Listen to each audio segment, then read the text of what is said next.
Good morning.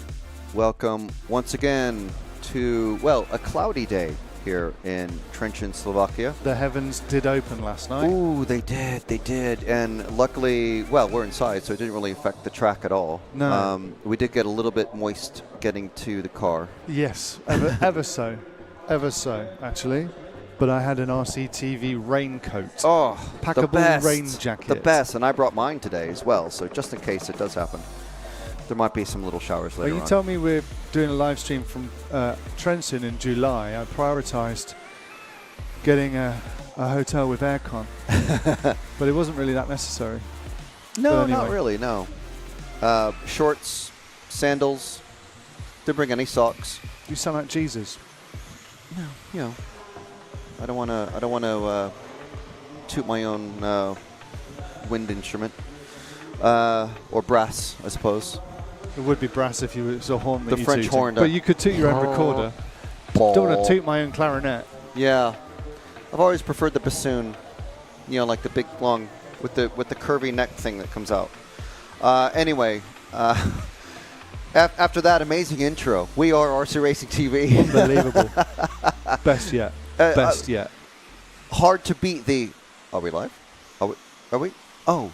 We you are. mean Okay, the yes, first 10 years of our existence. The most professional live broadcasting. Falling on air. We are RC Racing TV. A bit like TV. that, Buggy.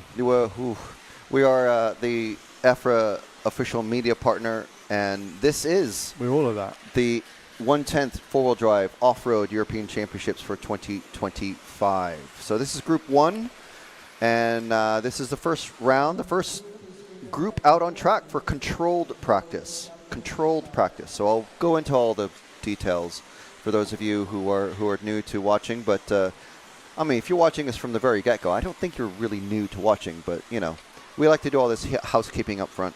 The main bit of housekeeping that we need to do is really shout about our sponsors. So we have our title sponsor, Hobby Wing, who've allowed one of many companies who've allowed us to bring you this coverage for free all week long, not just for the weekend, because normally like today would be the first day of racing for in some classes. This is our 5th day of broadcasting this week, so amazing. So Hobby Wing is our title sponsor for this week, so be sure and support them in any way you can. And also our amazing other sponsors, our gold level sponsors, J Concepts, Euro RC, El Saram, S-Works, X-Ray, and of course Mebo Sport with their 10% discount of EFRA 10 on their web shop all week. And also our partners of R1 Works, Team Savox, Schumacher, Absema, and T-Works. So yes, some fantastic sponsors and brands helping bring you this coverage live all week for free, for nothing. Of course, you can support RC Racing TV coverage even further by buying merch, RC Racing TV shirts, hats, jackets, hoodies, and more on rcracingtv.com. And of course, if you really, really want to love us, you can also join our Heroes program. Just hit the join button on the RC Racing TV channel, and you will get all the information there. But you get stickers, you get a merch discount, you get logos and bolded name in comments, and priority follow requests, which is very important in qualifying, of course. So now, that out of the way, let's get to the live chat. So good morning from Patrick Andrese from work in Sweden. Nice to have this to watch. Work will be easier now, so it must be nice to be able to watch some live RC racing while you're working away. Just about to go to bed here on the east coast of the States. Good luck to everyone today. So East Coast, about 6 hours behind us. So good stuff, good stuff. Thank you very much for joining us at, basically what? What is it? 3 a.m. Amazing. Good morning all from Raggy, one of our heroes. The first hero to comment. Thank you very much, Paul. Follow car 3 from Peter from Sweden, please. So I think we've already followed Sandstrom, but I think Kieran will try to pick him up. Kieran's our man on the camera today, all week actually. Frederick Moberg, another hero. Morning, boys. Perfect watch while building my Losi XX4. Very cool. Wow, that's some retro racing there. Go Swedes, says Frederick. Good morning from Sweden. What's up with the Swedes? Oh my goodness. Gordon Morgan from Sweden here as well, eating breakfast and still on vacation. Are you on vacation from Sweden into a different place in Sweden, or are you somewhere else, from somewhere else and vacationing in Sweden?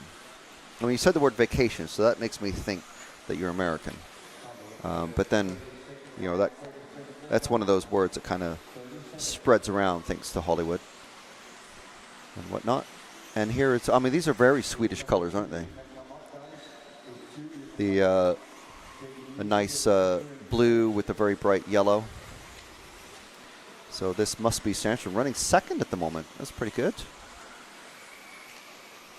So who have we got running in this one? Let's look at our live timing. Thanks to myrcm.ch. You could go to RC Timing and find all the details of everything. Good morning from Austria. Guten Morgen. I imagine there's not a huge amount of Italians watching. We have one Italian racing. That's Davide Ongaro. And here with his, I assume, his girlfriend. So there's only a couple of Italians here. There's only one Turkish racer here. It's Burak Kilic, who's running, I'm told, reliably by him himself, is running the prototype Mugen 4-wheel drive buggy. And he has a couple of examples. Obviously no pictures allowed. He's literally putting the shirt over the car. We have seen him running the 2-wheel drive Mugen for about a year and a half now, but he is running the prototype Mugen 4-wheel drive. It's one of only 3 or 4 buggies in the world that are out doing truck running. And look at him. He is, I believe he's 10th overall at the minute. Let's see, no, 9th, even better. So further very slight bit of housekeeping. So top 10, we had 4 rounds of free practice yesterday, so untimed. I mean, although everyone was timed, obviously, but it didn't matter. It didn't count for anything. And then we had 2 rounds of seeding practice at the end of the day.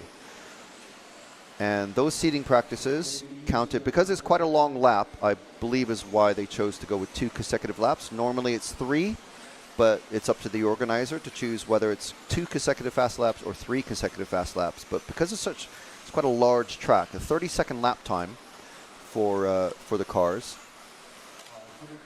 And I think let's hear from most sponsors, and we'll explain it all after.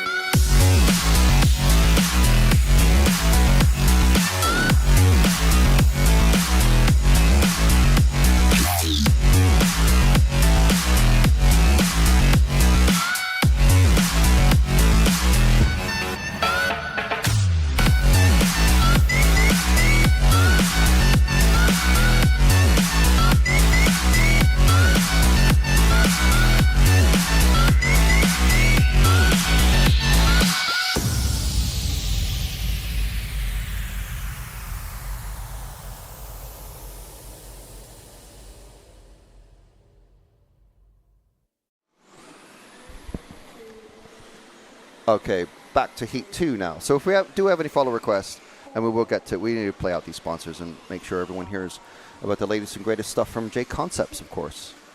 Good morning from France and Normandy. Yillis, thank you. Is that Yillis? Because, I mean, we know a Yillis, but his name starts with the J. Thanks for the great coverage, says Yillis. Good morning from Germany. Thank you very much, Yillis, by the way.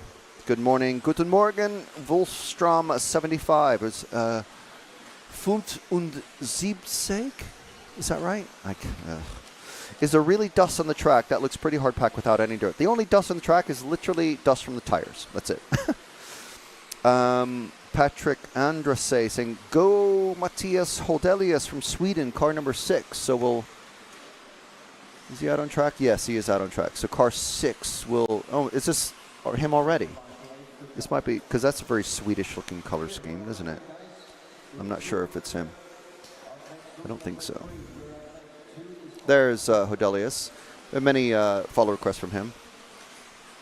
Okay, so back to the top 10.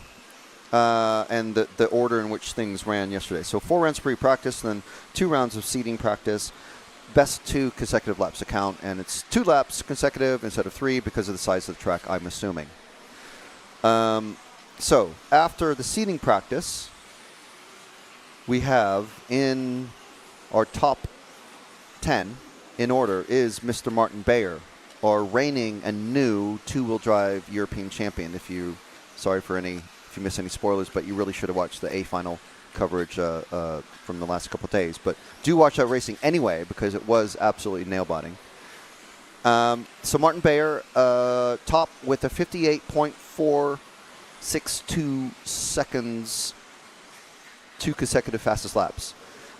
With 58.559 is David Ronefalk, who is, how many European championships does he have? Lots now. I mean, almost too many to count on one hand.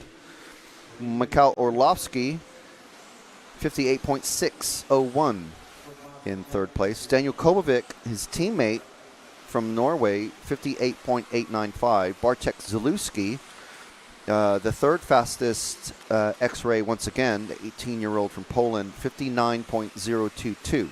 Una Hottinen, working full-time in the RC industry now and back from military service, going very, very quick, 59.048. Marcus Karup, the Dane, 59.138. And do watch his pit walk around the Hudy facility here.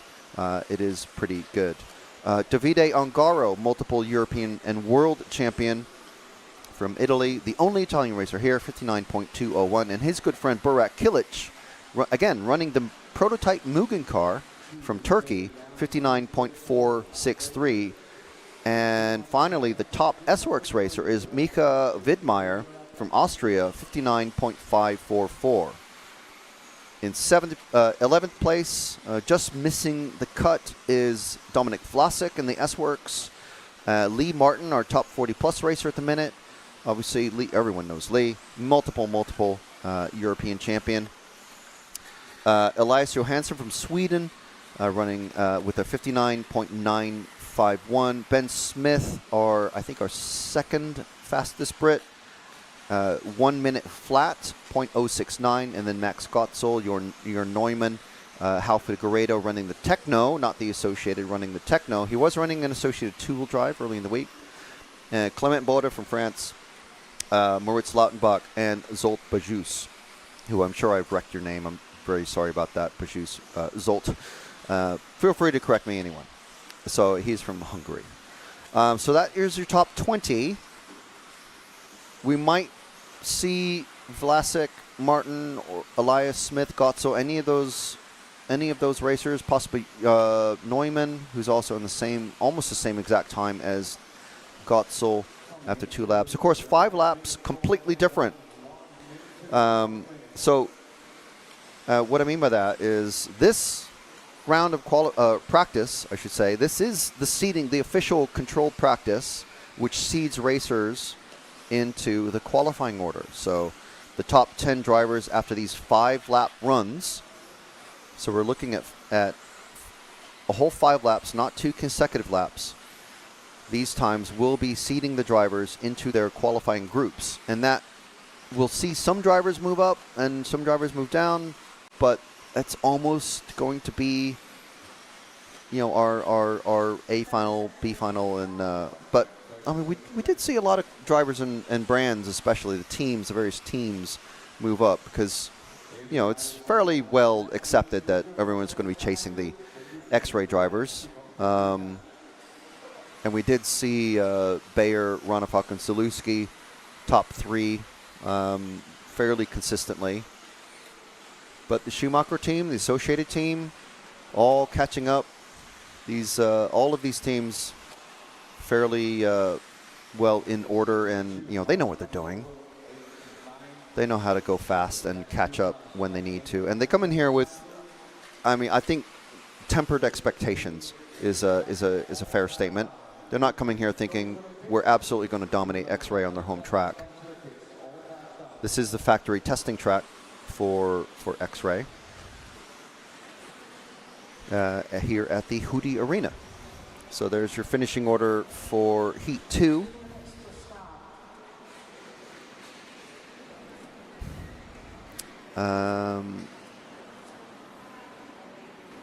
Chris Love saying he's on vacation at home.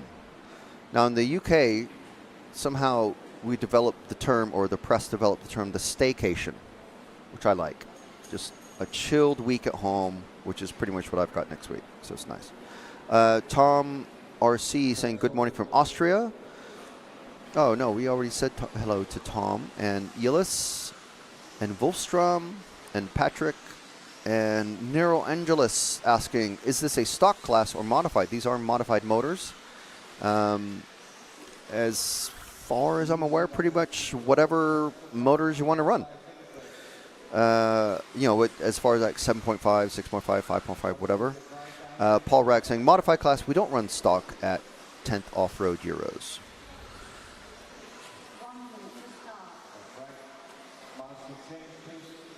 Okay, so I think that catches us up, except for the times of the top groups of racers. So for controlled practice, we have 2 rounds, and the first group of top racers, that is Heat 11, they're out on track. They're scheduled to be out on track at 10:20. That's Central European time. For the second run of controlled practice, they will be out at 12:01, and that's Central European time again. So, it's just write that on a post-it note, strap it to your monitor, just make a note of that. So if you have any follow requests, we've got Heat 3 coming out.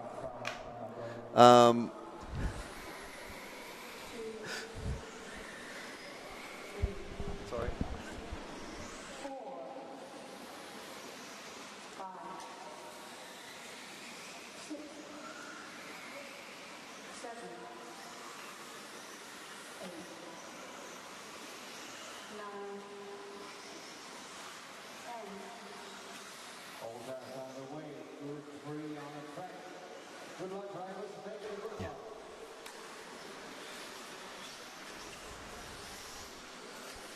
Can we watch Manny, please? From one of our heroes, of course, Jonathan Wolf, car number 1. So I believe we've been following car number 1 already, I think.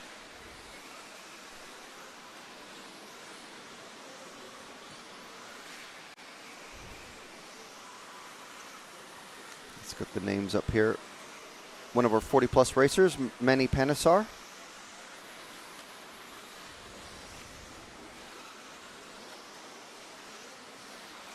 And we do have a request as well to follow Richard Miller, another one of our 40-plus racers. So these two actually, each time they're popping across the line, of course it's early times in this round. Each time they come across, they're popping up to the top of the timing. Richard Miller is somewhere at the beginning of the lap in the car 5. And that request coming from Franz Brange. Monstaub Musik saying good morning from Switzerland. Guten Morgen, bonjour. Bom dia, buenos dias. Buongiorno. I think we're on the car 5 now. It's a different looking car. Coming around the hairpin section. Now the hairpin section, the only part of the track that is the the same from two-wheel drive. So if you were watching our coverage earlier this week,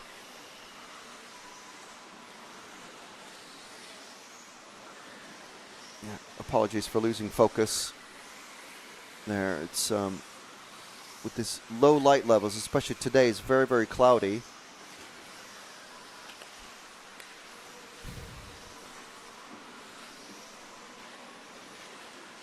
It's very, very cloudy, so it's the light is very diffuse today. Focus is back now, Kieran.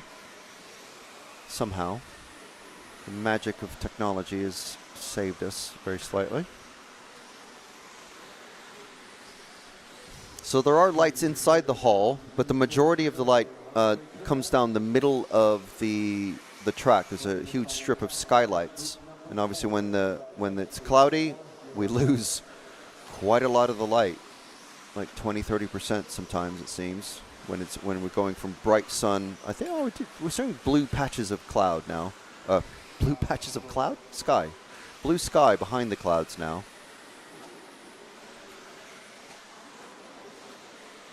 So this is round 3 of control practice. Group 1. Jonathan Wolf saying, Manny was amazing back in the day, winning many radio car races and series.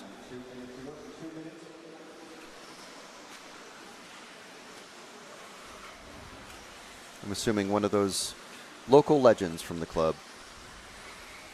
Sam Matthews saying, forgot to say good morning from the UK. Good morning. Ben Smith walking past us with a broken car. Not his car, someone else's. Trying to see the number. I think it's car 10 of Alfahan. Possibly. I think our only Romanian racer.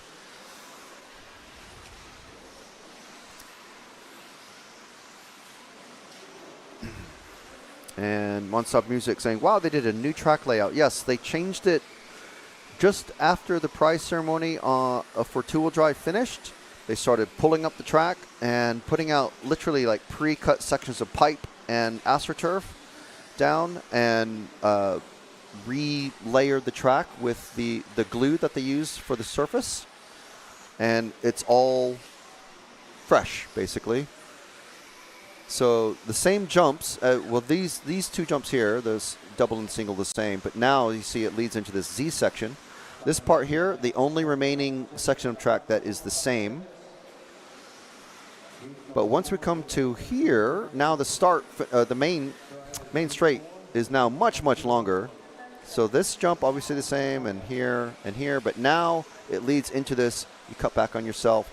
Now, these jumps, they haven't moved the jumps, but they lead into whole new sections of track where you can't just follow. Obviously, you have to, steer your car in midair towards a new corner. This here goes to the right now instead of the left over the finish line, like we had for the two-wheel drive. So it's all different now.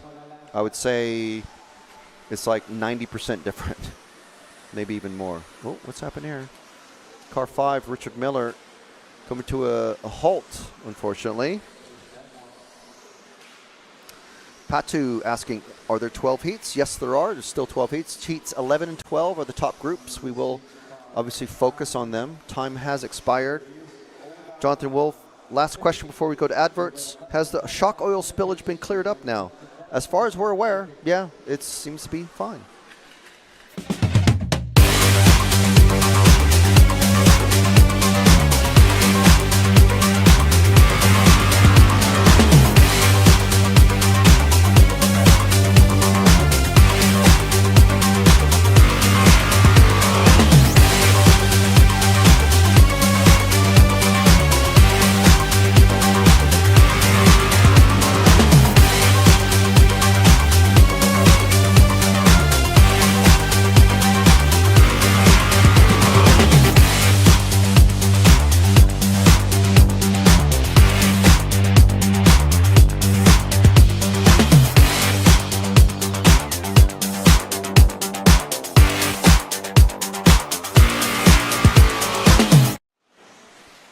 There you go. Those are the exact tires used for, well, all week long, really.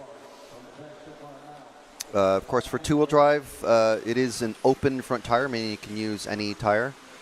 Various, depending on the country, home language that you're watching and organizer. Sometimes they're called open, sometimes they're called free tire. It doesn't mean literally free. You can't just walk up and grab handfuls of tires. But it just means a free choice. It's an open choice of tire. So any front tire can be used from any brand, any tire insert, any wheel as well, front or rear. But you have to use a two-wheel drive rear tire in two-wheel drive. For four-wheel drive, you do have to use the four-wheel drive front and the rear tire. In the stage report, which is the information package for this event, it's called subscribed. It just means required or obligated tire or whatever. There's various terms used, but they all mean the same thing. Yeah, Jonathan will flame out for car 5. Yes, unfortunately. Go to Morgan from the Netherlands, says Bas. Thank you very much, Bas, for joining us. Another one of our heroes joining us. So here we are. This is Jody Mueller from Germany, one of our junior racers. Talked to Jody in the opening ceremony. She's here with a pretty good-sized group of German racers. Oh, getting the hairpin wrong. And just behind Jody is Alfie Castle, who, after that mistake that we saw on camera, now Alfie very quickly just pipped Jody for the first lap anyway. So as you can see, the lap times there, 33 seconds. The fastest racers doing 29 seconds, which is very, very quick. 4 seconds doesn't sound like a lot, but over one lap, it's pretty quick. Martin Bayer saying for 2 laps, okay, yes, he is topping the seating practice yesterday. Oh, and a wall ride attempt.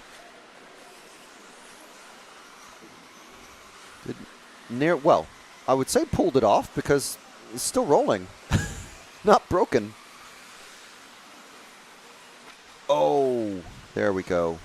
We'll pick up, that's Jody again. We'll pick up the next car behind. I believe it's going to be possibly Pavlis.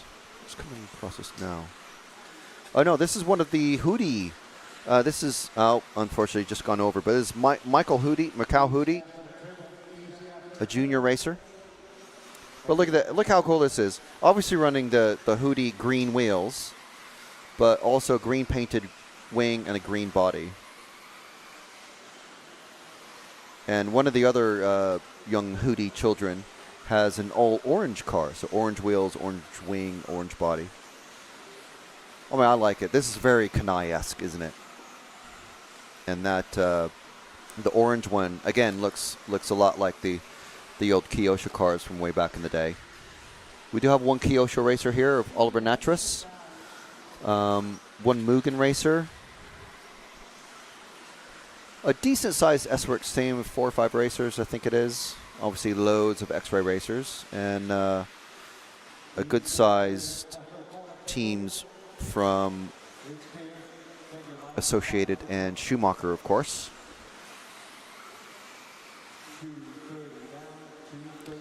Car 7, please. David Burton is a former BRCA national winner. So David Burton, a 40-plus racer. One of our 40-plus racers. Lee Martin taking home the another 40-plus crown after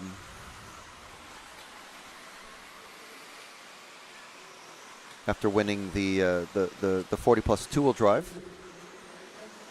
Dave Burton somewhere in the beginning of the track, or beginning of the lap, I should say. Question in the comments, could they alter foams or tire tread? They can alter the foams. I don't think you could do anything to the tire tread. There's no tire warmers, but the tires do get warm during the run, so it takes 2 or 3 laps. Maybe in four-wheel drive, maybe it's only 2 laps for them to get warmed up. But not like touring car level warm, but they do get warm. Obviously, all the friction softens up the tire and makes it warm. No tire saucing allowed, so they go out just bone dry, no tire heaters. Sam Mughal saying, go awesome Alfie. Rune Carlson saying, good morning from Norway. Good morning, Rune. Or Rune? Rune? Let's go. Awesome layout. It is a pretty cool layout, I must say. Go DB. That'll be for another one for Dave Burton, I'm assuming.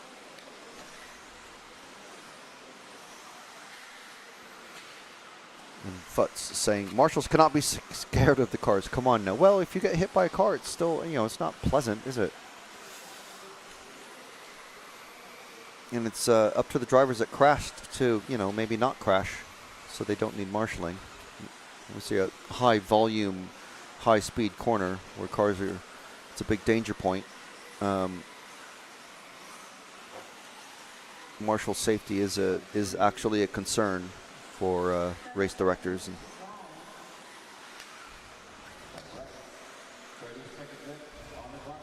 so 20 seconds remaining now, with young Hudy leading the way on his last lap. You see as the numbers change with the pale green behind the number, that means they're on their last lap. Red and black laps numbers mean they're missing out on track. The computer's kind of going, well, on this driver's average lap, they should have crossed the line already, but they're not. So that's why Levitzo in red there, we can see that here's Hudy coming across to, well, he's already finished actually. As the numbers go a solid green, they are finished.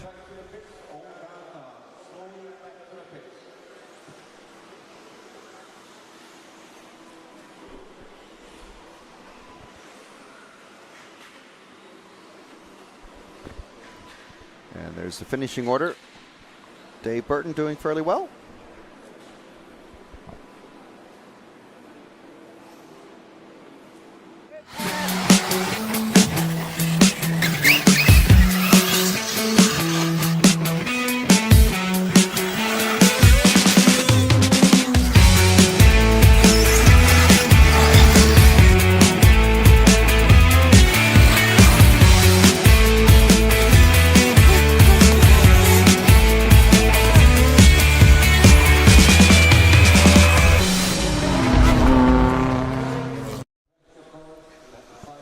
Thank you very much to Euro RC for helping us bring you this coverage for free all week. Jonathan Wolf saying, I guarantee Dave Burton has one of the most trick cars there.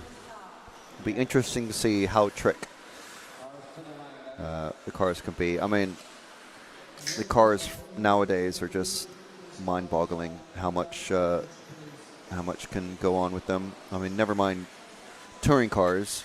These cars have to go over jumps and have exposed shock towers and the aerodynamics and all sorts of stuff. It's pretty wild nowadays. Heat 5 out on track.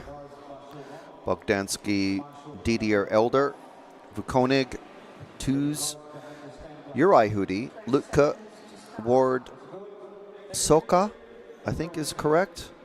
We had a voice message come in yesterday. I mispronounced the name. I do apologize. I know Ladislav is relatively easy, but it's Soka. I can't remember. Is it Soka? Sven Rudig, and there's Junior DDA as well. Again, in the same heat. I'm assuming that's father and son. Avoiding the poles of pain. And landing on the wheels as well. So not doing too bad there. Oh. One thing about this buggies, if you go over, you are not tipping back over onto your wheels.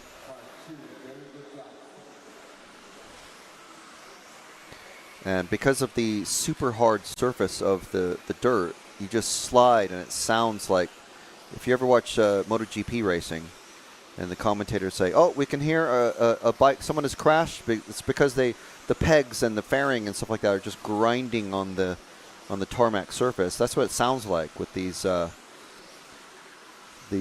Lexan wings, just basically acting like speakers and just reverberating them as they echo around the hall. So remember, if you do have any follow requests for someone in particular that you'd like us to follow, otherwise we'll just follow a car per lap roughly. With 10 cars and a 5-minute heat, we can get almost 10 cars usually in a 5-minute run. These cars in particular doing 32, 33-second lap times in general. There's a painted wing. Common debate that we've had all week long. White wheels or yellow wheels, which one's faster? Or do you go for pink, green, orange? Obviously all of those available from the Hudy range of wheels.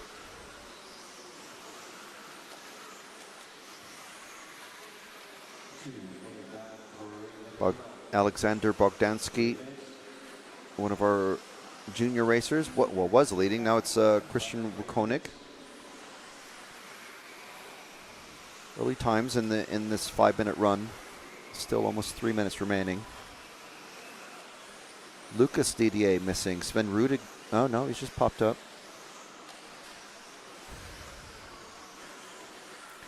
See, when the numbers go black, that's the computer going, "Oh, we think this car might be running a bit behind." It just means they maybe made a mistake out on track and they're down by like a half a second or whatever. And the system just sort of highlights that by making the number a black background. Jonathan Wolf saying, "Seen any spoked wheels?" I have not. I have not.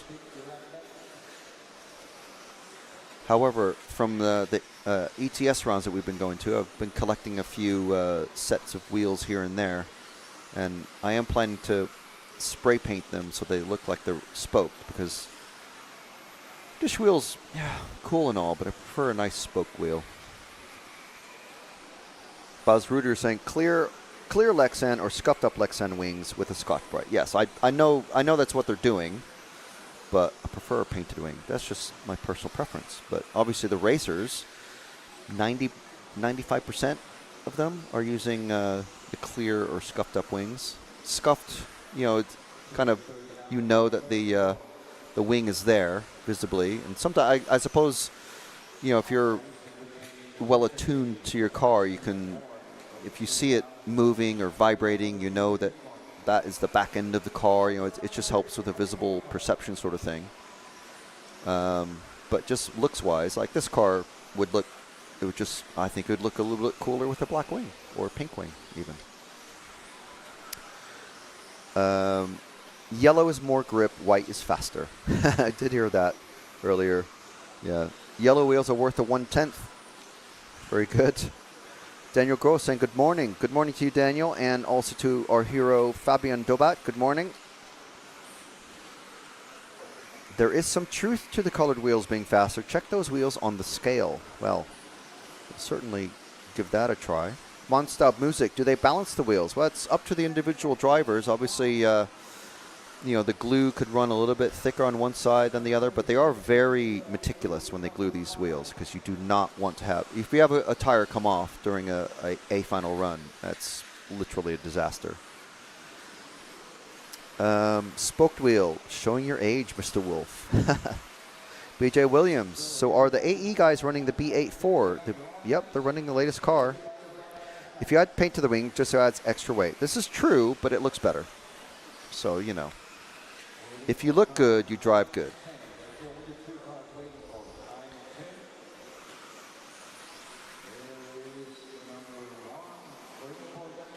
At this level, I would expect some balancing, but you would also be balancing them every run. Yeah, and also it's rotating weight. But I haven't seen any balancing weights on any of the used tires I've seen. And Flaming Skull asking, is this live? Yes, we are live from the Hudy Arena in Trenčín, Slovakia. And here's our finishing order from that last group of racers.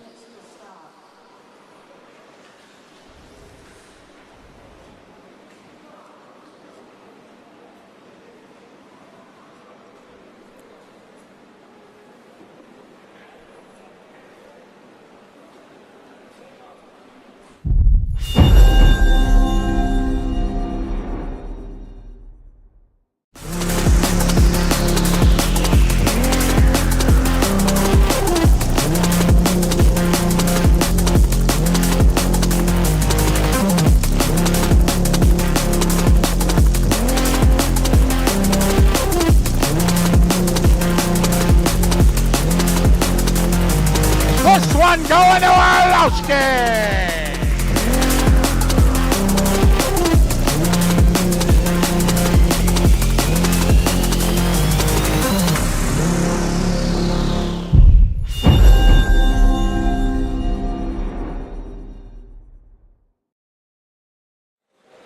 And there we go.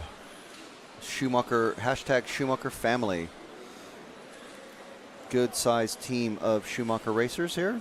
And not just all Brits, there's plenty from the other countries as well. So group 6 heading out on track, lining themselves up.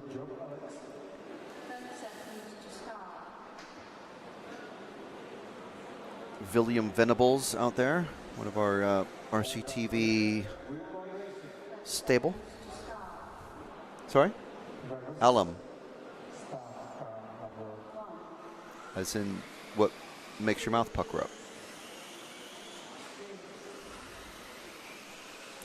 up. Leading off with Elias Jordan, one of our junior racers.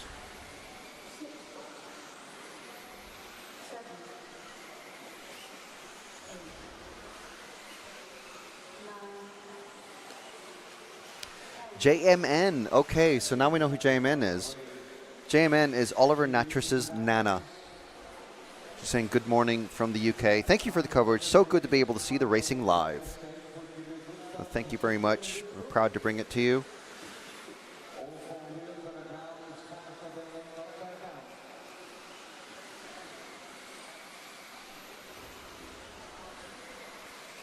So I think we're already on Bowman. Yep, this is the car 2 of Bowman.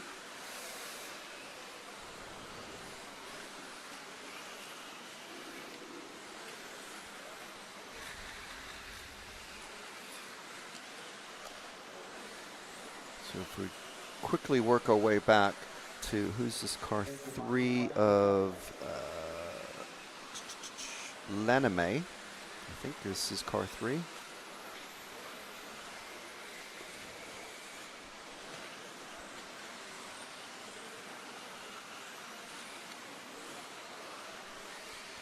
And before we get to Will, we do have a request from one of our heroes, Jonathan Wolf, asking to follow Yasser Mughal. We were going to get to Yas eventually anyway, for sure. But where is Yas out on track there, Kieran? Easy to spot, I'm sure, for you. There he is. Oh, and just as we get to him, Kieran, what happened there? Why would you do that to poor Yas? I mean, we're definitely we're laughing. I'm not laughing. I'm laughing for Kieran. I'm an extension of Kieran at this point, just as Kieran is an extension of us on camera. And yes, he's our eyes. I'm Kieran's mouth. We're laughing because Yas, Kieran, and Will are all sharing a flat this week. So this is definitely going to be a contention point for, well, basically for the rest of eternity, because this is how it goes. Oh, dear. And also, this is Jonathan's fault because he specifically asked for him. We have to follow him. Oh, dear. Let's find Will. I'm sure you know where he is already. The mental, and he's finally got. Oh dear! No. Kieran, you want to have a go with one of these cars now? Oh my goodness! This is. Oh, and a triple single because that's the fast line, Will. All right, let me be clear. This is not the normal level abuse that we will be giving any of the racers. This is purely because we know Will.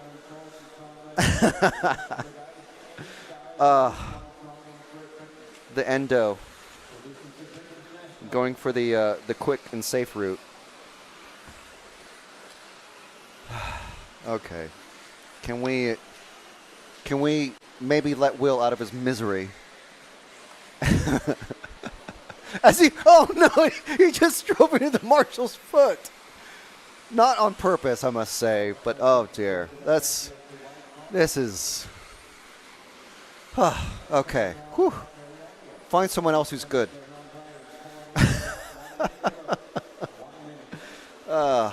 Poor guys. Whew. Casey Barber saying, besides, Ongaro doesn't run 1/10 scale, but once a year. I mean, I think this is maybe his second time running, and his next time will be at the Worlds. So this is him just getting used to how slow these cars are going and the lack of noise, basically. Are these smooth tires or grip? They are treaded tires. They are treaded tires. You'll see in our montages and the Hudy tire advert that we play out every now and then. You'll see exactly what the tires look like, nice up and close and in focus. Yeah, so it is as Futz there says, they are running a spec treaded tire made by X-Ray. Fran's Brain saying, is Will running the B84? Who knows? I mean, he could just be running like a Tamiya TT02 or something, as far as I know. Yeah, he's running the new one. I'm pretty sure most or all of the team is running the new car. It hasn't been out for very long. I think literally just like a couple of weeks. So, you know, it's a literally like a trial by fire form, but it is allowing the team to gather information for the Worlds coming up in Australia.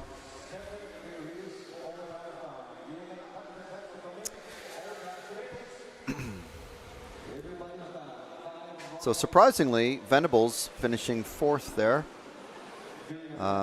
That may be because Matthew Peters and Abe Lyons didn't finish, but we'll find out.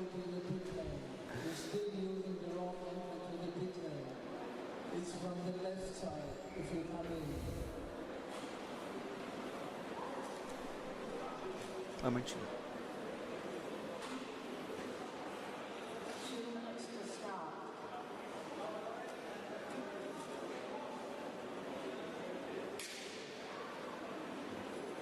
Number 7, track is open.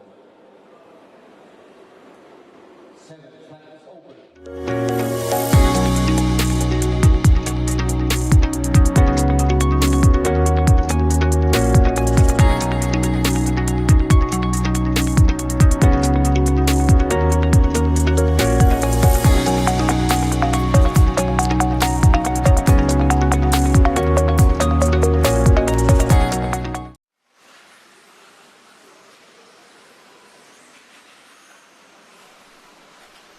Bebo Sport there, one of our great sponsors this week. Make sure and visit them and use the code EFRA10 to get 10% off from your order.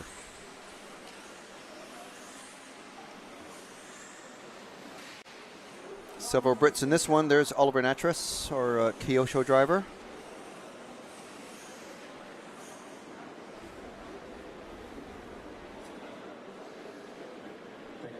And the car 10 there.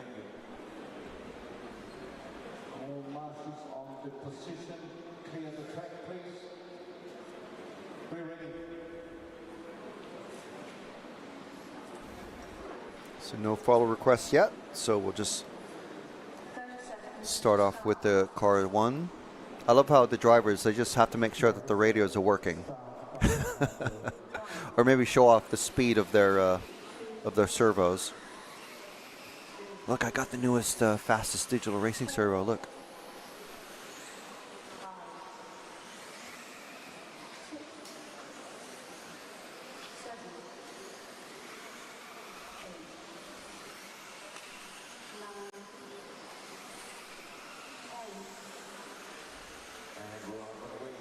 And I think this is, yes, still the car 1 of Reketa. Reketya?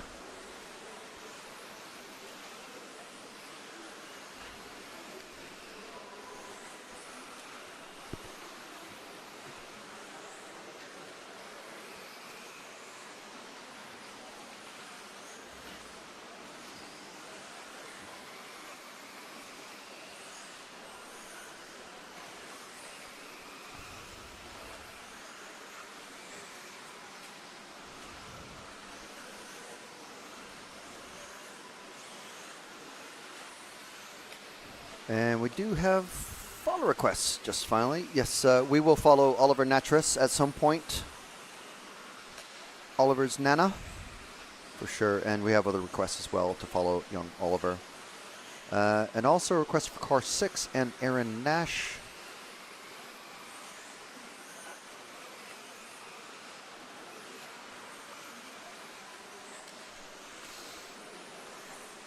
So, yeah. Car 6, 3, and 10. We'll get to them all. We will get to them all. Here's car 6 of Fabian Widmer, who was helping Burak with his Mugen two-wheel drive. Who's running the only Mugen two-wheel drive here at the two-wheel drive Euros and did very, very well for being, as I called him, an army of one.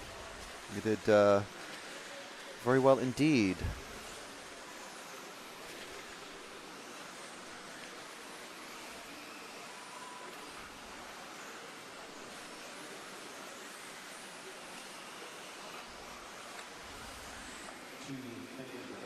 Through the hairpin section, down this very long main straight, into this super sharp left turn, up on two wheels, around the first of the hairpins at the start of the track, through the S's.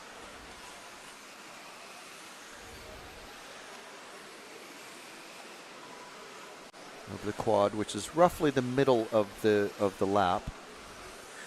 So let's see where Natras is. So he's towards the end of the lap. He's one of the cars at the end of the lap. I think it's this greeny car about to come across.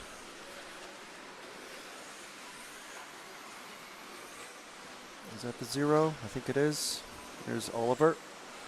Again, the only Kyosho here. Very easy to spot in the pits because he's the only one wearing a Kyosho shirt. One of those cool new ones with all the logos slapped across it. It's quite cool. Over the triple. Through the first hairpin and the second, it's a very off-camber. Well, they're both off-camber, but one is like a rounded off-camber, and the other is almost a step down into a step up. Not sure what that would actually be called in like motocross sort of terms, but it's a pretty unique corner, I would say. Oh, and over goes Natras.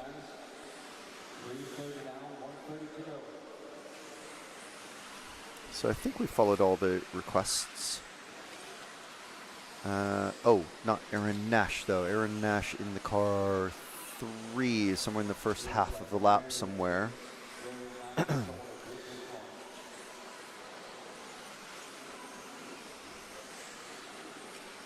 think it's the car going over the triple now.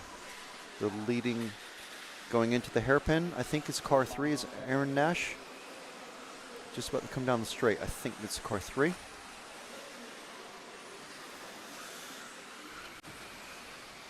Almost doing a wall ride. Oh, and well, champions roll, staying rolling.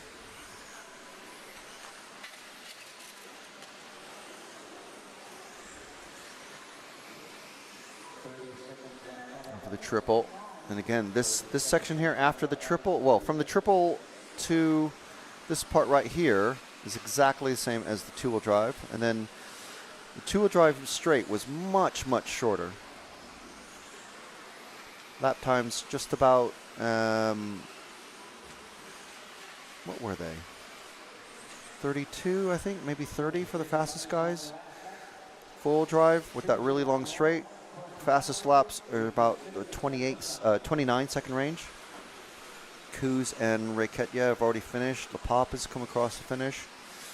Aaron Nash, I think, going to be finishing.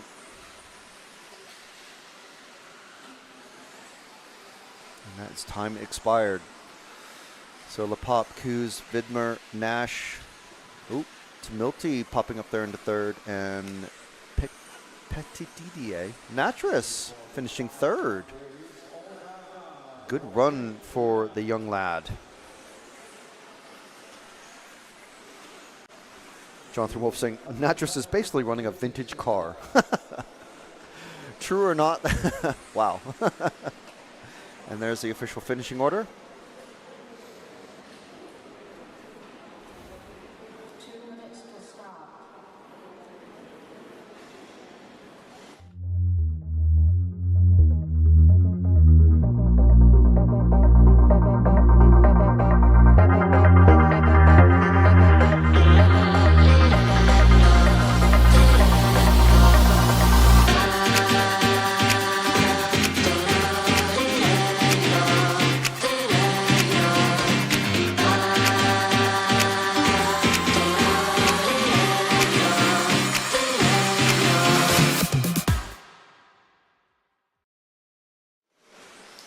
We're just getting into the flow. But there you go. If you wanted to have a nice close look up at the close look at the tires, there was a couple of shots there showing you what it looked like, or what they look like. Kind of basically a bar hex pin sort of style.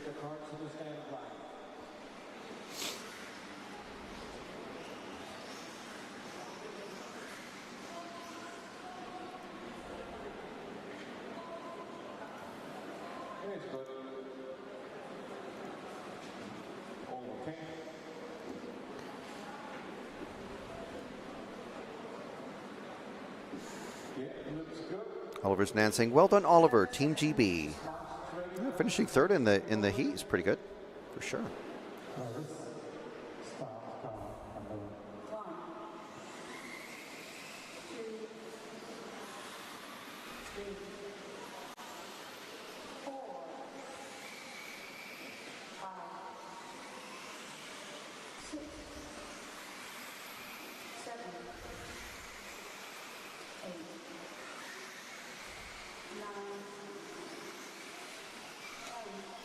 And they're all off now with the car number 1 of Patrick Hoffer.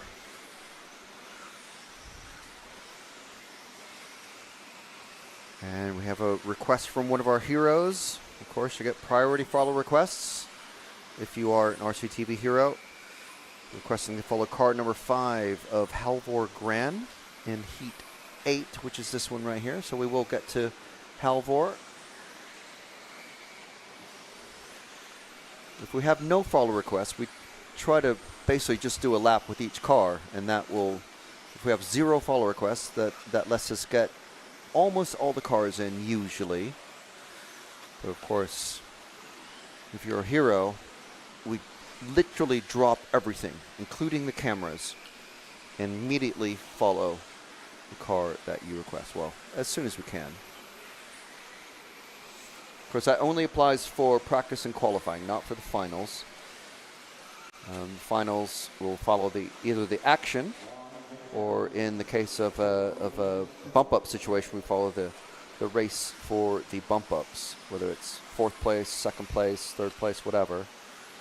Depending how many cars bump up.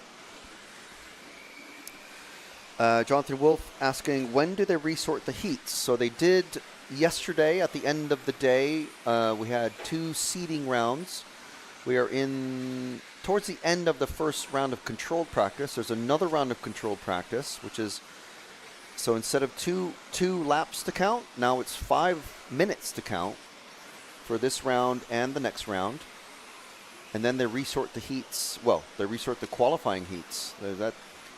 All this action is to get drivers into similarly paced groups for qualifying. So rather than being all mixed up, as they can be, especially at the start of practice.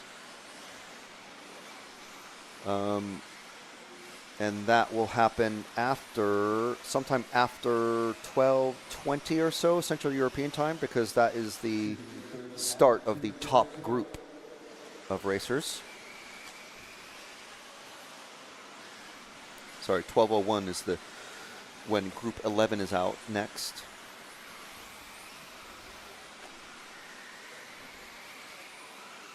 No, my apologies. Fastest groups haven't been out yet today. We're still in Group 1, round 1. So that's why the P1 is there on the screen. Can you follow Thomas Phipps in the car 3 is... Actually, sorry, car 8 is a request from one of our heroes of Matthew Thompson. I think this is Matthew there. Seems familiar, or not. Ah, there we go, yes. Very familiar there now. Recognize that one. Matthew Thompson. We'll follow him for a lap or 2 possibly. Then we have just enough time to find Thomas Phipps in the car 3. So we'll stick with Matthew here. The white and pink car with the white wheels. And the scuffed wing. Scuffed now, I suppose maybe the preferred thing for all the fast guys to do on the rear wing. You can see the size of the track here. I mean, this is massive. That there over the quad is roughly the midway point of the lap, I believe. And look how small the cars get. This is the driver's eye view. This is what they're having to deal with. It's difficult. It's hard. So where's car 3 out on track towards the end of the lap? So he's about to come underneath you now, across the finish line and into that L-shaped corner. Car 3 is one of these cars. Possibly that green car there, Thomas Phipps. And we'll follow Thomas for his last lap and a half or so.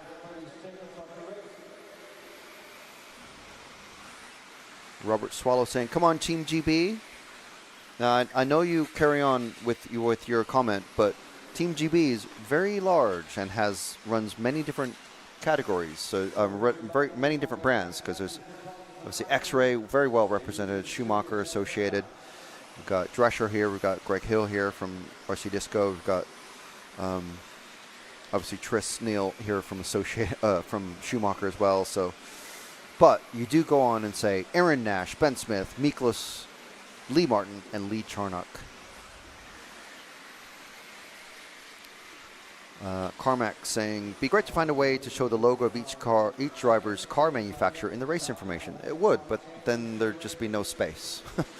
If we put every bit of information that everybody asked, it would be almost no space on the screen, unfortunately. But it's just a case of, if you know the driver, you know what car they're running. In the A final, the top 10 drivers, we certainly know what the top 10 or 20 drivers are running. So we do make sure and mention that every now and then. But it's more of a European championship than a from that sense, rather than a car brand championship. Although obviously car brand's important. But there's your official finishing results. There's Phipps, Thompson, Haverneck, who's our Bratislavan hero. Don't forget your EFRA RC merch and RC Racing TV merch on rcracingtv.com.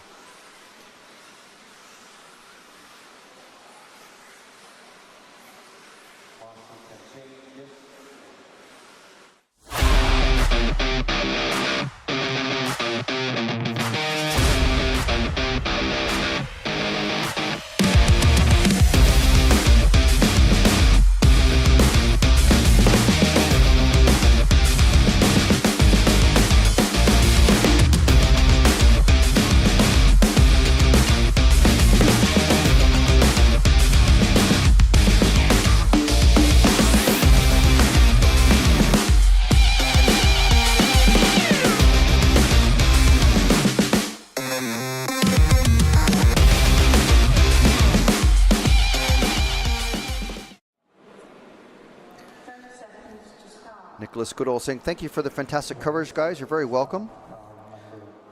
Trying not to let it distract me from work, but best of luck to the entire GB team. Wishing my buddy Lee Martin better luck for four-wheel drive. Well, he got the two-wheel drive 40-plus Euro Championship.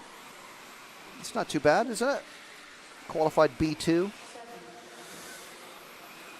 Jonathan Wolf saying, morning, Mr. Goodall. Dino DeMarco agreeing, it's a country thing, not a brand thing. Yeah, it's the European Championships. Kind of like Eurovision, you know. How good did Ireland do? How good did, Albania do? How did Albania do in Eurovision? You watched it, right? No? Not a Eurovision guy?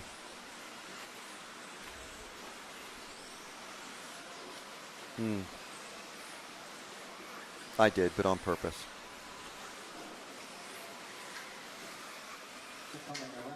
Shows Aaron Waits. So if you're trying to get to the MyRCM site, I think it is slow at the minute. I don't know. My live timing from there is not working, but our live timing is working on the screen that you can see.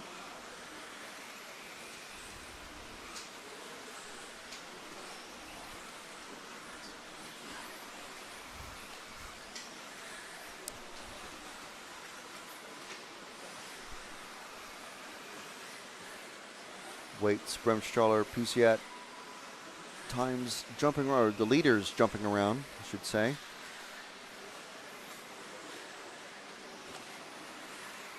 How many buggy brands are participating at this Euros? So we've got X-Ray, this is our home track. Very large Schumacher team, good sized associated team. There's several here from S-Works all pitting together.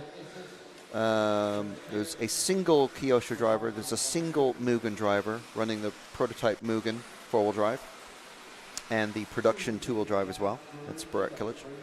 Who else is there? I think that's it. I mean, obviously no low-C drivers, no like Durango or whatever drivers. So it's 6 by my fingers. Can you follow car 10, please, of Daniel Pohl?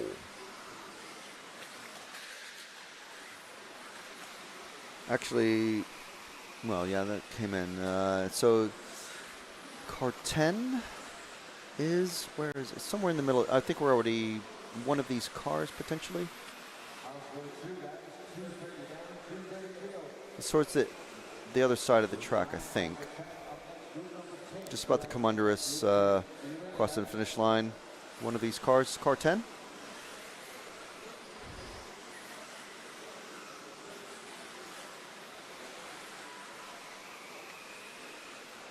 There's young Mr. Pohl.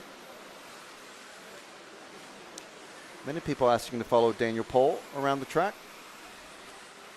Hopefully he can avoid the poles of pain. He nearly did there, but he still hit the pipe. Those big orange bollards proving to be trouble for many drivers. Not in that instance, but you can see they are strategically placed in several areas around the track where drivers might be tempted to try and cut the track and pick up a tenth or two. Especially right here after the quad. See the left side of those, the exit of the quad jump. Many drivers hitting that because that was the finish line area for a two-wheel drive. Also have a request to follow Luke Holdsworth, which is car number 2. Somewhere in this, well, somewhere on the right side of the track and the finishing area. There he is. There's young Mr. Luke.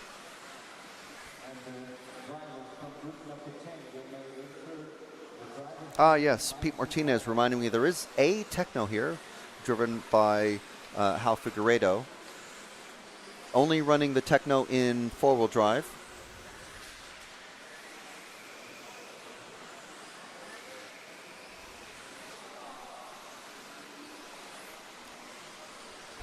What happened, Will? You only crashed it. Okay, okay. Have you guys watched your Yeah.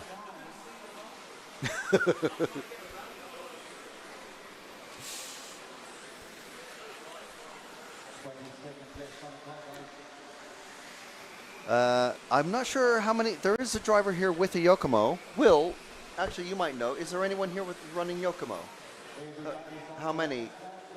Just the one, Fabian Vidmer. Okay, all right. So Fabian Vidmer running the Yokomo. So actually, yeah, so 8 brands represented, but 4 of those brands, literally a single driver running them. So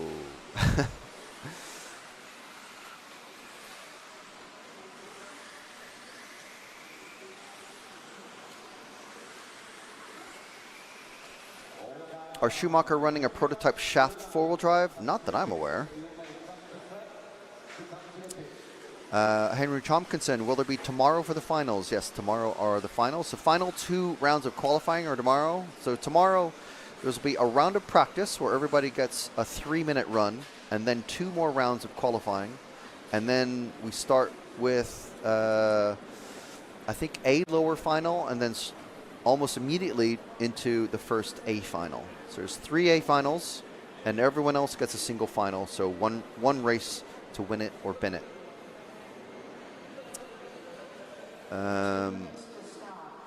There is one old HB Racing 4-wheel drive. Wow. Now that's a vintage car. And Jonathan Wolf asking, is Figueiredo actually running the Techno 4-wheel drive buggy? Yes, I've seen it with my own eyes and touched it with my own fingers. He is running the Techno 4-wheel drive.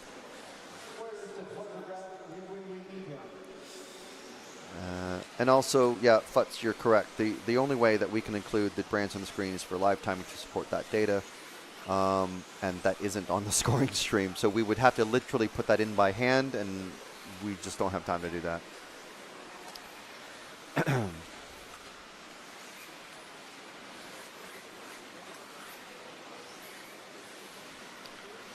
Someone's mentioned you also have Yasser Mughal running an associated that identifies as an Agama, so I'll ask his Yasser's flatmate this week. Mughal, is it an Agama or an associated? So why does it have Agama stickers on it? Okay. And they don't have enough forward. Yeah, so it is an associated that Mughal is running.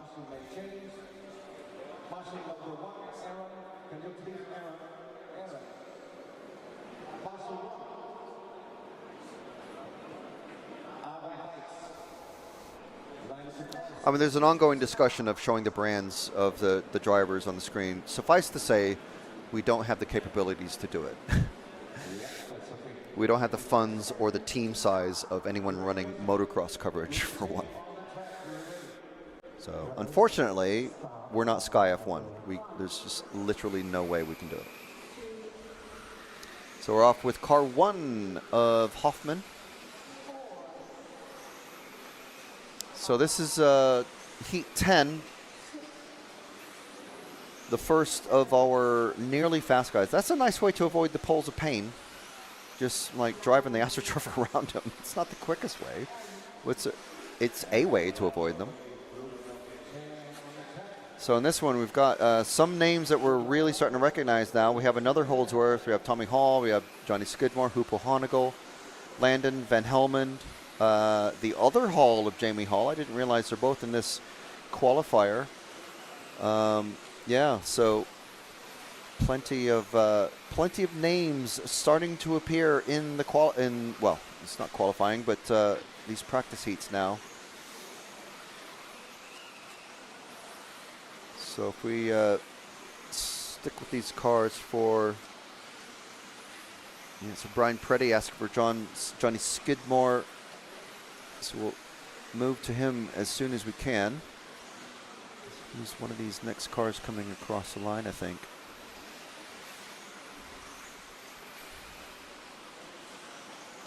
There's Johnny running his X-Ray.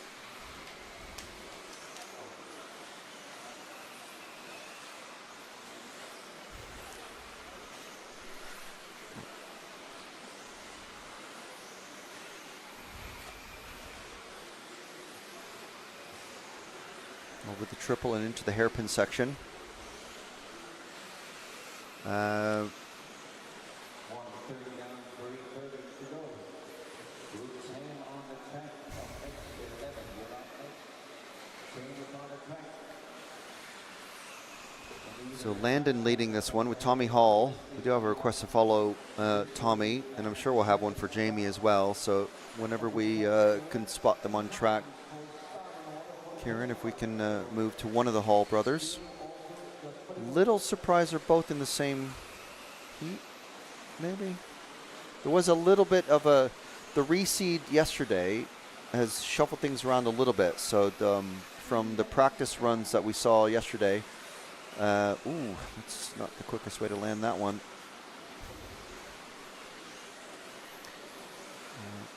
This is from Tommy.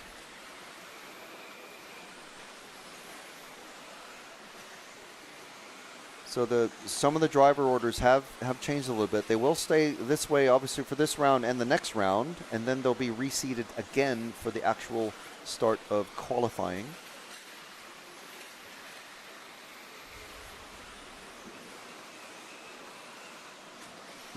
Cutting it tight there in that pipe. It's a very sharp corner there, though. If you look very close at the really busy corners, where they're likely to get hit, they are triple thickness pipes going around.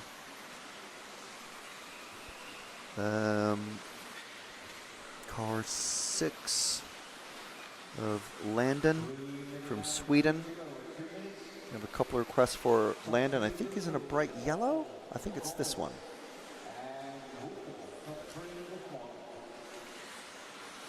Yeah,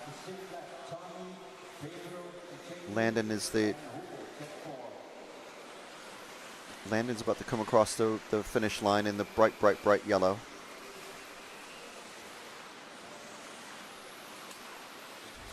There he is. Yellow body, yellow wheels. Scuffed wing.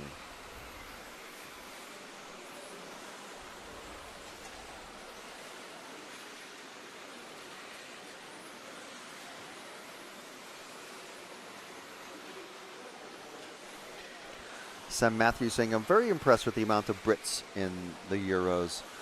There's always a really good representation for 10th Off-Road in the Euros from Team GB. It's a very popular class in the UK, running carpet, AstroTurf, and pretty much that's it. So running on dirt is, not foreign, obviously, to the drivers. It's just a different, traction level that they have to get used to. But obviously, the weather is rarely plays ball.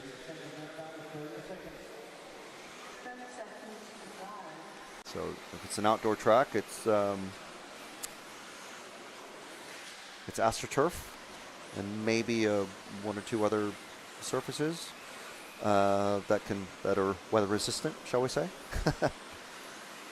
And indoor is it can be a mix. It can be all sorts, but it's usually carpet of some sort. So most of the drivers on their last lap. Tommy Hall has already finished. Hoffman, Landon, Honegal all finishing. Holdsworth has finished. So we'll just stick with... Landon goes over, but he's finished already, so it's not going to affect anything with his seating time. We're seeing some of the big name drivers walking past us. We've just seen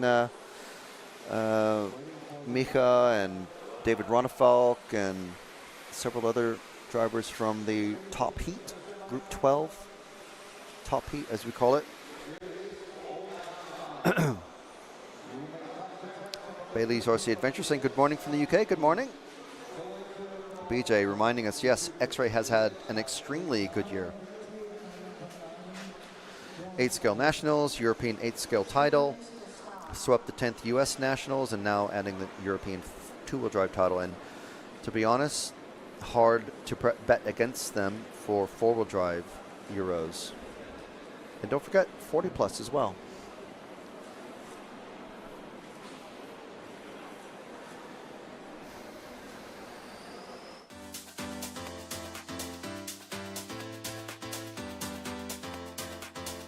Mitrovic makes an error. Marcus Currup is through. No, it's a four-way battle. And Ben's on the inside. He's got him. I love RCTV News. As I'll see in the background. Hi, everybody. This is mine. Okay, fantastic. Yeah. So we are here at ETS round number 3 of season 17. Davide Ongaro, associated European champion, and didn't he deserve it? Bruno Coelho is your champion. Today, mamma mia, super happy. It's like a real now. It's like a real.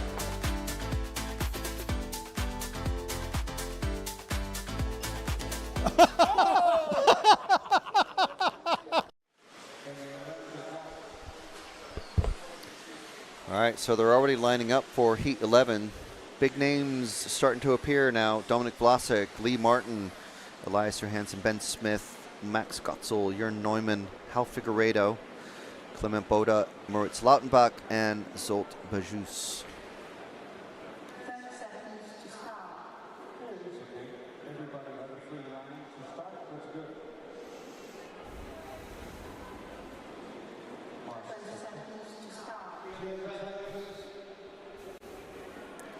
So we have our changeover of marshals has just happened. And we'll start with car number 1 and follow them for a lap. And just move back car after car. So this is Dominic Vlasic in the S-Works. Like I said before, there's been much discussion since someone asked about putting the brands on the screen.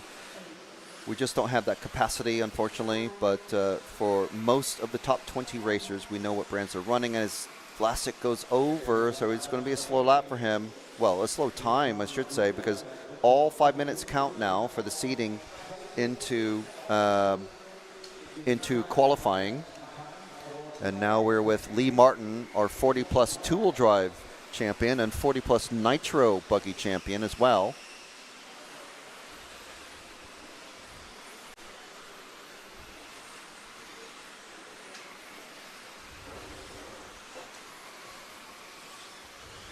As Figueiredo takes the top spot after the first lap.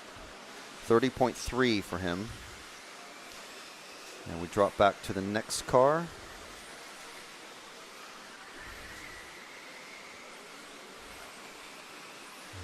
Yep, this is Johansson.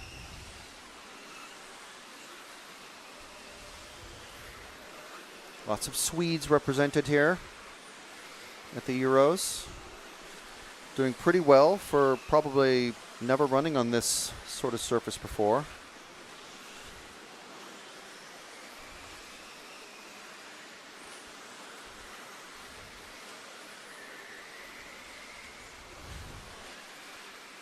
And car 4, Ben Smith has just crossed the line. There's Mr. Smith right there.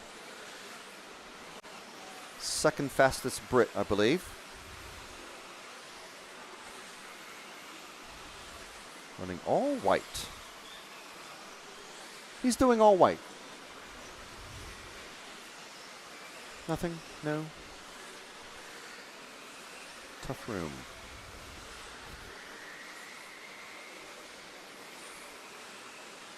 Car 5 of Max Gotzel just across the line. So in his, there he is.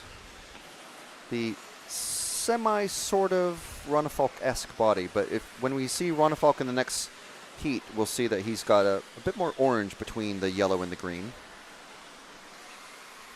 And I think if we ask Max, he'll say that he's been running this paint scheme for a few years now.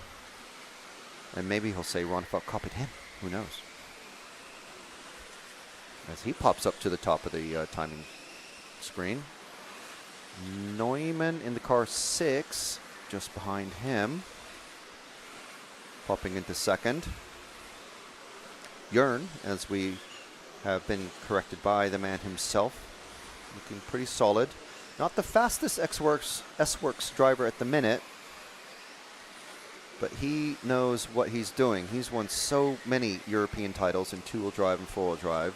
You literally cannot count them on two hands. You might need a foot or borrow someone's hand to do it. And himself comes so close to winning a Worlds. Who's next? This should be the car 7, I think. Yes, this is Figueiredo. That is a Techno car right there. Looking at the suspension arms and the hubs of this thing, it looks like a tank compared to everything else. Everything else is so, you could probably drive it through the cinder block walls at the end of the straight and come out unfazed. He was actually saying with a smile, look at that, 8 scale style arms is what he was saying to me. And who's in the car 8 of Clement Boda? I think this is Boda.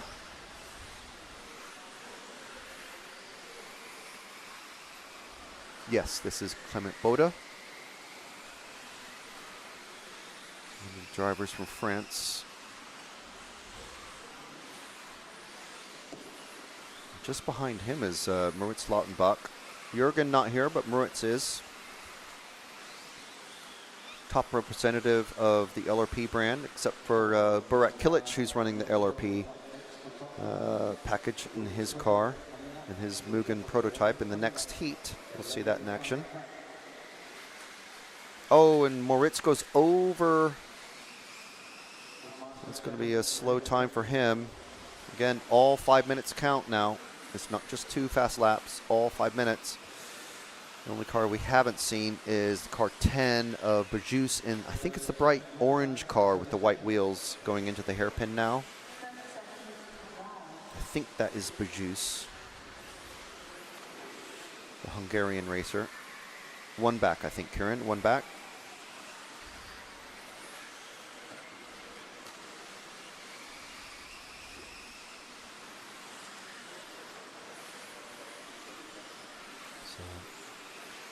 We'll stick with Bajus to the end of the run, I think, because this is the last lap for everybody. Most of the drivers have already finished, actually. Bajus is actually the only one who hasn't. Lautenbach looks like he's pulled off. Something happened to his car. Oh, no, Lautenbach has come across. The computer was just waiting. So now everyone is finished. That is it for Heat 11. Fastest group of racers about to come out on track. There's your official finishing order. Gotzel, Smith, and Neumann.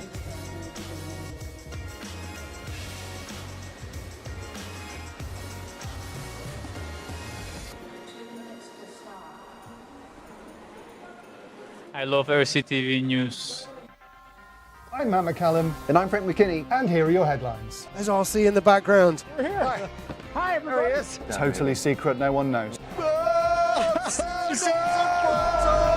You got any thoughts on it? No, we don't have a clue what you're talking about. That leads us nicely to the 12th Euros. And this week's hot topic. This is a hot topic. Okay, these are rookie numbers. Right where we're sitting now is where that crash happened. We did what you expect of us. We tried to stir up some drama. Another good one. Yeah. Make sure and watch the latest episode of RCTV News out on Wednesday. Pretty good, if I must say so myself.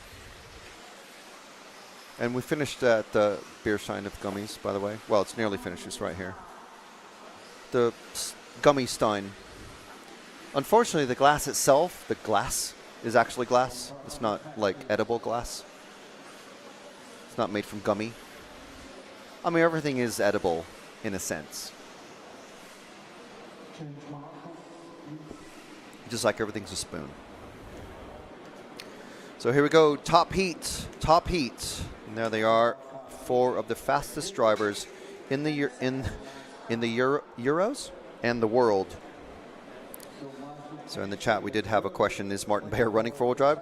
He certainly is. He's the fastest driver out there after the seeding round. And we're going to follow every car as they come out. There's Martin.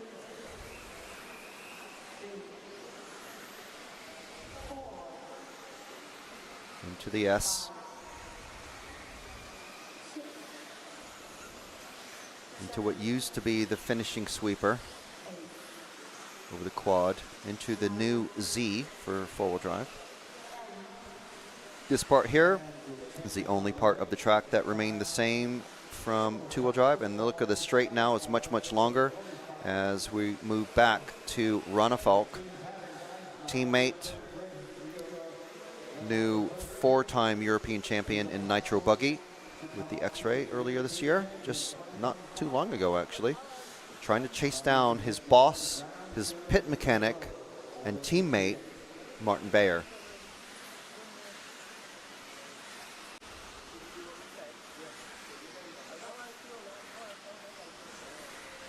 Looking pretty good. As we drop back to, should be the car 3. Orlovsky has fallen way back. Something happened to him. This is Kobovic, I believe. Orlovsky off camera making mistake, letting Kobovic go. You can see Orlovsky there. That's how much of a gap that Orlovsky has lost visibly on track. Many tens of meters to Ronefalk, who he should be between Kobovic and Ronefalk. Here's Orlovsky now. We did see Orlovsky making some uncharacteristic mistakes. Fastest lap for Zalewski, 29.4 as well for Kobovic, who we were just with. Fastest laps don't matter a huge amount. It's a 5-minute overall qualifying time, or practice time. This is seeding for qualifying. We're with the yellow wheels of Bartek Zalewski, the 18-year-old from Poland. Polish racers, 2 of the fastest racers here this week. Bartek, super fast. And I must say, fairly confident in his driving style. It's car 5. So next car along should be Hottinen in the like silvery white and green.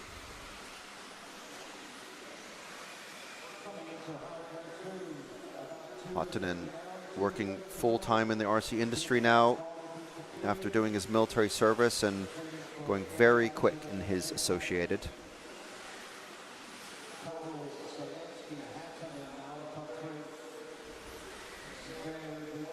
Over the quad, into the Z.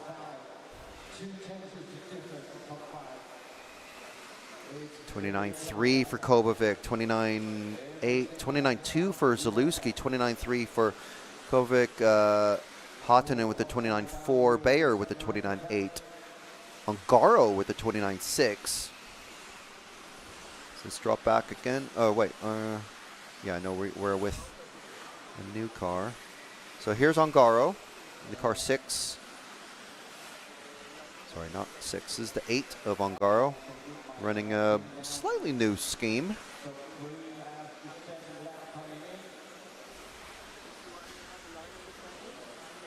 This, I think he was telling me this is his 2nd time running 10th scale this year. His next time will be at the Worlds in Australia. As it comes into this new section here, the S's going, I think, the reverse way from 2-wheel drive into what used to be the finishing sweeper in the quad. There's the Z. 29.7, 29.1 for Bayer.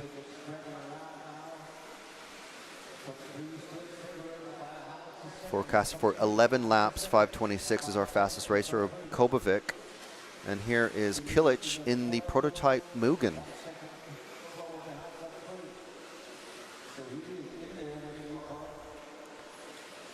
So this is one of the first times anyone will have seen the Mugen go around the track in anger.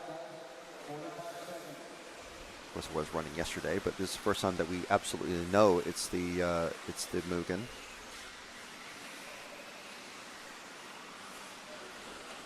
Kilic was running the X-Ray earlier this year, but now with the, well, he wouldn't say, he doesn't know obviously, but how far away the car is from production, but that is a Mugen prototype car.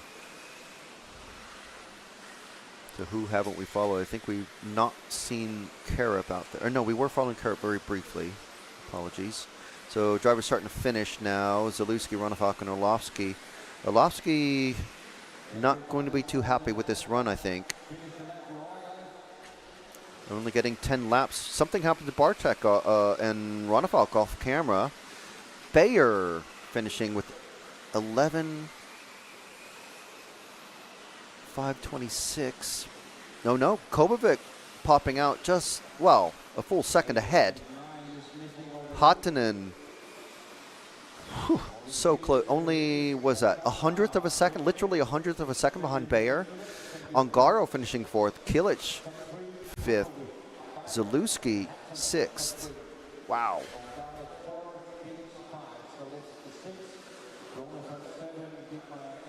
So here's our official finishing order. Look at that. 11 laps for the top 5. Bartek, Ronefalk, Orlovsky, arguably, we should expect them to have the 11 laps. There's something happened to them on the track. And there's the Mugen of Kilic being looked at by Fabian, himself running a Yokomo.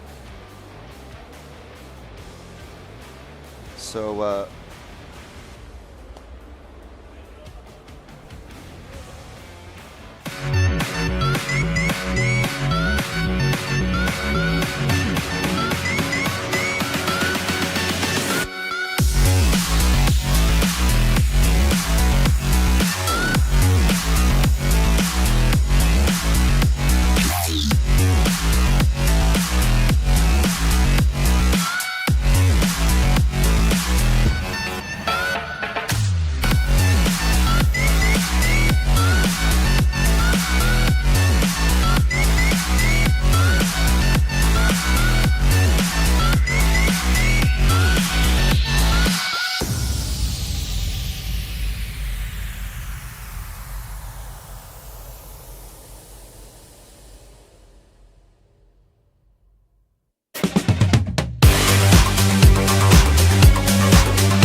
going to Orlovsky!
Okay, so Heat 1 of Control Practice Round 2 about to get out there. And Alex Hagberg kindly reminding everyone, get your RC merch from rcracingtv.com.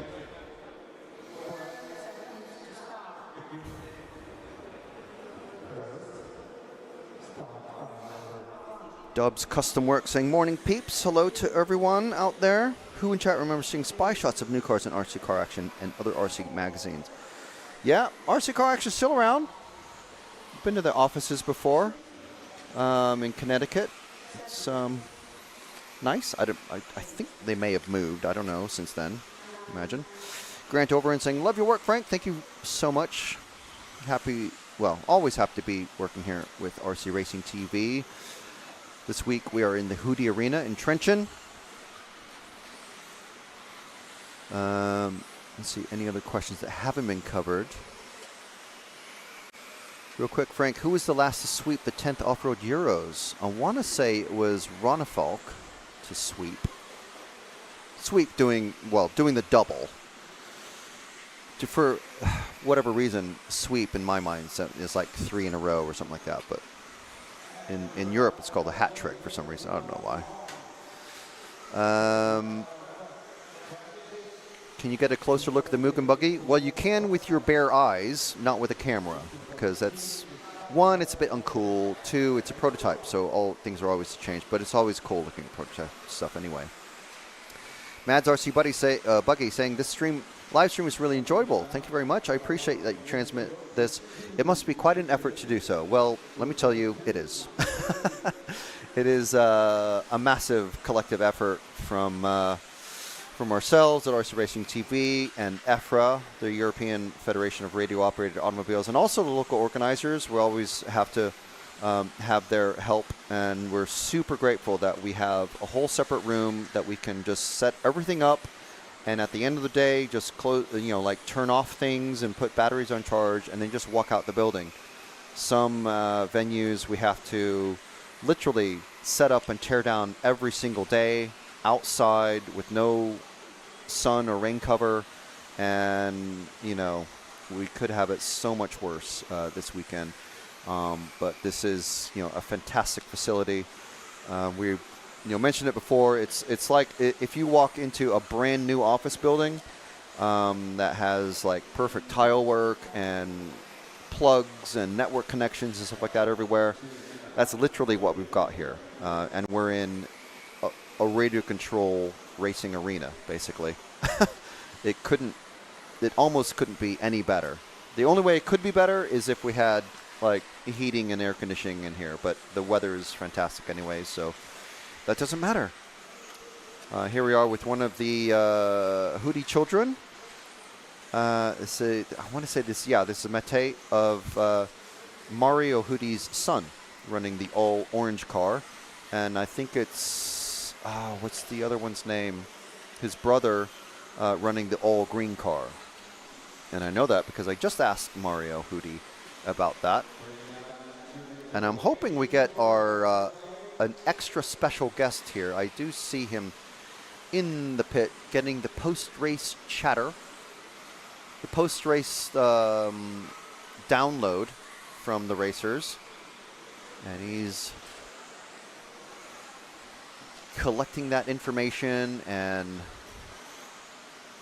coagulating it, putting it in his internal Excel spreadsheet in his head. I had a very quick word with Michael Orlovsky about his run. Obviously, we didn't see him make the mistakes, but he said, just, early morning run, just mistakes. He said he didn't even remember where he made the mistake. He's already forgotten it. It's just, this is just practice, but it is seeding practice. So hopefully for him, he doesn't end up in one of the at the bottom of the heat or in a B heat for qualifying. Of course, we kind of expect him to be right up there at the top. But we expect a lot of racers to be at the top, and, it's not entirely possible for everybody. So, but Orlovsky, of course, multiple world and European champion in various categories. So we expect him to be pretty quick.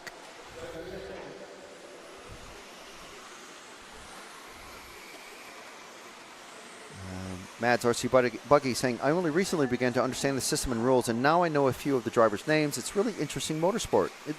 Absolutely. Absolutely. It is. We do like to call this scale motorsport. And, you know, that does the scale denominator in there doesn't mean it's any less important to the drivers and the brands and the countries involved.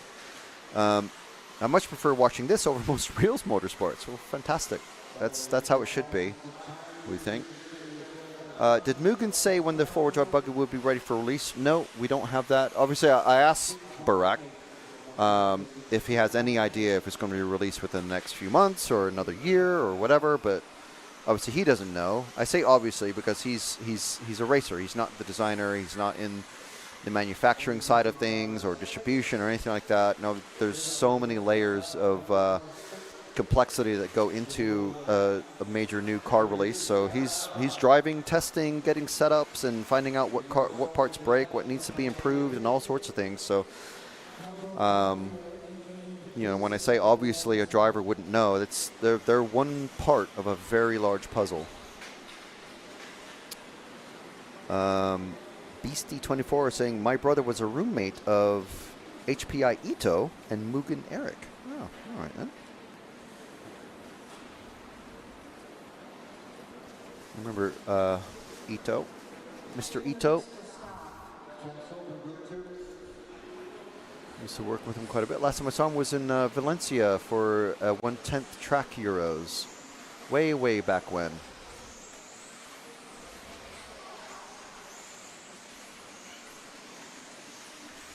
But yeah, I am connected with him on Facebook, like most people are connected to each other these days, or many people, I should say. So it's good to see he's still in the industry. What happens to this track after the Euros? Will it be used the rest of the 2025-26 season? Well, X-Ray use it for their X-Ray racing series and for testing and all sorts. So I imagine that's what they'll do. I can only imagine that they'll put it back to the two-wheel drive configuration and just use it for their general testing, really. Just an assumption.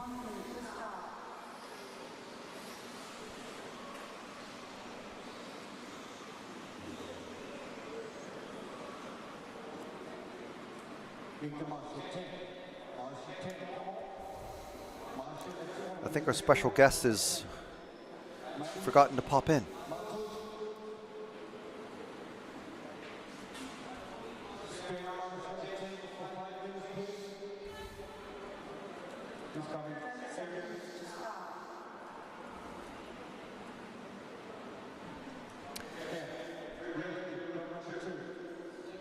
Let's just have a look on MyRCM and see what the results are saying.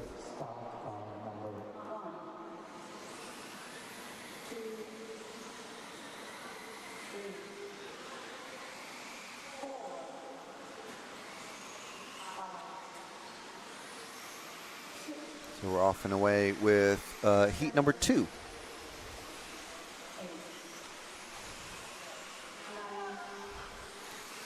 These two cars, I believe this is the one, must have made a little mistake that I missed. Cars 1 and 2.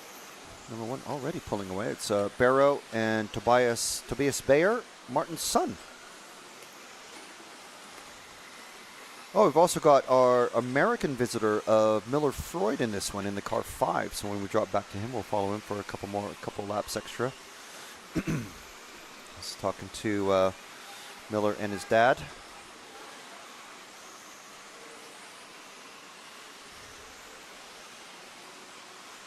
I think that's Miller there in the yellow and red.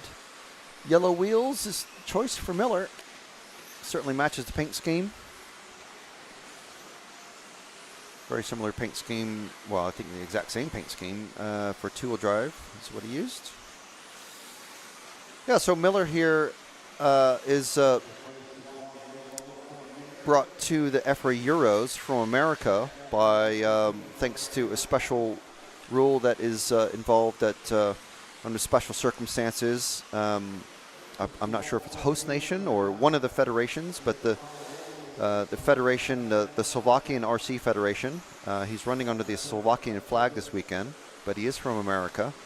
Him and his father here from South Florida, usually running at Beachline RC, which used to be the old, owned by the same guy, Rob, who used to own Superior Hobbies. So he moved and changed names. And Miller here, thanks to the Make-A-Wish Foundation, working with the with X-Ray and the Hudy family and the Slovakian RC Federation, and thanks to a rule in the EFRA handbook, able to come and be a guest racer. And to be honest, for never having seen a track of this like, doing fairly well. He said he wanted to be in the top 100, and he's just outside of that.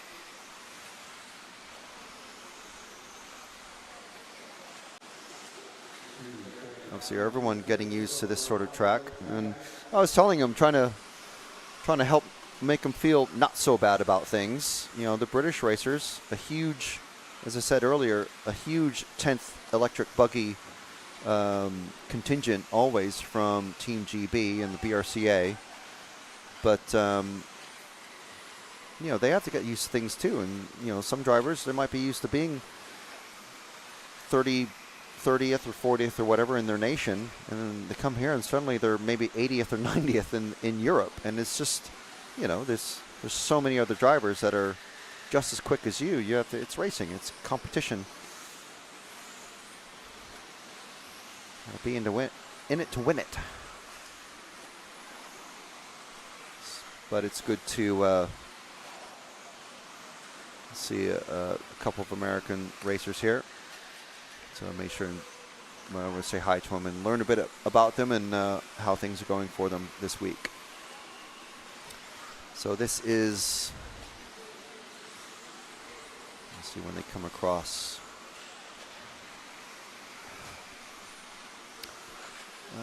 Car 9. Ooh, unfortunately, the Zoom of Doom of Hlubina, I think is how we say that name, maybe. Martin Hlubina from Slovakia, one of our many 40-plus racers here in the four-wheel drive category.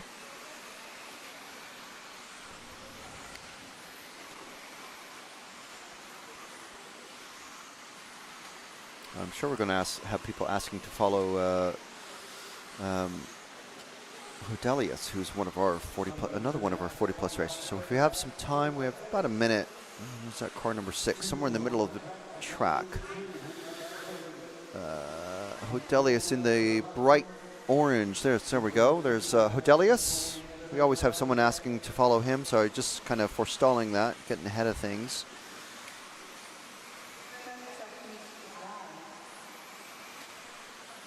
And we already had, yes, we have had someone already request him. So X-Tech 109, there we go. Life in Cycling saying, I'm in the bottom 3 in my region. Well, fantastic. In the region of the corner of the street where I live, I'm the number 1 racer, but unfortunately also the bottom ranked racer.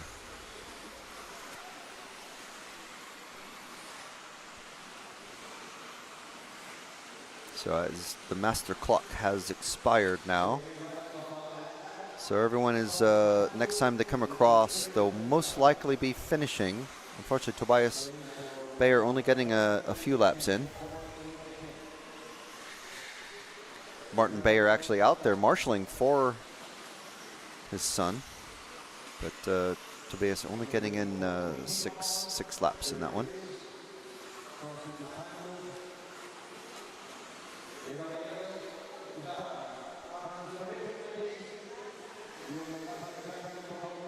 X-Tech 101 saying, I met Hlubina in Sweden at my home track. He's an awesome and friendly guy.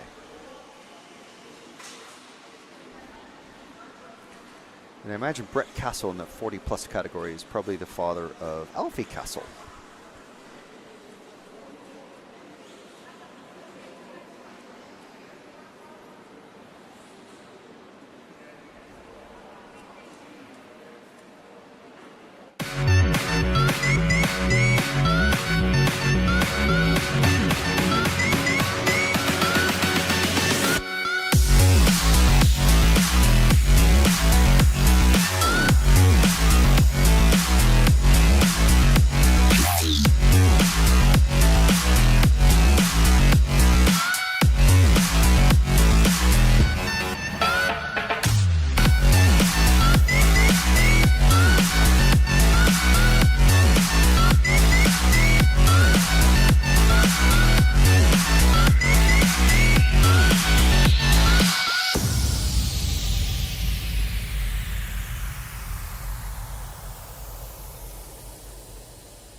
So J Concepts there, one of our amazing sponsors, helping us bring you this coverage for free all week. And also our title sponsor, Hobby Wing, and also the fantastic sponsorship from Euro RC El Saram S-Works, Mebo Sport with their 10% discount code of EFRA 10, also X-Ray, Team Savox, R1 Works, Schumacher Racing, Absima, and T-Works. So thank you very much to them. Make sure and spend lots of money with them and let them know that you appreciate their support in bringing you free live coverage of the EFRA European Championships for 4-wheel drive and 2-wheel drive off-road for 2025 here from the Hudy Arena in Trenčín, Slovakia. And we're off with the number 1 car of Panisar.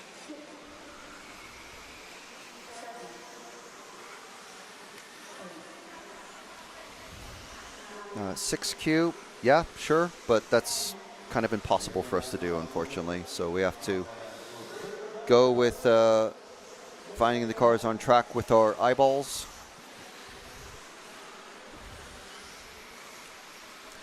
Tara saying, have a great qualifications day. We certainly will do our very best. Seen some pretty interesting racing already. And as always, every round we get a little bit more information, a little bit more information.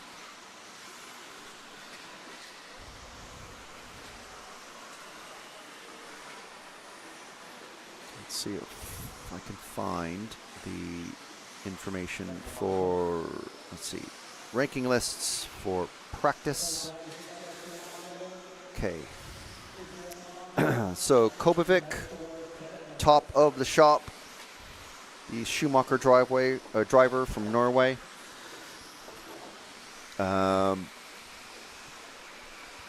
Going very fast indeed, with 11 laps in 5:26.058.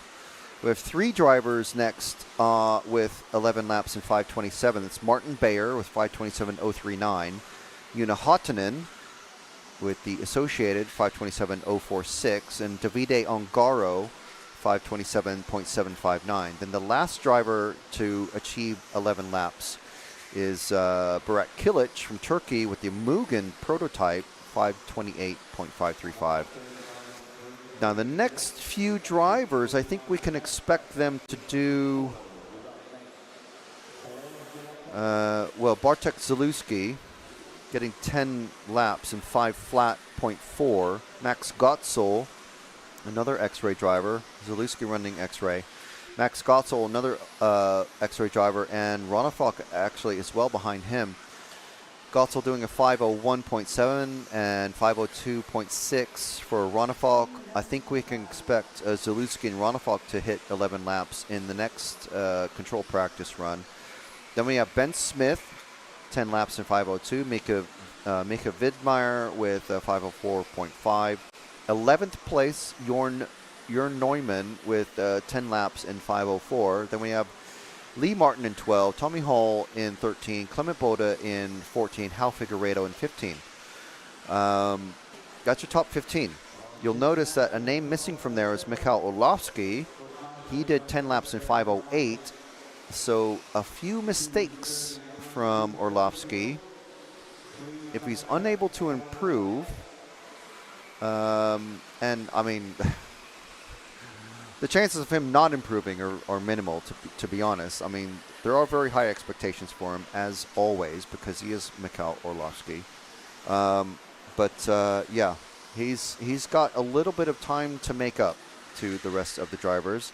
If he knocks 9 seconds off his time, 9 seconds, that's 2 big mistakes, 2 or 3 big mistakes in a 5-minute run. That is going to improve him. I asked him where he made the mistakes. He said, I just made mistakes. I don't even remember where. So I think that is basically indicative that he made some pretty big mistakes multiple times during a run, needing marshalling. And obviously, if you need marshalling, that's instantly 3 or 4 seconds off, taken off of a lap. So, yeah, that's where we're sitting at the minute. Olofsky well out of position, Ronefalk out of position, Bartosz Zalewski out of position a bit. Your Neumann, I think we can expect him to be in there. Lee Martin right on the cusp of top 10 as well. Tommy Hall right there exactly with Lee Martin. And yeah, so Olofsky currently in 17th position. So this round and the previous round basically setting the groups for qualifying, and very important, very, very important indeed. So the fastest times in these control practice runs, so P2 and P1 that we just finished about 15 minutes ago, setting the qualifying order for, well, the rest 5 rounds of qualifying, basically. There's no resort in the middle of qualifying. There's only a resort after this next group. This next round of practice is complete. So this round, this heat finishing up, we've just had Tranocchi finish. One of those cars that just went across the line didn't count, actually. It's weird. But the master clock has run down from 5 minutes to 0. So next time around, everyone will be done.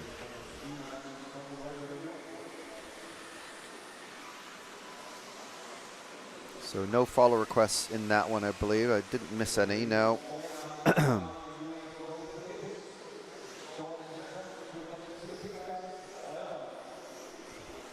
So if you do have any follow requests, be sure and shout them out in practice and qualifying. We honor as many as we can. Of course, we're taking priority follow requests from our heroes.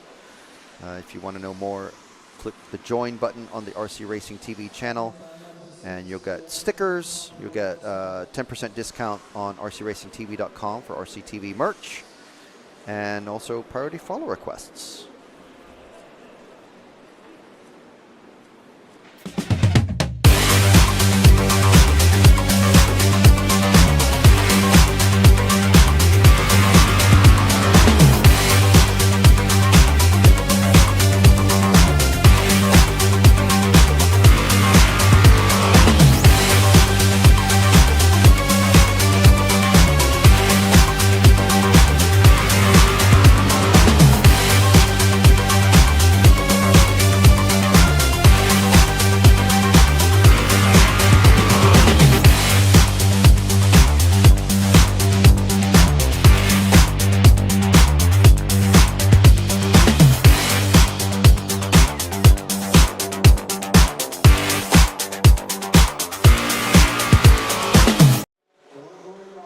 And there we go. It's a very close-up look at the tires that everyone is running all week long.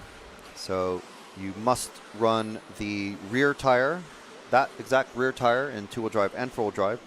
In four-wheel drive, you have to run the four-wheel drive front tire. In two-wheel drive, it's open choice, free choice, whatever tire and insert that you want. Most drivers, including Martin Bayer, use the two-wheel drive front tire. There was some chatter about impossible to find four-wheel drive tires. Some drivers supposedly being able to get hold of them while others couldn't, but if you were able to find them ahead of time, you could basically bring whatever tire you wanted for the front of two-wheel drive. It's just an EFRA rule, and there have been attempts to change that rule so it is a spec tire, but because back in the old days, the cars were basically super sensitive to which tires work better on the front. Some cars had no steering compared to others on the same tire. Therefore, it was voted way back when to have an open choice of tire, and it's just been that way. It's never been. Every time the proposal has been voted proposed, the vote has always been to keep the tires the same, or keep the rule the same. So that's why that rule is there. Just as a very long-winded explanation. One thing I haven't mentioned yet is that we are on, so there's 5 rounds of qualifying and only 2 rounds of those 5 to count. So there was some confusion with some of the people in the live chat and even some of the racers that we spoke with, thinking that it was 3 rounds to count out of the 5. But if you look at the bottom of page 97 and the top of page 98 in the EFRA handbook, it's very clearly spelled out. It is 2 rounds to count, and it has been that way, according to the EFRA chairman, Paul Worsley, for this category since 1999. So it's 2 rounds to count out of 5, so you can have a completely horrible round where you break your car in half. You can have another horrible round where you have one of your tires come unglued or falls off, and you have another round where maybe you get stung in the face by a wasp. But you can come back and TQ 2 rounds and be faster. Well, you'd have to be faster than other drivers with those 2 rounds that you TQ. And that would put you on top, potentially. Just how it goes.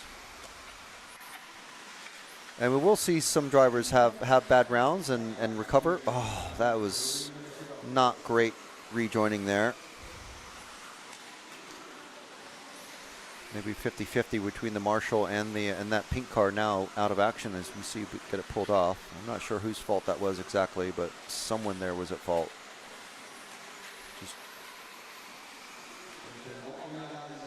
maybe 33, 34% is shared.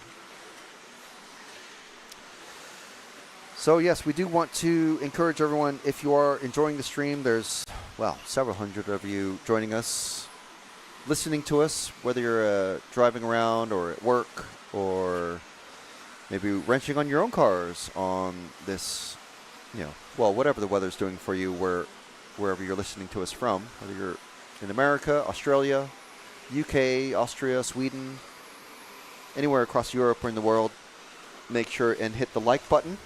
And the subscribe button, make sure you'll get notifications if you hit the bell button so you know when we're live on air tomorrow. And you'll also get notifications when the latest episodes of RCTV News and our Monday shows drop. So our Monday show this coming Monday is featuring Neil Cragg with our track chat.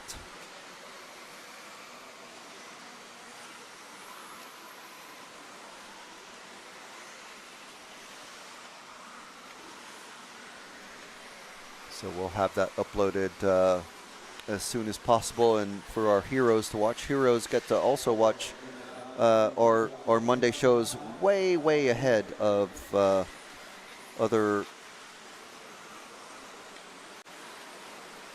anyone else who isn't a hero.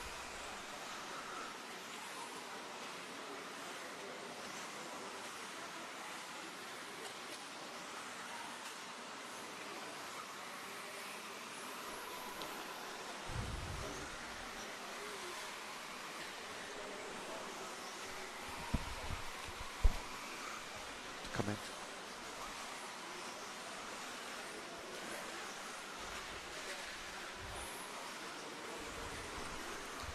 So we're talking to hopefully a special guest who's hopefully going to come in, and I'm hopeful that I'll have some hopeful news.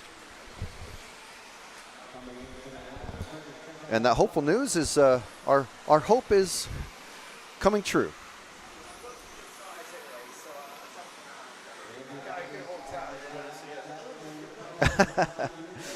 All right, yeah. So we'll have our special guest, our surprise special guest, who we haven't mentioned at all yet. What, you'll come in now, or you now and shoot off, or do you have to do something and then you come back? Oh, no, because that would take me like half an hour. Oh, okay. Yeah, let's grab you now then. There you go, and am I Scotty in this one? You're Matt today. I'm Matt. Oh, hello, yes. I'm Matt. Today you is are it Matthew or Matthew? Just or Matt. Matthew. Literally just Matt with one T. Matt. Everyone calls him Matt with 2 T's, but he's actually Matt with 1 T. If it's Matt with 2 T's, it'd be quite a dull finish, wouldn't it? You know, like a it's match like, well, finish. everyone does that. Yeah, it's like there's a guy 2 T's and an E. Yeah. Posh. Oh, but that's very American with the E. I Is it? understand. Yeah, they have the E because I want to be posh. Whereas we're just quite, just the matey team. Yeah. Oh, I'm sure everyone's fed up of hearing about Oh, that. no, that's we all can right. talk about Saturn and Gloss if we like. No, let's talk about railroads, model railroads. Yeah, that's. Well, I always find that they have a lot of understeer on railroads. Yeah. So in case you're not familiar with the voice of Tris Neal, we've got Tris Neal in from Team Hello. Schumacher. That's right. I am here. So I talked to. I mean, we have to talk about Orlovsky's run in that last one. We weren't able to watch it, the whole thing. Yeah. What, the one from last night or this morning, last one?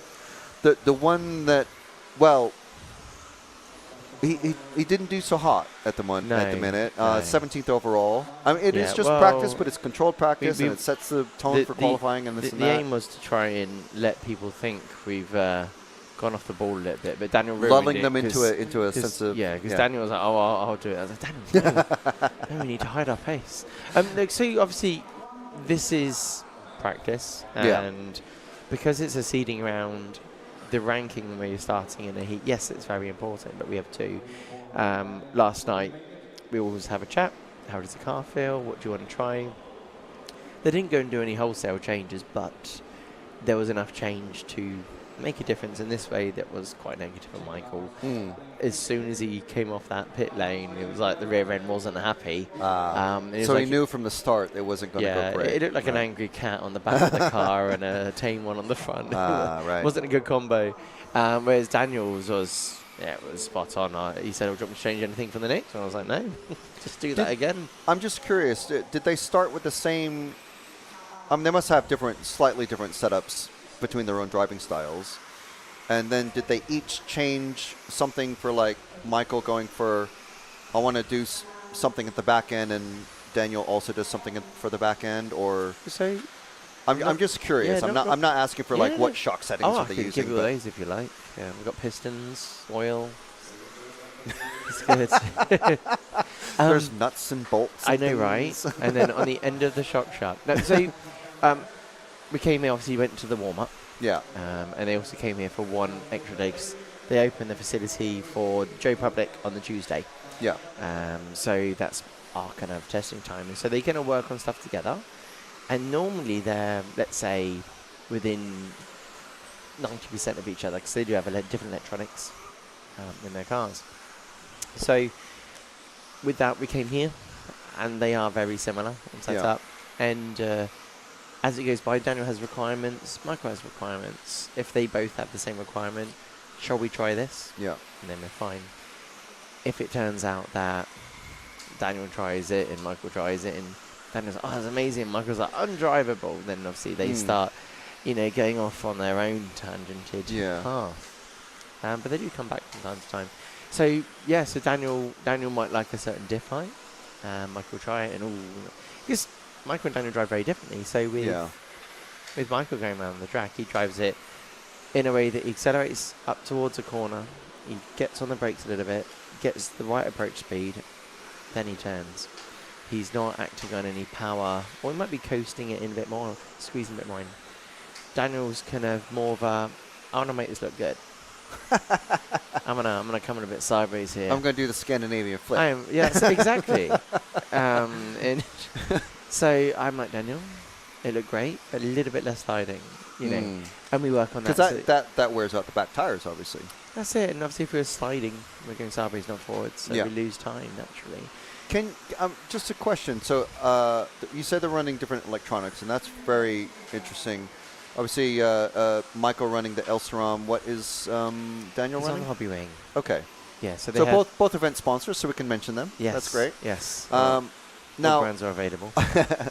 Are you able to see those traces on their outputs of the speedos? I'd say no, in one way. You could say yes because of poor setup on speedos, but those guys have put a lot of time into making it suit their driving style. Daniel's naturally someone that's got a heavy trigger finger. Michael's very, let's call it modulated, way that he comes in. It's not synchronized necessarily, but there's a certain art to his throttle patterns, and I get used to hearing them, especially when we test. Do you think that maybe comes from him being a 12 scale champion? He's always been like it since a little boy. like since I first met him. Because he never used to really swing on the throttle. So he lives around the initial power points and then just comes out of them. He gets uncomfortable when he goes to any extreme. So the expression of driving on your trims is how Michael drives. So his steering inputs, when I see him using too much lock in a corner or hear a lot of power coming in out of a corner, it's a bit unlikely. Is your car okay? Oh, I didn't have enough steering. But then when he's on full lock and then the rear ends come out. And a lot of people say, oh, Michael likes a twitchy car. So well, actually he doesn't. It's the last thing he wants. He wants a car with enough steering for his small inputs on the wheel. He just gets uncomfortable, as some of us do. I used to hate it. Because your wrist, when it rotates, your wrist doesn't actually rotate. You go through bone and ligament movement. Yeah. And you actually only have, let's call it 30 degrees to the right and to the left, maybe about 20. So actually on controllers, obviously we're going small tangent, on a wheel, when you're turning it to be comfortable, really you should have one way, let's say to the right, more movement than to the left. Okay, I mean, anyone else in the live chat, are your minds just being blown right now? Yeah. Because this is like, okay, I've never even thought of that. Yeah, I've just got to step in and say, this is amazing. So your wrist does not rotate. No, only monkeys' wrists rotate. Our wrists don't rotate. You look at your wrist. Today I that's learned ligament this. and bone movement. After 45 years. Yeah. So there's a reason why steering wheels aren't big in the controllers as well, because the bigger your wheel is, when your hand's holding it, your wrist has to now move more. When your wheel's smaller, you rotate the fingers round, or you move them to rotate the wheel if you're going to get, a bit more engineering get involved. So your thumb moves up, that does a certain amount. It rocks forwards, but it's also awkward, so then your arm has to move. And then your two fingers pull down the other side, or support lifting up, but your thumb pulls back that way. So you've got a lot going on there. So I believe Michael gets uncomfortable when he has to do too much movement there, and it's the small movements from the joints, pulling with your, let's call it your middle finger, and putting back with your thumb. That's my thoughts anyways. Daniel, he's got massive hands. He's very much, his elbow pops out a little bit more, and you see the ability for his arm to move more, whereas Michael's a bit more tucked in. Huh. So you'll see some drivers I noticed with Michael their elbows standing on the stick out stand. a lot. He stands a lot like his elbows out, both elbows. Yeah. So Daniel's even more. Yeah, that's what I've always noticed. Like, there's a lot of races, you see the elbows come right up, and then it's a comfortable action. Like when we get a screwdriver, we want to push it, we want to get weight behind. Yeah. But to get the maximum power, when we're twisting a screwdriver, kind of get our elbow up, don't we? So then your whole arm has no restrictive action. It's an instinct that we go to, whereas Michael's very comfortable within that. He's there, the controller's like that, the wheel's pointing a certain way, and I move my fingers in a certain amount. So for like normal racers, or maybe, I mean, dare I say beginners, the one, if you've got your elbows tucked in and like against your rib cage or your stomach, a very uncomfortable driving position. That's bad, basically. Yeah, well, unless once you're you get used to a to certain small level. movements, yeah. So it's all about your own dexterity. So Michael's got an amazing dexterity. He can utilize that fingertip. I'm sure. I was going to say a dirty joke then. But this is obviously all ages listening, and I don't want to offend anyone. But the realities is he's very comfortable when he's in that small realm of movements. Again, going to 12 scale, he's not going to be getting full lock. That's going to make the car try and turn up its ass, as people would say. And then touring car as well. They don't want to use all the lock because that's going to scrub the front tyres. You lose corner speed. Yeah. And you wear out the front tyres. You know, that kind of thing, they get too hot. So it's all about efficiency for Michael, whereas Daniel utilises the momentum of the car when it's rotating a bit whilst moving forwards, which is a very difficult thing to look, it can hurt you. So in Australia, Daniel was quicker than Michael for a lot of the practice, going through qualifying and that. And that's because he likes to swing the car through the corner and carry the momentum whilst rotating the car. Michael found that very difficult, and actually after the event, spent some time with him. Right, you need to go a bit wider there and rotate the car into there as you're turning.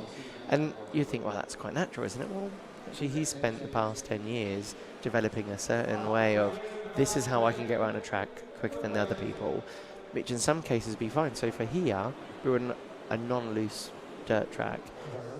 I understand there's a PVA glue or type surface on the top. And because of that, you have to roll the tyres in and not slide them. So slow it down with the brakes, but in a way that we don't slide, and then turn into the corner. And it will flow in, and we don't want to scrub it off. So is that what they're using? That's literally exactly what there The is on the Duvalex. side of the can. Yeah, That I see. the chap who's repairing the track at the end of so each it's day is using. adhesive. It's Yeah, 'cause whatever this is. Yeah, because I was told it's the same as what the 8-scale tracks uses, which would obviously you've got molasses and sugar-based things. But it's clearly not what I was told. And yeah, I've heard it's because someone says, "Is that PB Grim?" I'm like, no, it's like a sugary-based thing. And obviously, at that point, I was talking out of my bottom. So is Polyvinyl acetate dispersions. That's BVA. Polyvinyl acetate. I see. It's a nice fancy word for a bit of a what you could, the kids are playing with to stick bits of cardboard together. And that's, I mean, there's different types. So the question is, what are we driving on? Are we driving on glue or are we driving on dirt, It's brown. Yeah, well, it looks like dirt, but what counts as surface you're driving on, because we could be driving on, like, the hard rock crust of the earth at the end of the day, right? Well, I mean, this is kind of the way. It's weird because a lot of European tracks kind of went the American style with big jumps, but now they've become big jumps but with glued surfaces, whereas the U.S. tracks have kind of stayed just as they are with the surfaces that properly break up. Yeah, because the thing with the indoor American tracks is obviously the sourcing, which makes the tyres create more grip than you see on carpet. Yeah. And they have this stick release noise when they go around corners. It's pretty cool because they're running on slicks. You're like, okay. Yeah, the bubblegum clay tracks is what I call them. Whereas here we're driving on a slippery surface, which is consistent, has stayed consistent. They brush off the marbles because the tyres aren't even sticking to the surface. Yeah. But we're in an area where, I don't know, it's quite wonderful for us, providing no shock oil leaks on the track, which we had yesterday, which made a nice rink for the guys. I was like, oh my word, we're a bit off the base here. But no, I think it's wonderful. And going back to Michael and Daniel, utilising the non-loose surface is helping Michael more than Daniel, really. But Daniel, that last one, he just told me he's like breathing on the power. Little pulses of power. He's showing me his finger movement. So they're both using pistol grip. Yeah. Steering wheel. Daniel drives on the wrong side of the road, so to speak. He has his right hand does the Oh, okay. He's left. So he's using a lefty steering wheel. Am I? Yeah, I think so. Yeah, that's it. Yeah, I think it's right. I'll have to double check. Get back to you. But yeah, so I don't know if you know, but Brock does that. But he steers right to go left and left to go right. Oh, really? Yeah. Oh, my goodness. I think his brain's wired the other way. It's the thing with races. There's a certain quirk with them. It's either a bit of autism or the brain's wired in a way that they use a different part of their brain. And the high level ones, there always seems to be a certain trait with them. I remember there's I've seen a couple of top drivers do that, and or maybe just drivers in general. But I can't remember ever seeing that recently. I'm wondering though with Brock did his dad go, here's your RC car, son? Didn't even know anything about the radio. It's on reverse. Yeah. So Brock's like, cool. And he just starts learning to drive with this controller. Yeah. Because you see people that hold the controllers the wrong way around. Yeah, I've seen They're that. like giving it a cuddle almost. Yeah. So it's fascinating with all that. Wow. Spent all day chatting about these kind of things with me. We haven't even gotten to Warhammer painting, but we did have a good chat about that yesterday. I will say, being at Heat 6 and Michael's on in 12, I need to glue some rear tyres for him. So I should probably head off. Yeah. But maybe if you have me, I could come back sometime. I mean, anything else that you can blow our minds with would be just amazing, Chris. I'll write down a little, little list. But no, the hobby's wonderful, and it's fascinating. Yeah. And the beauty is obviously you'll talk to someone like me that's, I'm very in that camp of looking after our guys, and I've learnt my things that no one else even care about, but I'll talk about it, and then okay, I didn't think of that. But it's only because I've been nerdy enough to spend time thinking about how your arm and the ligament and stuff. Yeah. And I'm like, what do you mean? And I learned it a few years ago because I had a Spectrum radio which had large wheel, and I was struggling with my racing. And then I machined myself a small one to go onto it. Oh, much better. And it's just that. And then you kind of research and explain to drivers. And, we don't like it when I get to full lock. And we have a look. And we just restrict the wheel movement, recalibrate the wheel. Yeah. And then, it's a bit nicer now. Wow. These small things to actually help you in a big way. Yeah. I mean, for sure. I've always found that something like, if I just pick up a completely different radio that just came with an RTR kit or something like that, I'm like, I just sort of reset how I drive, and then a few weeks later, I'll pick up a different one, drive a totally different car with different radio again, and it's like, okay, yeah, this is how I drive this. But when it getting into like the nuts and bolts of things like steering expo and this and that, or mixing, and I'm like, I just got lost. So maybe I just need to keep it quite basic. Well, a lot of the tools that racers have for them, they don't necessarily need, but there are some small things that do make a difference. Yeah. All right. Well, we'll let you go and do your Schumacherly duties. That's it. Glue some tires. Gluing some and so who are you gluing tires for? This is Michael. He's trained me well. Initially, I started out helping him, and then he left me to it, and now I just, what do you want? 3 sets. There you go. Off we go. It's quite nice. Put my earphones in. It's nice. It's got British heat here. Yeah. Almost all Brits. It's crazy. There's a few there. Oh, cool. Thank you for having me. Thank you. Thank you very much.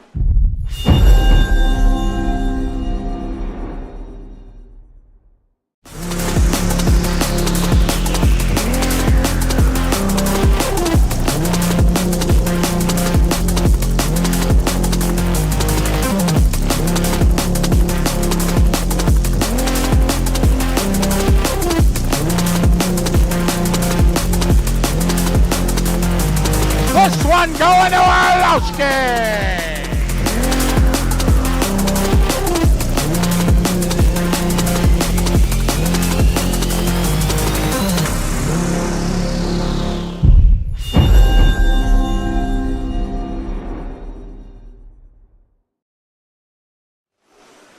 So I'm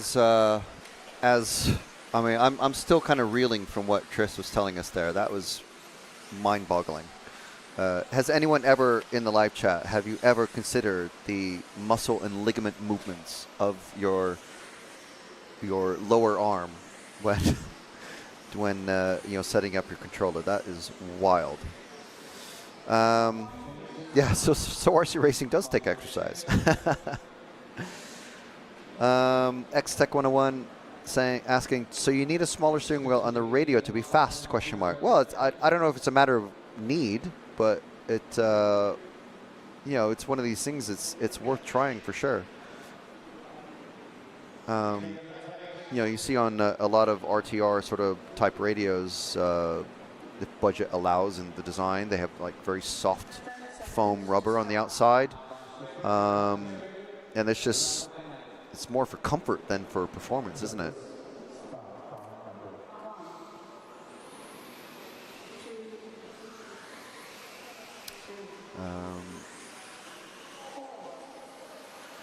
Yeah.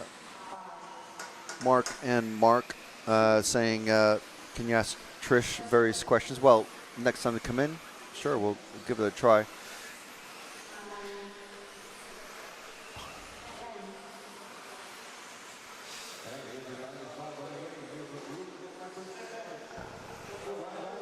Yeah, Kieran on camera replying to us, trying out 12 scale wheels. Obviously, those start big, and you can trim them down to whatever size you want. Custom size. Putting those, you can mount all sorts of things to the wheels now, and 3D print and design your own things and machine stuff if you don't have 3D print or machine, whichever you like. Oh, there goes, unfortunately, Reketya in the car 1.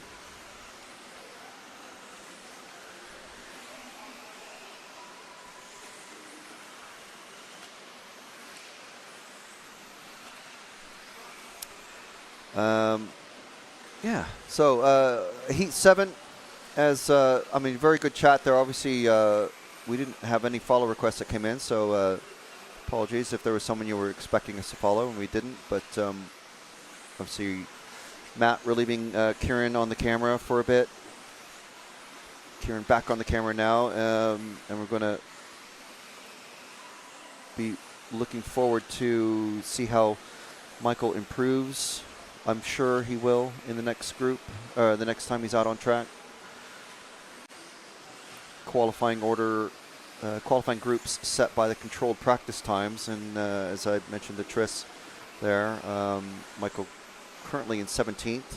I'm sure working on that car very quickly indeed.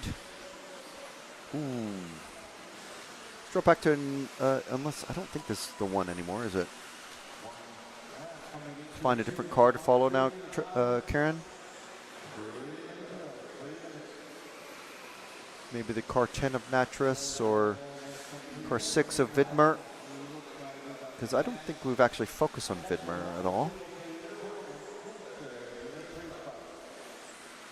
One of the many drivers here running, the only driver to run a particular brand of car is Fabian, running a Yokomo, helping out Burek Kilic, the only one running a Mugen. And yes, there is a Mugen four-wheel drive out there in, well, not at the moment, but in the final group of racers.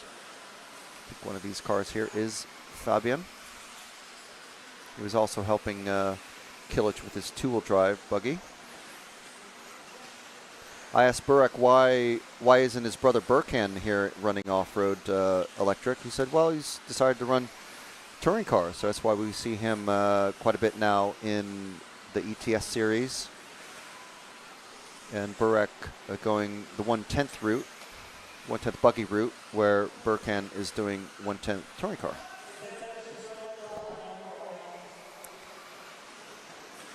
Someone getting shouted at there by a referee.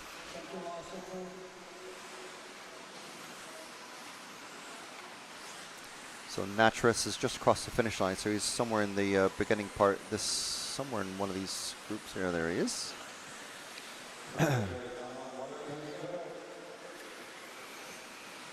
Natris, the only one running a Kyosho, so the only Yokomo and the only Kyosho out on track at the moment. And in the upcoming heats of 11 and 12, we'll have the only Techno four-wheel drive and the only Mugen, as I said.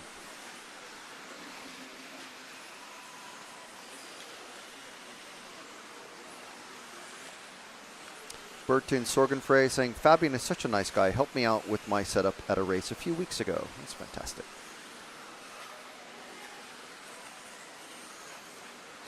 And of course, we had JMN saying, please follow Oliver Natris at some point. Many thanks, Nana. So yes, I think this is still Oliver out on track. Please follow Ryan Clark. Thank you. Let's see if we can find him very quickly. He's just across the finish line, Kieran. Ryan Clark in the car 9. I think we're already on him.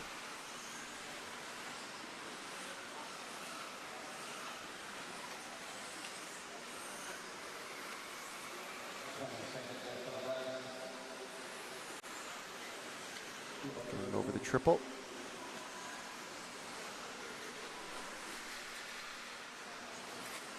Oh, and going over in the car. At least he didn't hit a pole of pain. Teabag McPick, one of our heroes, saying, morning all, what's the story? Well, Teabag, if you scroll back about 10-15 minutes or so, you'll catch Tris Neal from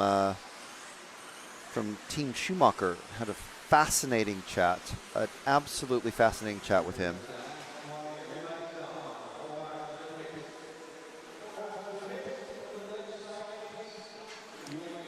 So some amazing insights, as always, from these team managers who've been in the industry and at trackside for these, the fastest RC racers in the world, basically. And always some amazing inside stuff that we pick up.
Jamie hasn't replied yet. I'm just checking.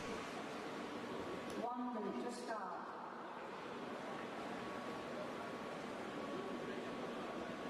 Yeah, looks good. Everybody's behind the line. Heat 8 out on track now. A few drivers to see if we can keep an eye on. We always have a request for Phipps in the 3, and Thompson in the 8, and Andreasen in the 10, and our friend Havranek in the 7. We'll obviously do our best to follow everyone in course.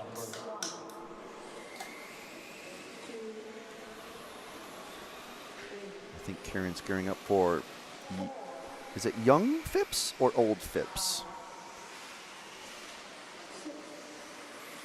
Just Phipps. Neither a junior nor a 40 plus, so Phipps. Thomas Phipps from the UK in this green car with the white wheels.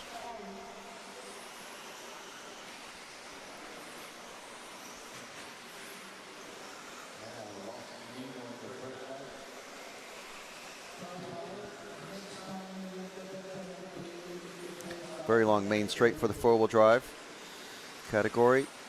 2-wheel drive, if you missed it, we were here Monday, Tuesday, Wednesday. Wednesday was finals day. The A finals, great racing. Make sure and watch the full set of A finals and interviews after the races on the RC Racing TV YouTube channel. So it's really good racing, honestly. And we didn't know, luckily for us, it came down to an A3. So it came down to the final race to decide the winner.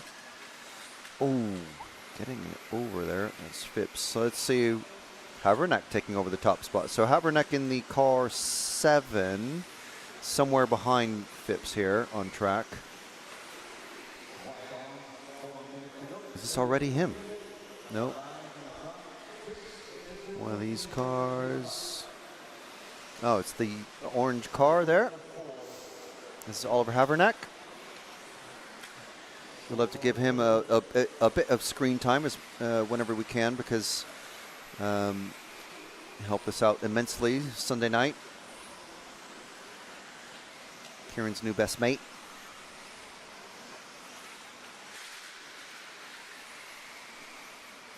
We do have a request for car 8 of Matthew Thompson. So yeah, we already knew that we were going to be following him before the race, before this heat started. Of course, these drivers racing 5 minutes. 5-minute times are what counts. No longer just 2 laps in a row. And now Havranek has a job ahead of him. So let's see how this sorts itself out. Coming up on 2 slower cars who were both trying to get past each other, and Havranek, getting hung up and not able to take advantage there. And now, has anything popped off or dislodged itself? And luckily, one of the cars helpfully moves out of the way by crashing, but now that has dreadfully really slowed him down. You got some of the top drivers walking towards us already. Let's see if we can find that car 8 of, is it Matthew Thompson? Yes. There he is. A familiar paint scheme for us this week now. Of course, I don't see these drivers week after week or even at nationals events. So it's the British racers, hard for me to identify, unfortunately. So that's why it's helpful when we have drivers like Lee Martin and team managers like Drusher and Neil in.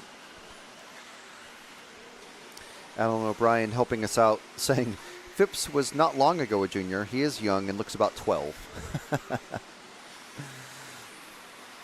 I'm sure in the most complimentary way.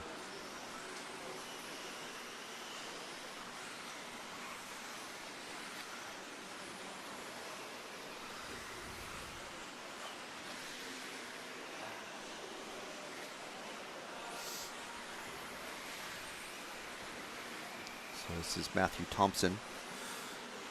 Here comes Lee Martin walking into the off-road arena now. Oh, and he gets lodges himself in the wall.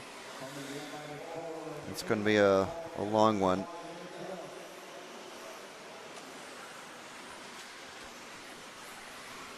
course, we don't have to follow just the British racers. We're happy to follow any of the drivers. If you're from Sweden and you want us to follow a particular racer like Johansson, or if you want to follow one of the Austrian racers, German racers, anyone, just throw yourself in the live chat. Ooh, and Thompson pulling off. Just something happened there in that last go. So let's pick up another car. Don't like to stick too long with the stricken cars. Maybe the racer trying to help figure out what it is, but it's hard to diagnose these cars sometimes. Obviously, if something was hanging loose, it's very obvious for us, but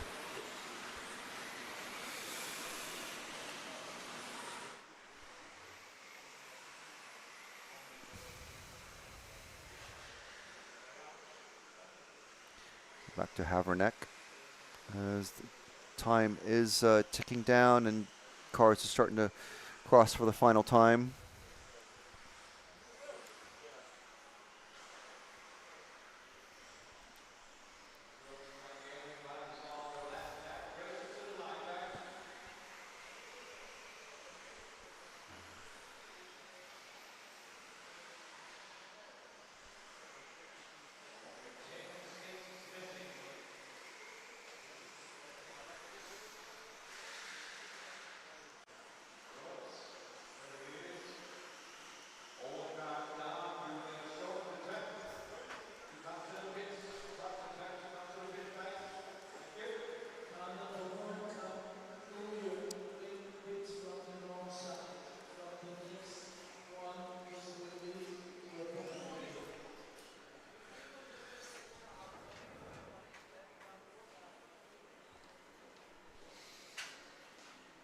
Just final results have come up or not? I haven't seen them yet.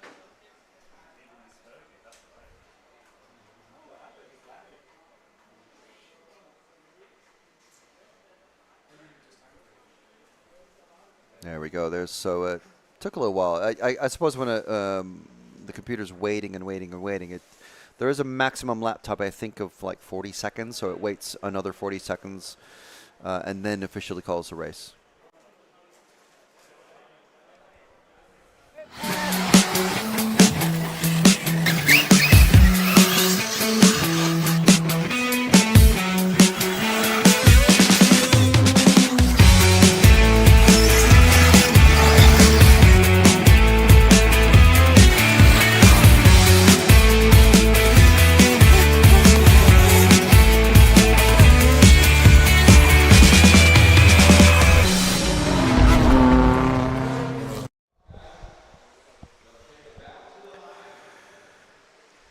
Thank you to Euro RC for helping us bring you this coverage for free all week long. Hobby Wing is our title sponsor for the EFRA 1/10 4-wheel drive and 2-wheel drive European Championships for 2025 here from the Hudy Arena. We also want to thank J Concepts, El Surround, S-Works, Meebo Sport with our 10% EFRA 10 discount code, X-Ray, R1 Works, Team Savox, Absema, Schumacher, and T-Works.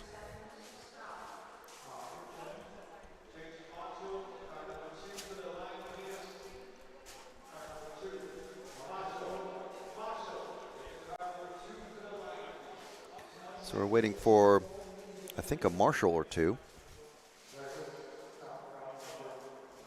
See, the race organizer is quite particular about someone tightening. Is that checking, warming up a diff, or just tightening the wheels?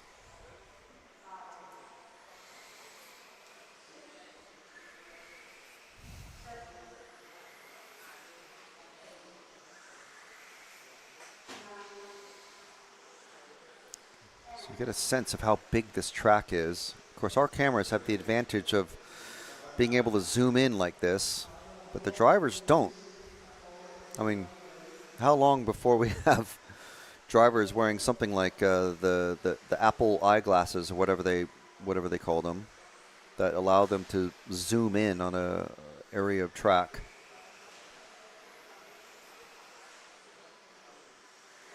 Coming over that, what used to be the finishing sweeper, over the quad and into the Z section.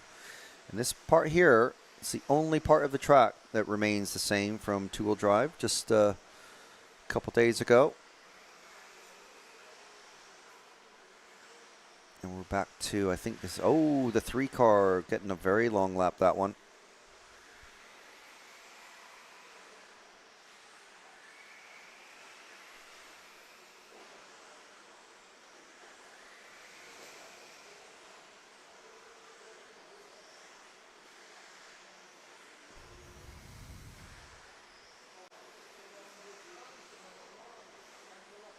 Very nice multicolor paint scheme on that one.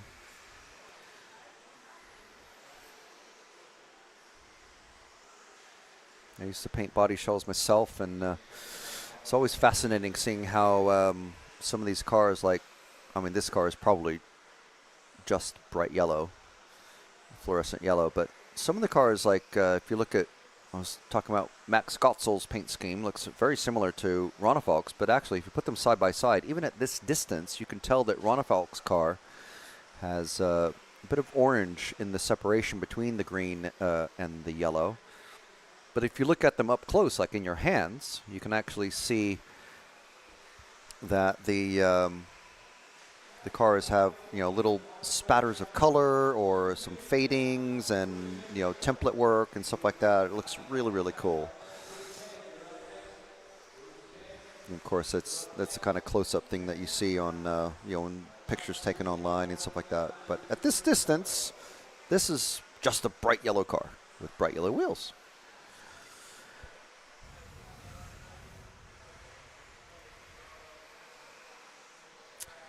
We do have, of course, we're going to follow Daniel Pohl in the car 10. We do have a request from our hero, Raggy, asking us to follow Daniel Pohl. I think this may already be him. Yeah, it was that car that, or was it? Where is he on track? He's just started the lap somewhere, so it's, I think this is the car there. It's car 10. There he is. Daniel Pohl, junior racer. We also have a request to follow car 7. So I have to, oh, Daniel getting it all wrong in that far section. Where's the car 7 at?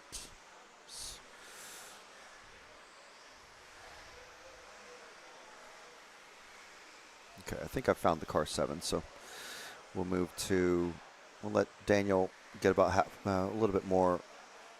Let him get over the quad, and then we'll find the car 7 out on track.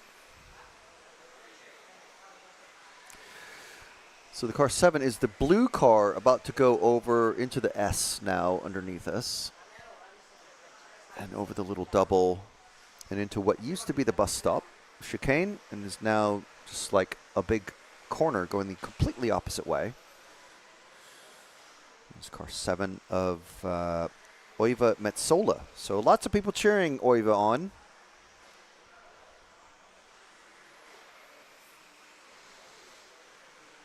So let's stick with, oh, that's an unsuccessful wall ride. And of course, throwing off the rhythm of the jumps going into this section here. But let's hope this next lap is all good. And the car seems to be all in one piece still. Everything pointing in the same, in the proper direction.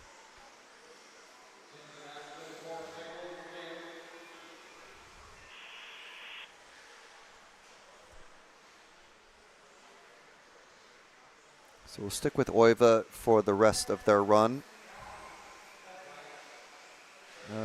Yeah, so they're on their last lap. Ooh, and getting collected up with another car who attempted a wall ride, possibly. A couple of cars are getting rescued, so going to be a little slower of a run than Oiva wanted.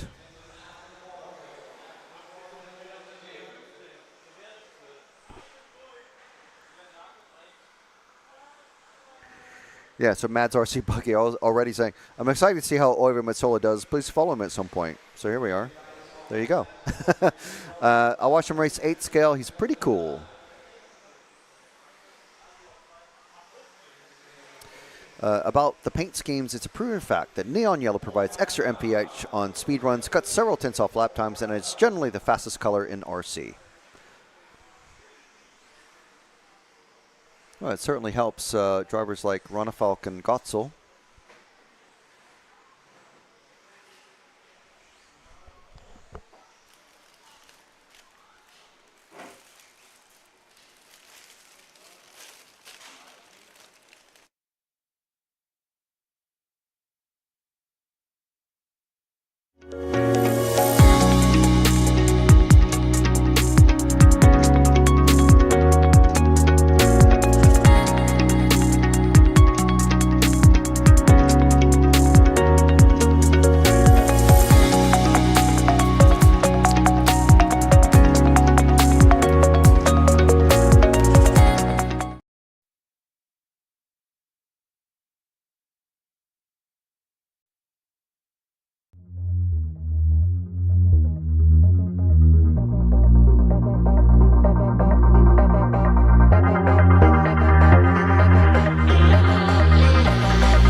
Clear the track, please. 20 seconds to start. So we're just a few seconds from getting going. Even though the computer voice is saying 30 seconds to start, that just means for the final bit of the master clock. So obviously, number one car goes, and you see the time count down a couple of seconds, and the next car number is called. So they go off in number order in these practice rounds. In the qualifying rounds, they'll go off in, well, the first round, they'll go off in number order because they'll be ranked in that order by fastest seating practice or control practice time. But for all the following rounds of qualifying, they'll go off in the overall fastest qualifying time that they have done.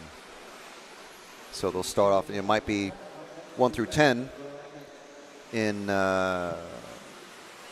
round 1, but by the time we get to round 3 and 4, it'll be all mixed up. It could be start with car number 4 and car number 6 and so on and so forth. And just be all mixed up based on how fast they do.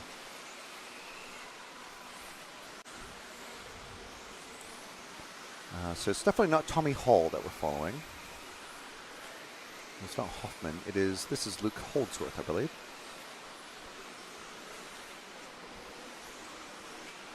Car 2 of Holdsworth, yes. Josh Holdsworth, I'm sorry. I know there's a couple of them. And as is tradition, we like to get them mixed up as much as possible. We have both of the Hall brothers in this one as well, so it's just confuse things further. So let's drop back to the next car behind. See who we pick up. I think this is young Tommy. Yep. Well, I say young. He's shaving, so, you know. He's an old guy now. What was he, 16 when he won the Euros, Robin Hood Raceway, I think it was? Or was he 14? He was quite young. And now he's got this big, deep voice, and yeah. You can hear more of his voice on the Block Party on RC Racing TV. Tommy Hall.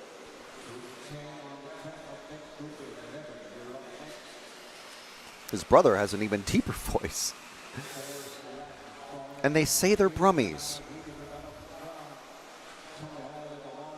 Well, I mean, they don't say they're Brummies. No one admits to being a Brummie, do they? Are they from Coventry? I think so. But I think grew up in Brummie area. Certainly not West Country. We're talking about, if you're not completely unfamiliar, you go 10 miles in one direction in the UK and people sound completely different. It's really wild. So let's pick up someone else here. Where's Hoopo in car 5? Hoopo's one. This might. I think this is Hoopo. We have sadly not really focused on Hoopo whatsoever in this one all week because he's always been like car 7, 8, 9 or something like that. But Hoopo from Austria, Mr. H Speed himself, longtime X-Ray racer, longtime on-road racer, and recently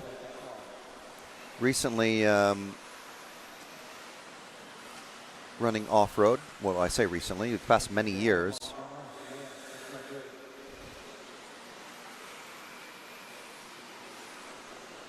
He's been running off-road with X-Ray for quite some time. Always very quick.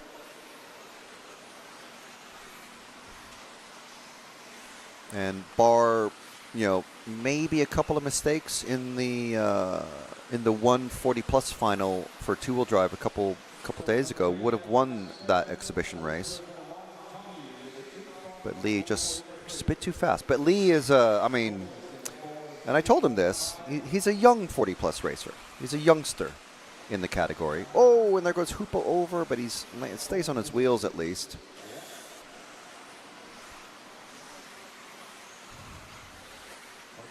Go old guy Honegal. Car 6, Alexander Landon. We have followed Landon quite a bit, but we'll see if we can find him.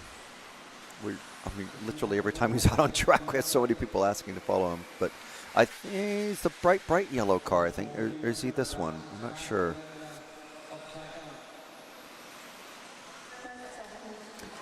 Good morning, Craig Gibson.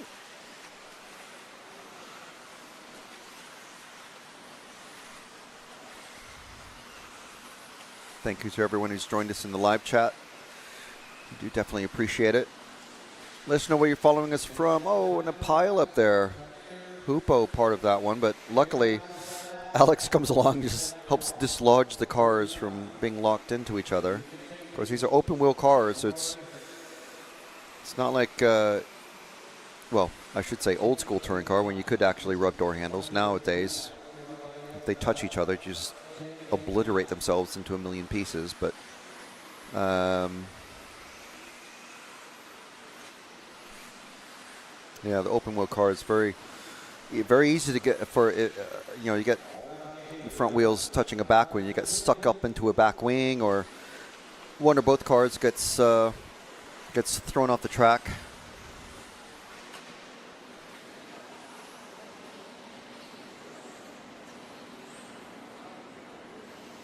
Beastie24 following us from Fresno, California. Amazing. That is quite some time difference there. Thank you for joining us from the West Coast. And there's your finishing order.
P11 out on track. See the drivers' names.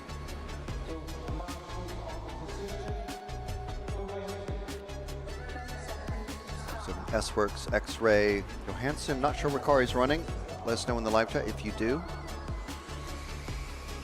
Smith and a Schumacher, X-Ray, S-Works, Techno, Associated, X-Ray, and I'm not sure what Berjuice is running, but let us know if you do. So this is Dominik Vlasic, one of the few extra S-Works drivers that are here. S-Works, one of our live stream partners. Thank you very much to S-Works.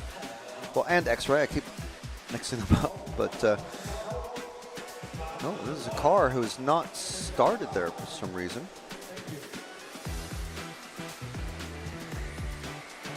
He's been told to move the car off the starting area because obviously if it goes wide there, it's bad juju. So we drop back a car. Pick up Neumann, possibly? No, this is Martin. Sorry, Lee Martin.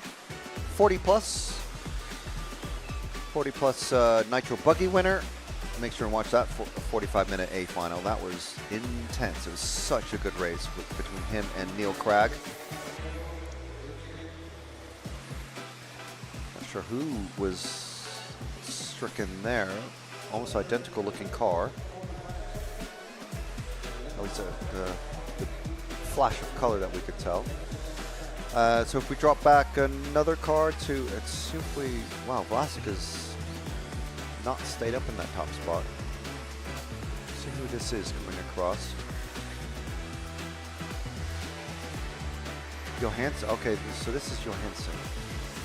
Different Johansson. Elias Johansson.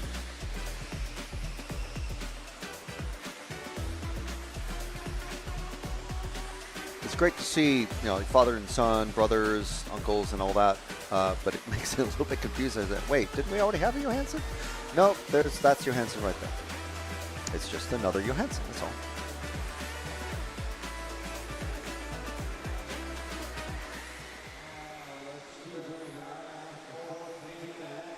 Ben Smith popping up into the top, running a few cars behind on track. So we drop back to another car. Karen, yep. Let's see who.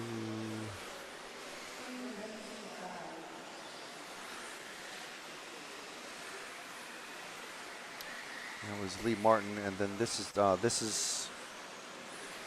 Johansson. Yeah, this is Johansson.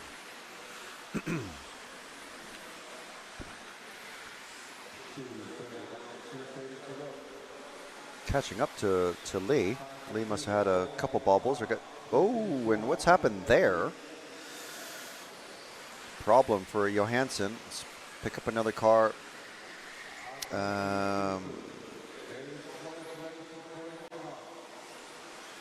Oh, it was Figueiredo who didn't get started on the grid. That's why he's a few laps down. And we have followed the car 3 of Elias Johansson. Running a Schumacher, I'm told. That's great. Okay, let's see who we've picked up here. This is Gotzel. Oh, just going over. Is he able to? Nope. Trying to do the 8th scale thing. The dance, the pirouette of death. It didn't help. I wonder how much battery power that uses. You know, it's not like nickel metal hydride where it chews up the peak power of your battery. LiPo just a bit different.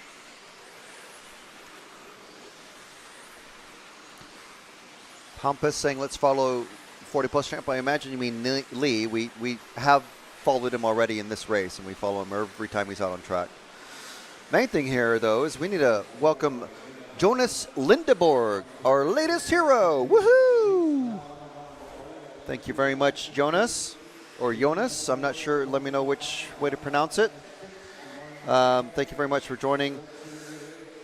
And how do you join to become a hero? Well, you hit the join button on RC Racing TV's YouTube channel, and you go, oh, you get free stickers. Yes. You get 10% discount on merch. Yes. And we get instant, priority follow requests. Perfect. And awesome logo and bolded name on live chat and video replies. So definitely, if you want all that,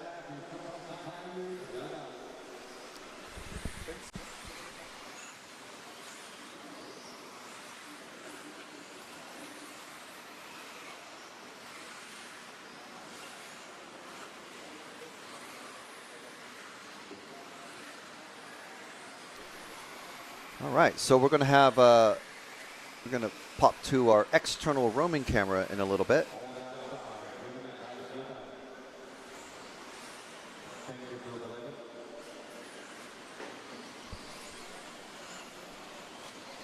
So as the drivers are coming off the rostrum, yep, we're going to throw the map. So the penultimate heat. Ben. Penultimate heat, not quite 11 laps. I think that's what everyone's going to be going for now, is the 11 lapper, but pretty good. Yeah, it was good. It was a little bit better than before. Just made a little tweak. We're just looking for that last little bit, just to get onto the 11 laps, and hopefully we can step forward in Q1 and get a little bit closer. How much different is it to two-wheel drive, the experience out there? It's definitely different. The track's a lot slower and more technical in the middle section, so kind of using a lot less power, and we're kind of setting it up for a lot more rear end than two-wheel drive, which is not what you'd expect, but yeah, it's fun. I like technical. Fantastic, well done. Good to hear from Ben. Vlasek was pretty fast. I think Clement was pretty fast. Clement Boda was second. Clement Boda is having a good, important chat with his team. Clement, pretty fast out there? Yeah, the car was really better than the first practice. We changed everything yesterday evening. The same pretty setup that the Yuna, so thanks to him. And now we'll just adjust some point on car, and now we'll be really, really, really good. It's fast, and just little mistake at the last lap. But we put new tire for the first qualifying, and we will see what happens, but it's really, really better. Thank you. Thanks a lot, Clement. I'll let you go, Marshall. And as we go over to the top heat, I'll hand back to Frank. Right. So good to hear from Ben. We very rarely actually talk to him, to be honest. So it's good to have him, and Clement as well. And we did miss. We do apologize, Alan. He wanted us to follow Ben for a lap, but I think we did maybe a little bit better there. We actually got to speak to him, so that's really good. Now the top heat. So this is the last chance for some of these drivers to get 11 laps and start in the top group of qualifying. So we'll follow them all out. Well, we'll follow car 1 out first, and here's Martin Bayer in the very familiar orange and blue. Two-wheel drive champion just a couple days ago. Very super emotional, telling us yesterday, ooh, slide. As Tris was telling us, when you're going sideways, you're not going forward. But Martin was telling me that 2 laps, very hard. 5 laps, extremely hard. Wow. Did you see how Ronnefeld's tires went over the piping there? Coming off of that little jump leading onto the main straight. Ooh, getting that one just slightly off.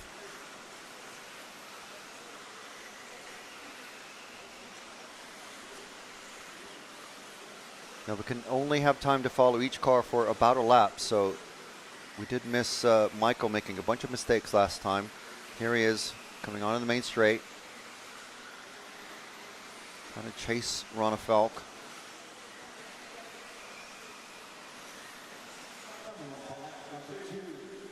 Car looking, I'm sure feeling miles better than it did in the first run. As Tris Neal was saying, just getting a bit off, going the wrong direction. Kobovic, his teammate, topping the sheets last time round. Oh, and he gets it over. That is going to cost him a couple seconds, potentially.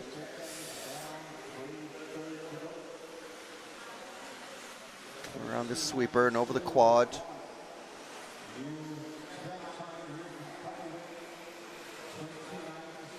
Oh, Orlovsky just stopped.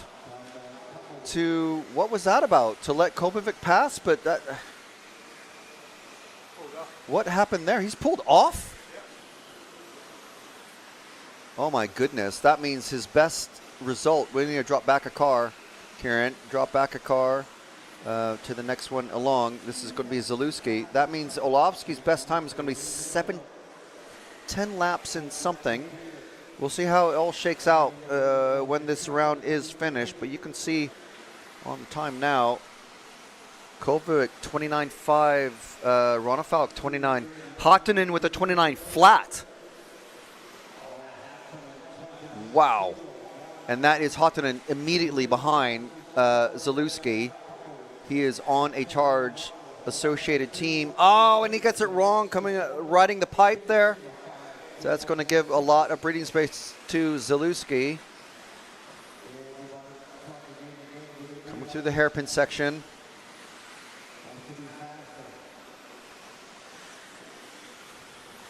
And someone else going slow there.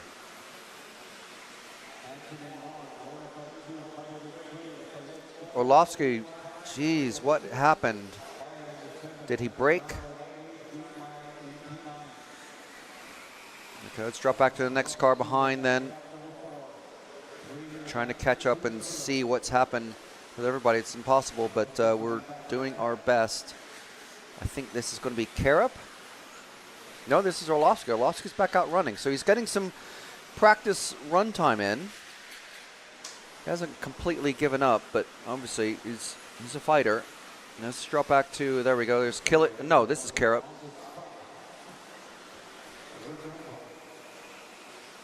Associated racer. Obviously Hottonen's teammate. Hottonen still with the best lap, 28.9.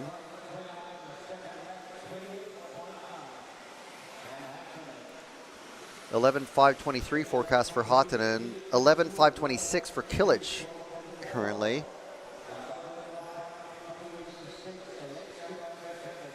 Absolutely amazing. Kilic is the next blue car along. You haven't followed him. There he is, just going. Oh, and he's gone over. Kilic has gone over. That's going to wreck his time now. So next time he comes across,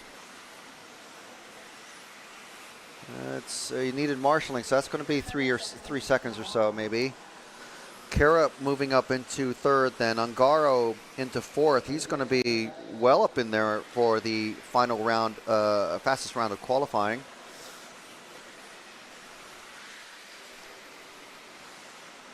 Hottonen, Ronafalk, Zalewski,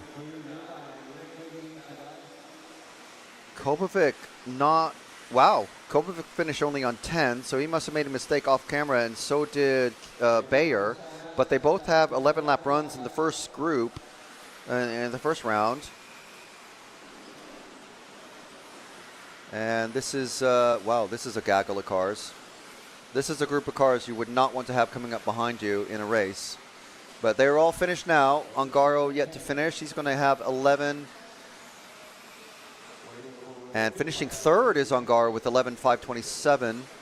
Widmeyer still finishing 11,528. So Hottonen, Ronafalk, Ungaro, Zalewski, Karup, and Widmeyer on 11 laps.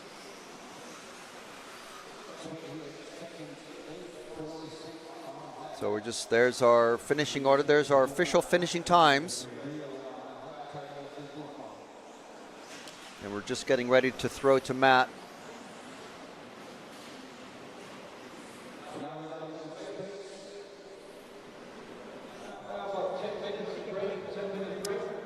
Well, Orlovsky came off, went back out, maybe trying some stuff. I mean, it's not ideal. Now's the time to do it. I might talk to him in a minute. I think the story is Hudy Arena. If I can find the guy.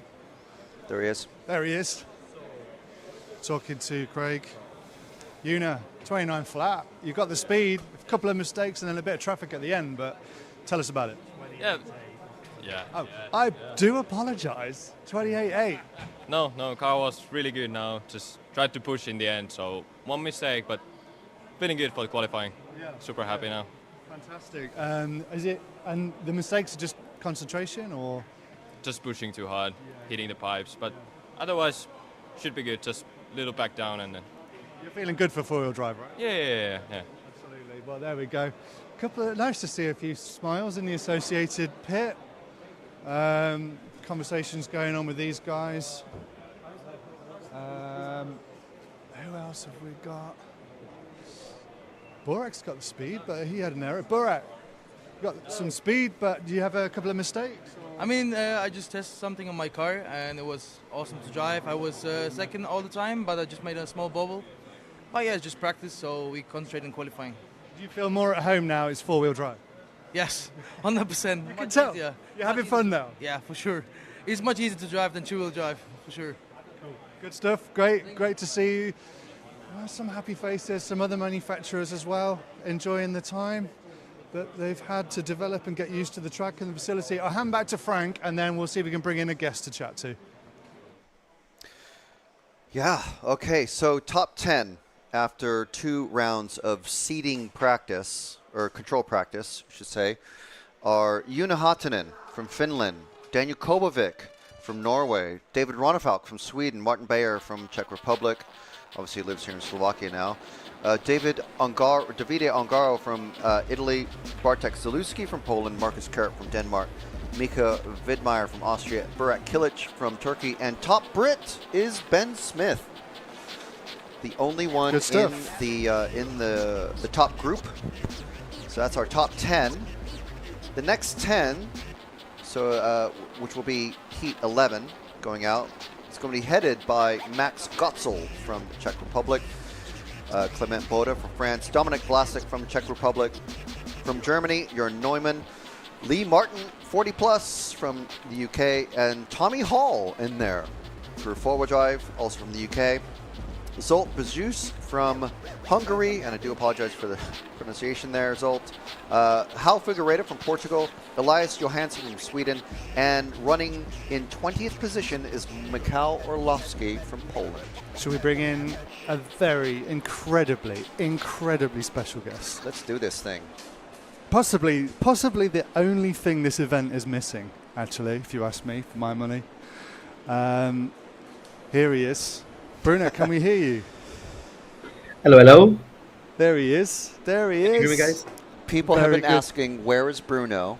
And here he is.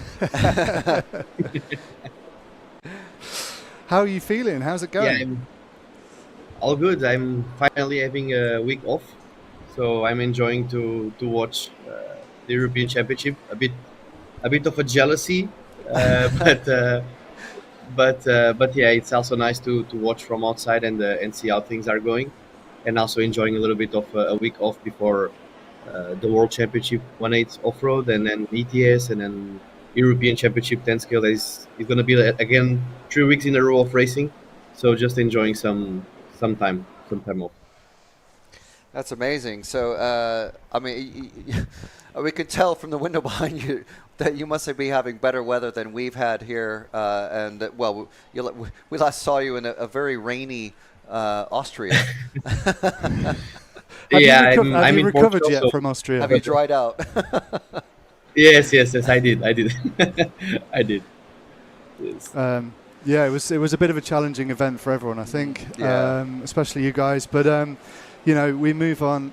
You said a bit of jealousy. I mean, did you expect to see Martin Beyer? I mean, you obviously know Martin incredibly well. You probably know. I don't think they developed it too much since you left. You probably know the platform well. You've won with the platform. Just last year. Did you expect to see Martin take the win?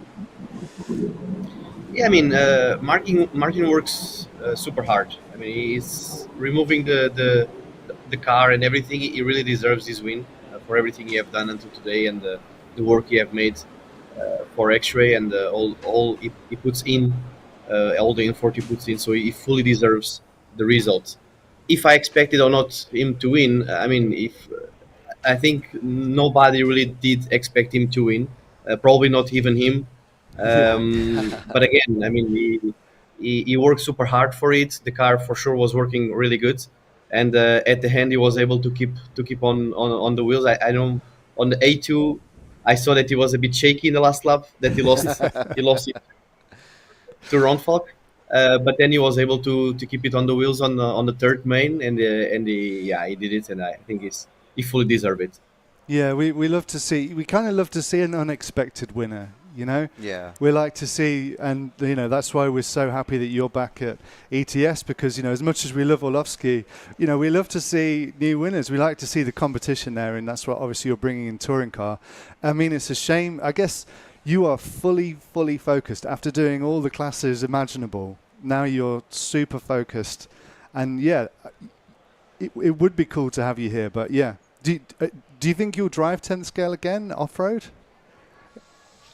Yeah, I would like to, for sure, to make a race. And of course, if I choose a race, it will be a big race like a world championship or something similar. I would for sure love to do it.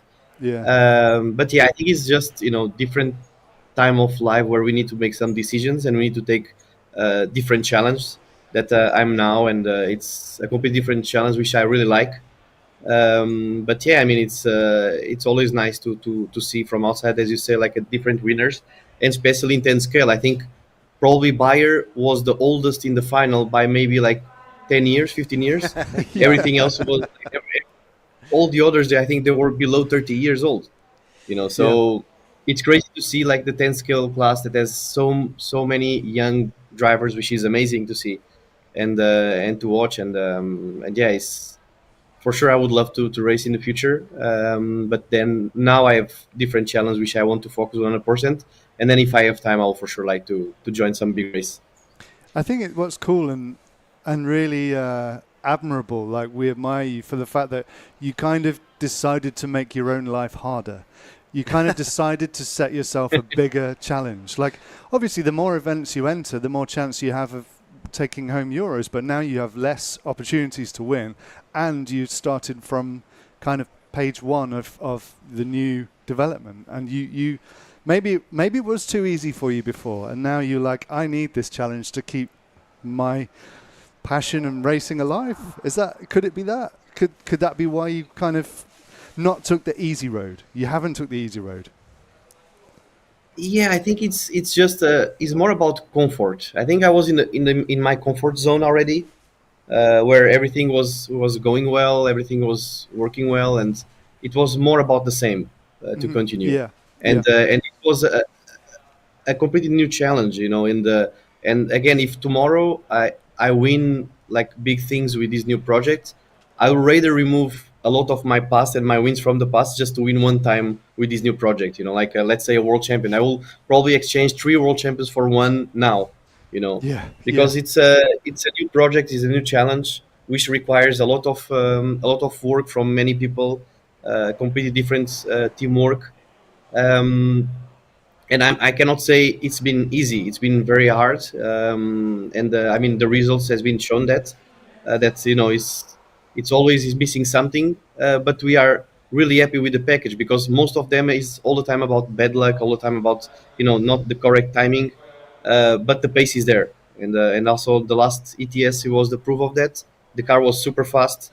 We were unlucky on the reseeding, which put us on the qualification in a very bad spot. But in the end, we need to accept our mistakes and we need to move forward and learn with it. So to try to fight for the success in the future. Absolutely. Now it's interesting that we were talking about the age of the drivers. Obviously, Martin, I think he's 37. The youngest driver in the A finals, 18 of Bartek. I mean, that's nearly a 20-year age gap.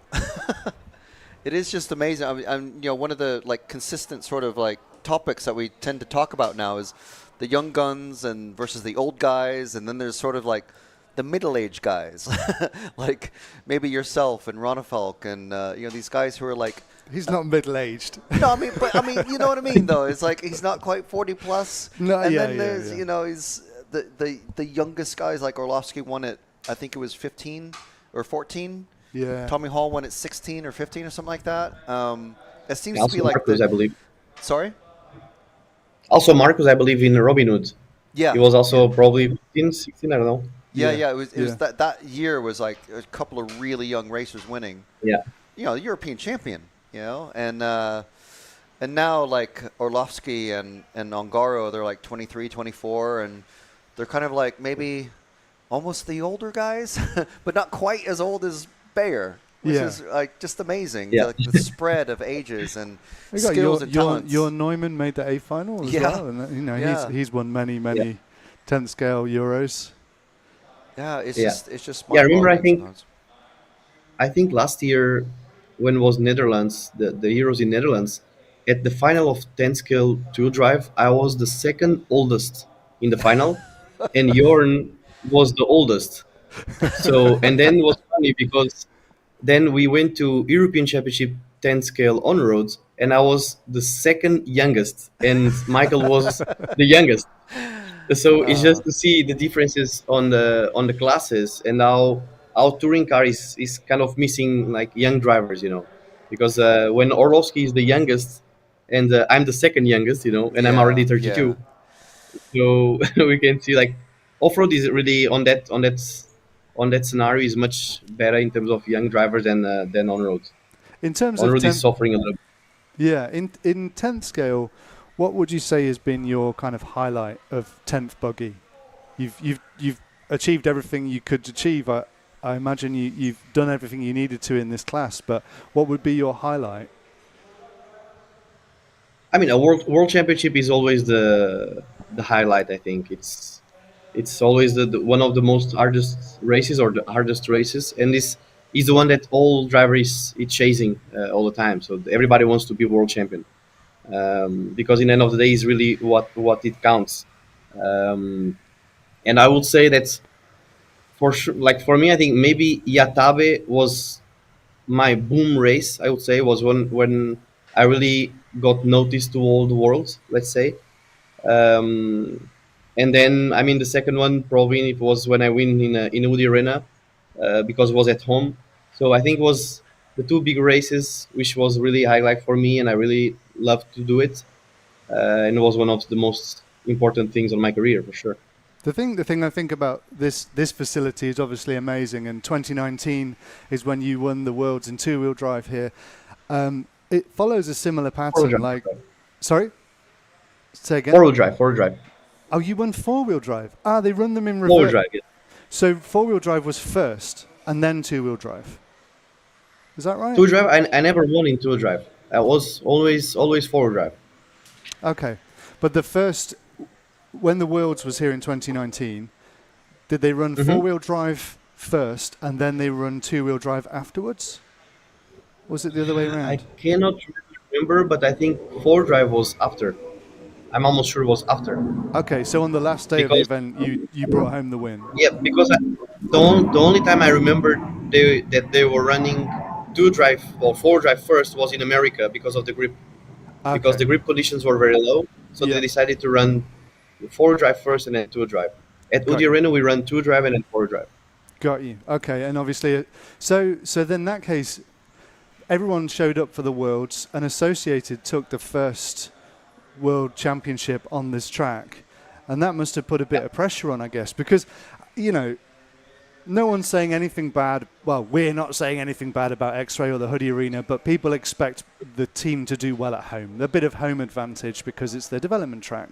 But then Associated arrived and took the first win, and obviously you took the second win in four-wheel drive. I feel like what's happening here, and I don't know if you've seen it, but obviously X-Ray were very dominant in two-wheel drive.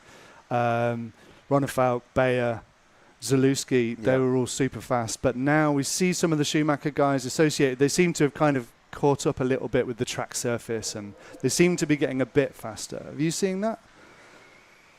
Yeah, I think in the past, honestly speaking, I think the two-wheel drive of X-Ray was always not that great compared to four-wheel drive. I think the four-wheel drive of X-Ray was always a step forward compared to other cars. Okay. And it was always like on the past 10 years, it was always the best four-wheel drive out there. There was no chance about that. And the proof of that is the World Championships, all the races, and all the other brands that kind of copy the format and the layout of the cars, of X-Ray in this case.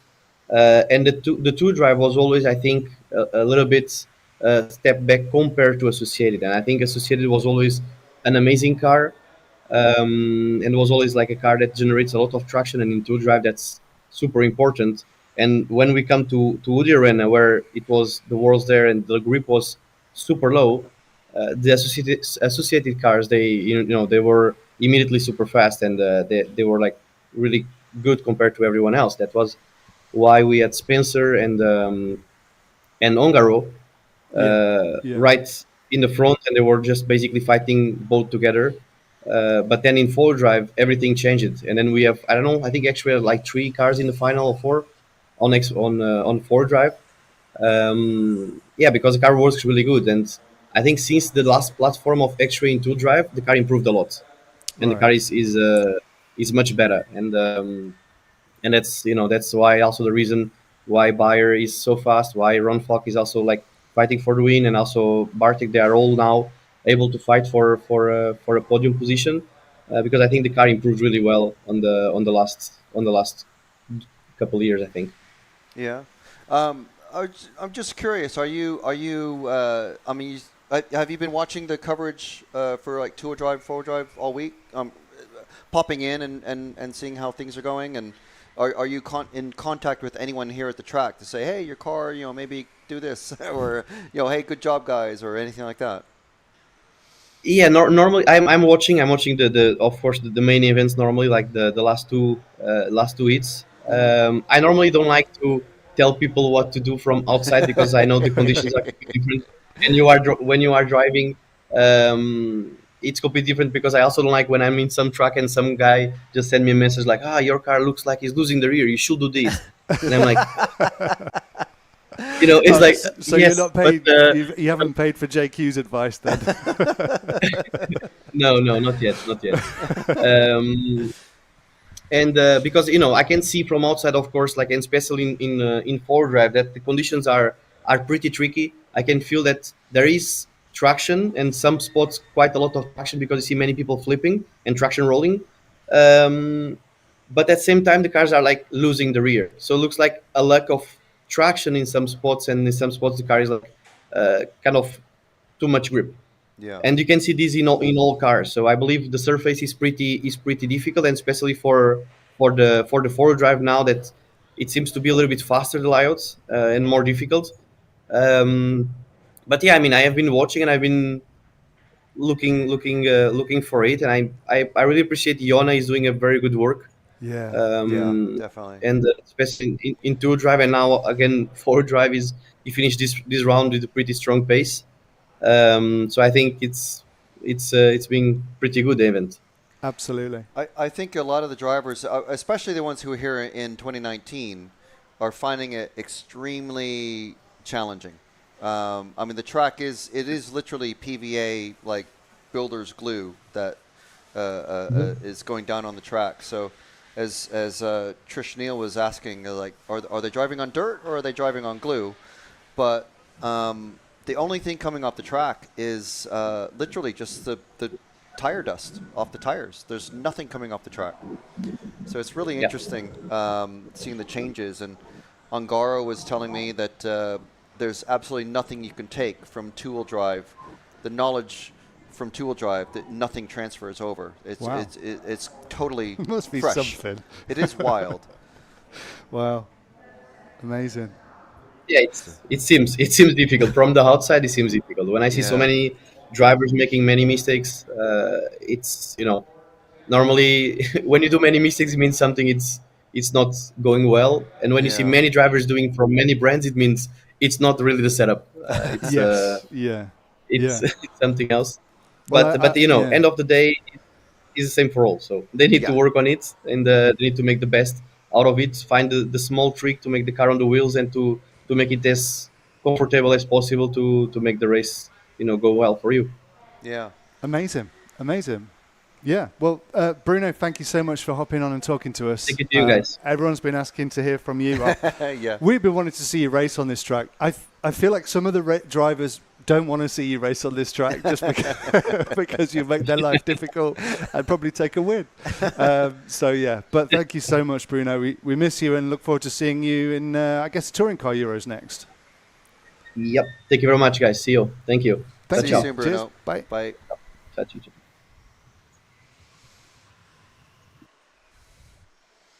Good stuff there from world champion, European champion, champion of all kinds, Bruno Coelho from, I'm assuming his home or vacation spot in in Portugal. So yeah, just a quick rundown. We were talking about Joona Hatanen, currently top seed. Well, I mean, he is top seed of qualifying. So we'll see him with the number 1 on his machine, the Associated, driven by the Finnish racer Joona Hatanen. And then we've got Daniel Kobovic in the Schumacher, David Ronefalk in the X-Ray, Martin Bayer, the two-wheel drive champion. He's going to start 4th. Davide Ongaro with the Associated, new Associated Buggy. Bartek Zalewski with the X-Ray. Marcus Karup again with the new Associated. Mika Vidmeyer with the S-Works. Burek Kilic with the prototype Mugen. And Ben Smith with the, I'm told, according to the live chat, is a shaft drive Schumacher starting from 10th. So he's our top-seeded British racer. Burek is running the only Mugen out there. The next 10 racers are Max Gotzel, Clement Boda, Dominik Vlasic, Jörn Neumann, Lee Martin, our top 40-plus racer.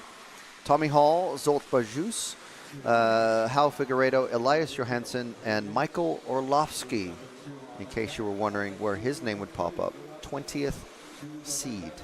So he will be running in the Heat 11, and that will be coming up at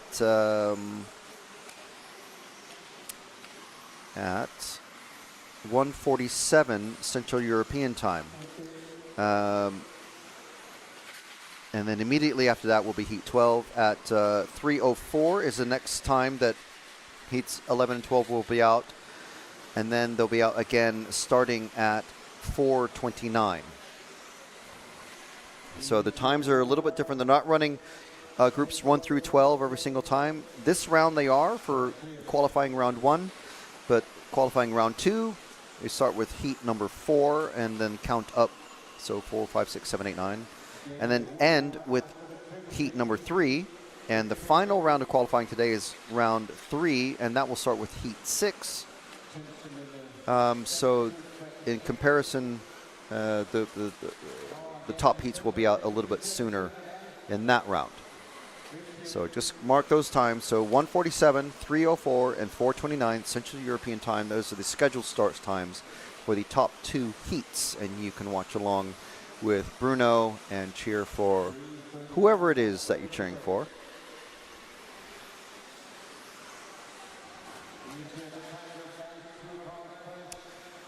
Yeah, BJ Williams saying good insight from Bruno. Indeed, it always is. It's always fascinating to hear from these top racers and the team managers and the things that they pick up and think about and focus on, and even things that they notice is so much more than a normal racer or Joe Schmo like myself will be able to realize.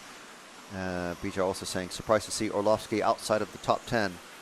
You and me both, BJ. You and me both. Mads RC Buggy saying, so four-wheel drive is so much faster that they manage an extra lap in 5 minutes. That is pretty cool. It is a different lap entirely. It's a completely different track. The straight is at least, it's almost a 50-meter long straight. I measured it out. There's a track map in the room with us, and they measure it out basically in 4-meter segments. So yeah, there's it's 48 meters long approximately. Frederick RC, I'm a new RC driver in the UK that wants to win a big event someday. Awesome. Well, if you're new to RC racing, obviously start at the club level, and then if you can finish top 3 at your club consistently, you'll probably do fairly well at a regional event. And once you're able to make the A final and maybe the podium, maybe win, see how you start doing in national level events. The UK BRCA series is pretty well organized. Well, I must say it's probably the best organized series for RC racing maybe in the world, because there's various driver rankings, and you can everyone gets nationally ranked, and you can It's all very intricately organized. It's quite impressive, really. Frederick commenting further, I love this hobby. Yeah, it is amazing. Mike's Models, hello from Australia. G'day, Mike. Excited for the World soon. Yes, we certainly are. And obviously it's going to be a completely different surface. Different size, different shape. There's going to be drop bears and kangaroos and emus and all this stuff all over the place. And yeah, Komodo dragons and pterodactyls and who knows what else. Huntsman spiders. They're going to be all over. So, oh, and the worst thing of all, Vegemite. That's the worst thing.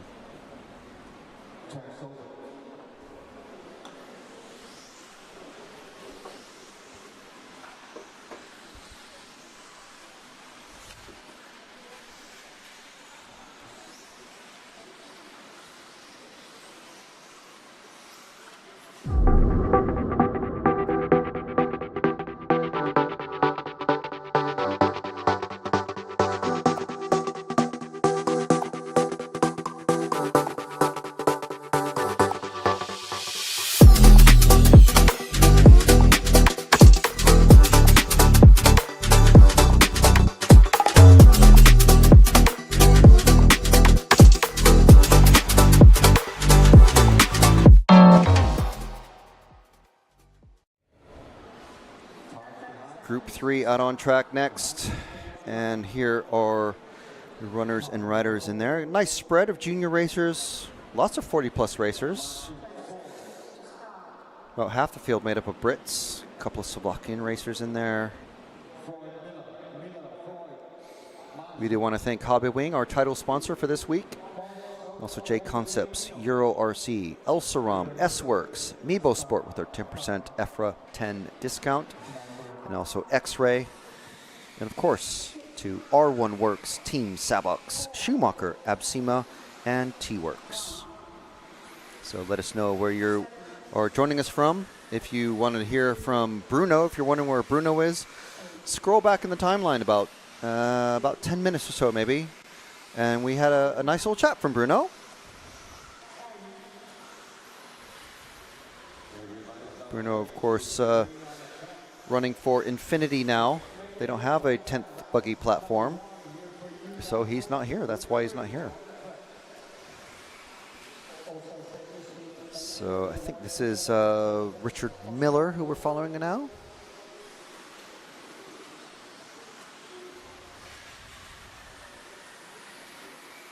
This is the car 4 of Kotzinger, I think, actually.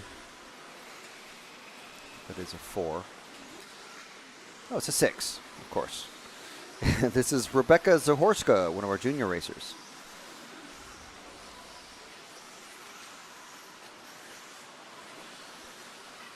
Down this main straight, which is about, I don't know, 2.5 times longer than the straight for the two-wheel drive drivers, the two-wheel drive Euros.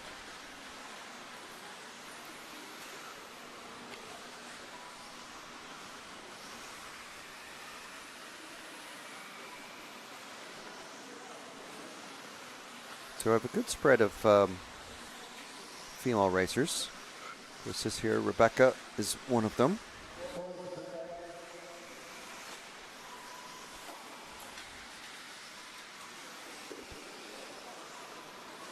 So maybe let's pick up the next car along is, can't quite make out, is that the one? No, it can't be the one. 5 of, this is Richard Miller. Going over the quad into the Z. And this here is the hairpin section, which is the only section that wasn't changed from the two-wheel drive Euros. Big track change. So if you, oh, an attempt at the wall ride, not coming off that time. See if we can see that again. Coming around, good launch here, and then bonk, hitting the door at the end of the at the wall there. Oh, and it's broken. That broke it. Shame.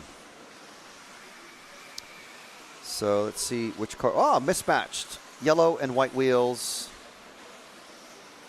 This is the wannabe pro racer's favorite. Mismatched color wheels. Avoiding the pole of shame. And this is the car 0 of Alfahan. Abdallah Alfahan from Romania. Something very hard braking there into the hairpin. Maybe a little bit too hard. I mean, who am I to say? I'm not racing it, but, you know, it looked like it came to a complete stop.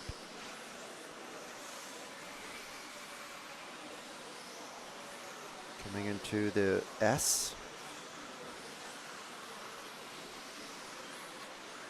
This here is another one of this double and the sweeper leading into the quad is another one of the few unchanged parts of the track from two-wheel drive.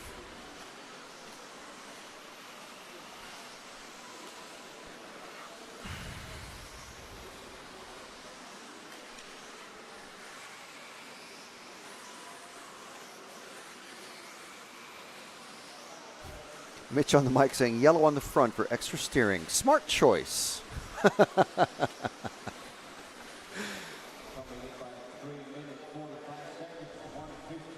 Now, if you're unfamiliar, if you're just joining us and you don't race off-road yourself or anything like that, the whole yellow wheel, white wheel thing is it's just a silly debate topic amongst racers who are trying to bench race and go, well, I think if you should do this and then we'll make the car faster.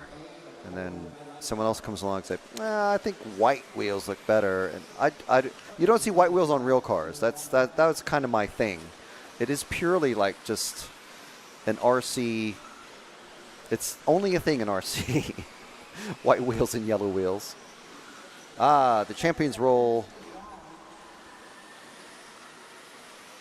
And this blue car with the yellow wheels trying to get a pass on Alfahan. Oop, and there we go. Easily done there. Mitch watching from the Gold Coast of Australia.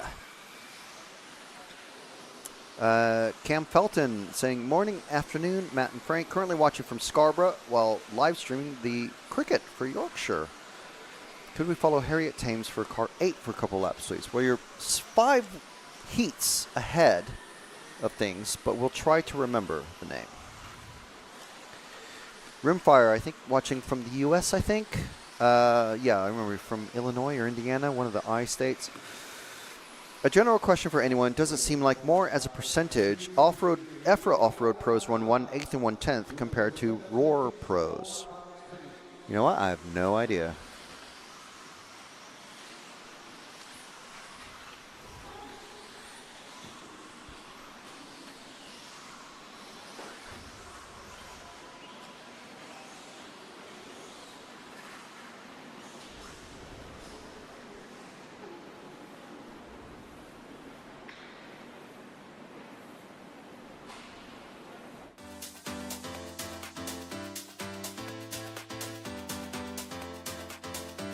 Makes an error. Marcus Currup is through. No, it's a four-way battle. And Finn's on the inside. He's got him. I love RCTV News. There's RC in the background. We're here. Hi, everybody. This is mine. Okay, fantastic. Yeah. So we are here at ETS round number 3 of season 17. Davide Ongaro, associated European champion, and didn't he deserve it? Bruno Coelho is your champion. Today, mamma mia, super happy. It's like a real now. It's like a real.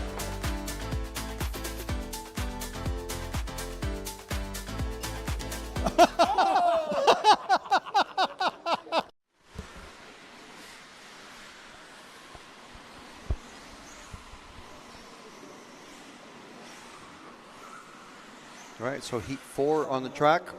First round of qualifying, almost 1/3 of the way through. Well, 1/4 of the way through at the minute.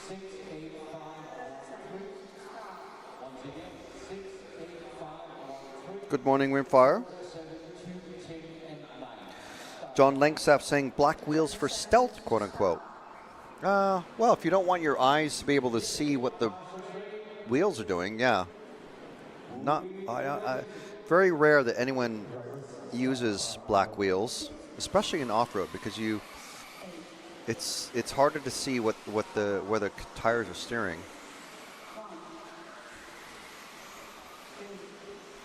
Here you get a good example of what the driver's eye view sees, because the drivers can't zoom in.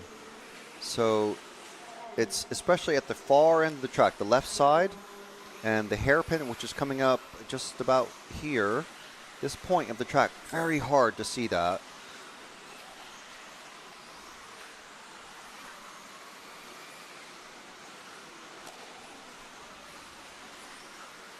I'm sure we're going to have someone asking to follow the car 2 of Alfie Castle, so let's keep that in mind, Kieran. Yeah, someone's already asked as I look back. RC Reese saying, can you film car 2, please? Thank you for saying please, and yes, we will. JWRC saying, morning from Vegas. Morning. I think this is Alfie here. Yes. Oh, I did a little knack, so I can't really. I'm gonna go with Kieran's on the right car.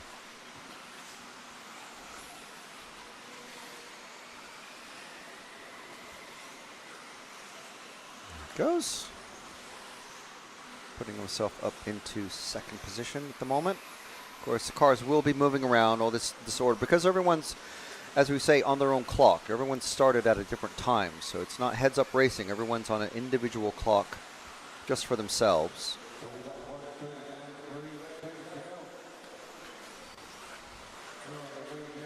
So they will get moved around a bit as they come across the finish line.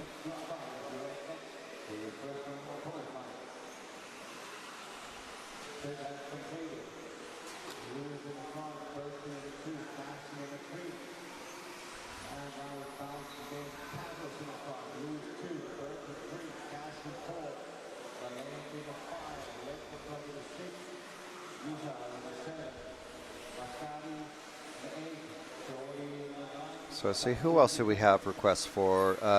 David Burton in the car 7, who is towards the end of the lap. Actually, probably one of these cars just ahead. I think it's the one car ahead. Oh, well, there's 3 cars. I thought it was 2. So one of these is the car 7 of David Burton. I know we had some people asking to follow him. There we go, yes. Very easy to see that one. See, there's a reason why the EFRA numbers are 7 or yellow with a black number on it, because it's the high contrast. You can see it. Very helpful.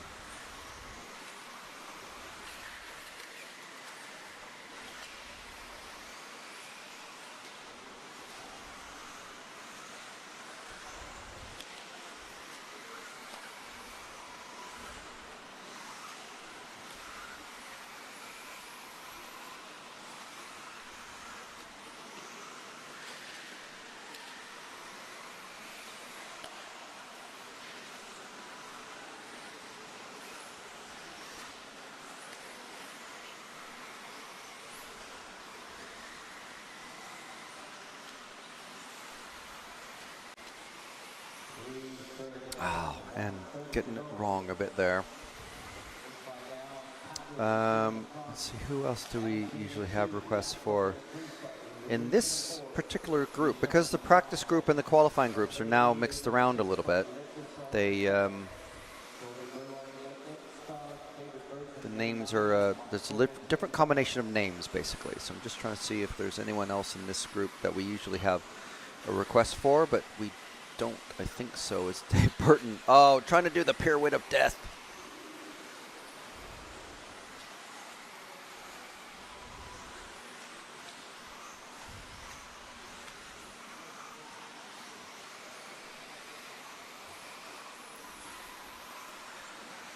So while we have a little bit of a lull here in the follow requests, we do just want to remind everyone that we are RC Racing TV. We are the EFRA official media partner. EFRA is the European Federation of Radio-Operated Automobiles, and the provide the framework for all the rules and organization and everything that goes into making European Championships what they are. So if you want to find out more about EFRA, check out EFRA.ws and see what it's all about. There's lots of informative videos there, and there's all the information about the upcoming European Championship events. Next one coming up, I believe, is the European Touring Car Championship, electric touring car, in Utrecht, in the Netherlands. Should be some good racing. We're looking forward to it. And this time is nearly over. I'm just waiting for Pavlis to come across the line.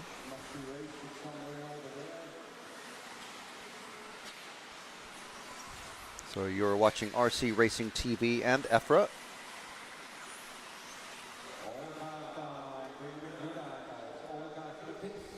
This is Frank McKinney. We've got Matt McCallum stood next to us in the production booth, sometimes helping out Kieran on the camera. Just swapping out positions every now and then. And let's have a little bit of a message from, who's it going to be?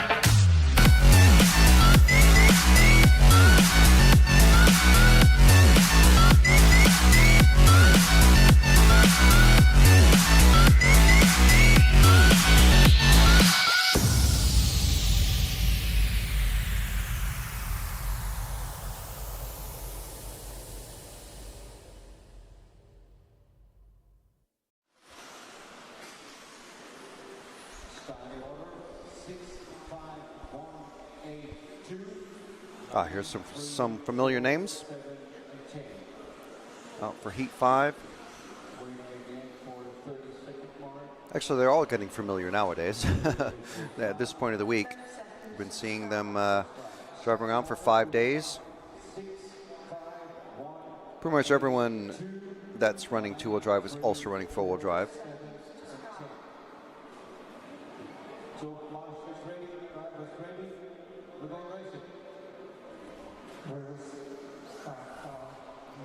Oh, what has happened there? An early start. I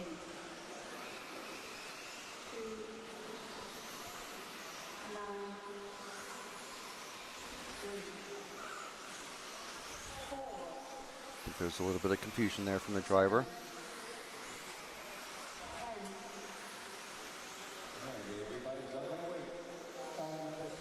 Don't forget your EFRA merch on rcracingtv.com. Some cool new shirts available now. Also, of course, the hat there, modeled by Mikhail Orlovsky.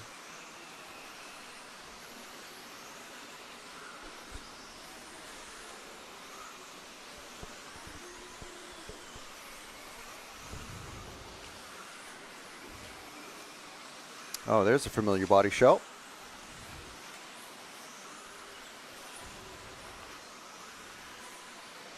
Running yellow wheels in the front for the better steering, as we've learned from Mitch on the mic.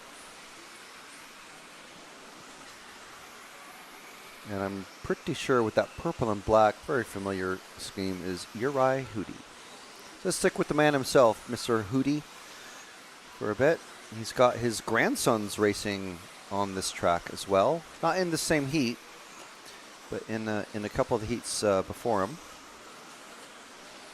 You usually see him running 10th and 8th IC track at the Euros. Pitted and mechanicked by, with the help of Max Gotzel. So whenever I see Max, it's usually at a Nitro event. And Uri letting that red with the yellow wheels car go past it. It's the car 1 of Bogdansky. Oh, and Bogdansky makes it. Look at that. Look at the reflexes. I'm sure Uri could absolutely smash most drivers on this track. Oh, Bogdansky trying to get past them. Ooh.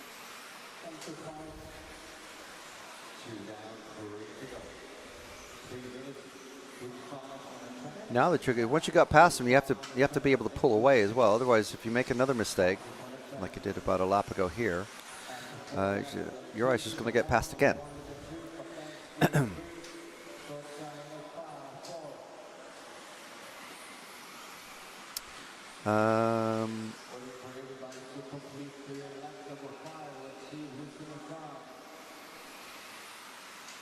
Alexander Wild saying, nice broadcast. Thank you. Thank you very much for joining us. I think we did follow Dave Burton, David Galpin. We used to race together in the 90s. Fabulous. Mike's Models, I think the main should be 5 races. Well, there's ways to make that happen. And the way that would happen is to convince RC federations to vote and propose it and then vote on it. And there's ways to make it happen, but it's a large ship to turn, that sort of thing. Florian Lindner saying hello from Austria. Let's go, Renee. Renee is, let's see what Renee in this one. I don't see Renee in this one. Was Renee in the previous race? Tommy Tansley saying, can you follow car 9, please? Car 9, wait a minute, half of Sven Rudik. I don't think we followed Sven all week.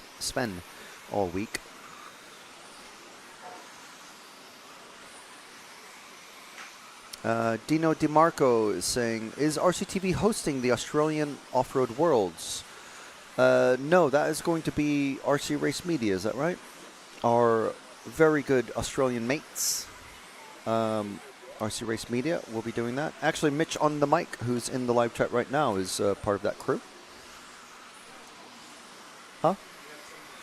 We do have something planned, and we're getting things in order for that to happen. So, yeah. Keep your eyes on the channel for that, for sure. Rimfire, on your question about the propensity of EFRA drivers to run 1/8 and 1/10. I mean, there are some drivers who only concentrate on 1/8, like Juan Carlos Canas. You don't see him here. Renault Savoia, Robert Batlle. There are many drivers who just don't bother with 1/10.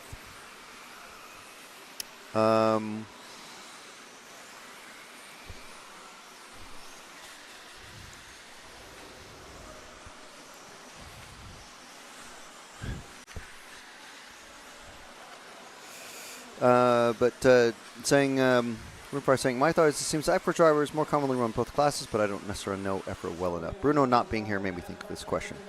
Well, Bruno, I mean, he changed teams, and the team he's with now doesn't do 10th Buggy.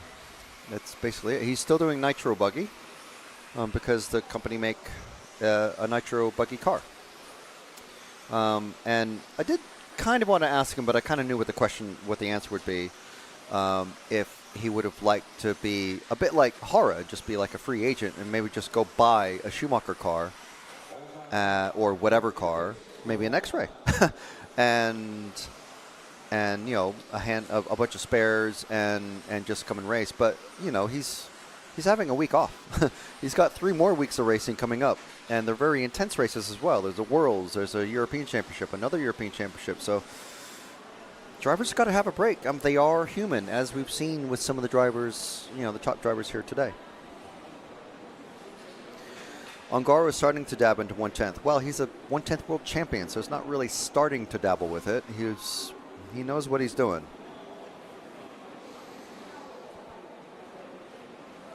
Which is top heat. Top heats are 11 and 12. The next time, well, the first time they're out is at 1:47, so it's not far away, about 40 minutes away.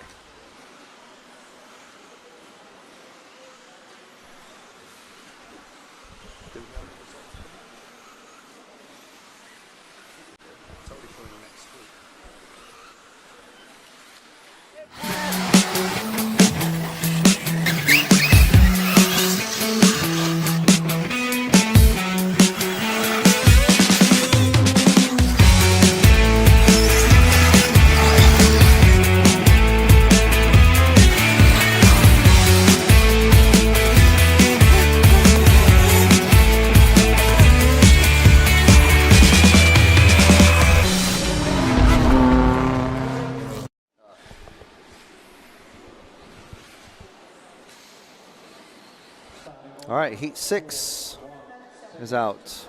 You can see the names there: Eldridge, Jordan, McFadye, Lyons, Peters, Laname, Bowman, Venables, Mughal, and Walton. It seems like Venables and Mughal cannot get away from each other. Will Venables, a.k.a. Briefcase in the UK scene. Nope. Maybe widen the... maybe... Oh. A little off there. So I thought they'd be running out a number order for first round of qualifying, but no, it's mixed up. So this is... They're going out in... I don't know why they're in different numbers. Why didn't they just number them all 1 through 10? But whatever. Starting off with Eldridge and Jordan. No, I think... Is this Eldridge? It is. Okay. Maybe she's running a different body, but I'm sure she was running a yellow body in two-wheel drive. And most of these drivers like to do the same body scheme design in both classes.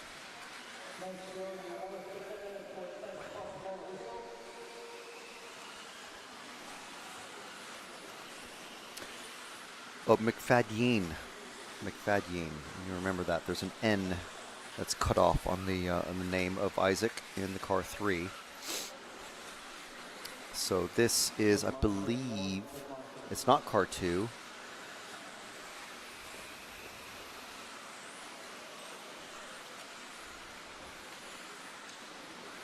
It's car 3, I think. 1. Car 1 of Elias Jordan, a junior racer.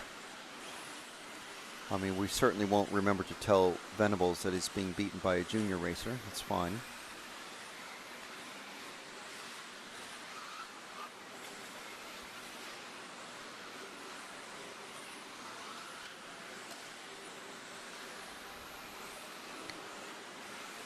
And, wow, there's a jumble of colors on this one. Hard to make out the number.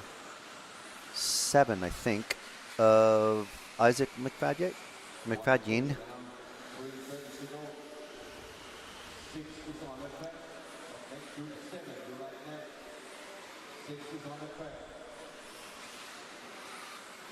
So who's going to come out of the hairpin section next?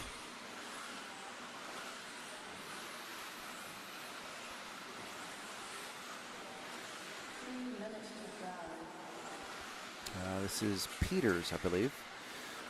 Matthew Peters from the UK. Lots of Brits in this one.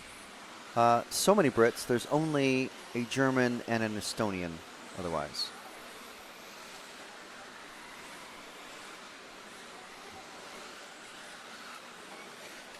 Oh, what happened there? That's a weird spin. Before you even got to the hairpin. That's a weird one. I'm aware that there's a... Maybe it's just... It must have, like, slapped... Oh, here's a convenient one. Here's Mughal and Venables running nose to tail. These two are flatmates this week. And actually, the blue car is actually owned by the driver of the red and white car just behind. So Will Venables has lent his brand new Associated 4-wheel drive car to, I think it's a brand new one, to Yas Mughal just ahead of him, and he's trying to chase him down. He's not being held up. In fact, if anything, Mughal just the tiniest bit faster on that lap. Come on, Will. Ooh, catching up nicely there, straightening out that S. That was a really good line there, Will. You see how Will does something nice? I say his name normally.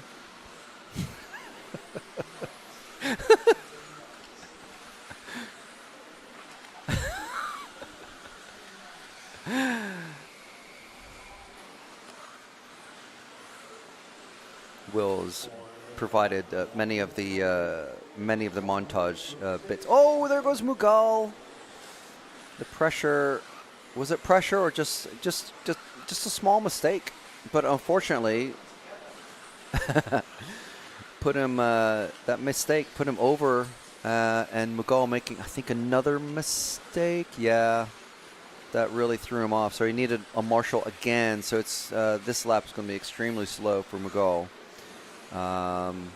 Every time you need a turn marshal. Oh, and there we go.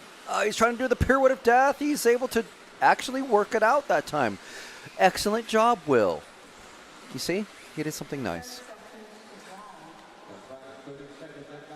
But 3 drivers already pulling off. Mughal with a 45-second lap time that last time around. When normally drivers are doing 31 for Eldridge, 33, 34 for everyone else. Venables with a 31.1. Good job, Will.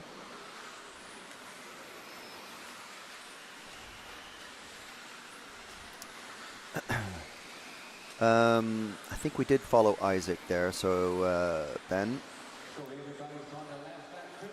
And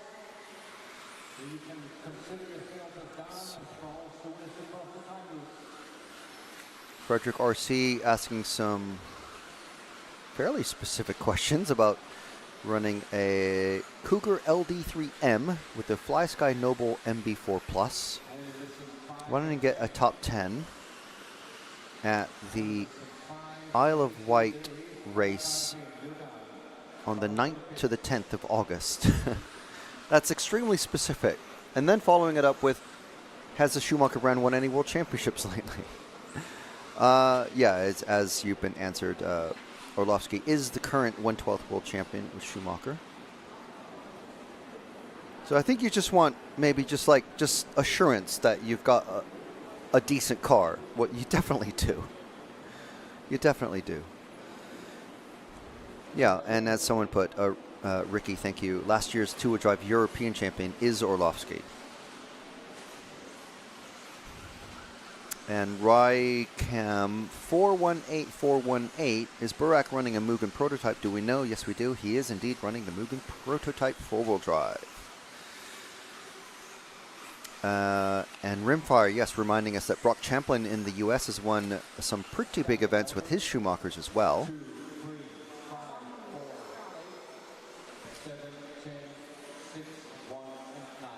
JMN asking us to follow Oliver Natras again if we can. Of course we can. We actually have some extra information from him about his car, I should say, thanks to Carl Marsden at Kyosho Europe. And we'll get to that in a moment.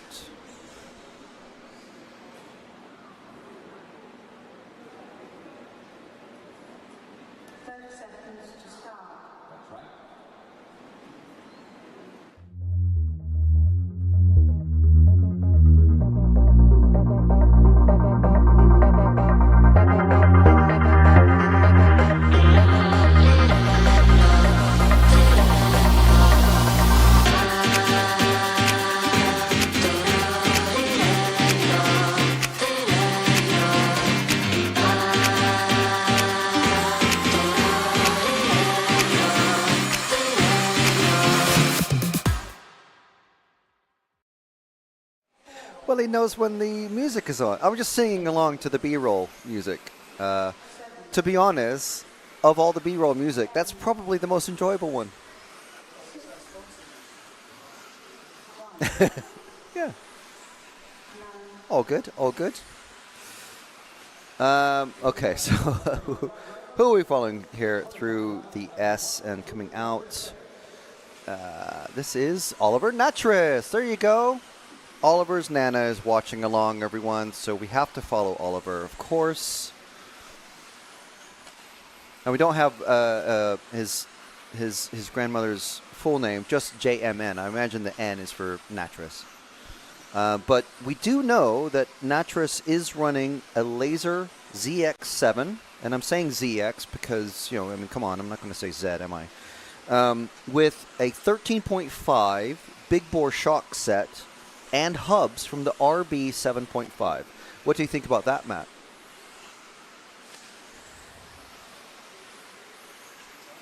It's exciting, he says after a very long delay. With that info, you know, it's good info. You know, it's certainly interesting. So Oliver running the only Kyosho here, it should be said. So that's why we're able to get such detailed info from Carl at Kyosho Europe. Thanks, Carl.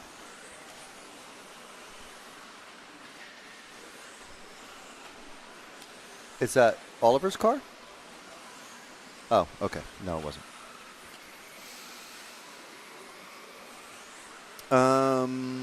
And one of our heroes, Cam Felton, asking, can we follow Aaron Nash in car 3, please? Also a shout out to his dad, Mike Nash, who's in the pits with him this week. Steve Ashton saying, good luck, Ollie. Let's go Team Kyosho. And then the bicep emoji. Well, the Team Kyosho is literally Oliver and his dad. Go Oliver, says Craig Gibson.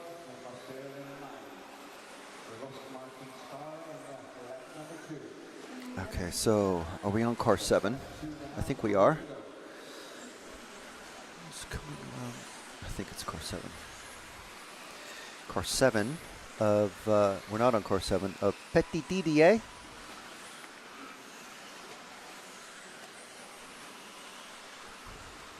So yeah, towards the end of the lap. It's not him now. Just crossed the line. So he's somewhere in the right side of the track. Karen, it's the car 7 of Petit Didier. It's going to be one of these two cars that's coming underneath you, I believe. Oh no, it's the orange car about to go over the triple and into the hairpin. The orange car with the white wheels. It's car 7. We're still looking actually for Alfie Aaron Nash, car 3.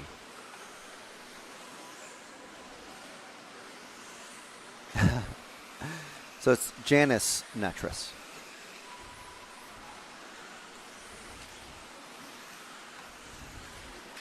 I mean, basically, every time we see Oliver's name out there, we'll definitely be following him for you, Janice. Don't worry. Alfie is it's not Alfie, it's Aaron. He was already on car 3. Okay, great. And car 8 of Ewan Tumilty.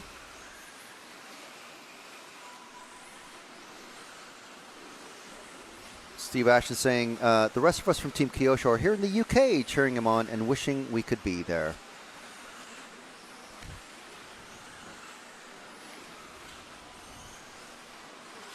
Car 8, almost about to finish, yeah, but I think it's one of these two. It might, were we already on them, I think. Apologies if we were. 45 seconds left in this one. RC Cars 4 all. Is the S-Works 4-wheel drive a new design like the 2-wheel drive or same old car? Honestly, at the moment, I don't have any idea, but I'll try to find out from Mr. Jörn Neumann himself or Micha Widmeyer. There's a rising young talent in the S-Works camp as well of Dominic Vlasic. I think he's in the top 10 at the minute, or in the fastest group. Let me just remind myself. No, he's in the second fastest group, but certainly quick. I think we've covered all the requests for this one.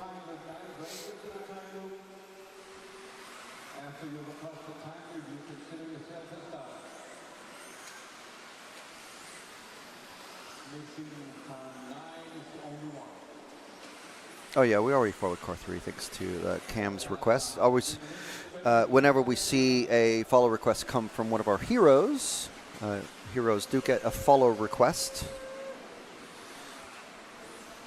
Is there anyone there representing PR Racing? To be honest, don't know. There's a lot of logos on a lot of shirts.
Ashley Pattinson replying to RC Cars for All about the S-Works car, asking if it's a new car or whatever. Ashley Pattinson saying, same car, I think, with a few prototype parts if you look at the team driver photos. I mean, if there's a lot of prototype parts, they won't usually allow or have photos of the car with the body shell off. If it's a complete prototype, like Burak Kilic's Mugen, you won't be allowed to take a photo of it. Sometimes sneak photos happen. Sometimes, it just depends.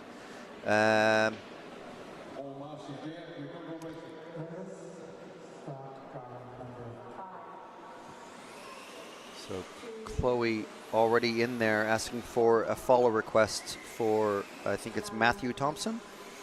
Yeah, for the car 8. This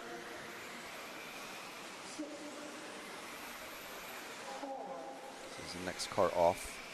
It's the 8. Okay, so this is all on you. If Matthew does badly in these next couple of laps, it's all on you, Chloe. That's how it works. It's not commentator curse. Looks like he's off to a good start, though.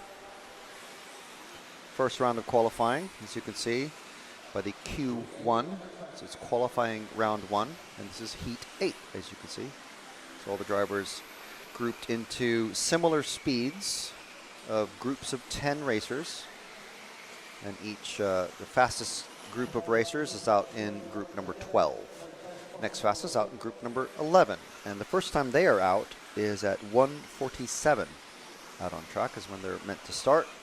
And usually we're within like a minute or less of the schedule time. So we're doing really well on this schedule. Oop. So we're trying to get our focus back with the camera. So Matthew moving up the order a little bit.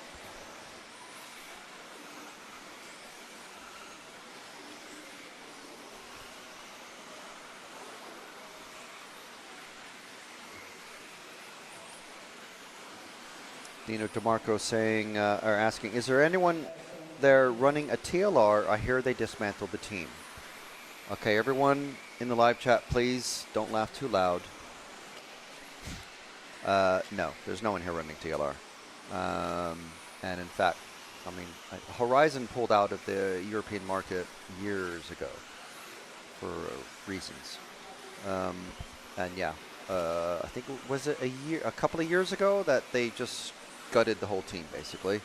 So all the pro guys, like Dakota Fend and Tater Sontag, etc., had to go find new jobs. Racers in Europe didn't have to because they didn't have any European racers. So there's no one here running TLR. In fact, there's more Kyosho drivers, 1. There's more Yokomo drivers, 1. There's more Mugen drivers, 1. And there's more, what's the other one that's got a single car here? Techno.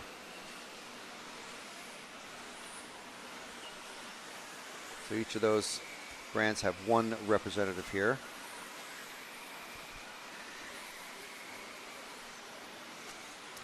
All right, so let's see if we can find Thomas Phipps in the car 3. He's just started the lap, and he's somewhere to the right side of the track in the car 3. I want to say, is it? It's not the white and pink. I think, yeah, there we go. I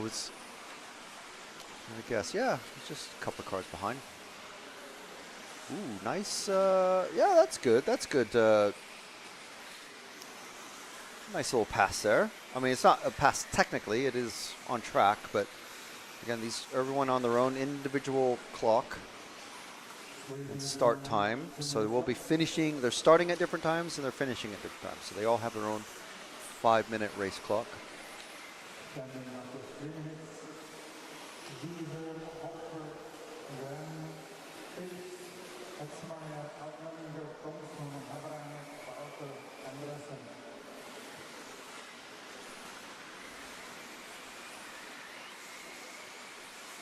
Thomas down the straight, very long straight, ending with the cinder block wall. So it's got to make sure you're. I mean, The motor is what does the braking, but you know what I mean. You got to make sure your brakes are good.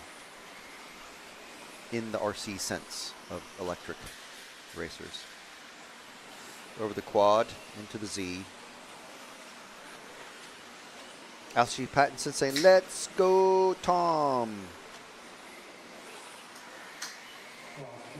Now again, if we seem to be following lots of British racers, that's just because that's where we get our a lot of the live chat replies and comments and questions are coming from British racers. So if you're watching from anywhere else in the world, feel free to request a particular driver or brand of car, and if we know someone who's running a particular brand of car, then we'll follow them.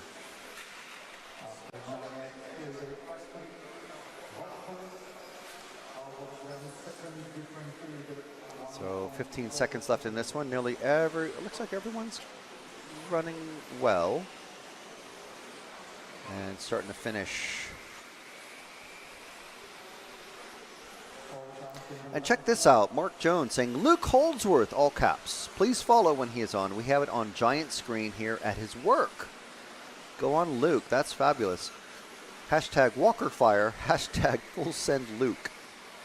So, Mark, you have to tell us, where is this fantastic workplace where you're allowed to have model car racing from Slovakia, from the European Championships, live on a screen at your workplace? Sounds like a great place.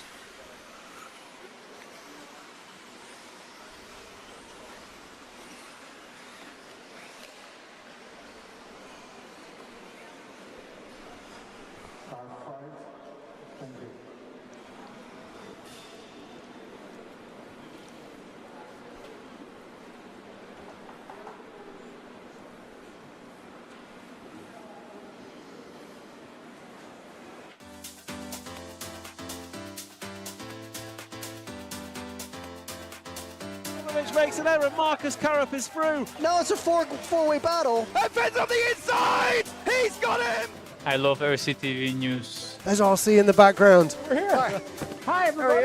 This is mine. Okay, fantastic. Yeah. So we are here at ETS round number 3 of season 17. Davide Ongaro, associated European champion, and didn't he deserve it? Bruno Coelho is your champion. Today, mamma mia, super happy. It's like a real now. It's like a real.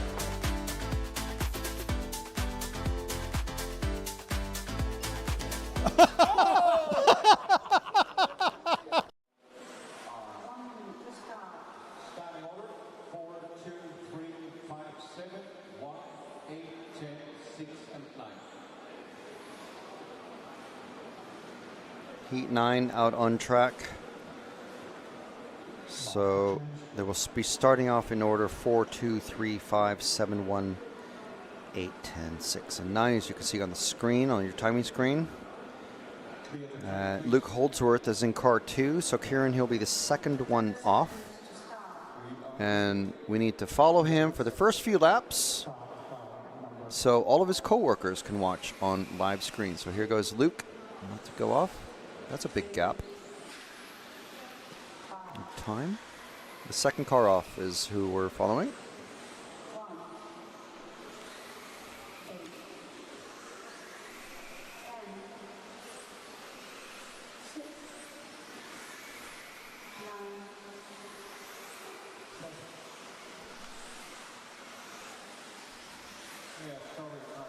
Is car 2 not out there?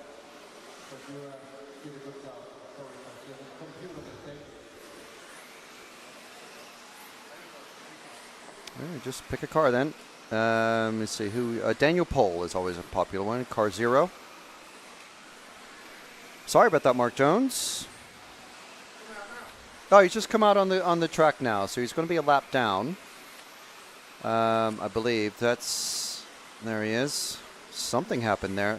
So just to explain, in some forms of model car racing, you can have what's called a technical timeout, where you go, oh no, something's broken on the car. We have the wrong tires, or we need to change the body real quick, and you can start late or whatever. That you do not get that in qualifying, in any of the classes, and especially in this particular class. The only time you can have a technical timeout is for an A final, and obviously you're going to be one of the 1% best drivers in the world if you're going to be in an A final. So unfortunately, you can't just go, oh no way, I'm not ready, I'm not ready. I need to plug whatever in. The time, as it always does, marches ever forwards, and you have to be ready when the time starts. So unfortunately for Luke, this is going to be probably a throwout run for him, but this is important setup information for him regardless. So luckily for all of his co-workers, here he is on screen.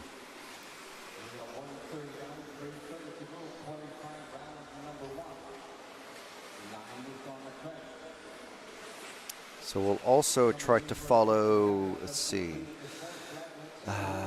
Oiva Metsola, who we did follow before. We haven't followed Valentin Puziat of the car 6, who is somewhere in the first part of the lap.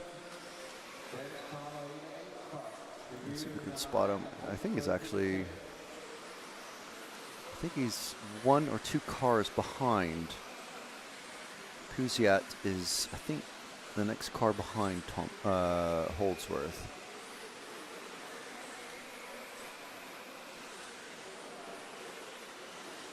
Yeah, I think it's the middle car is the car 6, I think.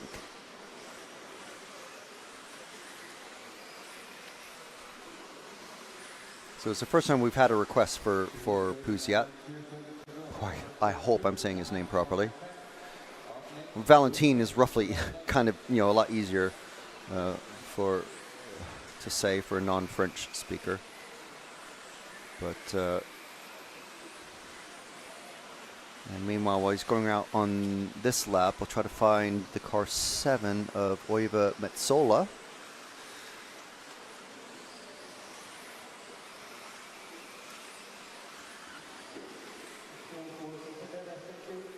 Couple of requests to follow Oiva, who is towards the end of the lap. So actually, it's not that one.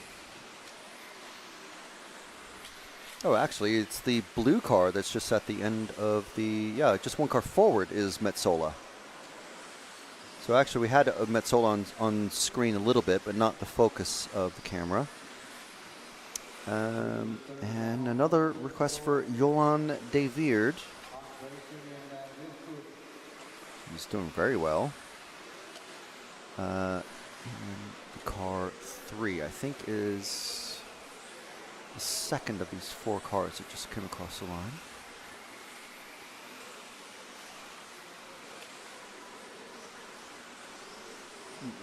No, that's car 5. So one of these cars in the hairpin section, just a little bit of, in the hairpin section, it's car 3 of Johan De Weerd. Already crossed the line. So if you go forward a couple of cars, it's either this yellow car or the car ahead is the car 3.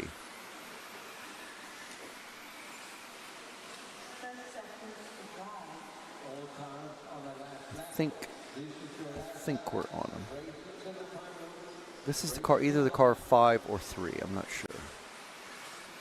These cars move very quickly, to be honest, so it's very hard to see. It's just, oh my goodness, so it's just like a gaggle of cars that come across. I think we're on De Weerd. Just losing focus in the low light conditions that we've got here.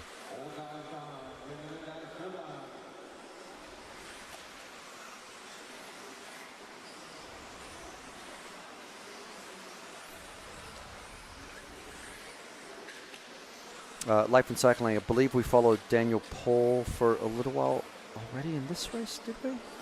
I know we followed him in the second round of practice. Apologies, we didn't get to him this time.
Heat number 10 out on track. As you can see, getting ready in the starting position.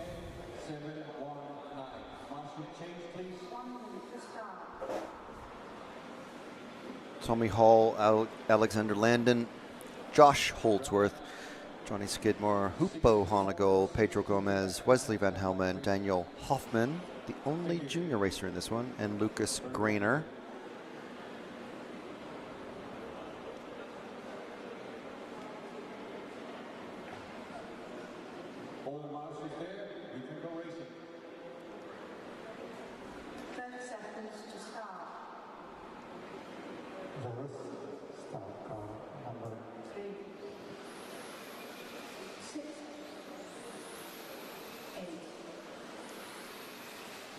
Jan Eichhorn, one of our heroes, asking us to follow Wesley Van Helmond.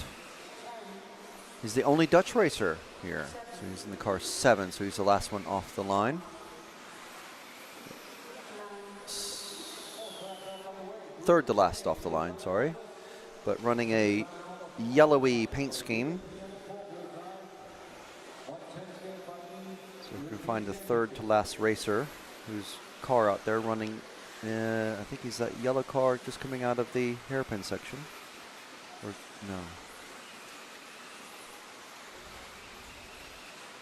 Is this one here? There he goes, across the line. Van Helmen used to run TLR. Now running Schumacher.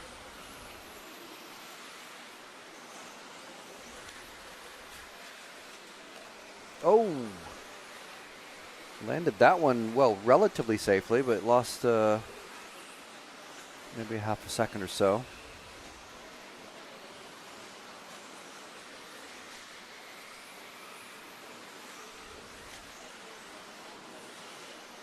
See if he's able to make that up.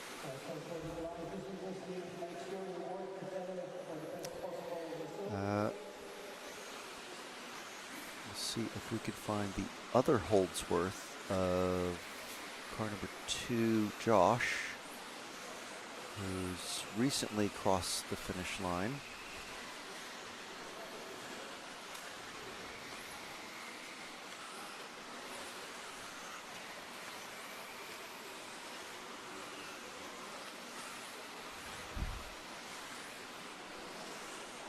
I think we're on him here.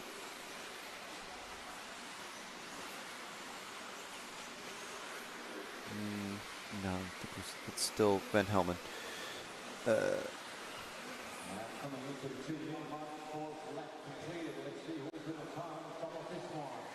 Car number 2 should be underneath you somewhere, Kieran. It's car 4 over the double. Quads, I mean. That is the 5, I think. It's the 0. The 2 is the blue car going over the triple now. Yeah, there we are. We found them, I think, roughly at about the same time. Literally, the triple is kind of the only place that we can really, it's the slowest part of the track that's right in front of us.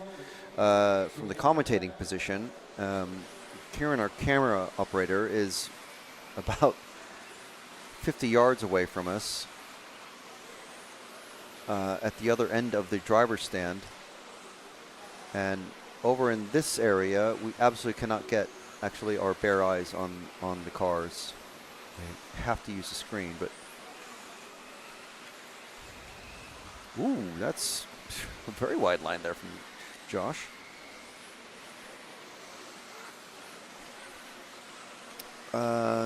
Okay, meanwhile, we've had 3 other requests come in. Hupo we followed in the last one. Car 6, Landon, we followed many, many times, but no other requests have come in, so car 5 is Hupo Honegol. And where is he? It's towards the end of the track. He's actually one of these cars ahead, I think. Yeah, he's 2 cars forward, I believe. 2 cars forward is Hupo, I think. Car 5.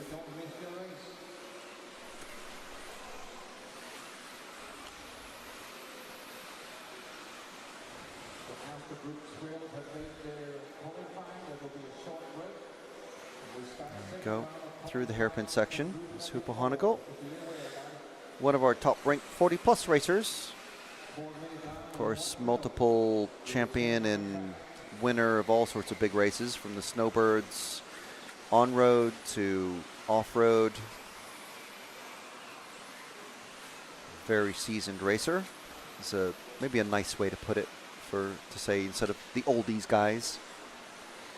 Car 6 of Landon, if we can follow him, our leader. Where he's at, somewhere in the middle of the track, is the bright yellow car going over the quads now and over the triple and into the hairpin. The bright yellow with the white yellow wheels. Landon's car very easy to spot, luckily for us. I mean, who can miss that?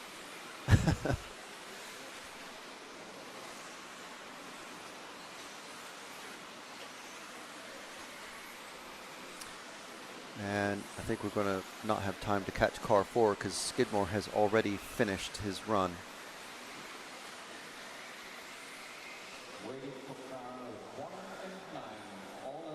We have followed him previously during the day and during the week. So apologies, we didn't have enough time to catch him in this one. How fast do you think the car's going hitting down the straight? Don't know. I guess maybe 40 miles an hour or so, 50 maybe. Why such a strange starting order in Q1? Was based on their fastest time. There is, I did look this up actually, how it would be figured out.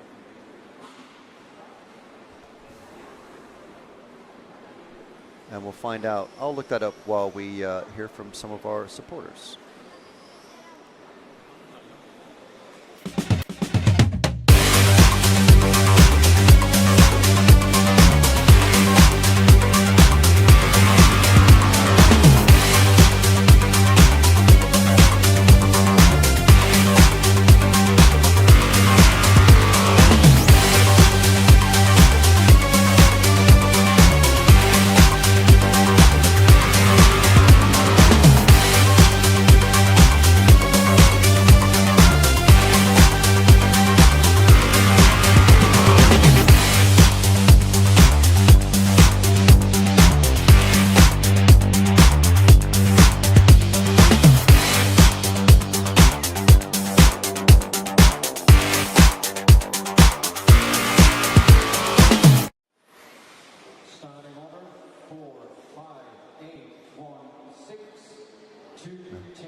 So just for off-road, in the first round of qualifying, heat start order is by each driver's fastest overall time in any round of controlled practice. So those are the 2 rounds of practice that we had at the start of the day. During further rounds of qualifying, heat start order will be by the fastest overall time of drivers in each heat from any previous round results used for qualifying positions. So it's a bit wordy, but that is exactly the reasoning why. That's directly from the rulebook.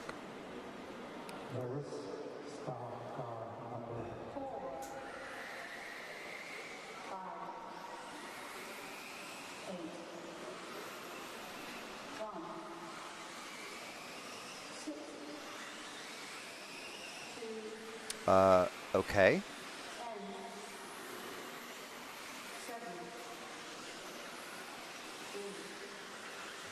There's no Orlovsky in this one. They moved Ben Smith down, and I'm assuming Orlovsky is in the top heat.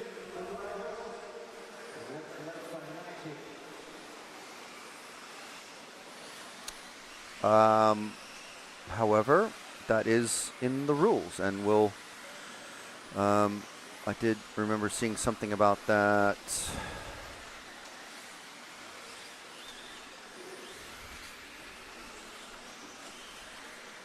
Rule 9.4.6, organizer may reseed drivers that are obviously way above or under the average in their group into a more suitable heat whenever possible. So they've done that, and there we go. All right, so who are we on? This is Ben Smith, I think, running yellow wheels? No, this is Ben Smith is 2 cars ahead. This is car 9 of Moritz Lautenbach. So we've already had a follow request for him. So we'll running a white body now. I thought he was running a.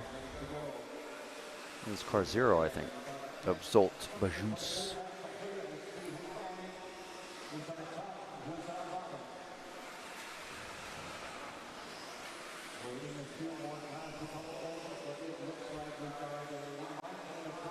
Really thrown off now. Anyway.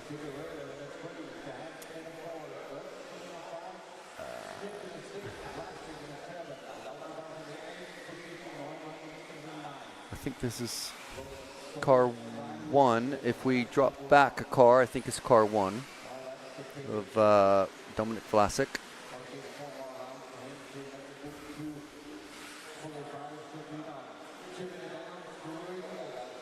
There we go.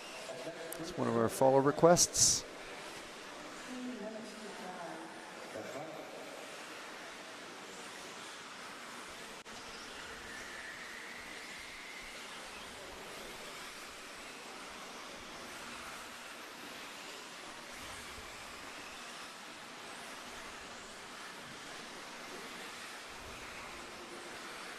Car 9 of Lautenbach is somewhere towards the end of the lap.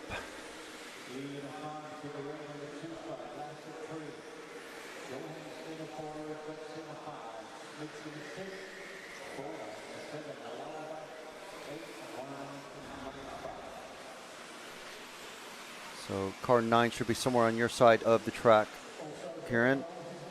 I think it was just marshaled, actually.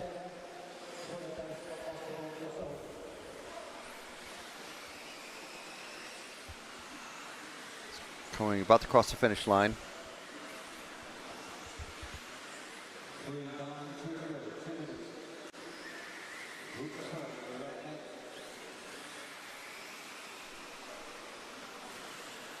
Yeah, I thought he was running a different body.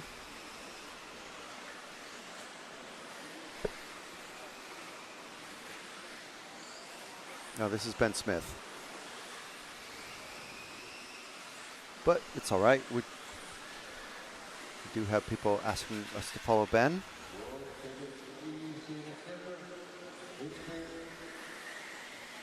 Is that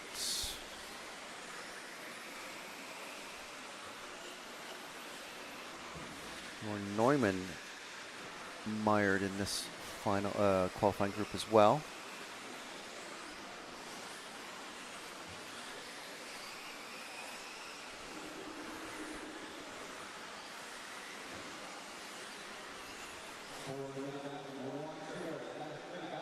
Oh no, Moritz is just at the hairpin now. If we go to the hairpin,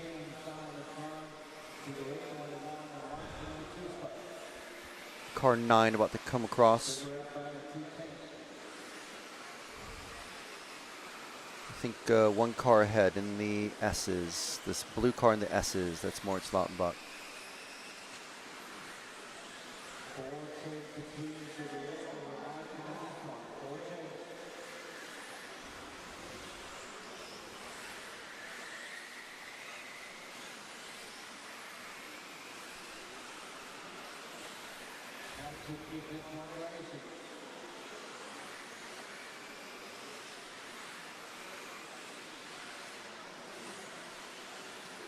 Yeah, so Chris Rasmussen, one of our heroes, thank you very much. Orlowski will have car number 3, but start last in the next heat.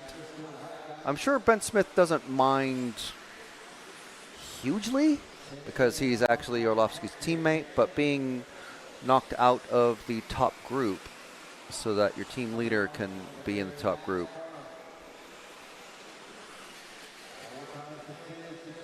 Good heat for Figueiredo. Yes, we didn't follow him, but yes, a good heat indeed. He's going to get 11 laps. Fastest lap time of 29.323, so pretty handy.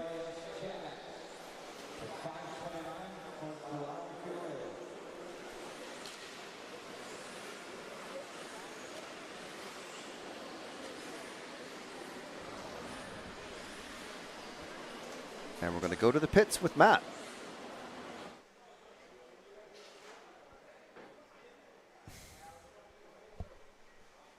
And it's not working. Got no picture, Matt.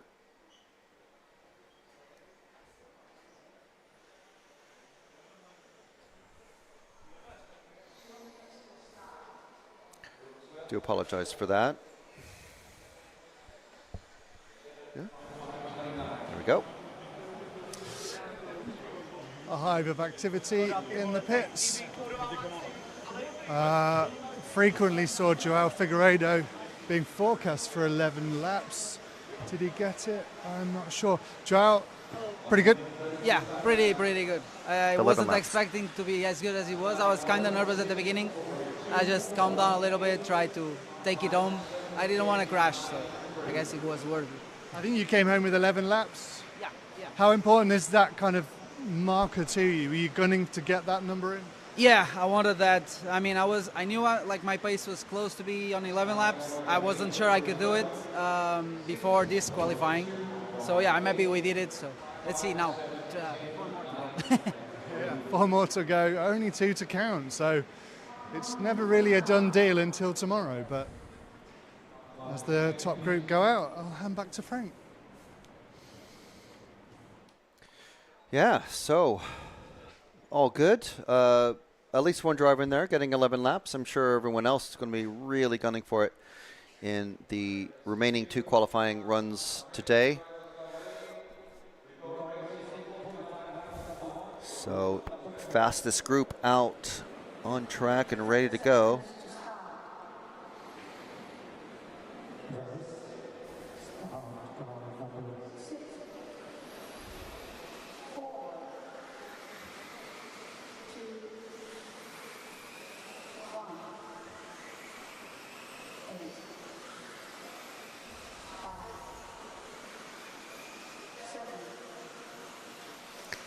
Hotonen first out over the quads.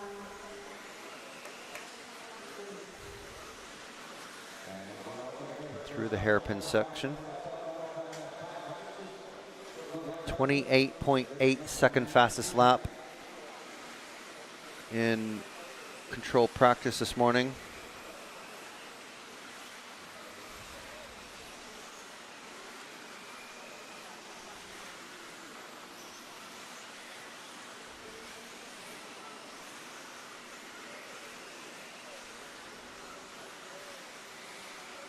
Looking pretty solid.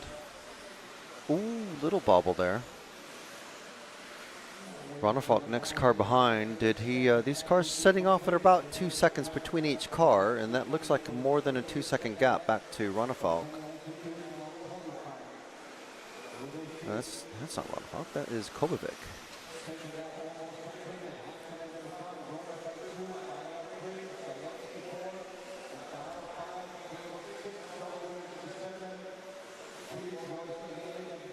Also looking pretty good.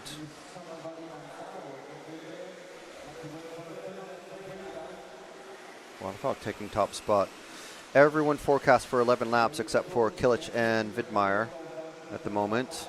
29.2 best lap for Ronefalk, 29.3s for Hotonen and Bayer, 24 for Zalewski. Orlovsky now jumping to the top of things, 29.2 for him. Let's drop back to the next car. Although Ronefalk is top at the moment. Ongaro now second, Zalewski second. This is Bayer driving the car he designed, chasing a driver he mechanics for and is essentially team manager for. Orlowski again to the top. Quickly succeeded by Kovac, then Ronefalk, then Hotonen. It's all movement and change at the top of the leaderboard. 29.2 again, fastest lap time for Ronefalk, but 29.7 that last time round. So 29.2 is the fastest lap overall right now for 29.1 for Orlovsky. With Ongaro, drop back a car. There's Zalewski with the yellow wheels. Goes coming down the straight. Zalewski now on top.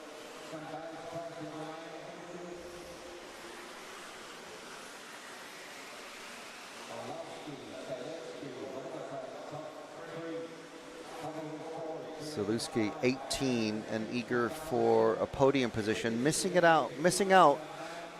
Podium. That was one of the blue cars. I want to say it was Karup? No, it was... Not sure who that was. That was upside down. We'll see who's got the slow lap coming around. Hottanen, I think that was. With a very slow lap, 35 that last time. And drop back a car.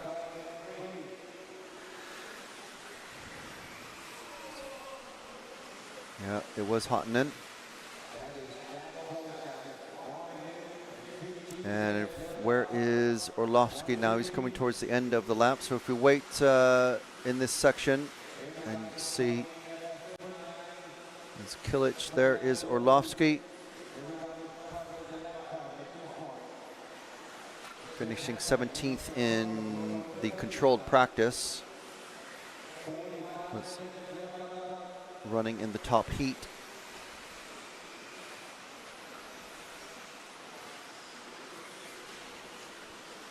Zalewski with a 29.1 fastest lap. Ronefalk, Orlovsky has just done, that was a 29.1 for Orlovsky. Not, well, we'll see, 100th of a second slower than Zalewski. Top 7 forecast for an 11-lap run, but it is between 3 or 4 drivers to see who is going to have first round TQ.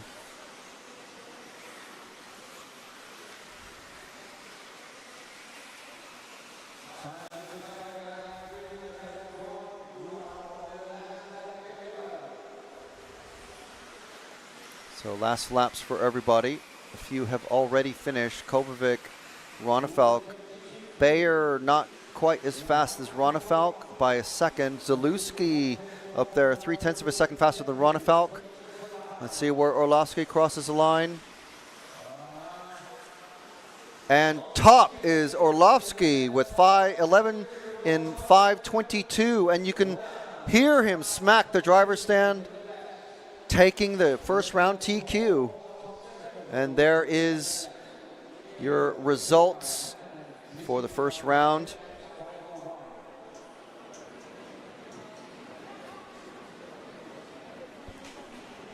And we're going to throw to Matt in the pits. Oh, we're on, I think. Yes. Michael, fantastic work. Yeah, thank you. That was a strange morning, but I knew the car is good, so I just stuck with it and made sure everything's ready, relaxed a little bit outside, playing a bit of football with Jona. And yeah, the car is working great from the very beginning of the 4-drive event, so it's all about driving clean and keeping my head cool. You say strange morning. You obviously, I'm not sure what happened in your practice heats this morning, but you ended up potentially seeding in the group below, but being moved back up. What's the deal? Just bad setup changes for the first one, and then second one we made a motor change, and the motor wasn't tight enough. But so yeah, just some mishappenings, but the car worked really good in both of these rounds, so I was happy with that. As it's in the rules, it's you proved that you're supposed to be in this group by TQing. Does that feel like a bit of a relief after the last week? Yeah, I mean, there wasn't race seating after the morning practice, it was just within the heat, so I knew I will be in the top heat anyway. I knew I will be starting at the back of the grid, but in Buggy it's not really a big difference. I could pace myself with the guys at front because I could see them behind me, so yeah, it's a good start. It is a good start. Thanks a lot, Michael. Best of luck for the next one. I think there's a bit of a sigh of relief. Nobody got the 28, the sub 29, which Una got. Some faces around here. I'm not sure what happened to Una. How are we doing, guys? It's tough out there. Small crashes, but we'll for sure come back stronger. Small adjustments on the car for the next one, and then we'll be right up there, I think. Setup, is that your issues at the moment? It definitely is. I mean, also some driving. We're crashing out there, like we're new or beginners, but we'll clear it up and get the setup dialed for us. So we'll be on there on the next one. There's loads of rounds to go. Yeah, you got plenty of time. Yeah, plenty of time. It will happen. I'm sure it will all come together.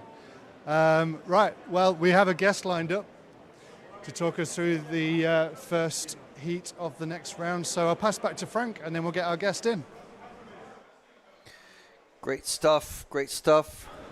And we still have a little bit of time, about 5 minutes before the next, before Group 1 of, actually it's Group 4 of qualifying 2 is out on track, because we have a round robin starts to the heats. So we start with Group 4, and they go all the way up to Group 12, and then we do 1, 2, 3, and then we start group qualifying round 3. So the next time the fast guys are out is at 3:04, that's Central European time. That's for Group 11. Group 12 out at 3:12. So again, it's 3:04 Central European time, or 3:12. Cool. Okay, so let's bring in our next guest, esteemed RC journalist, a man who knows a thing or two about RC and a thing or two about a huge event that's coming up, the biggest event this year, I would say. Mr. Scott Guyett, how are you doing?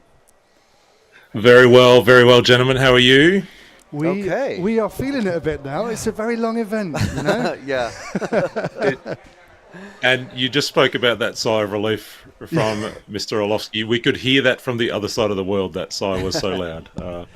What a relief for him to kind of get that one away, to start qualifying so well in four-wheel drive. Yeah, I mean, he holds in his emotions really well, but when he does well, you can see him like shout and scream and stomp his feet.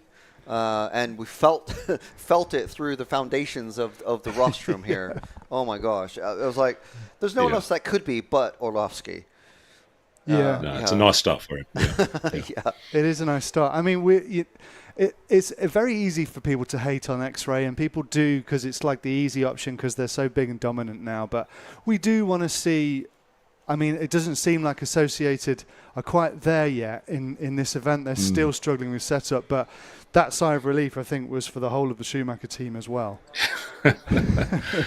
And for all the neutrals all around the world. No, I mean, it's a fantastic start. I thought, Associated came on strong towards the end of two-wheel drive and looked good in seating practice this morning in four-wheel drive. You'd feel like the pace is there for them. That it just hasn't quite worked in that round one, but yeah, it's nice to see a different brand, a different make at the top to start qualifying today.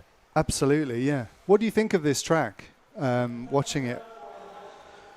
Yeah, look, I mean, it looks fantastic on the screen. That's the only way we get to look at it. But the sealed, the glued surface you've been talking so much about, the AstroTurf infield, there's something special about a racetrack that's defined by, the ropes and then has the colour of the infield. That looks pretty cool. Yeah.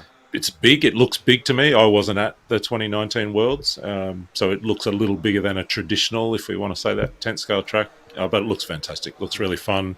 I think I like the four-wheel drive layout. Big, long front straight. Lots of room to stretch the legs. It looks really good. It's nearly 50 meters long, the straight. Yeah. we have a map on the wall behind us here, and it's drawn out on graph paper, and it's measured out 48 meters minimum. And, there you go. So if you add in like the extreme end, where that breeze block wall is, it's about 50 meters.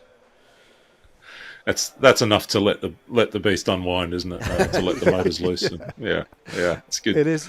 I think it's tough though. We've seen so many errors. We've seen so many mistakes and crashes, even from accomplished world-class drivers have struggled on this track.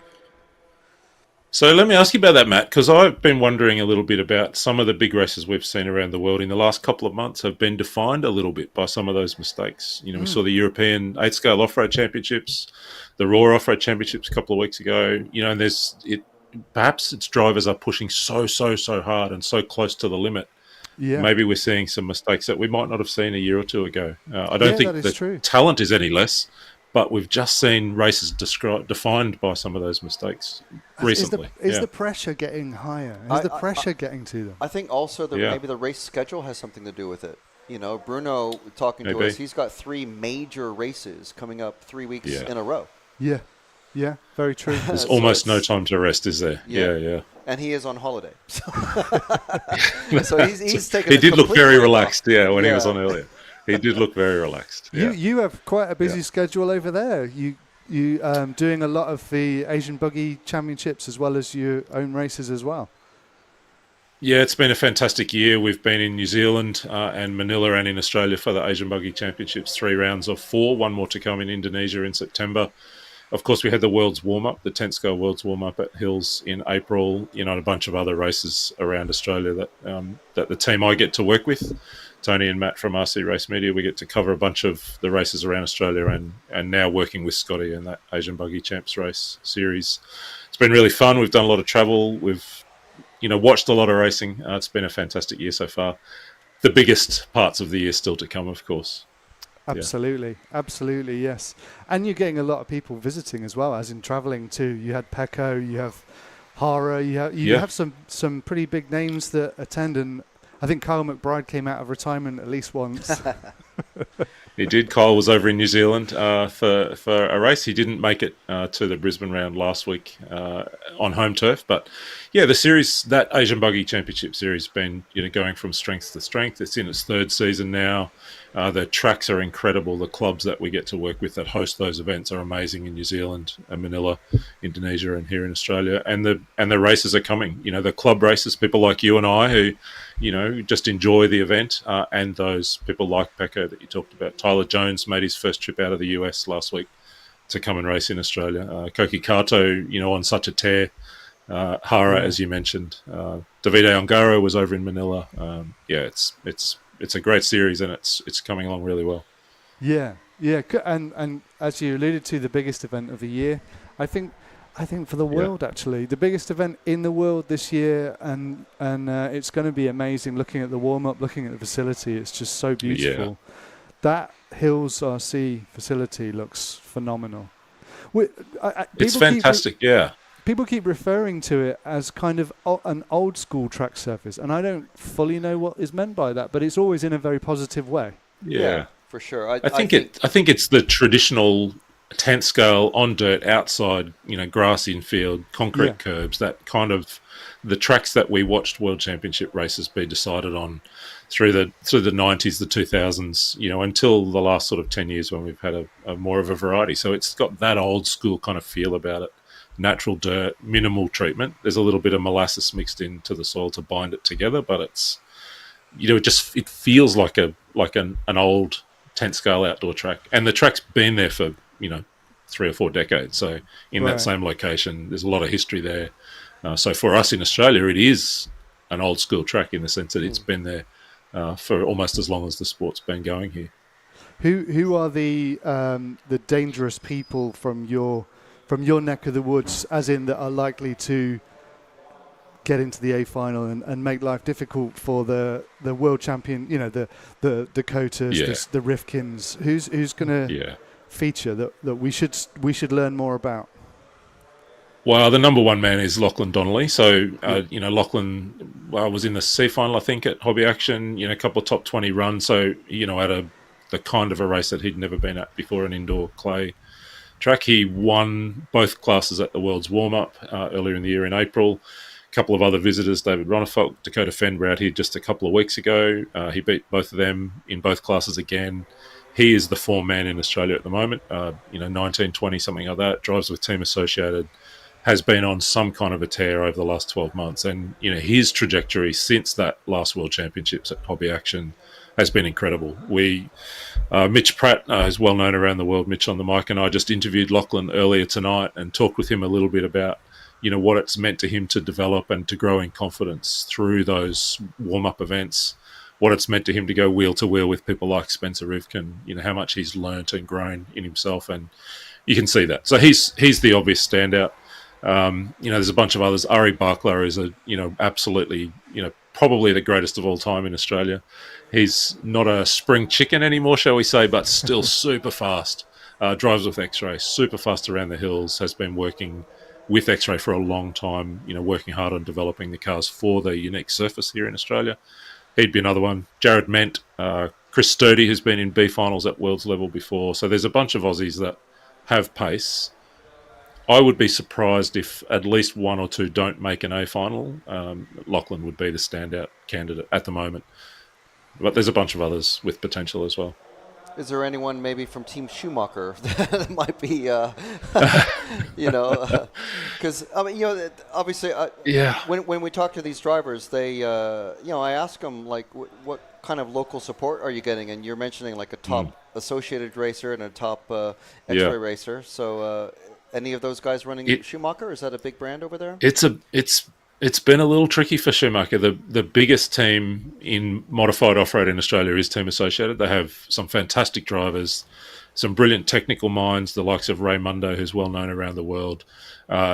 X-Ray have a very strong team. Ari Barkler is heavily involved in the importing and distribution of X-Ray in Australia. He's built a really strong team. Schumacher have some good fast drivers, but they're just not quite in Australia at that level of those two big teams. Right. And that gives a little advantage to Team Associated and X-Ray and having access to that local knowledge of any track that the Worlds has been at. The local knowledge here is going to really matter. So advantage to those two teams. Yeah, we've had a lot of chat about Associated and the old school Losi and Associated Chevy versus Holden and I can't remember Holden and is it Holden? Oh, the supercars. Yeah. Holden and Ford. Yeah. There you go. Okay. Yeah. GM and Ford. The old battles. It's always been like that. But it's those big teams. They and when we. When I talk to these drivers, I actually ask them, like, how do you share this information? And there's all sorts of WhatsApp chats and also, I'm sure Lachlan's phone is just always a buzz, just going, We did talk about that. I did. Yeah. I asked him if it, is it like Formula One? You keep a little bit of information back from your teammates just to give yourself that little edge. He said, absolutely not. Open book.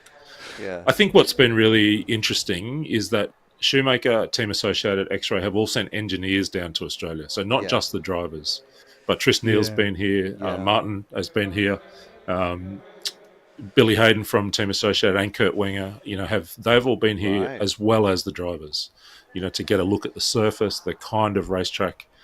The critical thing here at Hills, and for anyone that's listening and that's going to come, or even if you're just going to watch, the track changes so much through the day, not just across the week, but each day. So the conditions at 8 a.m., at 10 a.m., at midday, at 2 in the afternoon can be really different. And so that's really the learning curve, if you like, that the big teams have been on. And that's why they've invested in sending not only drivers but engineers as well to just understand that level of track evolution across a day. Yeah. It's fascinating stuff. And I'm sure we're going to see some good results from all the teams for sure. Thanks for we joining cannot us, wait. Scott. Yeah, it's been amazing to have you. What pleasure. time is it? What time is it now over there?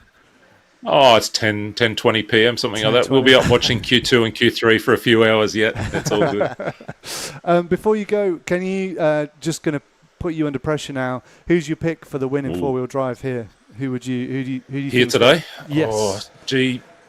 You'd have to think Orlowski looked really good after that, but I'm a little smoky. I really like the look of young Mr. Zalewski. I think I feel like there's a really big win in him, and I can't help but wonder if it might be this week. So the smart money on Orlowski, the little sneaky side bet, Bartosz Zalewski, that's my kind of little... He's one I'll be watching for sure. Oh, yeah, definitely. He's one of those young gun kids that we are definitely watching.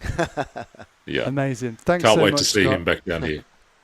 Thank you so much. My pleasure. Have a great night. Yep, you too. Cheers. Thanks, Scott. Thanks, bye. Bye. There we go. Yeah, some very interesting. It's good to have these chats come in, especially our good friend Scott. You can see me every now and then on RCTV News and, of course, on RC Race Media from Australia. So thanks to Scott for joining us. Trying to get more guests in remotely or in person. So yeah, we're working on that. Meanwhile, we've got the second group of Q2 out on track, Heat 5. So we started with Group 4, and now we're in Group 5, and we'll work our way all the way up to Groups 11 and 12. Once again, they are kicking off at 3:04 Central European Time. And this time, we'll be starting off with the fastest groups, the fastest drivers from qualifying.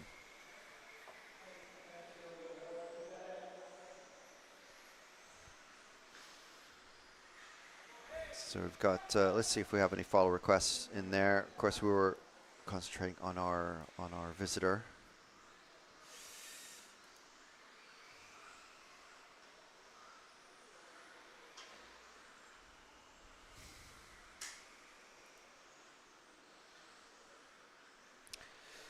So Alexander Bogdansky, let's follow. Where's that car one at? He's about to finish the lap, Karen. So I'm not sure what his car looks like. I think it's orange. Not that one there, but I think that's it. Car one, young Alexander Bogdansky, only been racing for 3 years. He's 10 years old, and at the minute, winning this qualifying heat with a forecasted time of 10:05:22, 10 laps in 5 minutes and 22 seconds.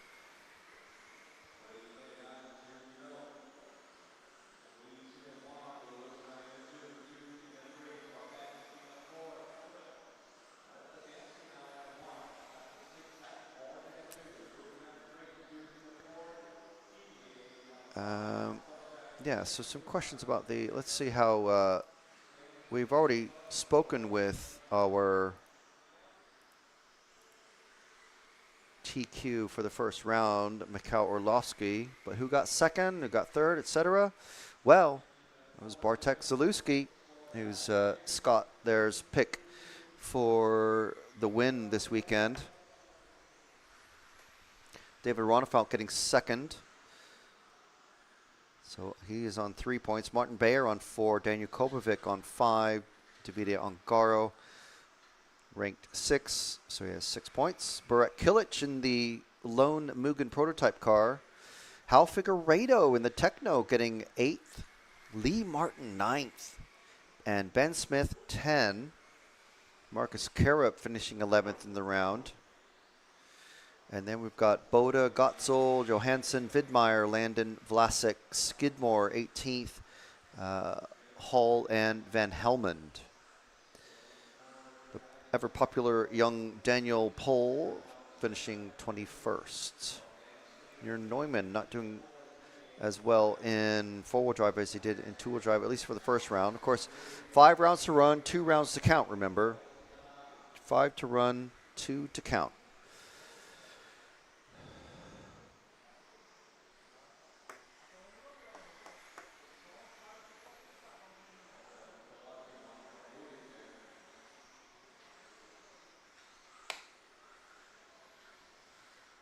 So Reese Ward, well, we're coming to the very end of this qualifying run, so just kind of catch up with a bit of the housekeeping. But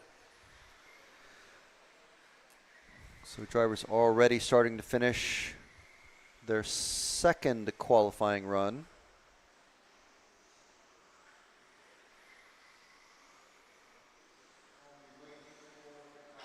And everyone but, is that Loic Didier?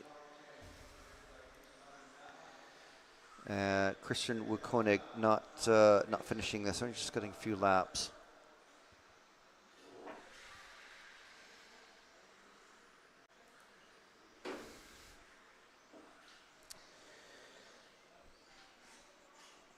Profix 35 is, I'm assuming you're asking about the Mugen. Is it really a prototype? It is. It is a Mugen. It's one of 3 Mugen cars that are on tracks around the world. And it's running right here. There's actually 2 copies of it as well. It's got a car and a backup car, or I guess for spares and whatnot. Schedule for tomorrow is, let's see. Schedule for tomorrow. Actually, I need to keep track of this myself.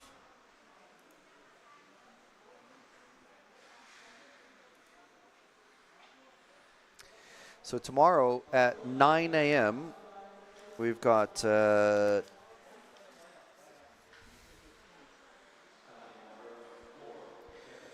practice round of 3-minute laps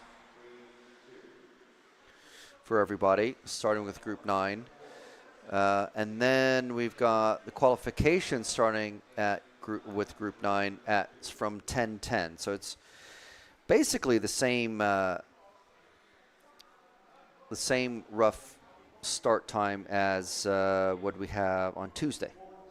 No, Wednesday for qualifying rounds 4 and 5 and the finals.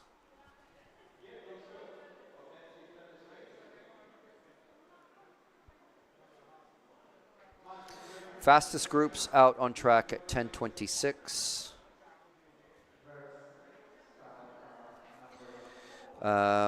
And because they are, the qualifying run starts with Group 9, and then it goes 9, 10, 11, and then starts back with circles round back to Group 1. So Group 8 is the last one in quali round 4. And then quali round 5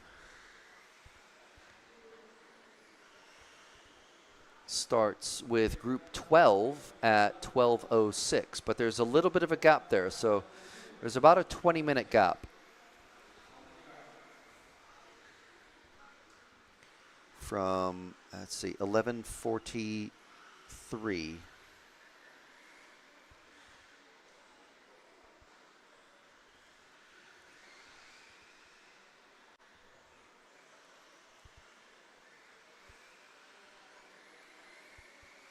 And then 12:06 is when Group 12 is out, and then the qualifying group runs in reverse order. So it starts with the fastest group, and then of Group 12, and then 11, 10, 11, 11, 10, 9, etc., down to Group 1. And then we have the final A practice at 2:20. Which we're not going to show because it is purely just a practice. Doesn't mean anything.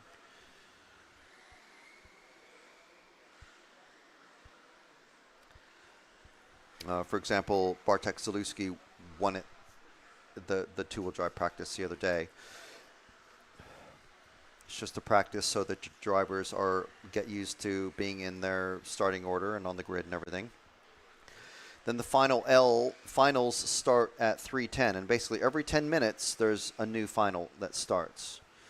Every 10 minutes.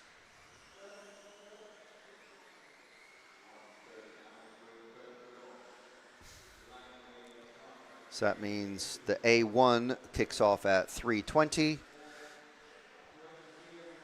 The A2 is at 4:20.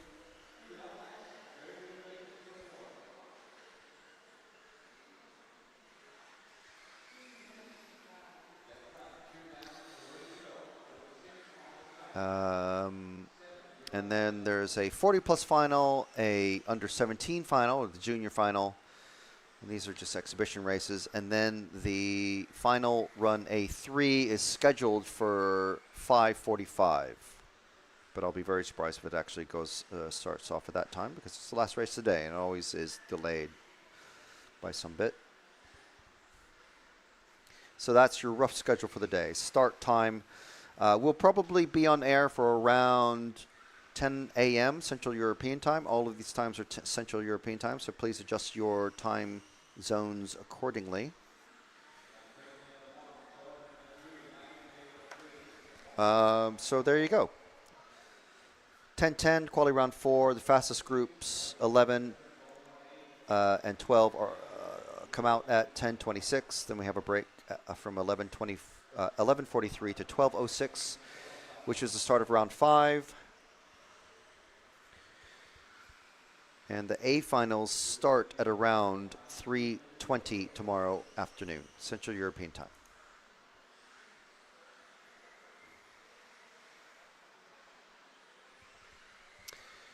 And Wilhelm asking in the chat, A finals is the fastest drivers question, so one of them will be the winner of the 4WD Euros either way. Yes, basically. So there's 3 races, and usually there's 2 or 3 drivers that can potentially win it, that are quick enough to win it and consistent enough.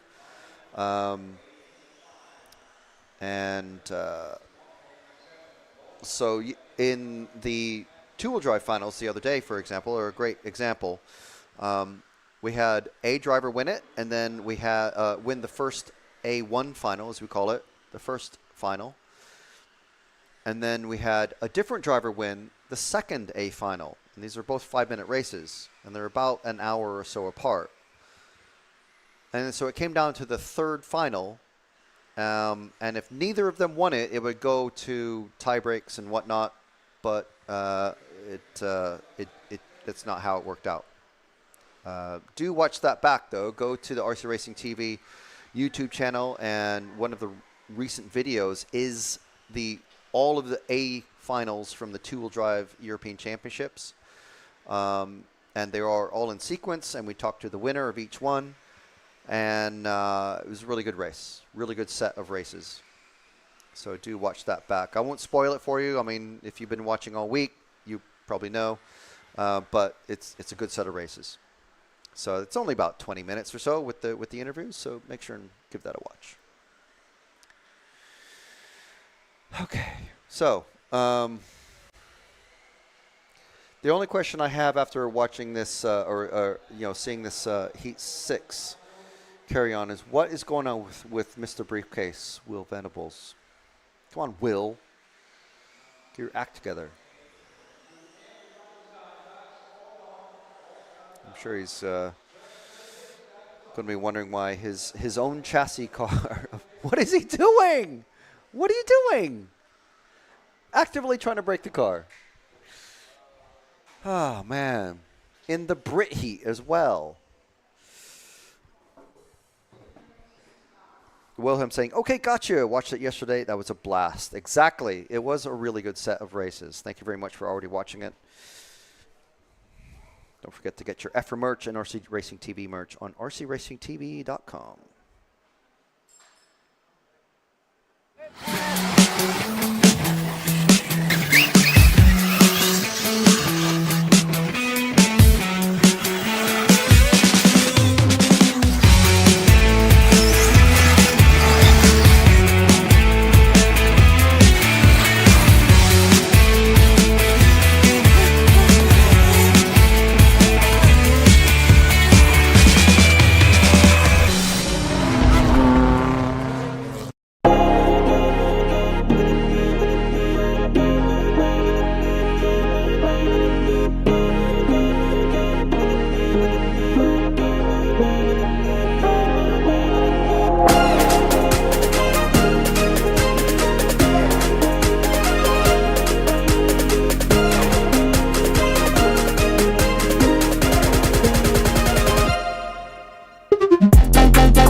Some action from the week here, and thank you very much to our sponsors who let us bring this coverage to you live and for free all week long. Hobby Wing is our title sponsor for this week.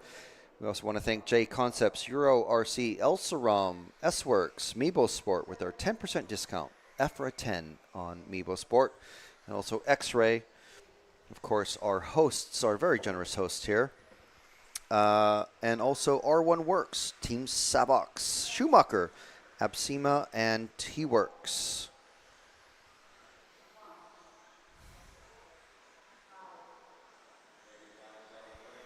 So Heat 7 underway. Edward Pickering, our hero, saying, who came up with the RCTV News? Well, not channel, it's new RCTV News. I love it, by the way. Thank you very much. That was... well, I think I could say yours truly. Needed something to do to keep us busy every week. And luckily we, there's enough news going on all the time for RC. So whether it's top level racing like we're watching right here, or otherwise.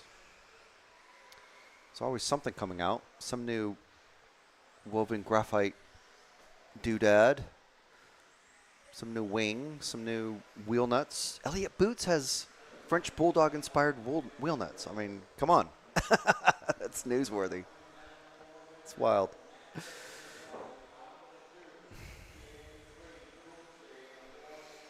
All right, so Heat 7, we must have some questions. Oh, of course, we have to follow car 10 of Oliver Natras. We have to give Janice her spot of Oliver. He's just across the line, so he's one car back. There we go. Pretty sure that's him there. It's car 0. Junior racer running the Laser ZX7.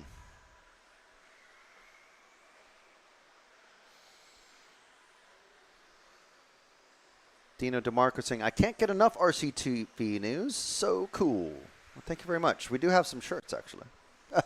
RCTV news shirts.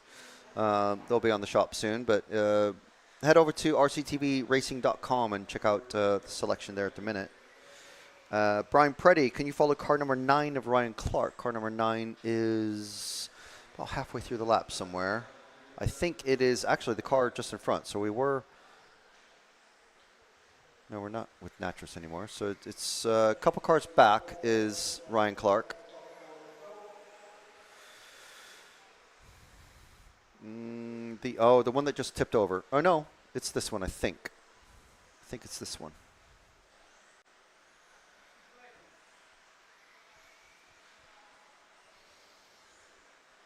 Just make sure. It's a long lap. So, yes, this is Ryan. And Brian Preddy certainly making use of his hero privileges, getting as many follow requests in as humanly possible. I think he's using an AI to bot spam us with all these follow requests. Baptiste Roche saying, can you follow car 7, please? Thanks. Car 7 is Petit Didier, somewhere towards the end of the track. Lap, I mean. Car 7 is somewhere in this mix of cars. It's about to come across the line.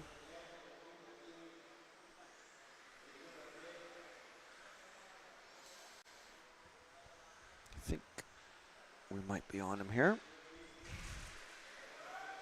We tried to follow him earlier, but something had happened to the car by the time we saw the follow request. Yellow wheels, black wing. Oh, yeah, we already followed Ryan Clark. Profix35 saying, we need more episodes of Drivers Mic'd Up. We are working on that for sure. I think this is Petit Didier here. Am I saying the name properly? Because it seems it's long enough that it's cut off a bit. Yeah, Pierre Petit Didier. As you would expect, French.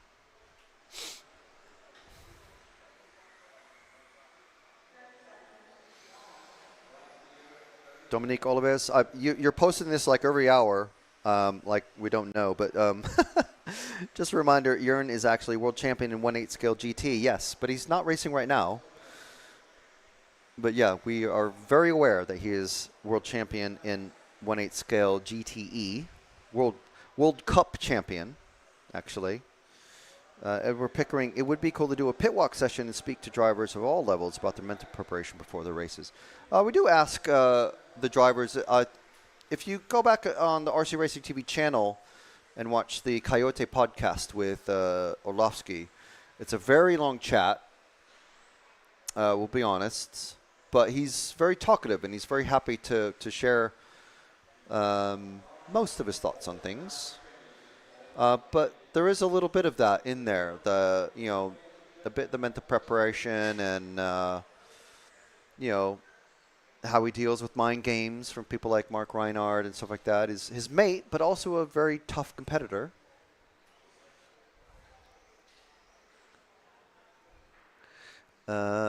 Baptiste Roy saying, you can say small DDA. It's English translation. Yeah, petit, of course.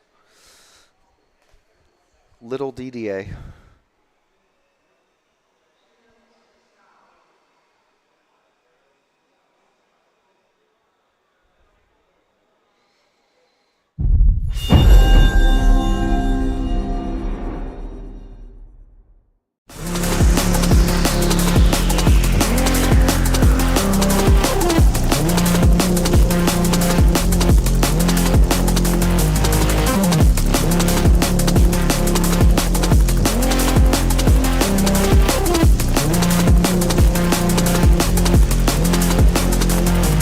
First one going to Arlowski!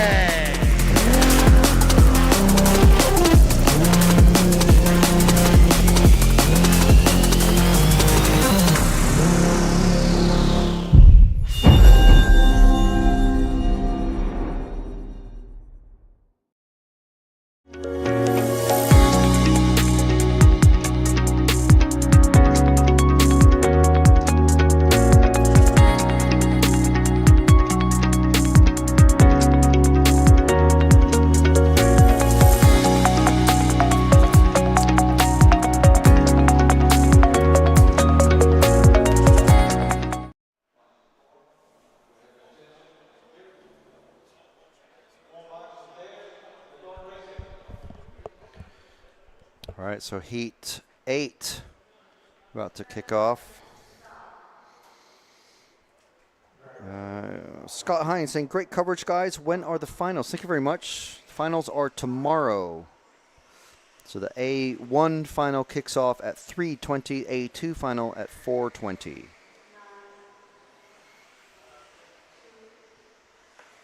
That's Central European time tomorrow.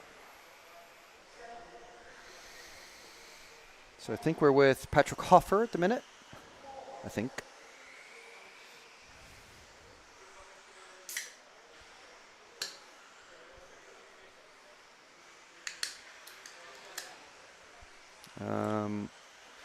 Let's see, any requests?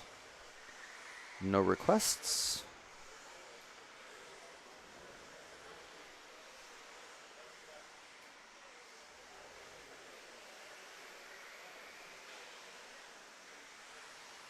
Neither of the Holdsworths are in these groups that I've seen so far. So hopefully Luke's co-workers still he'll have his race on the big screen. Started late last time around, but still got some critical track time because by the time qualifying starts, these drivers will have only had about 30 minutes of driving on this. So if you imagine if this is your home track, one battery pack can last like 7 or 8 minutes, depending on the size. I mean, even at racing speeds, they don't fully dump the batteries unless there's an issue. So imagine the advantage of car 5 from one of our heroes, Hans Nicolaisen of Halvor Gran. Oh, okay. We haven't had anyone ask us to follow the car 5 of Halvor Gran, one of our junior racers. Oh, now the results are the requests are following it, but we have to honor our follow request from our heroes first. So that is Hans. So Halvor where's Halvor? Gran, somewhere in the middle. I think that's the same right here. Halvor is from Norway. These aren't Norwegian colors, are they? I think it's a blue field with a red cross on a white cross, I think. I can't remember. Beastie24, is Michael going to start from the last, again, it's in the A qualifier, well, top heat. No, I believe he's going to start first because he has the fastest qualifying time of everybody. Okay, so Matt Thompson is going to be I knew Thompson and Phipps would be coming up as our thing, so I was just going to say just follow them, but I was just babbling on. So Thompson is, let me think, the pink and white, I think it were, or white and pink, something like that. Where's Thompson? Yellow and pink, there we go. There's Matthew Thompson, and we'll give him a lap, and then we'll find Thomas Phipps.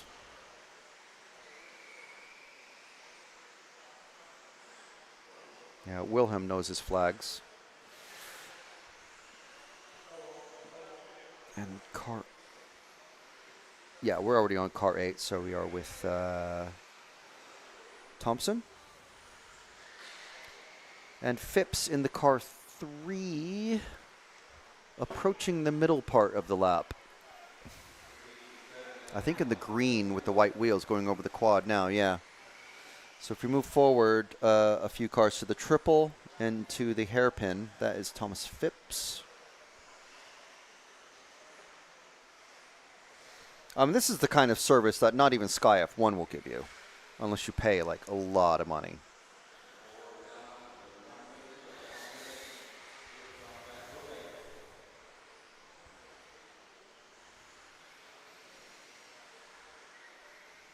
Coming over the quad is roughly the middle. That middle section there with the little sweeper. That's roughly about the middle part of the lap. Fastest drivers doing 29-second laps.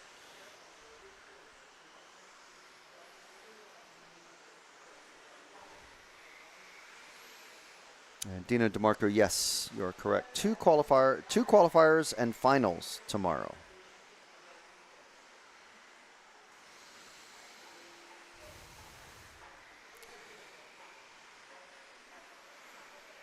Brian, we've already done 2 pit walks, so unfortunately I don't think we're going to be able to get Roger in here.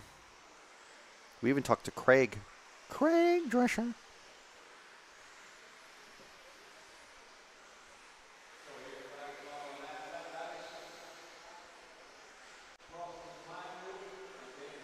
So everyone is finishing. Weiser taking this one, 10.507.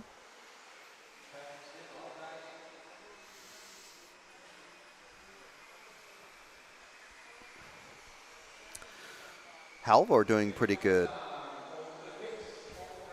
10.512.2, just a tenth ahead of the car we were just following of Thomas Phipps. Finished with the 512.3. Not all that far away from doing 11 laps, really. I certainly would be happy with that.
And there we go.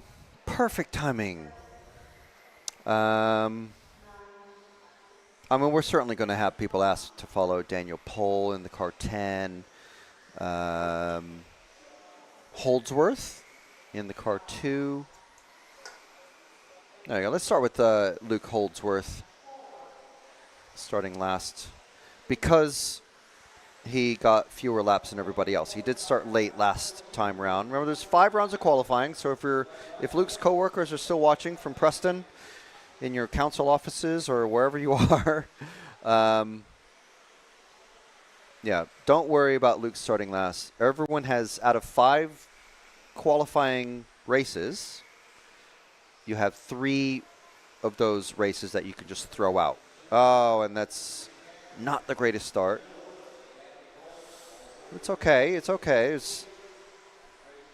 If you make a mistake on the first run, you can go, okay, yeah, I made my mistake. That's my one mistake for this run. That's fine.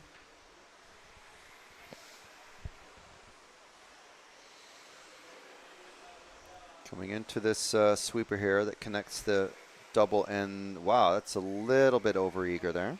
That's all right. Over the triple.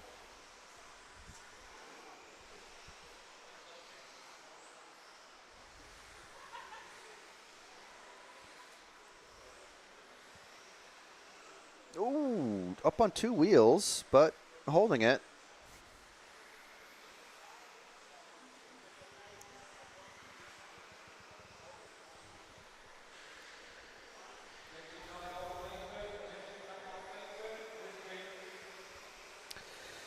All right, so Daniel Pohl is, I think, just 1 car behind. There we are. Look at that.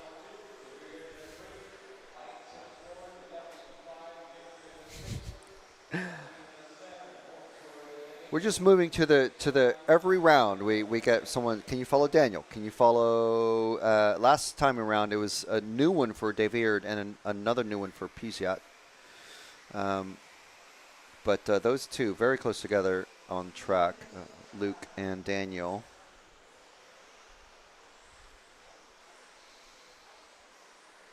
I'm not sure if that was Luke getting it wrong there, coming out of the second hairpin.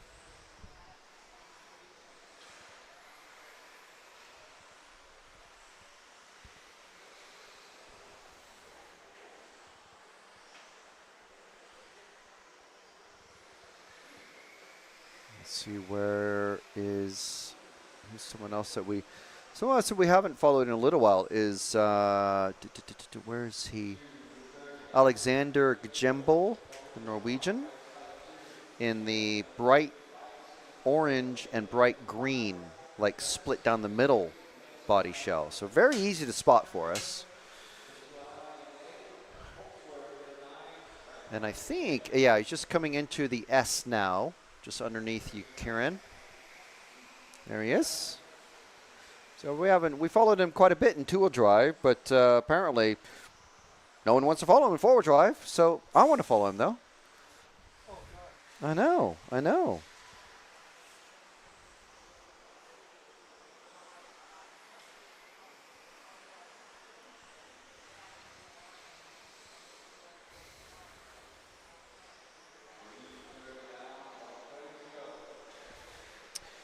Dino DeMarco asking, are these Hudy tires coming off bald after a 5-minute run? Nope.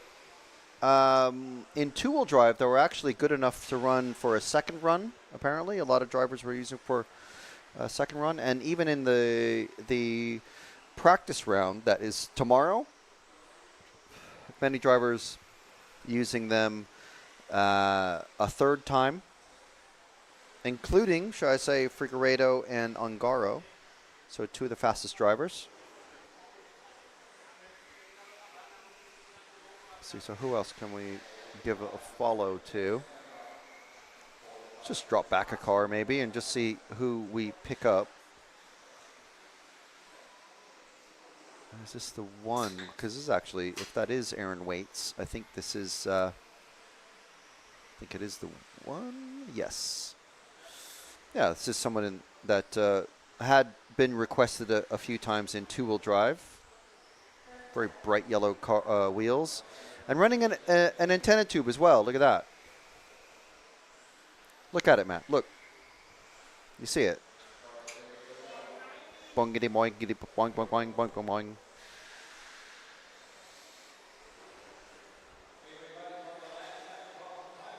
Yeah, everyone is. Kajembo's finished. Waits has finished. So everyone in this part of the track there, next time they cross the track finish line,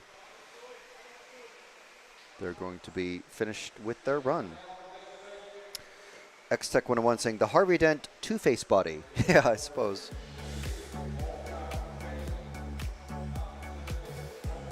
More of a Punisher fan myself, but Batman's cool too. Comic books. Comic books. Punisher, Batman. Harvey Dent is one of the bad guys, Batman. Always has to flip a coin to decide what he's going to do. That's his shtick.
So, as you can see, there's a mixed up starting order from last time. So we'll definitely follow Alex Landon out, and then we'll drop back to Johnny Skidmore because we didn't see him.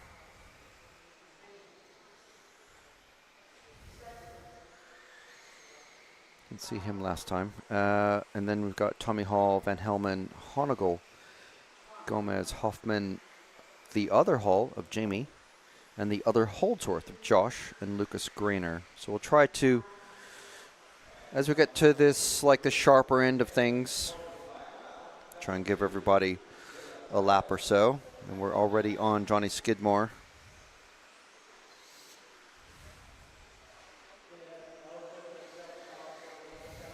Oop. A little tight there on the pipe. Tight on the pipe.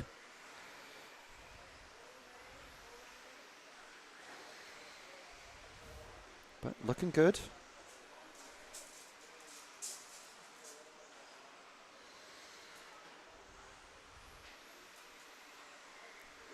So next car back is going to be Tommy Hall. Drop one car. Bad landing there from Tommy, but it's all right.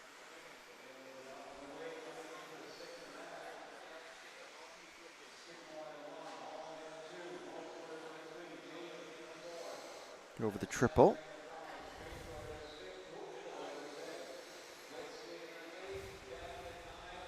Coming down the straight. Again, this is like a 48 or 50 meter straight. It's very, very long. And we'll drop back again to, I believe it's going to be, I'm not sure who it's going to be. I think it's going to be Van Helmond. I'm not sure that's his, I think it might be. I'm not sure. 7. Yes, so Van Helmond. Aye! Champions roll and carrying on. Keep it rubber side down.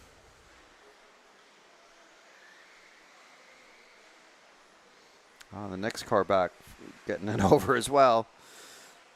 And who's that? This is Hupo. He's in the driver listings as Hubert Honegel, but we all know him as Hupo.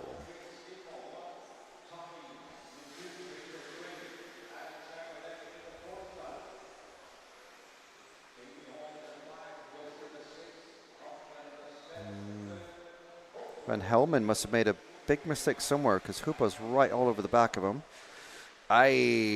Not going to be a good run for Van Helmen. So all 5 minutes count. It's not no longer down to just 2 laps.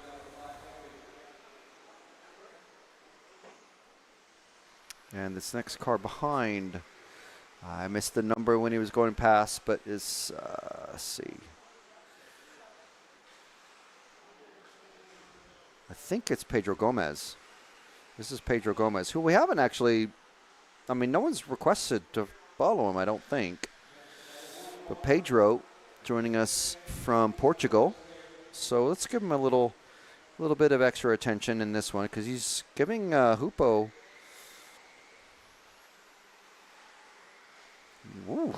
Hupo moves over and lets him go. Hupo, very experienced racer, so he's happy to, let him go. So well, if you're going to put the pressure on me, yeah, okay, fine. I'll let you go. You are the tiniest bit faster than me.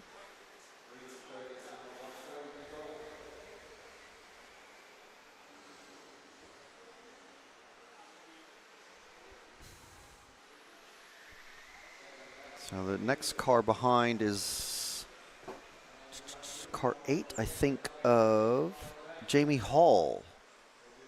I think this is Jamie Hall here. All you British fans, RC drivers, screaming, of course that's Jamie Hall, or how can you possibly think that's Jamie Hall? It's like, well, I mean, just please forgive me. I don't know all of the British racers' body shell schemes by sight, but so I have to look at the number. Oh, and he gets it over, and he's trying to do the pirouette of death, and he manages to do it. Meanwhile, I think that was that wasn't the 7. That was the 1, I think, of Hoffman getting past him. So the 10th drivers eventually learning from the 8th drivers how to avoid needing marshal assistance. If you need a marshal to come and pick up your car, it's going to be minimum 3 seconds that you're losing on your qualifying run. And the least amount of time that you can spend on your roof, obviously, the better. So drivers all on their last lap. Drivers starting to finish. Half the field is already done. So just waiting for Hoffman and Grainer. Next up is Heat 11, first of the big dogs.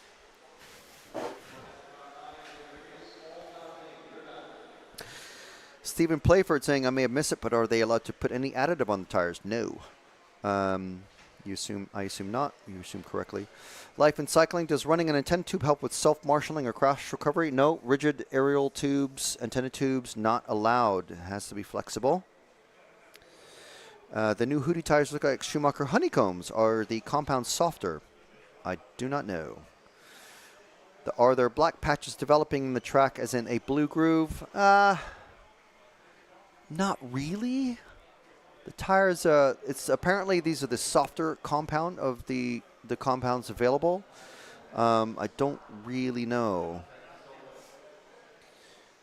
Rimfire, replying to Life in Cycling. My experience is sometimes it's for the drivers to see their car. It's also kind of an old school thing. I know JQ and Pecco and a few of the Mayaka guys like to do that, but.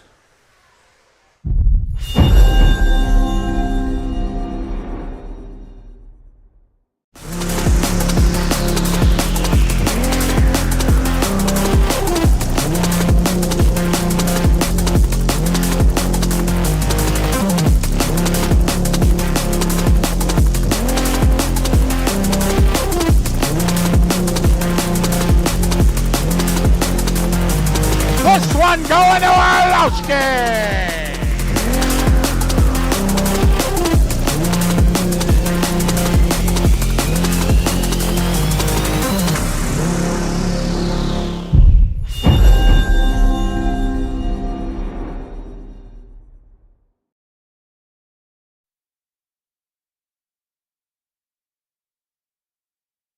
Heat 11 out on track now.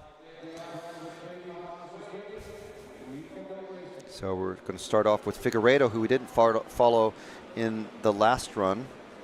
He quietly set the fastest time in this group. There he goes in the Techno, the lone Techno car here. Oh, and he gets it all kinds of wrong in that. At least he didn't need a Marshall. But he's got Lee Martin all over the back of him now in the X-Ray.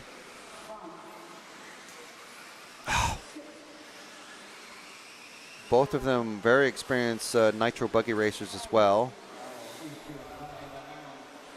And that is Moritz Lautenbach's car not getting off to a start. So something happened. I think a spur gear or a loose motor, which is one of the things that happened to Orlovsky earlier in the day.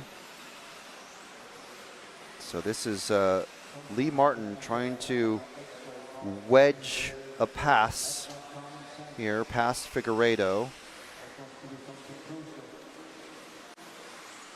Figueiredo hugging those pipes like his favorite auntie.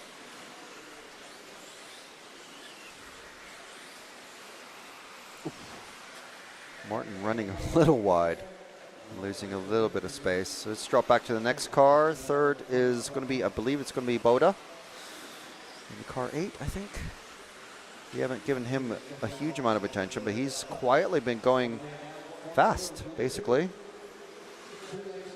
Everyone here trying to go for 11 laps. Last time around, Figueiredo was the only one to do it.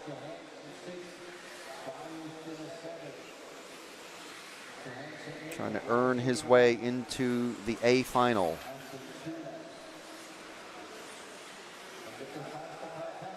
Next car back, I think this is going to be. This is not Ben White or Ben Smith. I mean.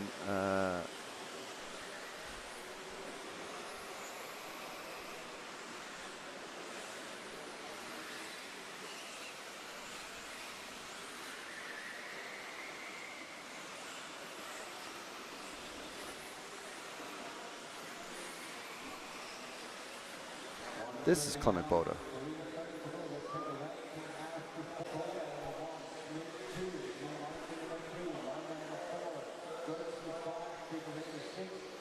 Okay, apologies. The car that we were following before this one was already Ben Smith with the white wheels, so this is Clement Boda.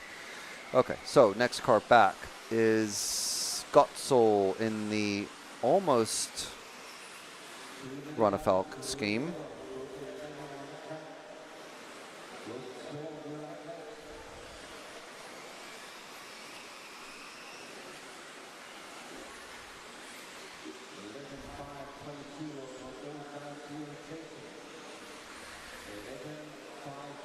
Gottsel on pace for 10 laps in 5:02, so on the cusp. So is Ben Smith and Clement Boda. Now Ben Smith on a 10.5 flat, Gottsel on a 10.501, Boda on a 11.529. So just in there. Figueiredo on a 10.501, so he's on the cusp. Everyone trying to hit that magic 11 laps. If we drop back to the next car behind, somewhere in that middle section.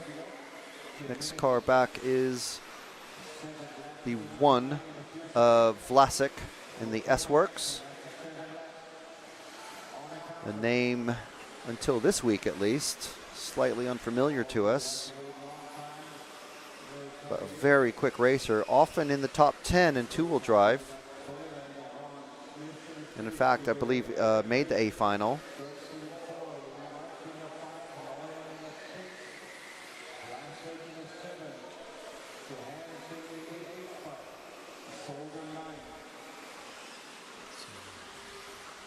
Ben Smith still forecasted for a 11 and 5.29.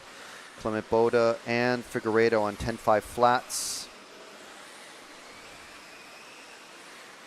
And this, I believe, is your Neumann now. Neumann, 10.507. Something with the four-wheel drive, just it's not quite coming to him as well as it did with two-wheel drive. I mean, he has definitely earned his many European championships before this year's competition. It doesn't have much left to prove, except to prove that he can hang out with the younger kids. Let's see, Lee Martin is finished. Ben Smith is finished. 10.5 flat for Ben Smith.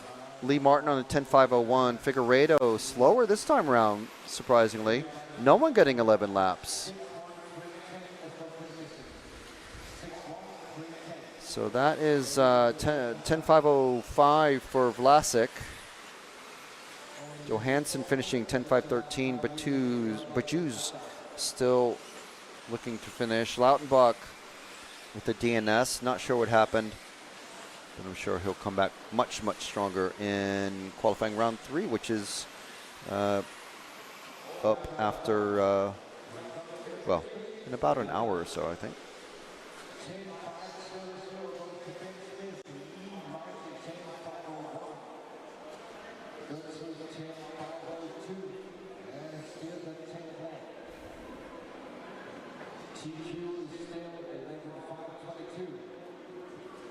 And off to Matt in the pits.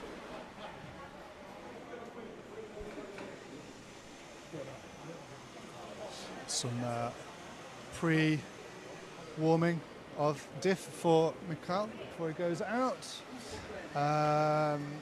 Who do we want to talk to?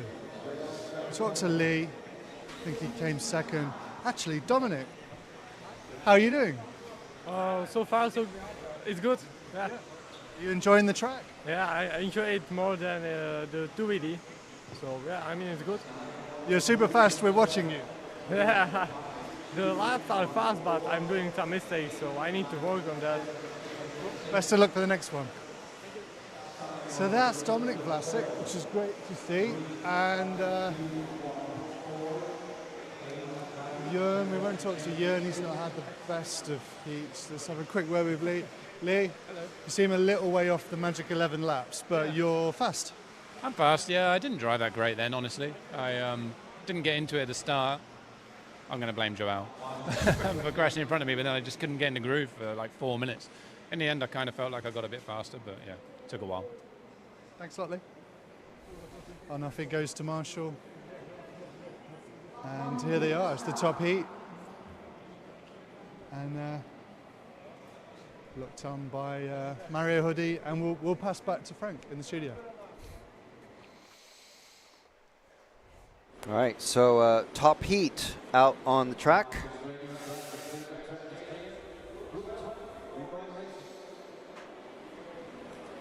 So, we'll, as we said, Orlovsky starting top.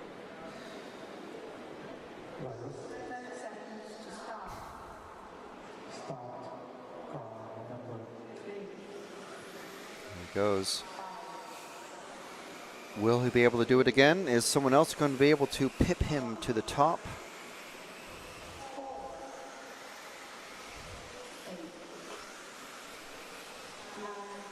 Over the double and over the quads. He did 11 laps in 5:22.7 last time.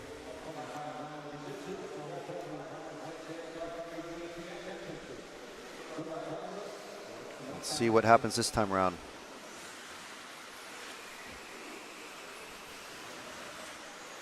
So 29.5 second laps, 29.6, 29.9 for Zalewski, 29.6 for Orlovsky, Bayer with the 29.5, 29.5 for Kobovic. Hottunen certainly going to be one to definitely watch, 29.7.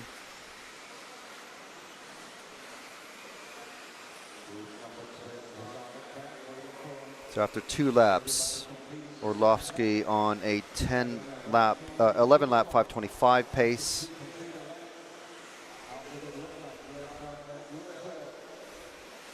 with Zalewski at the minute with over the triple now.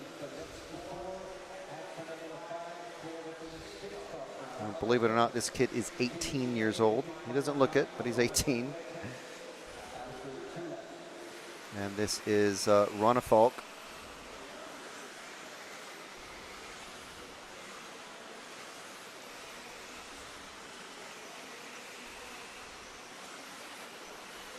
Recent European champion in 1/8 buggy. Obviously headed to the 1/8 E-Buggy Worlds very soon. Something has happened with him. He's on a 10-lap 5 flat pace.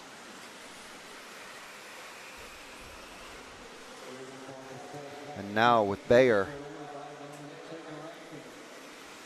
in that car number 1 on an 11th lap 5:23.4. Orlovsky with also on a 5:23.9 pace. Hottonen now getting heated up, 5:23.8. Orlovsky 11:5:23.1. And this is Kobovic, I believe, just behind. Kobovic on a 5:24.8 lap.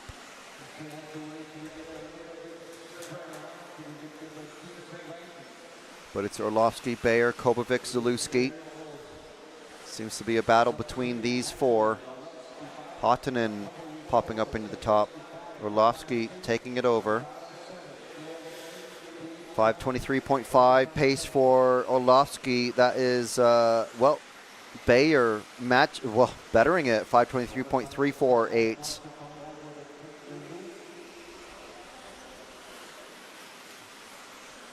And we are with Ongaro.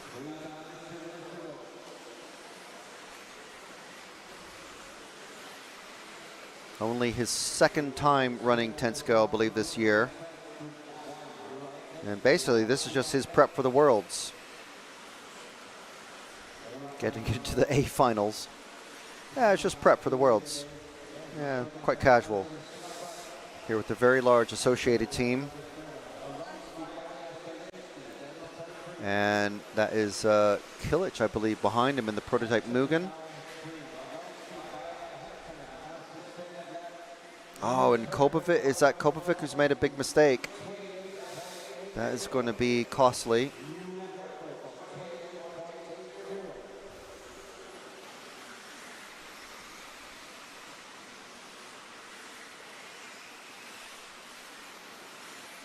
So let's see if we can find maybe Bayer or Orlovsky and see how they are running this last couple of laps. Here is Orlovsky coming through the S.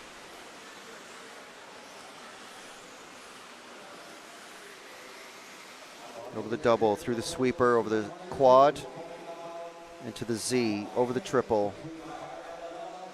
Is he going to be able to do it again and have two pole positions, or two TQs, round TQs, 30 seconds to go? Currently on pace for 11:5:22, but so is Bayer. Bayer is just bettered him, 5:22.945 with a 0.962 for Orlovsky. It's going to be between these two.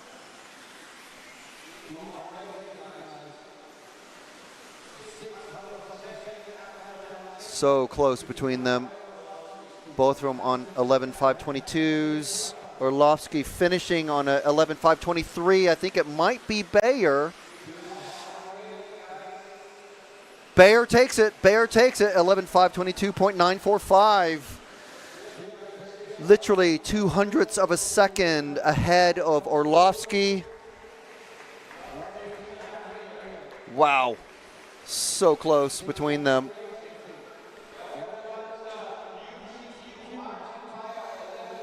Two rounds of qualifying and 2 round TQs.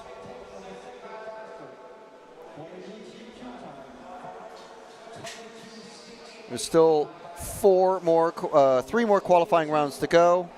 And there is your official times with your best lap from Orlovsky with a 28.8, but Bayer taking it overall. And we're going to throw to Matt in the pits right now. Bear taking some congratulations from the team. Martin.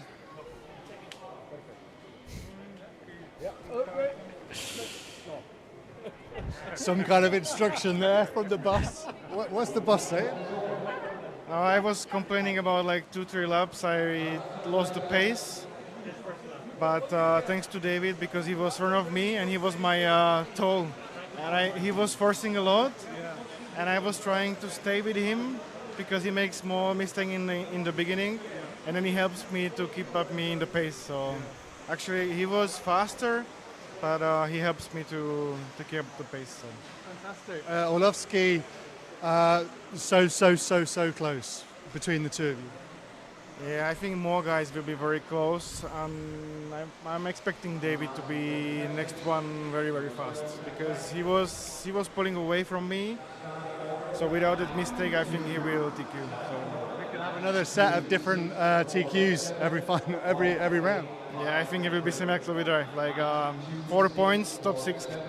Fantastic. Well done to Martin. I think he'll take that. Trying to figure out if we're having a break now or not. Looks like there's a changeover happening.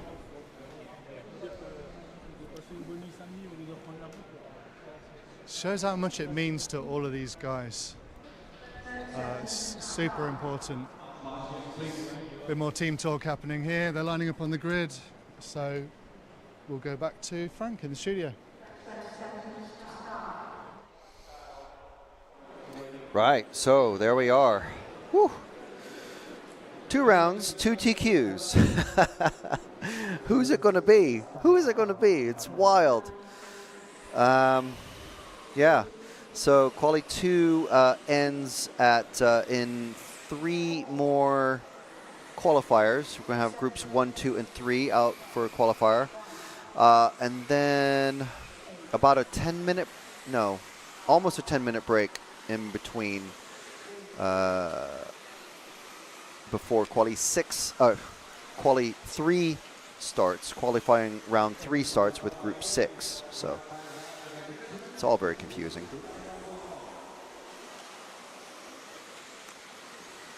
Lutok saying, how are you, RC Racing TV and crew? Yeah, tired.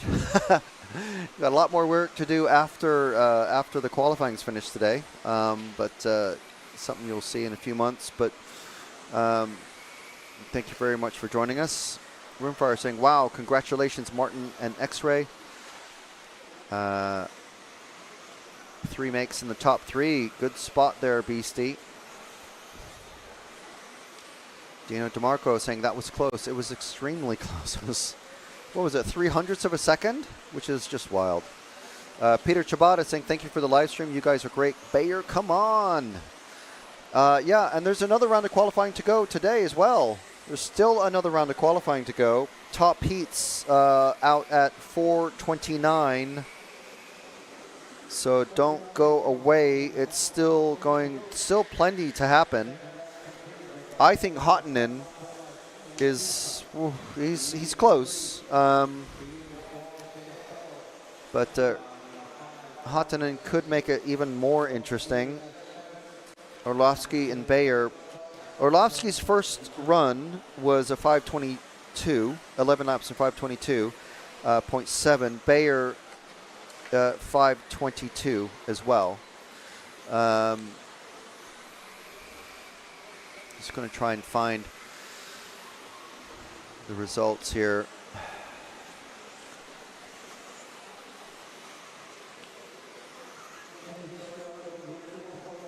So Bayer with 5:22.65. It was actually the 0.03 of a second slower in the second run.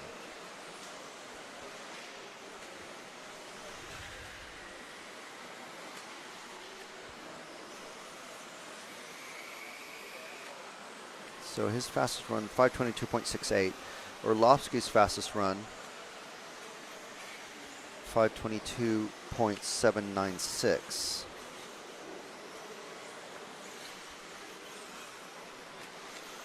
But the computer will sort this all out. But so Orlovsky went. I think everyone went a bit slower in that. Yeah, Orlovsky actually went about half a second slower in that run. Very interesting indeed. So his fastest run was obviously his TQ run, but Bayer's second run was faster than Orlovsky's TQ time.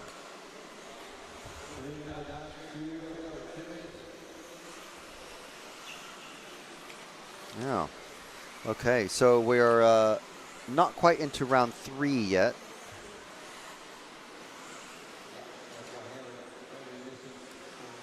So that's when the computer sorting starts to really sort itself out. But certainly very interesting indeed. And yes, Bayer looking strong in forward drive as well. I mean, you know, he is the designer of the car, so he knows it literally inside and out.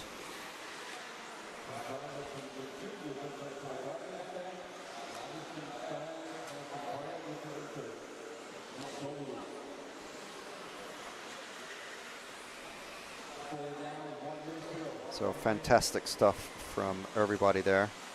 Let's see, so any...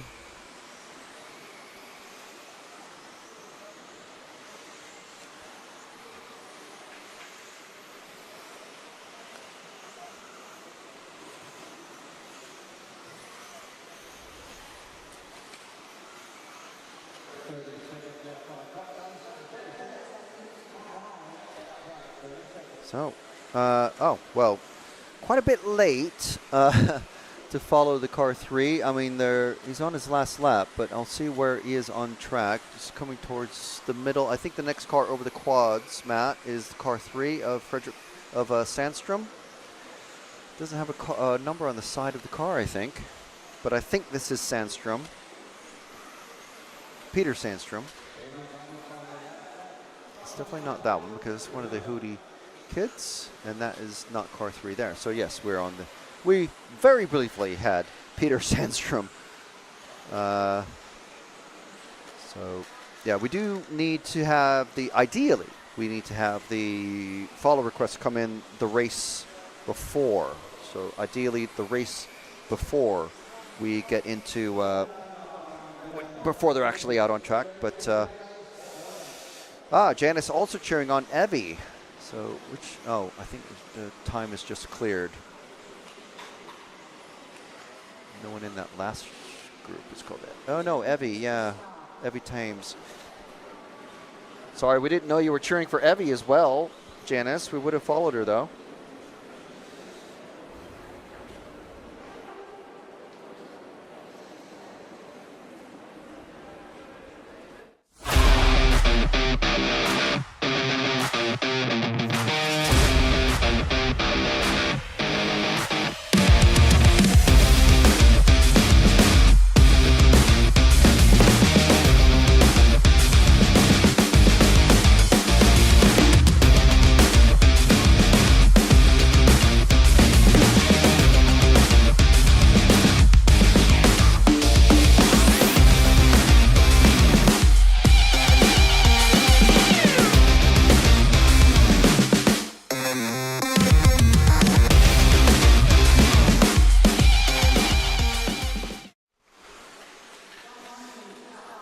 Janice replying, sorry, I was cooking dinner and I didn't have time to type in, can you follow Evie?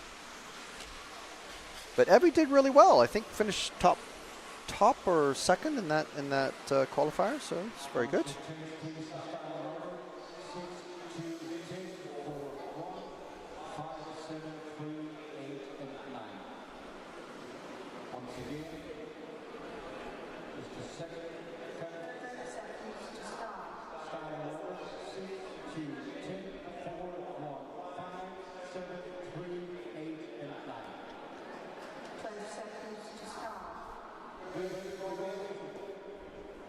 Just grabbed a special guest.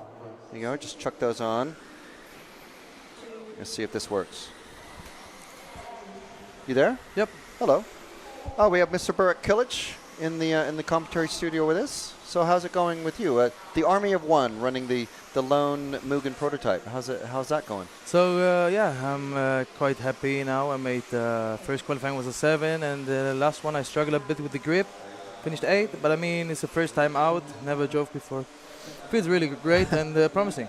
Yeah, and so you've got. I mean, you were telling me yesterday you've got the Mugen prototype. Mhm. How can you say how long it's been roughly in development? Not, I can't say much about that because actually I don't know a lot about it. And You're just handed the car, say here you go. Yeah, exactly like this. Yeah, yeah. All right. So, but you'll be getting help from Fabian Widmer, is that right? Yeah, Fabian Widmer, he's helping me quite a lot. And he's running a Kyosho. No, sorry, he's a Yokomo. Yeah, exactly. And he's a good friend. He's just helping me a lot.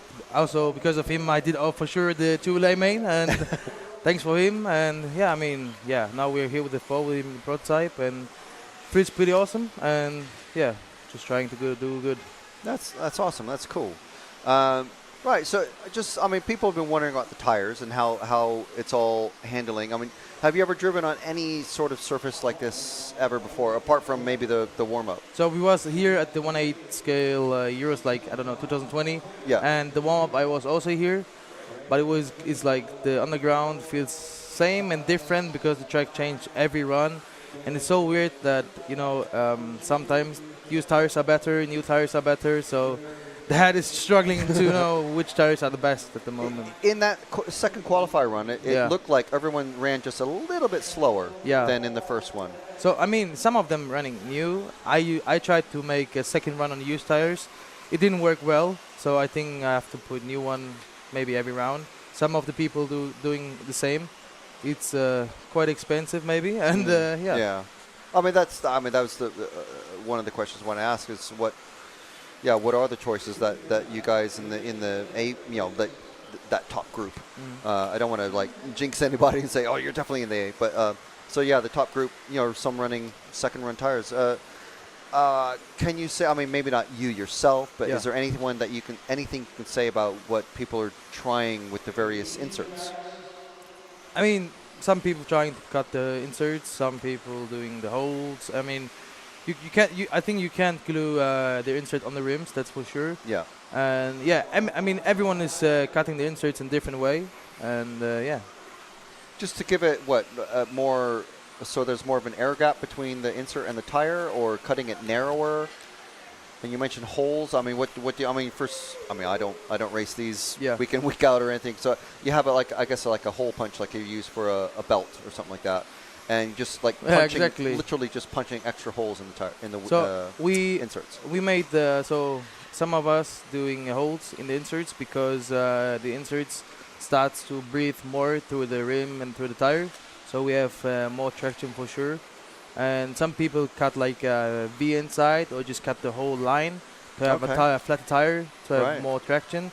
But sometimes you have like if the tires is a little bit bold, you have not bold. I mean round. Yeah. You have more traction, and sometimes if it's flat, you have also more traction. So it's always depends on the track, on the tires, on the rims. So it have to be on point sometimes. Yeah, yeah. Can you? I mean, would you want to say what you've tried? What seems to have worked for you? So obviously, your car is one of the only one on the track, so maybe it doesn't matter. So I mean, I tried both. And for me, the holes are much better. So I don't like to cut the inserts. So I'm using like the holes, and yeah, for me it's pretty good. And yeah.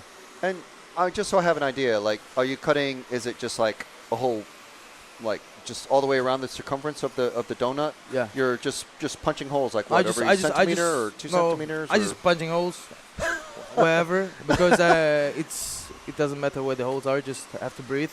I don't make it side by side for sure. Yeah. I just make it like let's say 1 centimeter apart. Okay. That's all. So I mean, that means there's probably like maybe 20 or so holes around around the circumference of the something donut. like this. Yeah. Okay. Wow. Okay. It's I mean, it's fascinating. You would think that like, oh yeah, spec tire, but you just glue it and don't do anything. But no, there's lots that you have to do to it still. I mean, that's a lot of work, and I mean, the Yeah. spec tires here at the 10 scale, it's for me it's fine, and for everyone it's the same. We have to use it. Yeah, everyone have to use it, and so for me it's fine. And the tires, I think it works really well. Just the wear is really high, but I mean, hey, it's dirt and it's off-road Yeah. racing, and it's Yeah. fine. Now, just going back to two-wheel drive, were you able to try anything like the four-wheel drive fronts on the front end? No, in two-wheel drive actually I think some of them use the four-wheel fronts, and we couldn't get them. That I have to say, and I ran with the two-wheel fronts normal, and for me it was fine because I also did the main.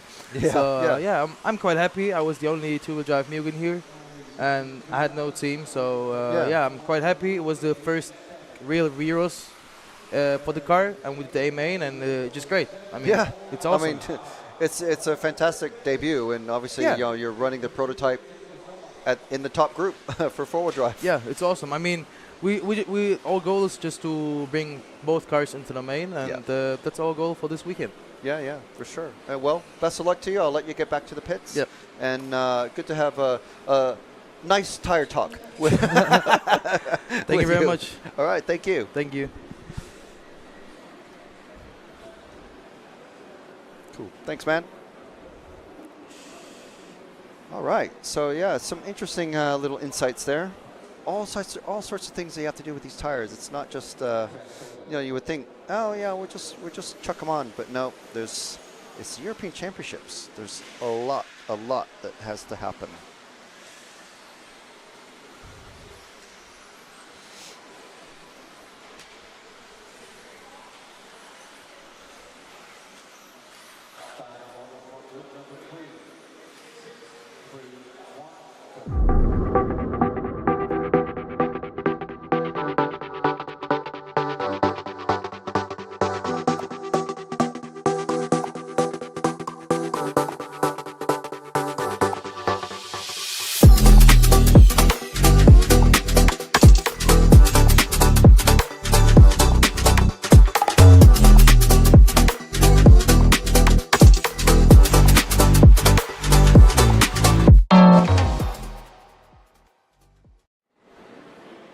Thank you to J Concepts for helping us bring you this coverage. Also our title sponsor, Hobbywing, of course S-Works, Euro RC, El Saram, Mibo Sport. Their 10% off discount code of EFRA 10, and also X-Ray, R1 Works, Team Sailbox, Schumacher, Absima, and T-Works.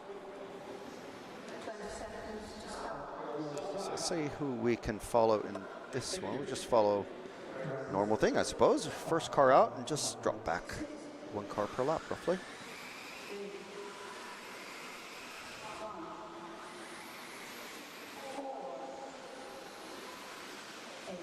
With Zahorska? Rebecca Zahorska.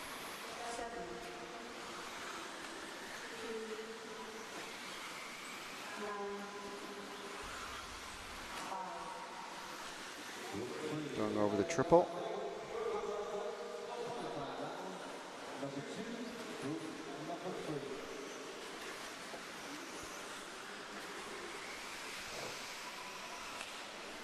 Oh, Janice. Getting greedy now. Not only cheering on Brett Castle, who I think was in the previous run.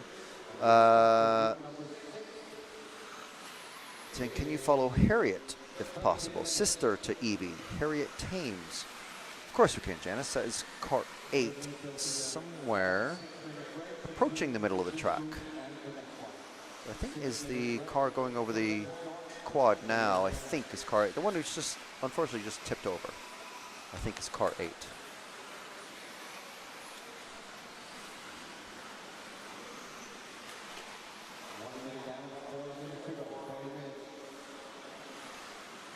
Let's just make sure it's crossing the line. Is it the car behind? Because it's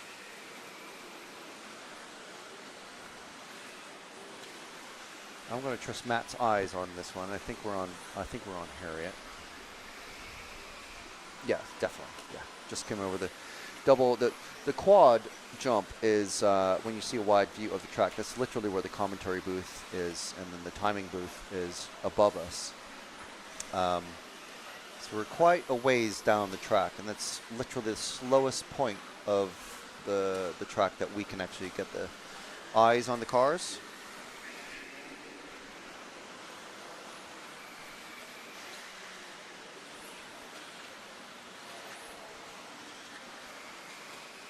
This is Harriet Thames. I'm assuming if it was Thames, I would say Thames, like the River Thames.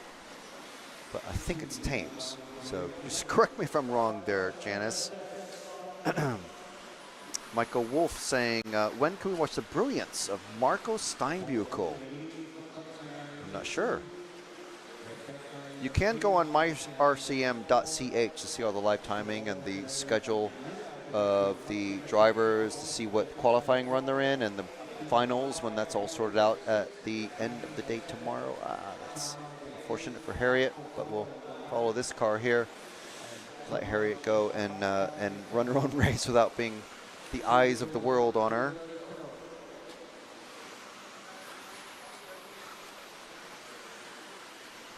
So 4:29 is when the next time the fastest group of drivers are out.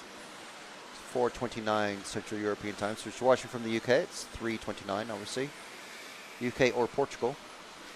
And obviously adjust your times from there, your viewing times.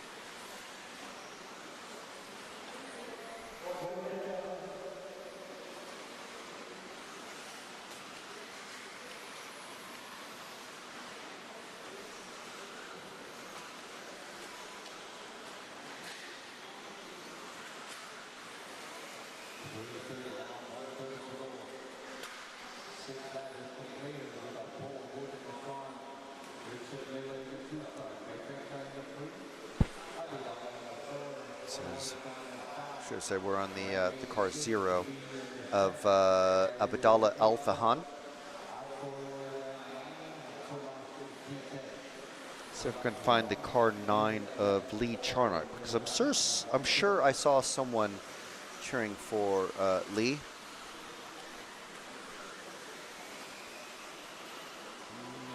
Somewhere in this last section of track.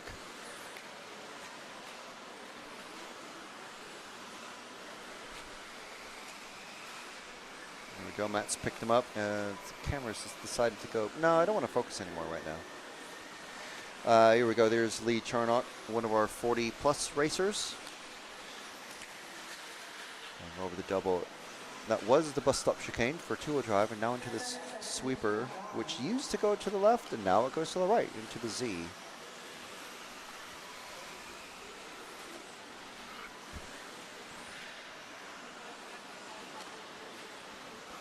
Down the main straight. Four-wheel drive is about a 50-meter straight, headed directly into a brick wall, like literally. You can see it there.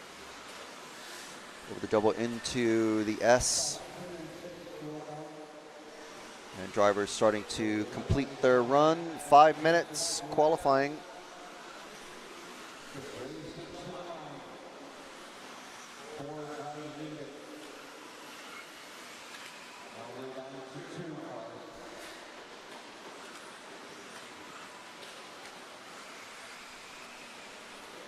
And just waiting for Coro to finish.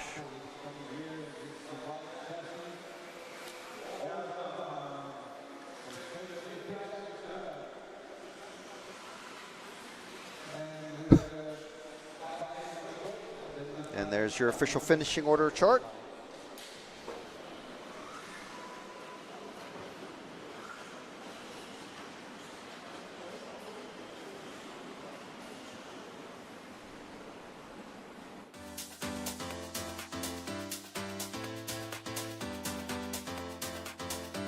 Makes an error. Marcus Carrup is through. No, it's a four-way battle. Evans on the inside. He's got him. I love RCTV News. There's RC in the background. We're here. Hi, everybody.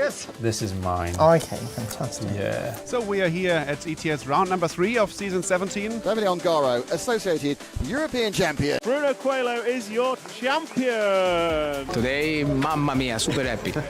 It's like a real now. It's like a real.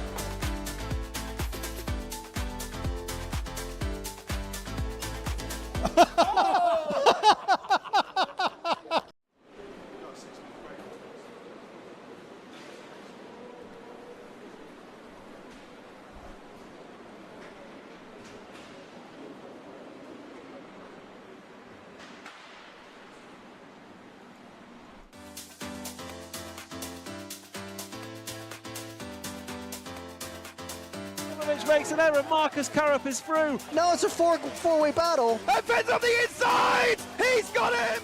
I love RCTV News. There's RC in the background. We're here. Hi, everybody. This is mine. Okay, fantastic. Yeah. So we are here at ETS round number 3 of season 17. David Ongaro, associated European champion, and didn't he deserve it? Bruno Coelho is your champion. Today, mamma mia, super happy. It's like a real now. It's like a real.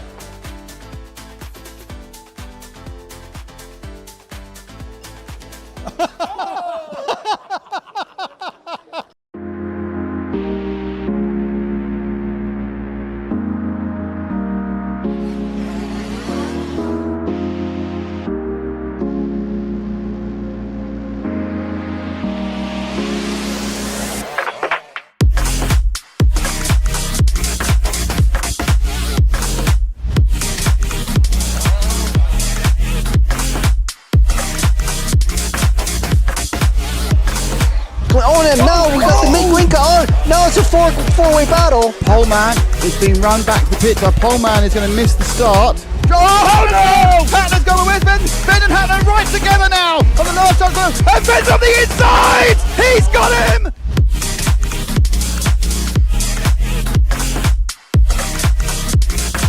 Fantastic display of driving from these two drivers who have pretty much carved up the touring car world between them this year. Kobovic made an error, so Kobovic makes an error. Marcus Carrup is through.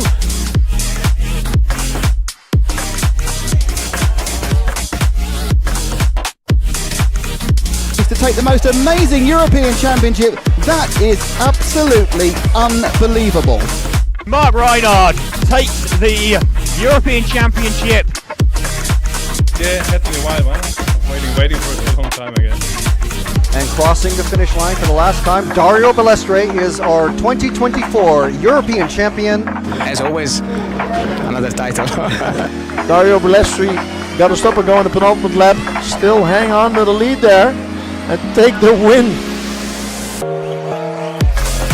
The four-wheel drive European champion for large scale, Van Helmen. And the winner, your European champion, is Juan Carlos Canas. David Ongaro, associated European champion, and didn't he deserve it? Bruno Coelho is your champion. Michael Walowski then comes across the line to win the European Championship.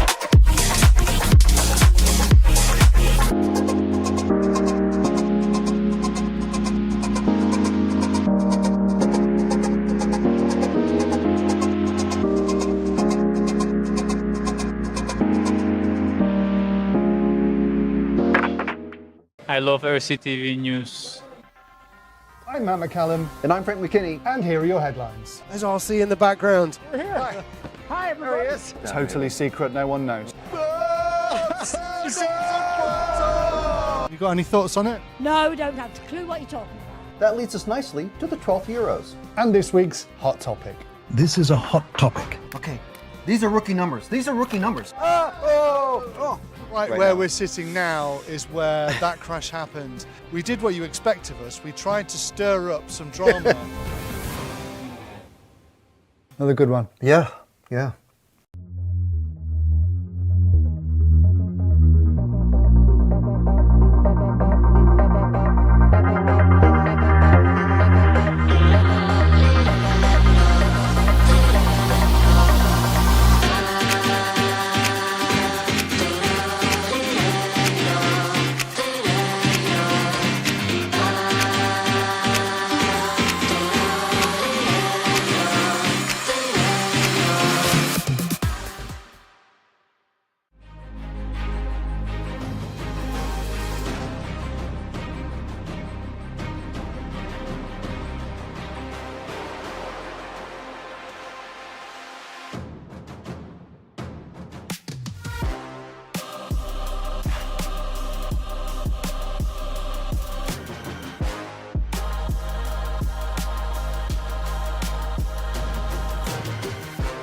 Marcus Karup gives him a tap, waits for him. Coming through with fast chicane, Karup going to throw it. Michael Orlowski going to take the win. Bruno Coelho is your champion.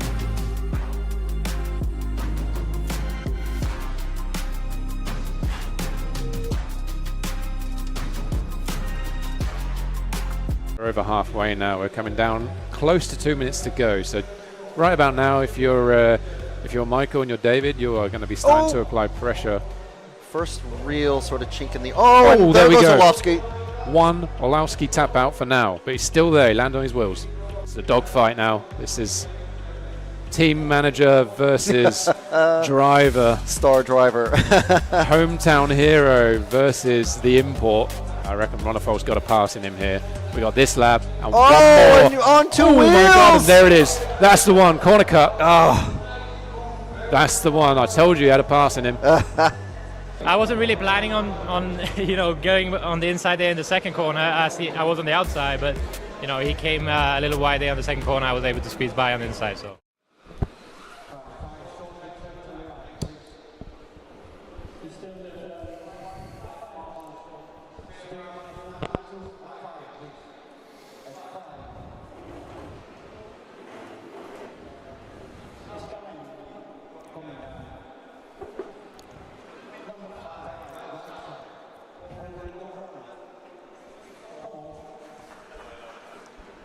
All right.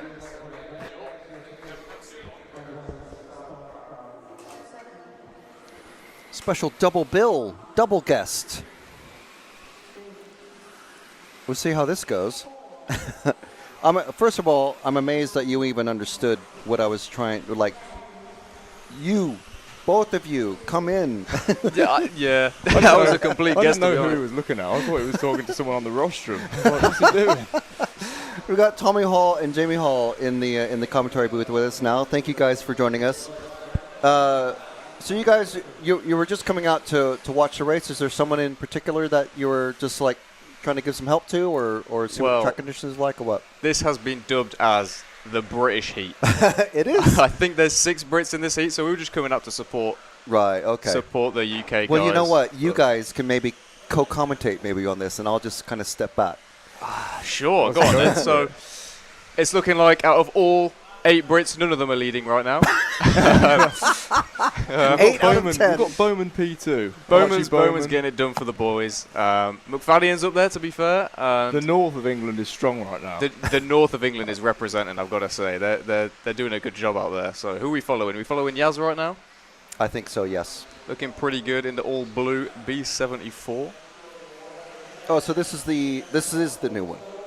So right? he's running the old car. Okay, yes, sorry. I think one of the only ones with it, I believe. But Venables is having a disaster. Oh no, he's not. He's back up. That's not we too follow bad, Will like pretty much every time because we just give him some stick. Oh, it's not a good start. So I don't know how his event's been going, but I think he's been struggling a little bit. Fantastic. Well, fantastic for us. Yeah. Oh, okay. Brilliant. That's great. In the first round, we moved to him. Well, first we moved to Mughal, and then instantly he crashed. Yeah. And followed him for a couple laps, and then we moved to Venables, and then he instantly crashed. And then at one point hit the marshal's foot as we were trying to go away from him. It was like, okay, let's give him some pity. And then he crashed into Marshall's foot as we're pulling away from him. We're like, oh my goodness. Wow. So he's having a great time out there. Yeah, I think from what Will said, he's struggling with a bit of a loose rear end. So I don't know if he's managed to settle that down. Well, he's looking okay. I mean, you guys have a really big YouTube channel where you give like loads of fantastic tips and everything. Are you telling them to just watch our YouTube channel? We should be. We should be. Yeah.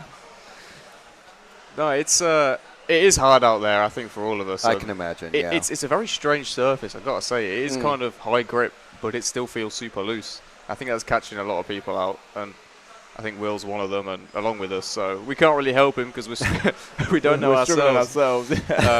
But he's looking like he's having a better run this time by. In case you're curious, this is literally the exact stuff that they're putting on the track. Oh, really? Oh, okay. And a lot of it as well. Yeah. Yeah, pretty much. It is a very, very good surface. I've got to say, like, huge props to the whole crew here. They've done an amazing job with the track. It is fun to drive. Who are we swapping to here? Is that Matthew Peters? You guys prefer the two-wheel drive over the four-wheel drive track layout? I think the layout's better in four-wheel drive. I would say I really like the end of the straight section is very difficult, but when you get it right, it's really good. And I like this back double as well, where you come up to it and you do it and come down to this hairpin. It's a nice layout, but I think two-wheel drive was a lot easier to drive for definite. Two-wheel drive. It's a very short straight. I thought it was just too short. Yeah, so obviously, and then four-wheel drive, because the straight's longer, we have so much more power, and it makes it a lot harder to time the jumps and things, I think, compared to it was in two-wheel drive. And for some reason in two-wheel drive, like, the car's understeered a lot in two-wheel drive, whereas four-wheel drive, it's, like, the front has a lot of grip, and the problem is that the rear end is swinging around all over the place. So it's kind of a harder challenge to drive around. So yeah, I mean, both classes have been really good fun. The track is amazing to drive. So yeah, I mean, it's good.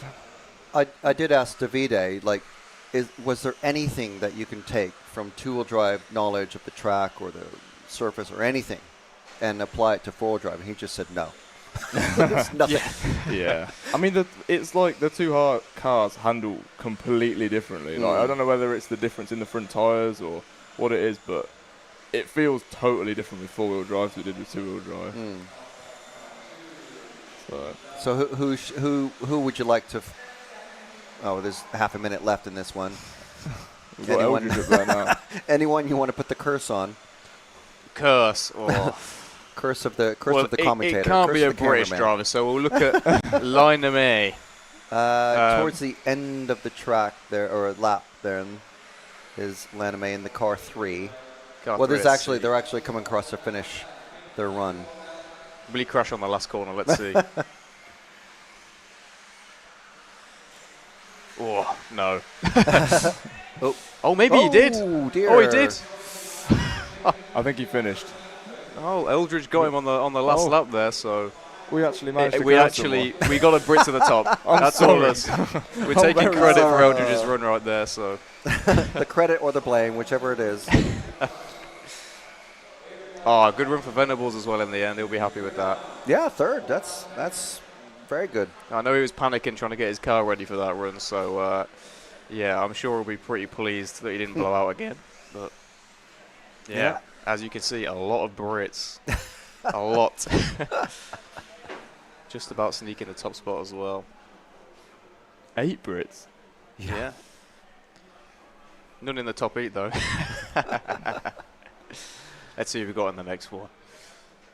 Kusa, Lepap, Scar, Tumulty, Petit Didier, Vidma, Nash, Clark. A lot more Brits again. This must be like the sort of level of your average Brit. So you're saying Venables is below the level of the average Brit? Oh, 100%. Yeah.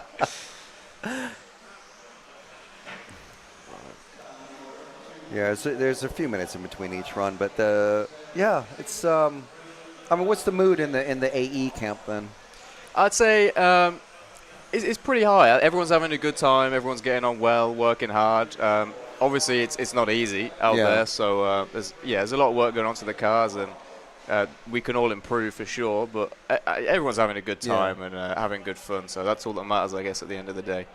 But again, results aren't always as high as we want them to be. Yeah. So How does it, I'm curious, like, how does it work when, we've seen like big teams like Associated and now X-Ray and Schumacher.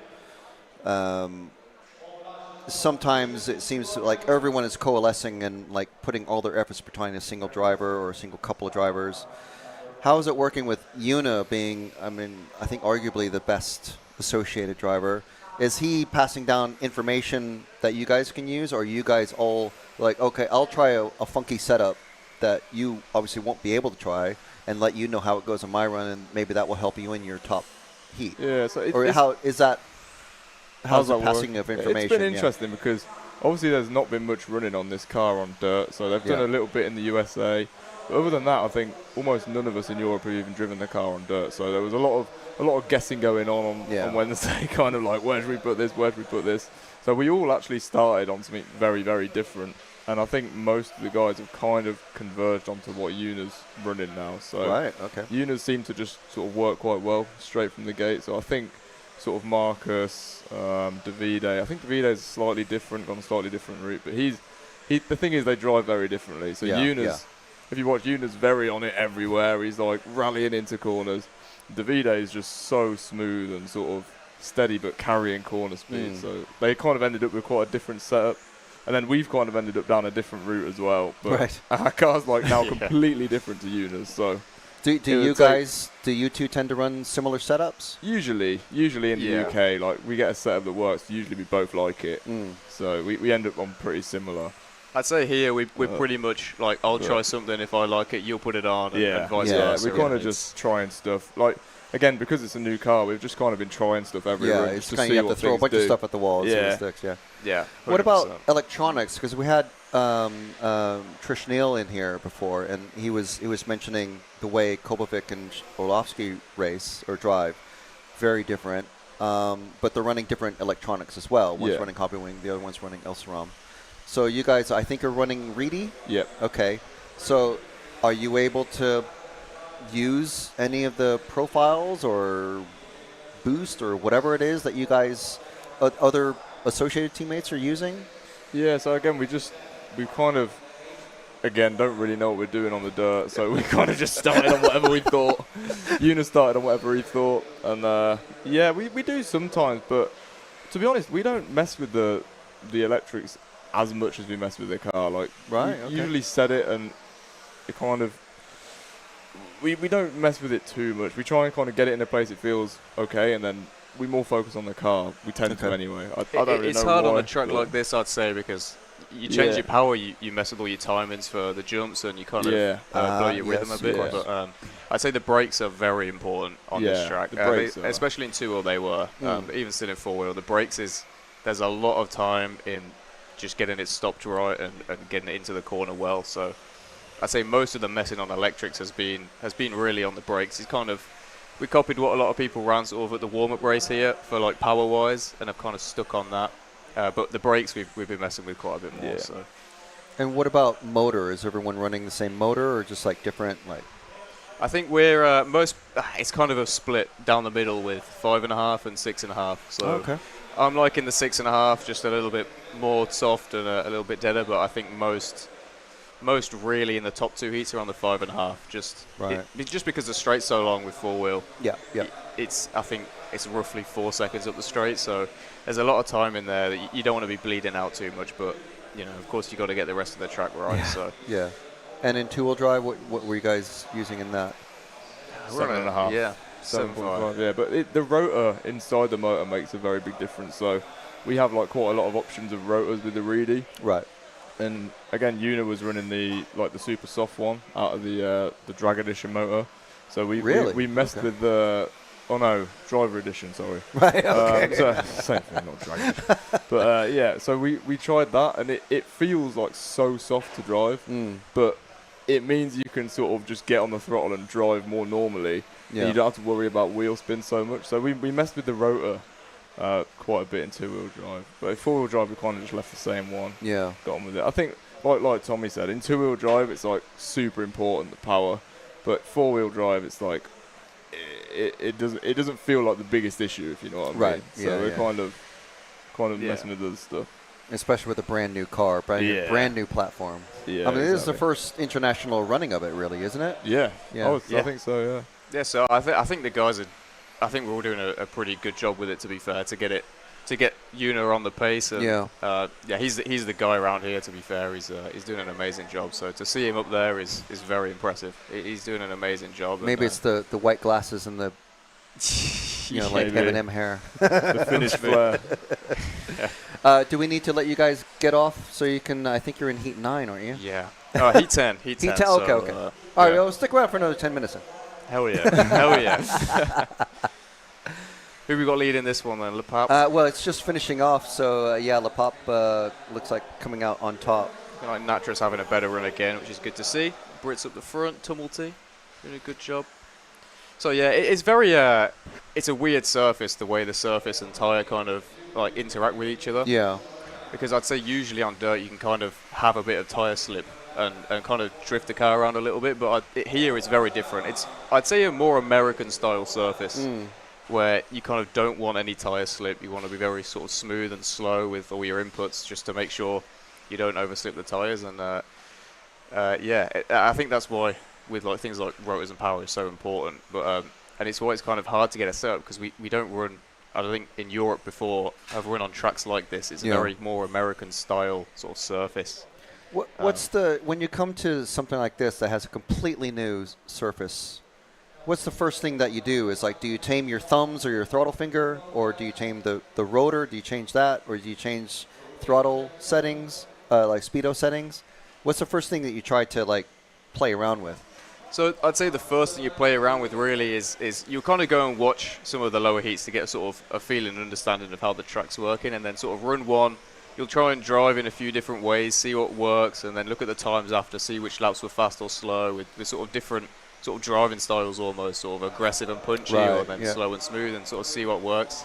And then from there, you kind of have a good understanding of what speedo settings you need. Do you need it powerful, soft off the bottom, or hard off the bottom, just to kind of go with that driving style. So I think it's quite important to understand how you have to drive and what is fast to then start tuning with that. So then you'll immediately look at sort of radio settings, speedo settings, and then obviously car setup as well after that. Because you only have, like, before qualifying starts, you only have it's like 30, maybe 35 minutes on the track. It's not a lot. It's not a lot. So you got to dial everything in pretty fast. But yeah, I'd say with so many people, so many hands-on, sort of getting everything done, we can nail something down pretty fast. Benefits of a big team. Yeah, no, for sure, yeah. So who are you guys? Who would you guys be looking at? We have a lot of people asking to follow Matthew Thompson and Thomas Phipps, but who would you guys be looking at in this particular heat? Definitely Thomas Phipps for us. We've been pitting with him most of the week. We usually pit with him at Nationals. We've been eating with him every night. So Phipps is our guy. Phipps is our guy. Obviously, Thompson we want to see up there as well. Again, doing it for the North. Although he won't say North. He'll say Nottingham is not North, but we say North. Nottingham's Midlands. Well, true, but it's North for us. That's North for us. Yeah. Let's see what Phipps has got this time by. Again, he's been struggling a little bit with rear end traction, same as Venables. So we'll see if he's got that. No, I mean, because we're talking about Phipps here, where does he rank roughly in the British, the F ranking system, sort of? He's F1. He's quite up and down. So he's won a national this year. So he's normally quite fast and up there, but he sometimes is at the back of finals. He's kind of up and down. He never has like an okay event. He's either amazing or not amazing. So I was just wondering, because it's I was talking with the American racer who's here, thanks to the Make-A-Wish Foundation, and I was trying to get across like the way that like the British ranking system, the British the BRCA 10th off-road section is massive. It's always the biggest group for 10th off-road Euros, and it's been around for 30-40 years. I think it's very, very well organized. And here we've got a former national winner. Was it his home track or no? No, not even. Okay, so not even his home club or anything like that. It just shows. And he's what, 4 or 5 qualifying groups down from the top. Yeah, it just shows the challenge that it is to come to these events when it's his first European meeting that he's done, not in the UK. Yeah, it kind of just shows the challenge of how difficult it is. Yeah, that's my point. It's another level. Yeah, it's another level coming to Europe. So, yeah, like it's very easy to kind of like watch from home. Like we used to watch from home and think, oh yeah, we'd get well up there. You know what I mean? But when you're here, it's hopes a and dreams. Yeah, it's a different game. Yeah. So like it's not even like he's driving particularly. He's driving well, but there's just so many guys where if you're a little bit off the mark, they're just going to be ahead of you, and it puts you down so many places. Yeah. I mean, I used to do karate tournaments and stuff like that. Not well at all, but you go in and it's like, this guy, easy. But it's like this little kid beating you up. It's just like, right, okay, you know how to fight or race against the people in your home club, your home dojo, or whatever. And you come to like a proper competition. Not that nationals BRCA aren't proper, but you know what I mean. It's a whole new field of people that you have to contend with, and an entirely different atmosphere and track and everything. No, yeah, for sure. It's not easy. I mean, say everyone is very good, and it's not easy for anyone. So, but I love these events. It's so good to see everyone, and it's so close to racing. It's just brilliant. So but of course it's hard work, and it can get very frustrating. But it's still good fun. And you gotta know that you can't always turn up to a race like this having not done any running and immediately be on the pace with the big dogs. But and it shows you how hard it is for someone, can I mention Orlovsky in this company? How hard it is for him to just, he's like the expected guy to win at I mean, to be at the front of all of these race meetings is a properly difficult challenge, because there's always someone who's rapid, like, even if it's unexpected. So to be sort of that consistently at the front, that's why you have to be a professional and go to all the tracks beforehand and get everything dialed in, get the electrics dialed in, get the car dialed in. When you turn up to the race, you're on the front foot straight away, and I think that's where the pro drivers have that advantage of just having the time to do that stuff. But it's necessary, because there's always someone who's going to put the work in, and of course, and we know he definitely puts the work in. Definitely. So Tommy, you were saying you've told us before that Sweden not your best weekend, not your best week. No. How is this weekend shaping up compared to that? It's kind of on par. It's a little better. I think I'm having a great time. Sweden was frustrating because it's more sort of our surface and what we do and what we run on, and it didn't go too well. This time, it's less of that. It's kind of a different surface, and it's quite strange to drive. I'm in and amongst it, which is fine. I'm pretty happy, so I can't complain. Obviously, would like to be higher. Always, on a good weekend, I know I can race the guys in the top beat and race these guys competitively, but just not this time. And it's frustrating, but it is what it is. You know, we can't always be at the front. So we'll take it on the chin and move on. All right, so I think with maybe 5 minutes ago, you guys need to maybe get tires in the car, maybe. Probably should. Well, thanks so much for coming in. On no notice, basically. It's fantastic to have you both in. Thank you very much. Good to have a chat. Thanks very much. Best of luck out there on the track. Thank you.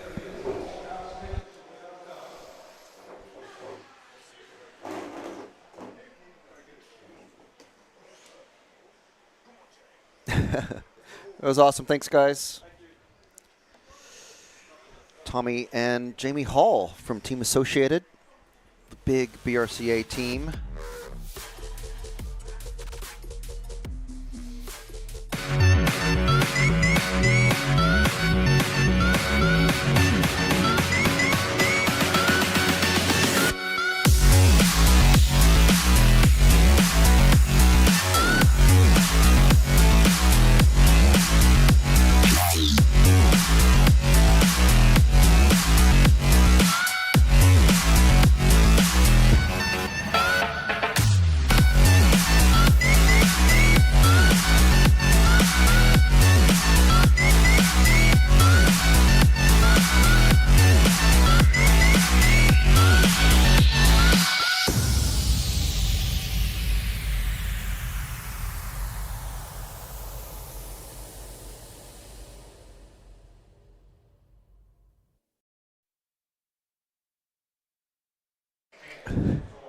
So great stuff there from Tommy and Jamie Hall. Thank you so much, guys, for coming in. Really good. Really good chat. Nice, good chat. No, I've never actually talked to Jamie before. Obviously, we've had Tommy in the RCTV studio before. Check out his block party. Here we go. Starting with Daniel Pohl, one of our. Basically, every time he's out on track, someone's like, "Can you follow Daniel Pohl, please? Can you follow Daniel Pohl?" So you don't even have to ask anymore. We're just following him.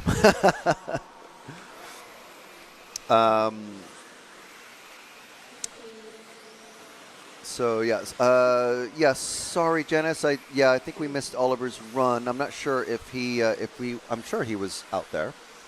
I mean, I'm sure he was on camera, but we were having a good old natter with Tommy and Jamie.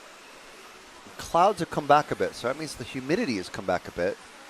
And with the PVA glue surface of the track, I'm pretty sure it's water soluble still, so it will be absorbing some humidity and maybe making things a little bit slower for this next round of the top heats, which are coming out in a couple races time. Heats 11 and 12. Tommy and Jamie both doing in heat 10. Obviously wanting to move up like any racer would.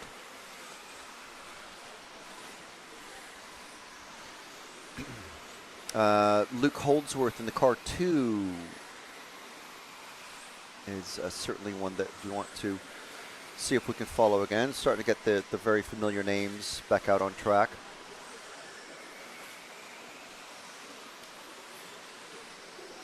Hello from Redline RC Raceway in Johannesburg, South Africa, from Wilkin Racing Products.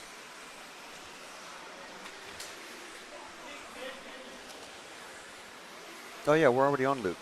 There we go. Let's stick with him for a couple more laps because we have, again, all of Walker Fire watching Luke on their, I guess, in their break room. I'm assuming you all are aware that you can go to myrcm.ch, and if you look on there, you can see when Luke's qualifying heat is scheduled to go off each day. Obviously today, or this round is the last round of qualifying for today, so this is the last time he'll be on track until tomorrow. There is a round of practice tomorrow, which we're not going to show, and then two more rounds of qualifying, and then the finals start after a little bit of a break.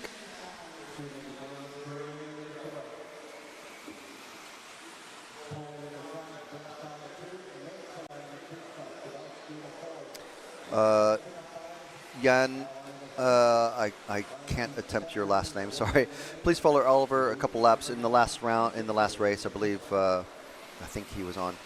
The only Kyosho driver at the Euros, yes. Well aware, he's running a Kyosho Laser ZX7 with the 13.5 mil big bore shocks and hubs from the RB 7.5.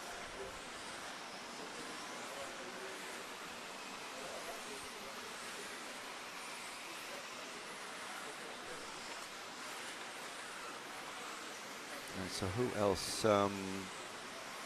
We have followed Luke for a little. Let's see who else we can follow in this. Oh, Oiva Metsola in the car 7. Running third at the minute, doing fairly well. Car 7 is in the middle of the track somewhere. I think this is it. There's Oiva. So I hope you enjoyed a few laps, everyone at Walker Fire. Make sure and head over to rcracingtv.com and maybe buy Luke a few RCTV shirts, maybe.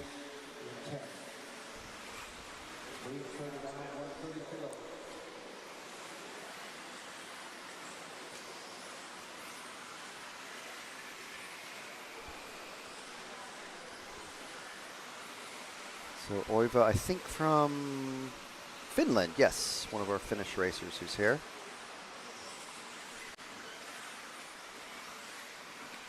Let's see who else is out there. I don't know, maybe drop back a car and let's see who we pick up. Because there's a few people out there. No one is, well, what kind of gap is that? It's a massive, oh, here we go, Gajembel. I hope I'm saying that right. I've been saying Gajembel all week. A popular follow request. Oh, no. Trying to do the wall ride the wrong way around. But this is one of, I think, the only car out there with left side is one color and the right side is a completely different color.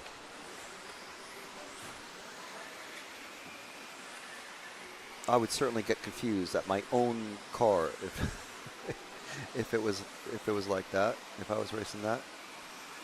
But if it works, it works.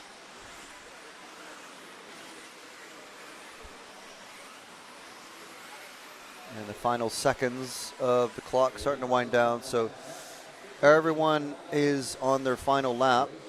Some drivers have already completed.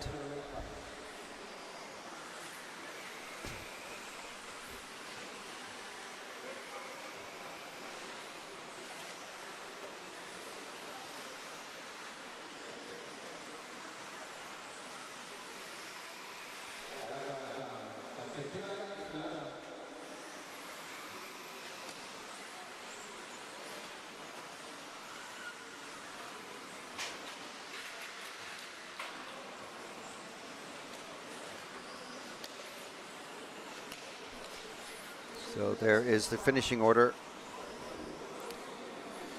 Next heat will be heat 11, or heat 10, sorry.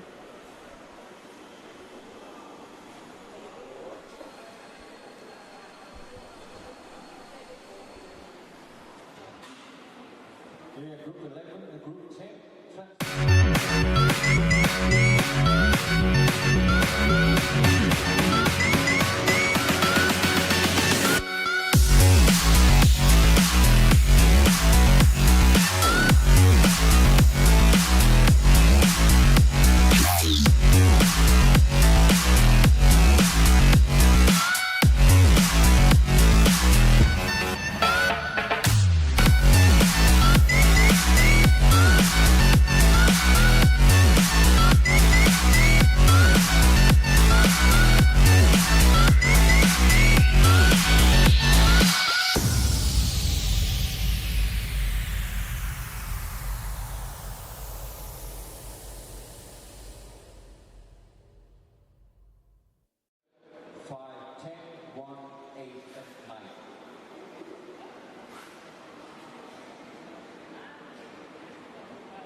So Tommy Hall will be the first car out, so definitely going to have to give him a follow.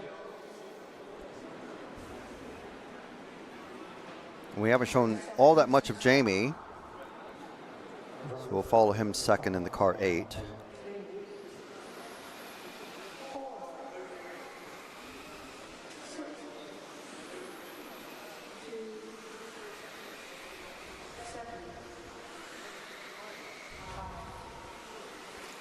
No bobble there. Of course, this is the first international run for the brand new associated B84. So they're still trying to get to grips with things with the car.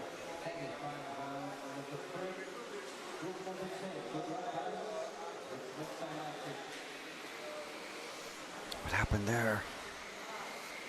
It's a loss of rhythm. And Jamie Hall not going out. Oh no, there he goes, popping up into the top. I think the timing was just slow to catch up. Well, with the roughly 30-second run, could have been anything.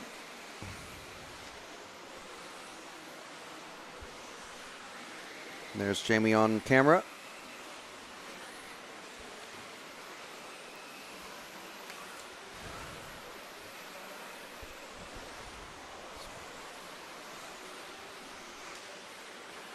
Yes, and of course we have Josh Holdsworth in this one as well.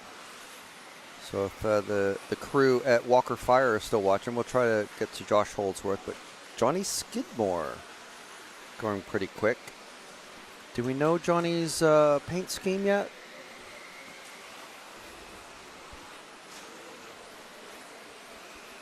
Johnny about halfway through the lap, I think. Wow, he's next one over the quad, I believe. And what is happening there? Jeez. Flipping it around. The second car over the... Johnny is not having a good run. He had a few bad jumps. And he's pulled off. He's frustrated. Let's find Holdsworth, other Holdsworth, car 2, who's somewhere in the beginning part of the lap. Car 2. Is this him? There we go. Josh Holdsworth.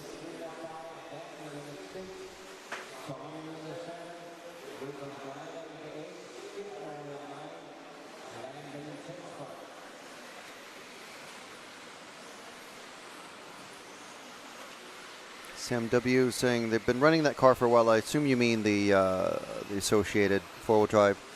Well, not the British racers. Spencer Ripken, I mean, you know, it's different. He will have had the car for a while, for sure. So this here is Josh Holdsworth.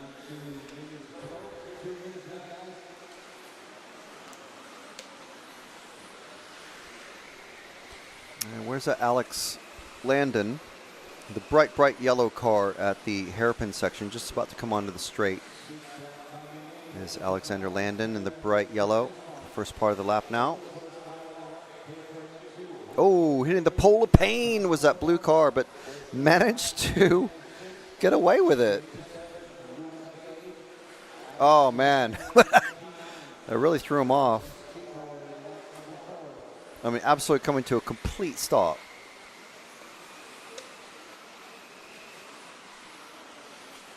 So this is Alexander Landon running ninth, but one of our popular follow requests.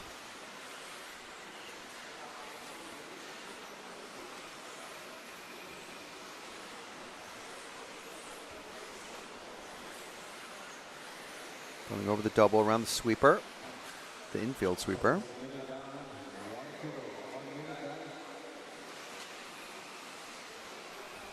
Holdsworth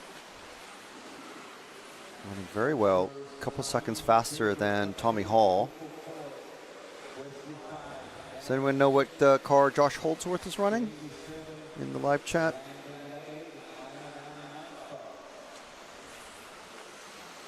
Which car is Hoopo running? He's been running X-Ray for years.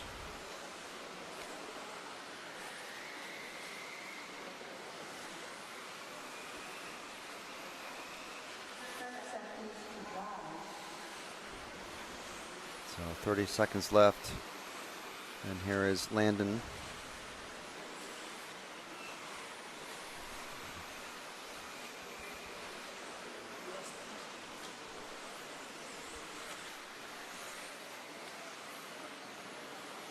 Everybody's on the last lap. Finish the lap you're on, guys. And you can consider yourself as done. 2, 3, 4, 5, 10, you know.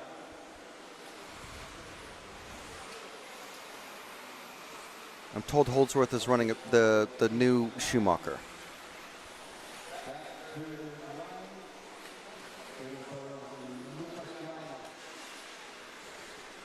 So that's it for Heat 10. Next up, first of the top two fastest groups of racers.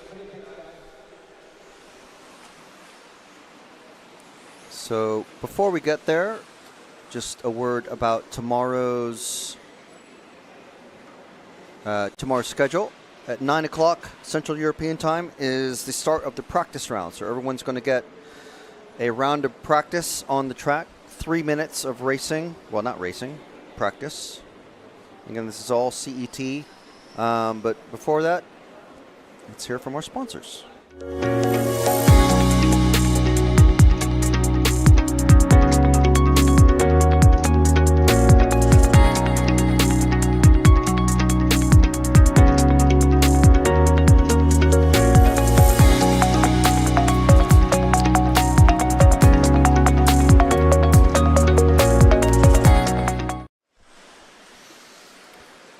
Right, so 9 o'clock a.m. Is first round. Is a round of practice. Then at 10:10 is the start of qualifying round 4, and at 10:26 is when Group 11 is out on track. So then there's the two fast groups are there. At 11:43 we have a little bit of a break, and then right after that, when we come back, the first group out on track at 12:06. Is round 5 of Group 12, and then Group 11 is out on track just after that. At 2:20 tomorrow is the A final practice, which we'll maybe have on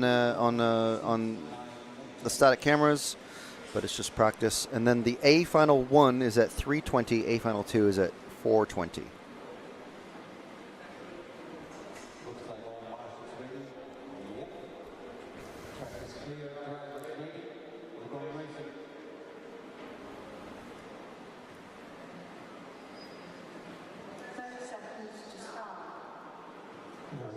So we're going to count them off, starting with Figueiredo and then Smith and Martin.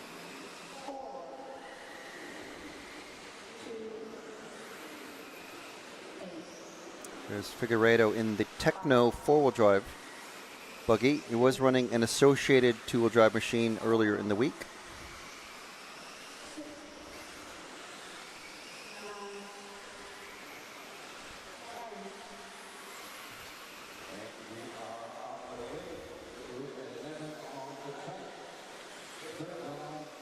Down the straight, and we'll pick up Ben Smith, who's just coming after him.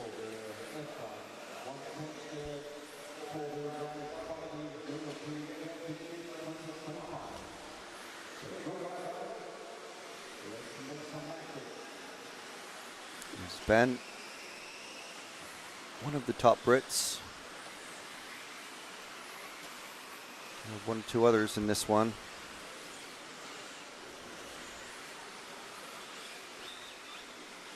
And mightily quick as well. And next up is, I think, is Lee Martin.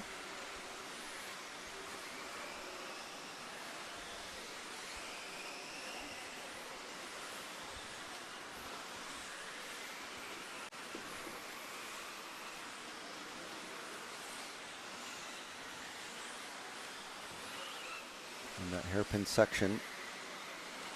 Again, it's the only part of the track that remained the same after 2-wheel drive. A couple of these jumps still the same, but then turning in on themselves onto the S. If we drop back a car,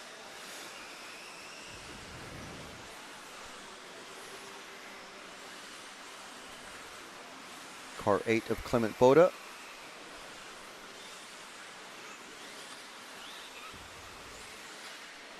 Very, very, very, very pale blue.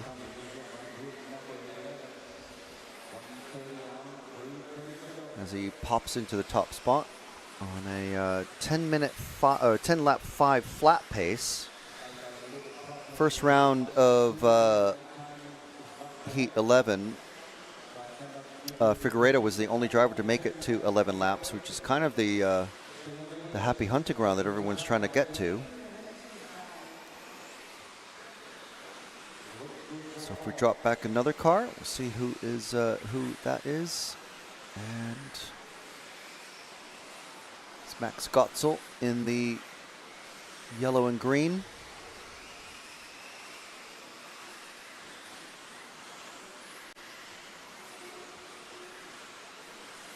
Normally see him at the Nitro track races with helping out Uri. Uri Hudy loves his Nitro machines. He's also racing here. He was obviously while we were talking with some of the other people before. So if we drop back another car and see who we pick up. Oh, Max gets that landing wrong. And I think this is Johansson.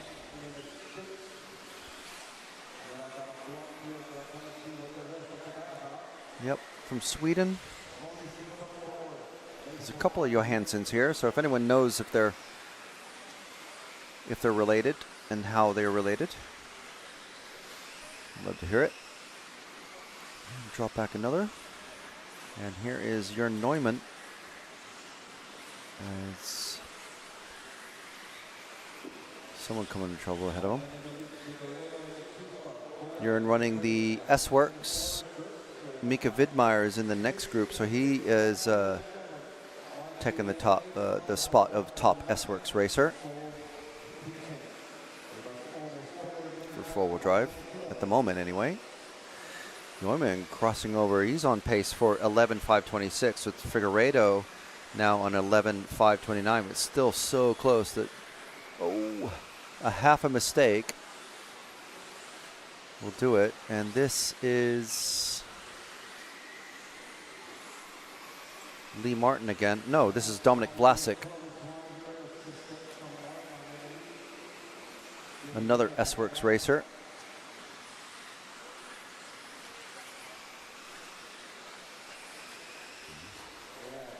Just about half a minute to go.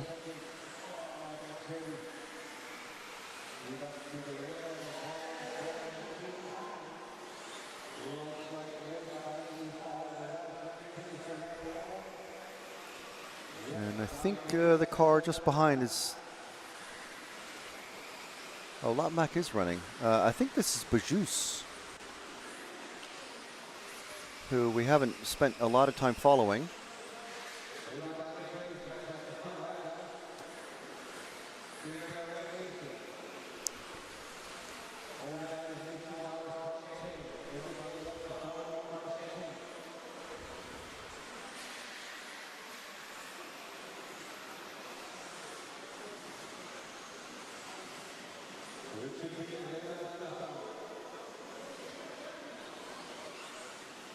So Figueiredo not doing 11 laps in that one, unfortunately. Boda and Neumann still searching for that 11 lap run. We'll see the official full results come up in a moment.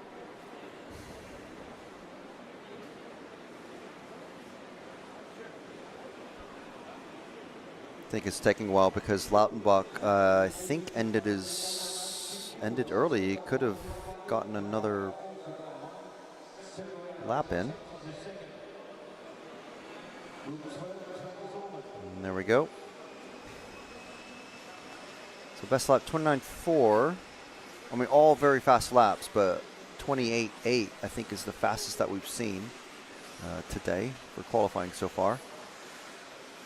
And in a second, we'll switch to Matt in the pits. Jörn, it seems to be coming together.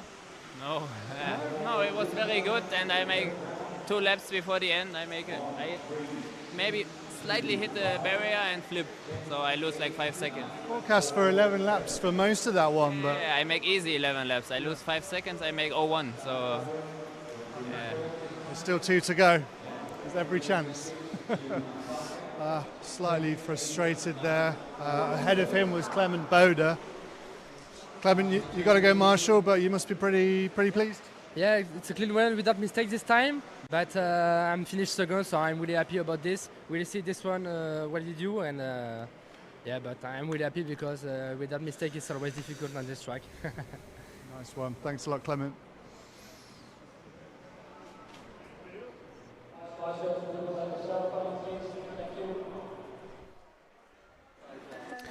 Okay.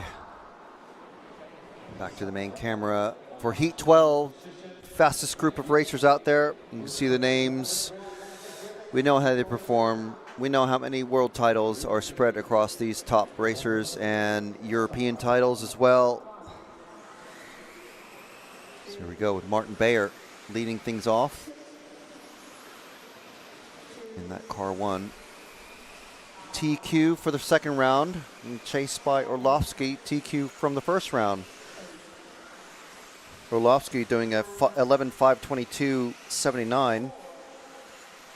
Bayer doing an 11.52.68.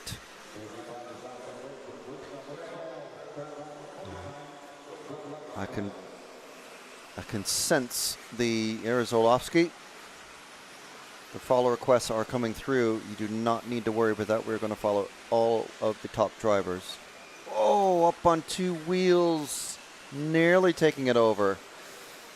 What has that cost, Orlovsky? Was that a quarter of a second? A third of a second?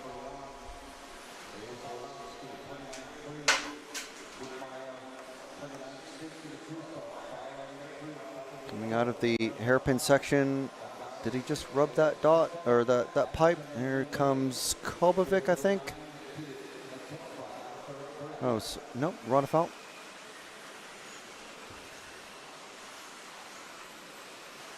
Get a sense of how they drive these cars.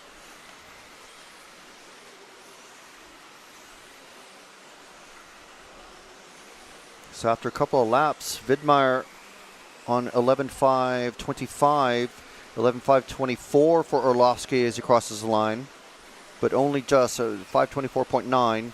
Bayer with a 5.25.36. And we are with Hatanen, definitely the fastest associated racer out there.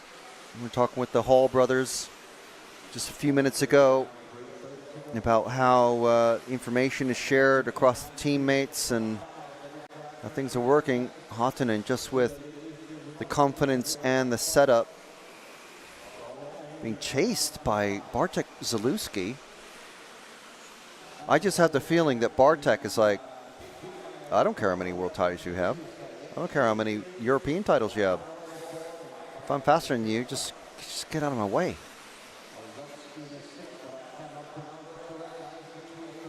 Not quite a junior. He's not hitting that last jump on the quad very well, but not quite a junior. He's 18 years old, but he's just about keeping pace with Hatanen there. And this is, I believe this is Widmeyer, the only S-Works in this top group. So Orlovsky with a 11.5.23, so off the pace from the early run. Bayer with the first 5.22. Orlovsky now with the 11.5.21.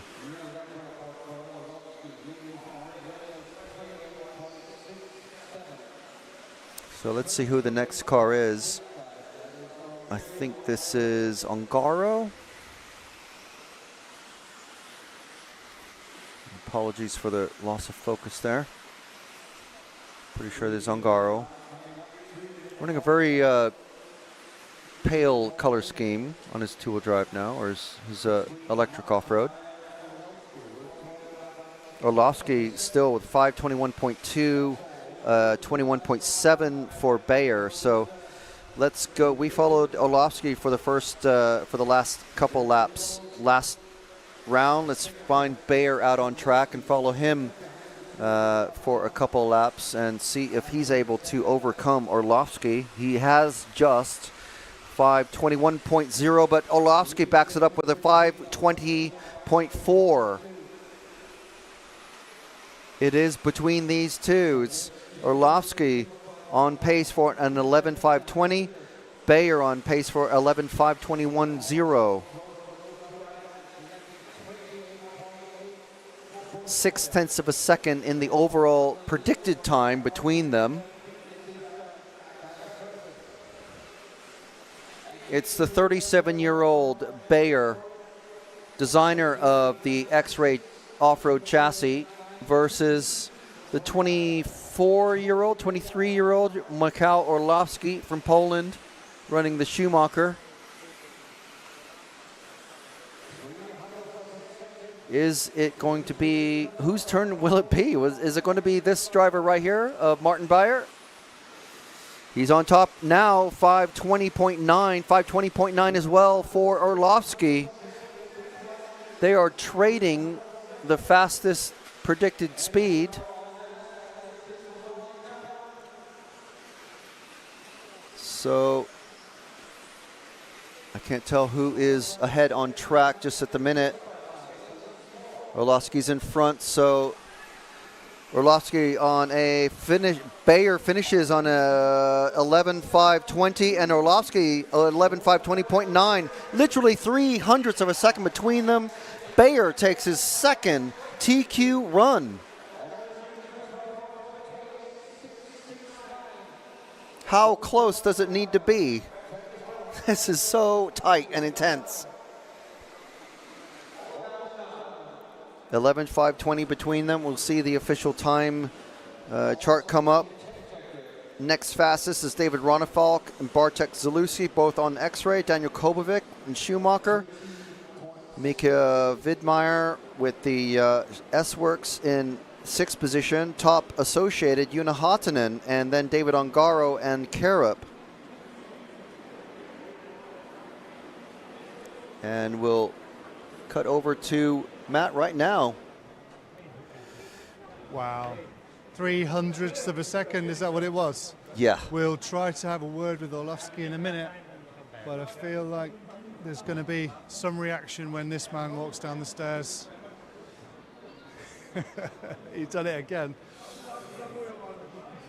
Wow. Are we in for a double? Are we in for a double? Martin, 300ths of a second or whatever. It's so tight.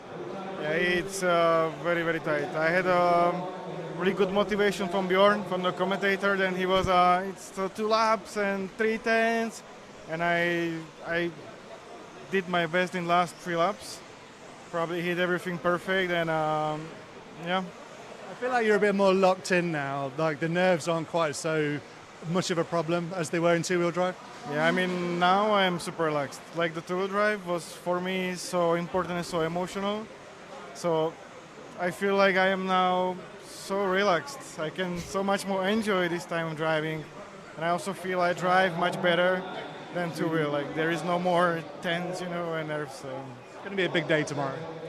We will see. I mean, there is still a lot of guys who can win. So, and tomorrow is another day. It should rain outside. It's a little bit less traction tomorrow probably. So I think it's a new game tomorrow. Thanks a lot, Martin. Wow. He has to run a marshal now. So I think we've missed Michael because he will be at his marshal point already. He doesn't want to get a penalty. So, yeah, we move back to Group 1. We've got 3 more heats, I think, to end the day out.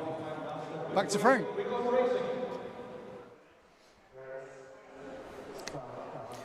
There we go. Yeah, the word from our 2-time TQ now, Martin Bayer in four-wheel drive. I mean, him saying he's feeling relaxed now, is that, I mean, would you be worried? I'd be worried. I'd be massively worried. And as he was saying, I was guessing that with the clouds coming over and the rain that we had last night, we're expecting some more rain tonight. Obviously, this is fully covered, but the track will get more humid, and with the PVA glue that's on the track, it will absorb the water, so it's going to make things a little bit slower. And obviously change car settings basically for a bit. And wow. So lots of people saying, wow, nice work. Congrats again. Great racing. Super tight racing. Great work, Michael. And as BJ says, Bayer is overnight TQ, 0.36 being the gap between them.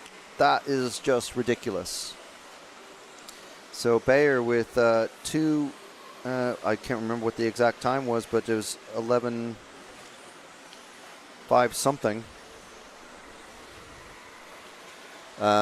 But we'll see that. You can find all these times on MyRCM, by the way,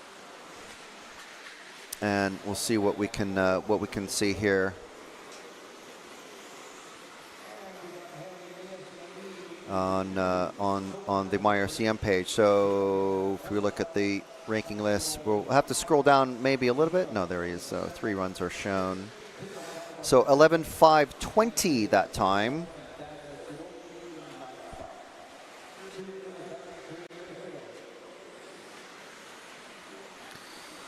So yes, very, very tight indeed.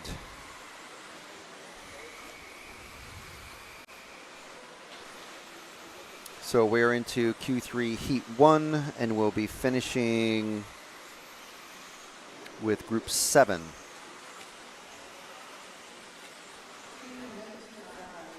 So just a reminder, we're going to have a practice round tomorrow starting at 9 a.m. We will not be showing that live because it is literally just practice for the drivers. It's kind of to, well, as Martin was saying, we're expecting rain. The track will absorb some of the humidity, the water in the air, and just get a bit slower again.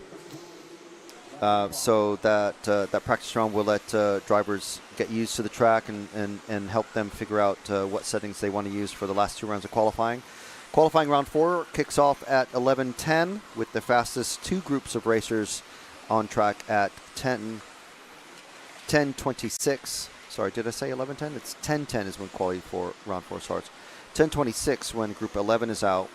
We have a little bit of a break at 11:43.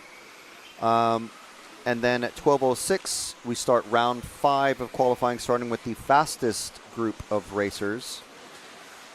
Group 12 and then Group 11 will follow, and all the way back down the order to Group 1.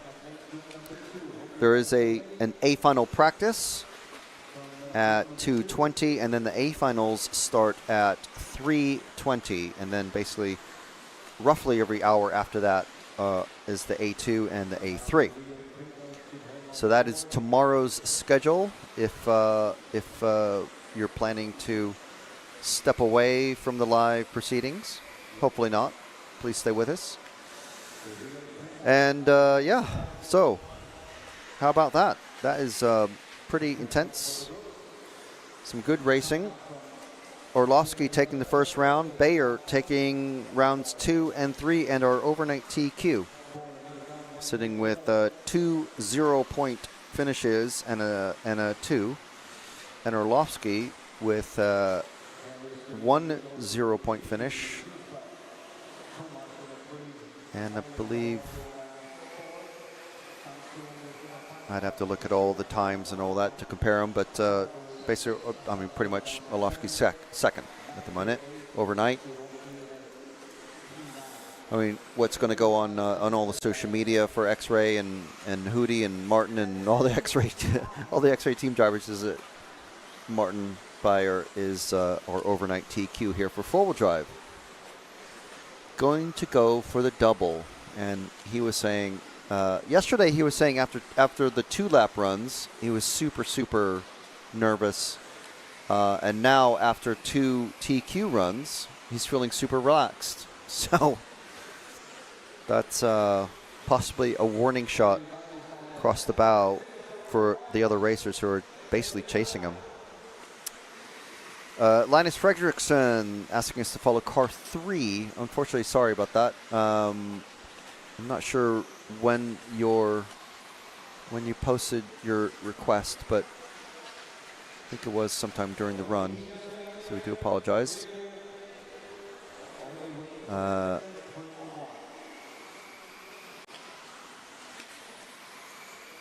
There's a lot to catch up on.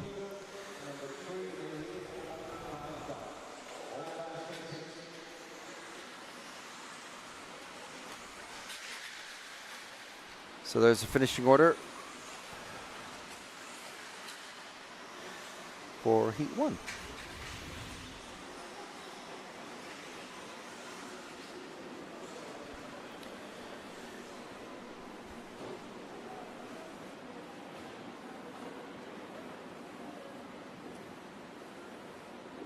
So, group number 2, track is open.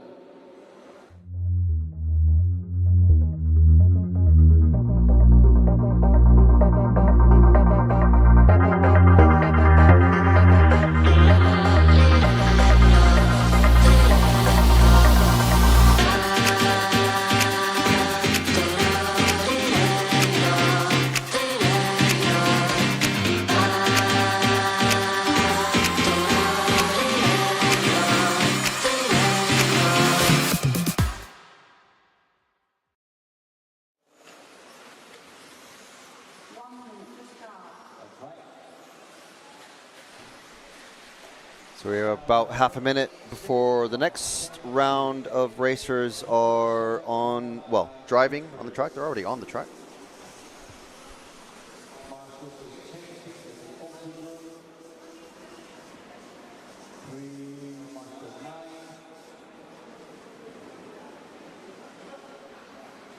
Matt's RC Buggy saying, thanks for mentioning the schedule, but I completely missed it. Do you have it written down somewhere? I've handwritten it down, but it's the schedule is all completely on myrcm.ch. So you can find that on there. BJ Williams saying, how do you adjust for the humidity in an indoor track setting? Great question. I'll ask the next driver that comes into the track, or into the commentator's booth for us. Let's go the Miklos. Where's Miklos? Miklos Sabatos in car 3. If we can find Miklos. There's Miklos.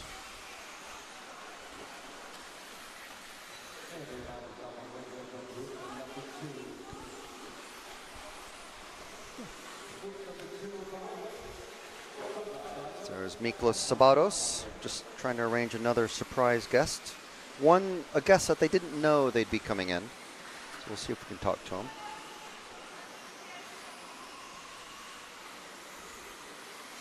Is this now Miklos? Oop. We also have a request for car 6, so after in a couple of laps, potentially. Car 6. See if we can get someone for you, Linus.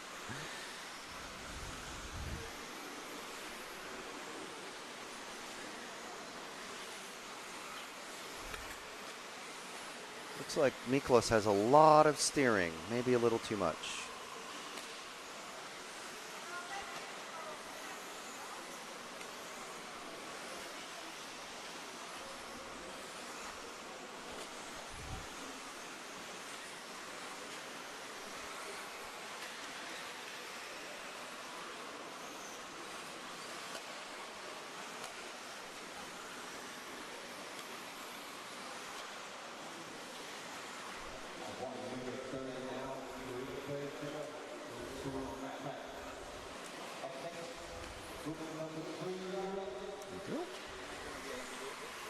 No?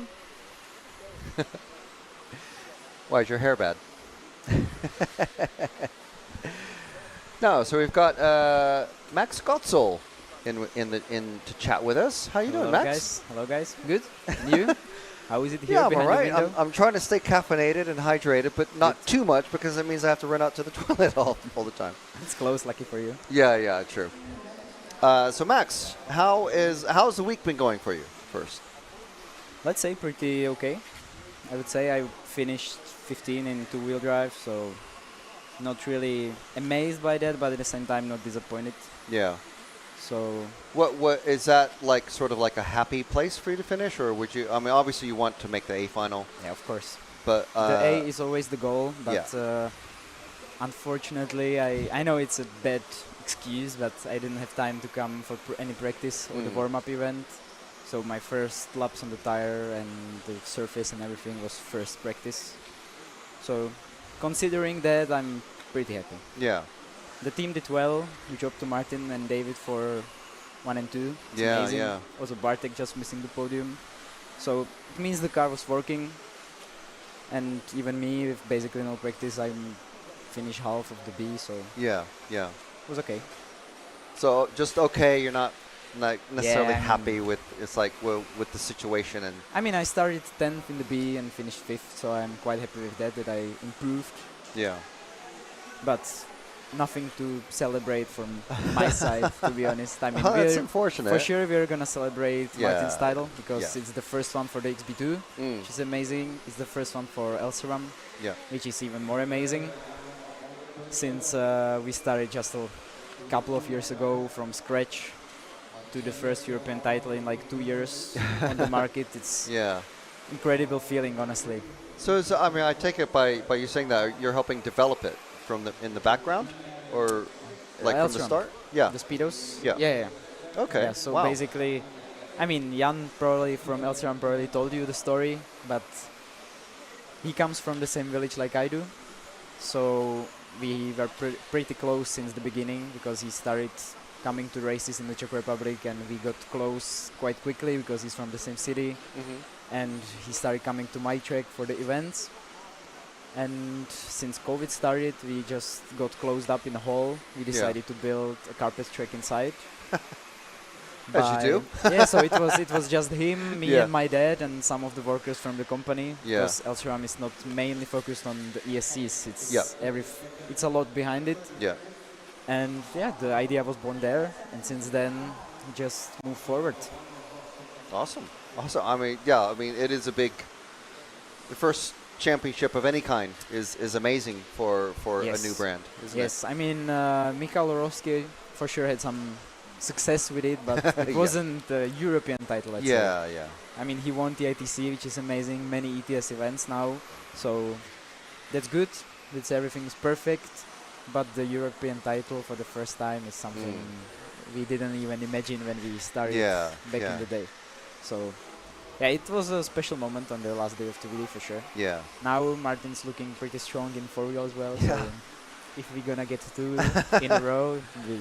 Now, I mean, it's funny because the last time that he won, well, the only time he won 4-wheel drive Euros was in Bio Delete when I was actually commentating that as well. Okay. So Matt was saying maybe I'm a lucky charm, or For Martin, we're a maybe. lucky charm. Maybe RCTV is a lucky charm for him, but maybe it's me. I don't know. Yeah, I saw the post you made. Like you've been there since he won. Since he won large scale actually, because large scale. was before. as well. Yeah. Yeah, that's true. That's true. Yeah, well, it would be pretty amazing. Yeah. I didn't even realize it was so many years. It was a while ago. Yeah. So I mean, he's the old guy, sort of. I mean, he is. It's in, bad. in It's that bad to say. Group. But yeah, the young guys are super strong, especially in 10 scale these days. I mean, Bartek, 18, and Martin is 37. That's nearly 20 years. I think there was some crazy statistics. It was some EOS event, and the oldest on the driver's stand was Mikhail Orlovsky. It was like 20 something. I don't know. It was last year or 2 years ago. That's crazy. Yeah, that was kind of funny, but at the same time good to see that it's all the young guys. Let's say. Yeah, it's I mean, not to be rude, but how old are you? Okay. Well, I'm 22. Okay. So I mean, that's around like Orlovsky, Ongaro age. I think Mikhail is like 2 years older I than think me he's or 24, something like that. and I think Ongaro is 23. Yeah, I mean, I'm not saying I still don't have a shot, but it would take much more preparation than for this race. I mean, I basically you have to. I mean, it's one of these things you have to do it full time. Don't you? You know, Orlovsky is. You know, I mean, between ETS and EOS in Dawn earlier this year, they drove to some track to practice off-road carpet, I was and in then school came at back. that time. I'm like, that's some But effort. that's how you it know? should be. That's how it should be. I mean, I mean, when what you're they full do. time, you can do that. Yes. If you've got a job or school or whatever, you know, it's a lot more difficult. So, how can I ask what tires you use in two-wheel drive? Because that was like kind of a big talking point. Lots of people saying, "Oh, I can't get hold of these tires, but certain people can." Blah Yeah, blah blah. well, But I Martin noticed- told us he's using the two-wheel drives. Yeah, he was using the standard 2-wheel, let's say. Yeah. Yeah, it's I for sure noticed all the comments online and so on, but even I couldn't get hold of the tires. Yeah. I tried to get some from the company, from the shop. I was told no, only when 4WD starts. I actually tried because I had some from Jan from the warm-up. So I mean, I had one spare set, so I tried because I was curious if it's really that better. And to be quite honest, I didn't really see any huge improvement. So actually, for the last 2 qualies and the final, I went back to the 2-wheel as well. Yeah. So and there's always that I risk. understand everybody was like upset they couldn't get it, but at the same time, I don't think it was that huge difference on the track which would prevent anyone from winning, let's say. Yeah. And especially if you only when Martin won on the 2-wheel. Yeah. And it's one of those things like if you only are able to get maybe 2 or 3 sets and you've got like 10 runs you have to do you change your entire car just for those tires, or you know, what do you do? It was one of those. I was just curious. Maybe, I mean, if I had the tires since the beginning, because of course I didn't know as well, since I didn't attend the warm-up or any practice, I didn't even like have the idea of trying a different front tire. And trying it half through qualifying is not it's risky. I mean, I think I did one quali run on it. It was not that bad.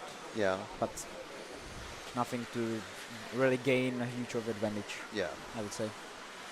Now I asked Burek a similar question about the foam preparation. Now a lot of people apparently are like cutting V grooves into the foams. Burek said he just used the hole punch to make a bunch of holes in the tires. What was like the secret thing, or can you say, because you're still racing obviously, what are the things that you're seeing, or is there anything different, like fewer holes, more holes, No Well, holes. I slots. do like What? most of the other guys, just a weak cut in the rear foam. I mean, what I've seen in the pits and tire gluing area, everybody's doing that. Yeah. So it's no secret, and nothing more special, let's say.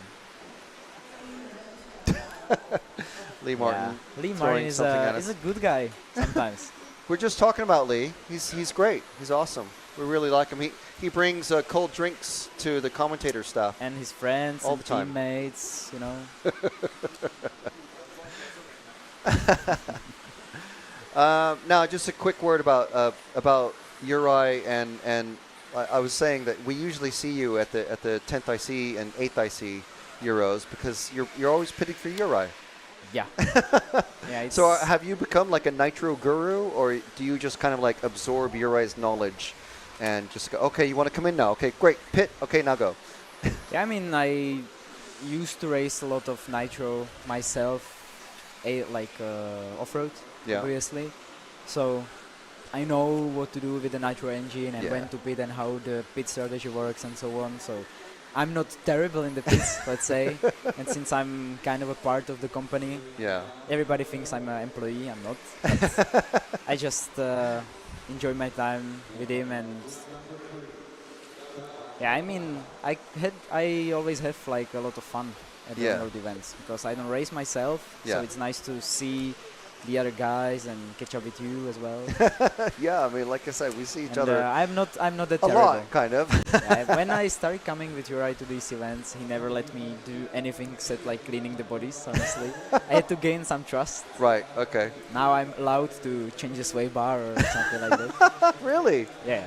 He actually let me do that. I was surprised. But it's maybe because he didn't have enough time to do it Right, himself. okay, okay. Yeah, All right, well, that's kind of my part here. Yeah. In the past year as well, I tried to do like more of a support for Yeah. the team and the customers here at the events. So It's always very obviously- important for, I mean, especially, I mean, X-Ray's a big team. Yeah. So we have a lot of it's- guys. Sometimes it's difficult to get hold of all the information from everyone, what everyone is trying, doing. So I kind of try to talk to everyone and see what they change, what they do, what they think, and then share. Yeah. It's what we did last year in Red One at the Worlds. It was quite nice. I was there just as a pitman, not for Uri, but for David. Yeah. Actually, so depends. It depends on the situation around the races. Yeah. Because if Yeah, I that's had good. when I had school and exams, I couldn't attend the Valladolid Euros. Mm. Also, the GT I was supposed to race in electric. Ah, okay, yeah, yeah. And pit for Martin and Uri, but didn't work out with exams. So Yeah, yeah. depends what goes on in the real life apart Yeah, from of RC. course, of course. I mean, you gotta sort that stuff out Yeah, I'm before you go racing. Fortunately, not a full-time RC driver, so. Is that your plan, or are you gonna? Well, it always used to be. Yeah. Because I was a dreamer and a kid, you know, and I wanted to be a racer. Yeah. And if I cannot be the top of everyone, I can still do something else. Yeah. In RC, you know, there's plenty of things to do apart from only racing. Of course. Like I mentioned, the team support and so on. But when you get realistic, you know, there needs to be some education at least. Yeah. You never know what's coming in the future and never Yeah. what's gonna happen. So. Yeah, definitely. Now, so if we could talk about Savox for a bit. Sure. There's lots of Savox racers here. Savox is, you can see on the screen right now, in the finishing results screen. Team Actually, Savox. it was after a long time a European title for Savox as well with Martin.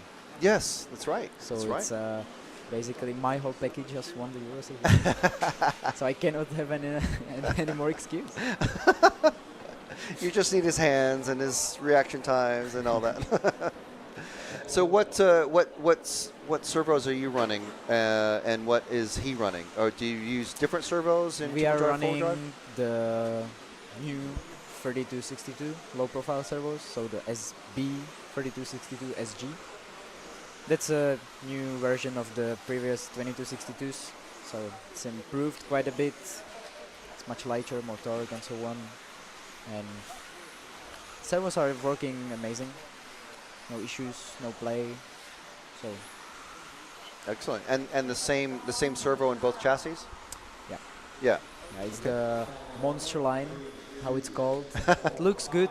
It's maximum durable because it's full aluminum case. Yeah. And knock on the table, had no issues. Now this one has been reliable for a long time. Yeah. So we trust it a lot. That's good. That's good. I mean, I've That's been the at- important part in electronics always. Yeah, You've definitely, got to come definitely. to the racetrack and know 100% nothing's gonna fail, Yeah. everything's gonna perform just like it did before, and so Yeah, I mean, we've been present at European finals where I think Redovon. Yeah, where 2016. Well, I think it was, yeah. Where It was actually my multiple first ever multiple Euros. servo problems Yep. lost people Euros titles. Yeah, it was actually David as well. Yeah, Just yeah, I know. I remember I was on the moving camera and I remember shouting, "Run a Bog!" And because everyone else, Nick and the other guys were looking elsewhere, I'm like, yeah, like the guy going fast just stopped. It's like, yeah. That was So- my first ever Euros event. Yeah. Which is crazy to think about because for all of the top guys it was, I don't know, 100 euros and whatever. Yeah, yeah. And I was just a small kid. Yeah, it's a good memory. Not really this Yeah. moment in the final, but I think actually Yannick won. Not won. He was second with an X-ray. I think it was Boots who won that Boots year. I think. won, Yeah. and Yannick Aigon was second. Mm. So I always look up to him from that moment, let's say. Because I was like, wow, he drives the same car like me, and he Yeah. just finished second in the Euros. Yeah. Also, he's very tall. Yeah, that's true. That's true. Yeah, regarding going back to Starbucks, the guys over in the company have been doing a great job so far with all the products and some new prototypes coming out, which I've been fortunate enough to test. So can't wait for it to get to the customer's hands. Yeah. Also some more budget options, let's say, which are looking very promising so far. Yeah. So Yeah, it's. I mean, it's easy to forget about the servo and how important it is. Yep. You know, it's for most, it's just like, oh, here's a black box that I'm just going to stick in my car, and it goes left and right, and that's all it does. But you know, there's all sorts of things that have to go into it, especially when, you know, like at Radovon, heat. You need heat dissipation, all sorts of stuff, and nowadays all the top servos they're not just low profile, so everything's smaller and tighter in it, but they're all like aluminum case. So to get the heat out, they've got heat sinks on them and digital and bearings everywhere, and it's a lot more than just and stick then it in your car and go. add to the mix all the torque and speed differences. Yeah. So in the past years, I've noticed that people don't really know what's the difference. You know, if it is more torque, less torque, more speed, less speed, and sometimes they just use too fast servo in their car. Yeah, and it's just yeah. too difficult to drive because the reaction time is not as fast as a servo, let's say. Yeah. It can be like that. Yeah. I faced that issue myself as well. Yeah. And since then I was like, there are different types, different options, you know. Yeah, definitely. So it's good. It's been going good so far. Yeah, excellent. All right, well, we'll let you go. I think you don't have any Right. tires in your car, but you know, I assume. I just finished my run. I think it was like again outside of the top 10. So yeah, it's tough. It's tough. It's I mean, super close. you've got the right color paint job on there because yeah, you have the sort of a Ronna Falk-esque sort of color on it. Who had it first? I wouldn't bring this on. No, I'm sure David will listen to this in the evening on the hotel room, and he's gonna be like, shit. You know. No. I mean, he's older, so he Yeah. always has the bigger word at this conversation. All right. Okay, well, we'll let you go, get back to the pits, and do everything you have to do. I imagine there's quite a bit, I guess. Yeah, there are some setup changes planned. Yeah. And I need to help the kids as well. Yeah, of course. So I do have one question for you. Now, Martin said that with the rain that we're expecting overnight, the track will probably absorb some of the water, the humidity in the air, and he's expecting it. He said it's going to get slower. So how do you change your setup for a damper, slower track? I mean, in general. I mean, not for your specific machine, maybe. Well, I don't really have the experience here of getting slower or faster because this is a completely new surface for myself with the glue on the track. But generally talking, always to generate more traction. Let's say on a slippery surface you need to go softer with everything. We'll see. We will see. We have a practice tomorrow morning. Yeah. So we'll see how it goes. Sometimes you don't really need to do anything, just adjust the driving style, honestly. Yeah. Because yesterday when there was the oil on the track, I think. Yeah. Was it? I didn't really. I mean, of course, I was changing setup to get better on the overall, let's say. Yeah. But it was slippery, and I just had to adjust the driving style accordingly. You know, you cannot punch the throttle as much. You cannot steer as aggressively. So that's sometimes people forget, but it's the most important thing. Yeah. Yeah. Even with a bad car, you can do well. So you still have to drive it and steer it. Hit the brakes at the right time. Exactly. Yeah. And so last question is how in the team, obviously the X-Ray team taking up a large portion of the pits, and you got Martin and Ronefalk sitting right across from each other. How does their information from their setups get passed on to the other drivers, and maybe any additional help from, say, if there's a major track change or more or less humidity or drier or whatever? How does that, does anyone provide them with setup? The information. Yeah. So you're like asking if there's a guy who just comes up to everyone and tells them there is a change or something? I mean, not necessarily. I mean, I saw... normally in the team, we just come from the run, you know, sit down and say what they tried, what they felt. Was the track a little different? Was the track a little slower, faster? I tried this, I tried that, I like this. Should I try this? And sort of work around that. Just of course, work it out. Everybody from the team has a different driving style. Yeah, you cannot really forget that, so it's not like everyone has 100% the same setup. But everyone is trying to adjust to their hands and their driving. So the information is shared, of course. There are no secrets. Yeah. And yeah, that's how it goes. That's, I think, how it should go. Yeah, of course. It's all good. It's all good. Okay, great. Okay. Thanks for the talk. Thank you very much, Max. It's fantastic. Talking with us about Elserom and Sebox and the other great supporters of the live stream, of course, X-Ray. Of course. Yes, of course.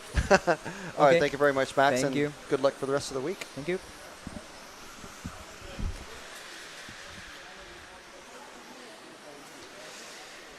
Awesome stuff there. Good info from young Mr. Gotzel.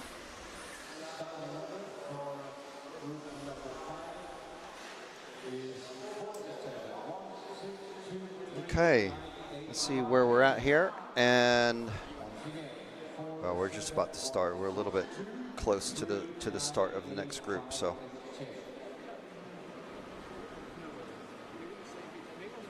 Uri Hudy possibly not checking in just yet.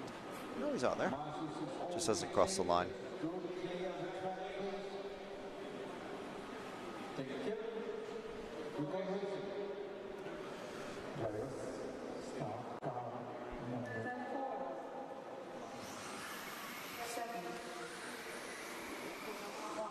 I'm sure someone out there is going to want to see Reese Ward in the car 7. Oh, they got together. No. First two cars out there. I think one of them must have made a mistake and the other would get caught up in it. So car 7, I think, is...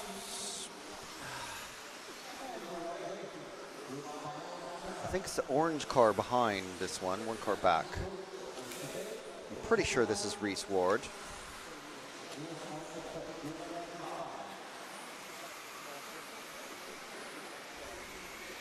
We have many people asking to follow Reese early in the week. Hey, uh-oh, that's a problem.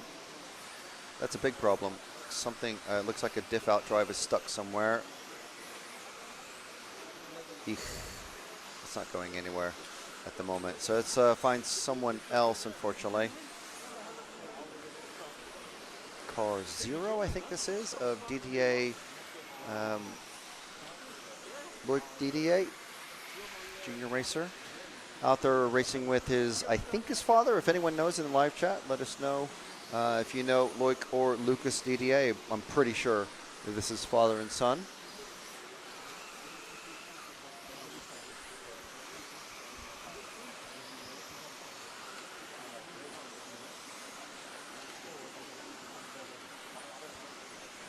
Let's see, who else could we possibly follow out there?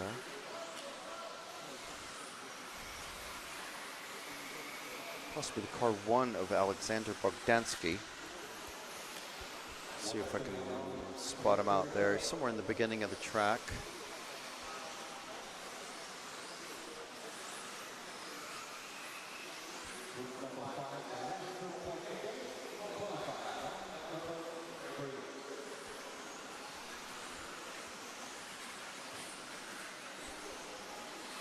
Are we on him? I think we're on him.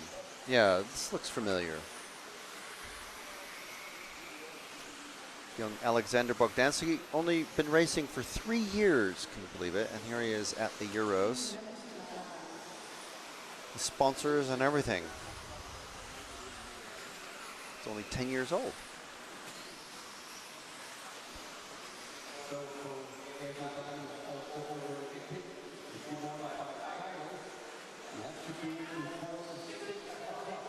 Through the hairpin section, down this very long straight main straight, headed straight towards a brick wall, over the tabletop, over this big double, a little bit smaller double, and through this curly QS section into what used to be the bus stop chicane, over the quad, which used to be the last challenge of the two-wheel drive category. A couple days ago.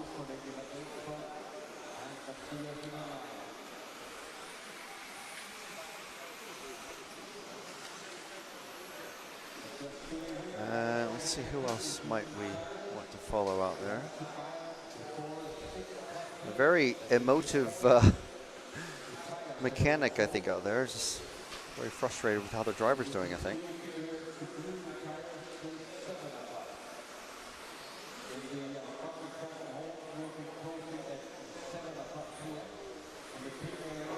Ah, the car 8 of Ladislav. Oh, there goes Bogdansky, unfortunately, going over. Ladislav, car 8. Oh, getting tangled up with Hudy now. Oh no, that's your eye, Hudy. Bogdansky runs an X-ray as well.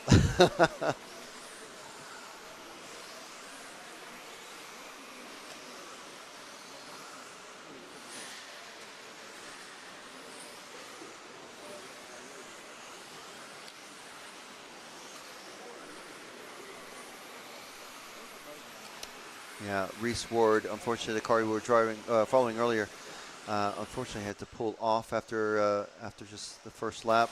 Ladislav, car 8, approaching the end of the lap somewhere.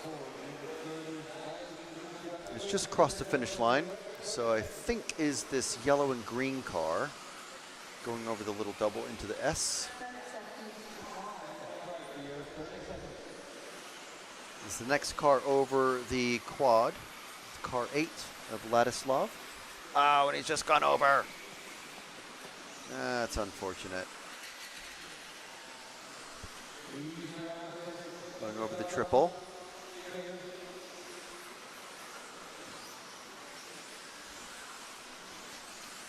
I do apologize to the gentleman who sent in the correct pronunciation for Ladislav's last name. A little bit happy on the throttle going over the jumps.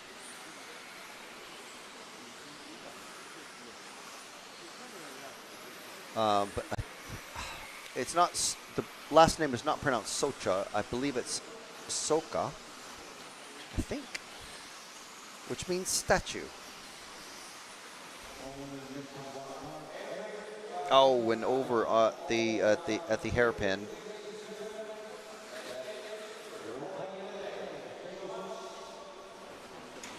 So a few drivers there hitting the 10-lap mark.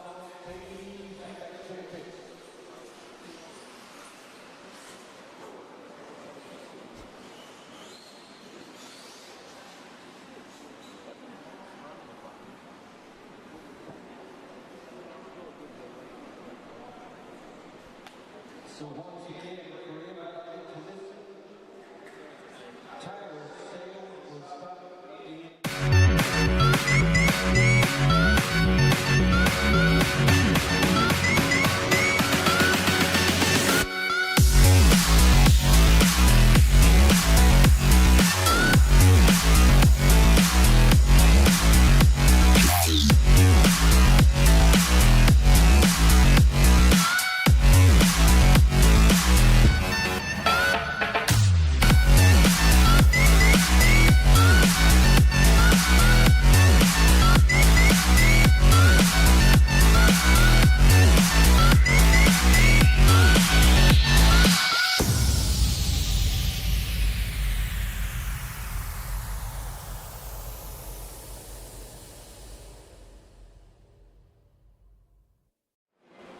Okay, so that is it for today.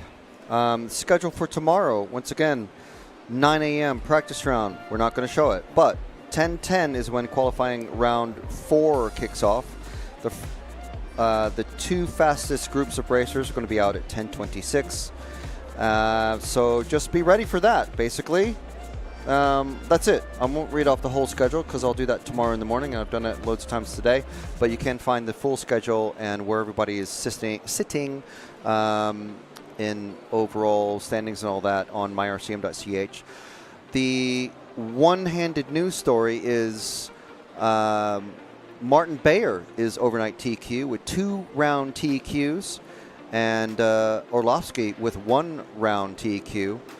So from us at RC Racing TV at the Hudy Arena for the EFRA 1/10 4-wheel drive off-road European Championships for 2025. I want to thank you for joining us all day. Hobby Wing, our title sponsor, J Concepts, Euro RC, El Ceram, S-Works, Mebo Sport with their 10% discount on EFRA 10. Also X-Ray, Our One Works, and Team Savox, Schumacher, Absema, and T-Works. Thank you very much for joining us. We'll see you tomorrow morning.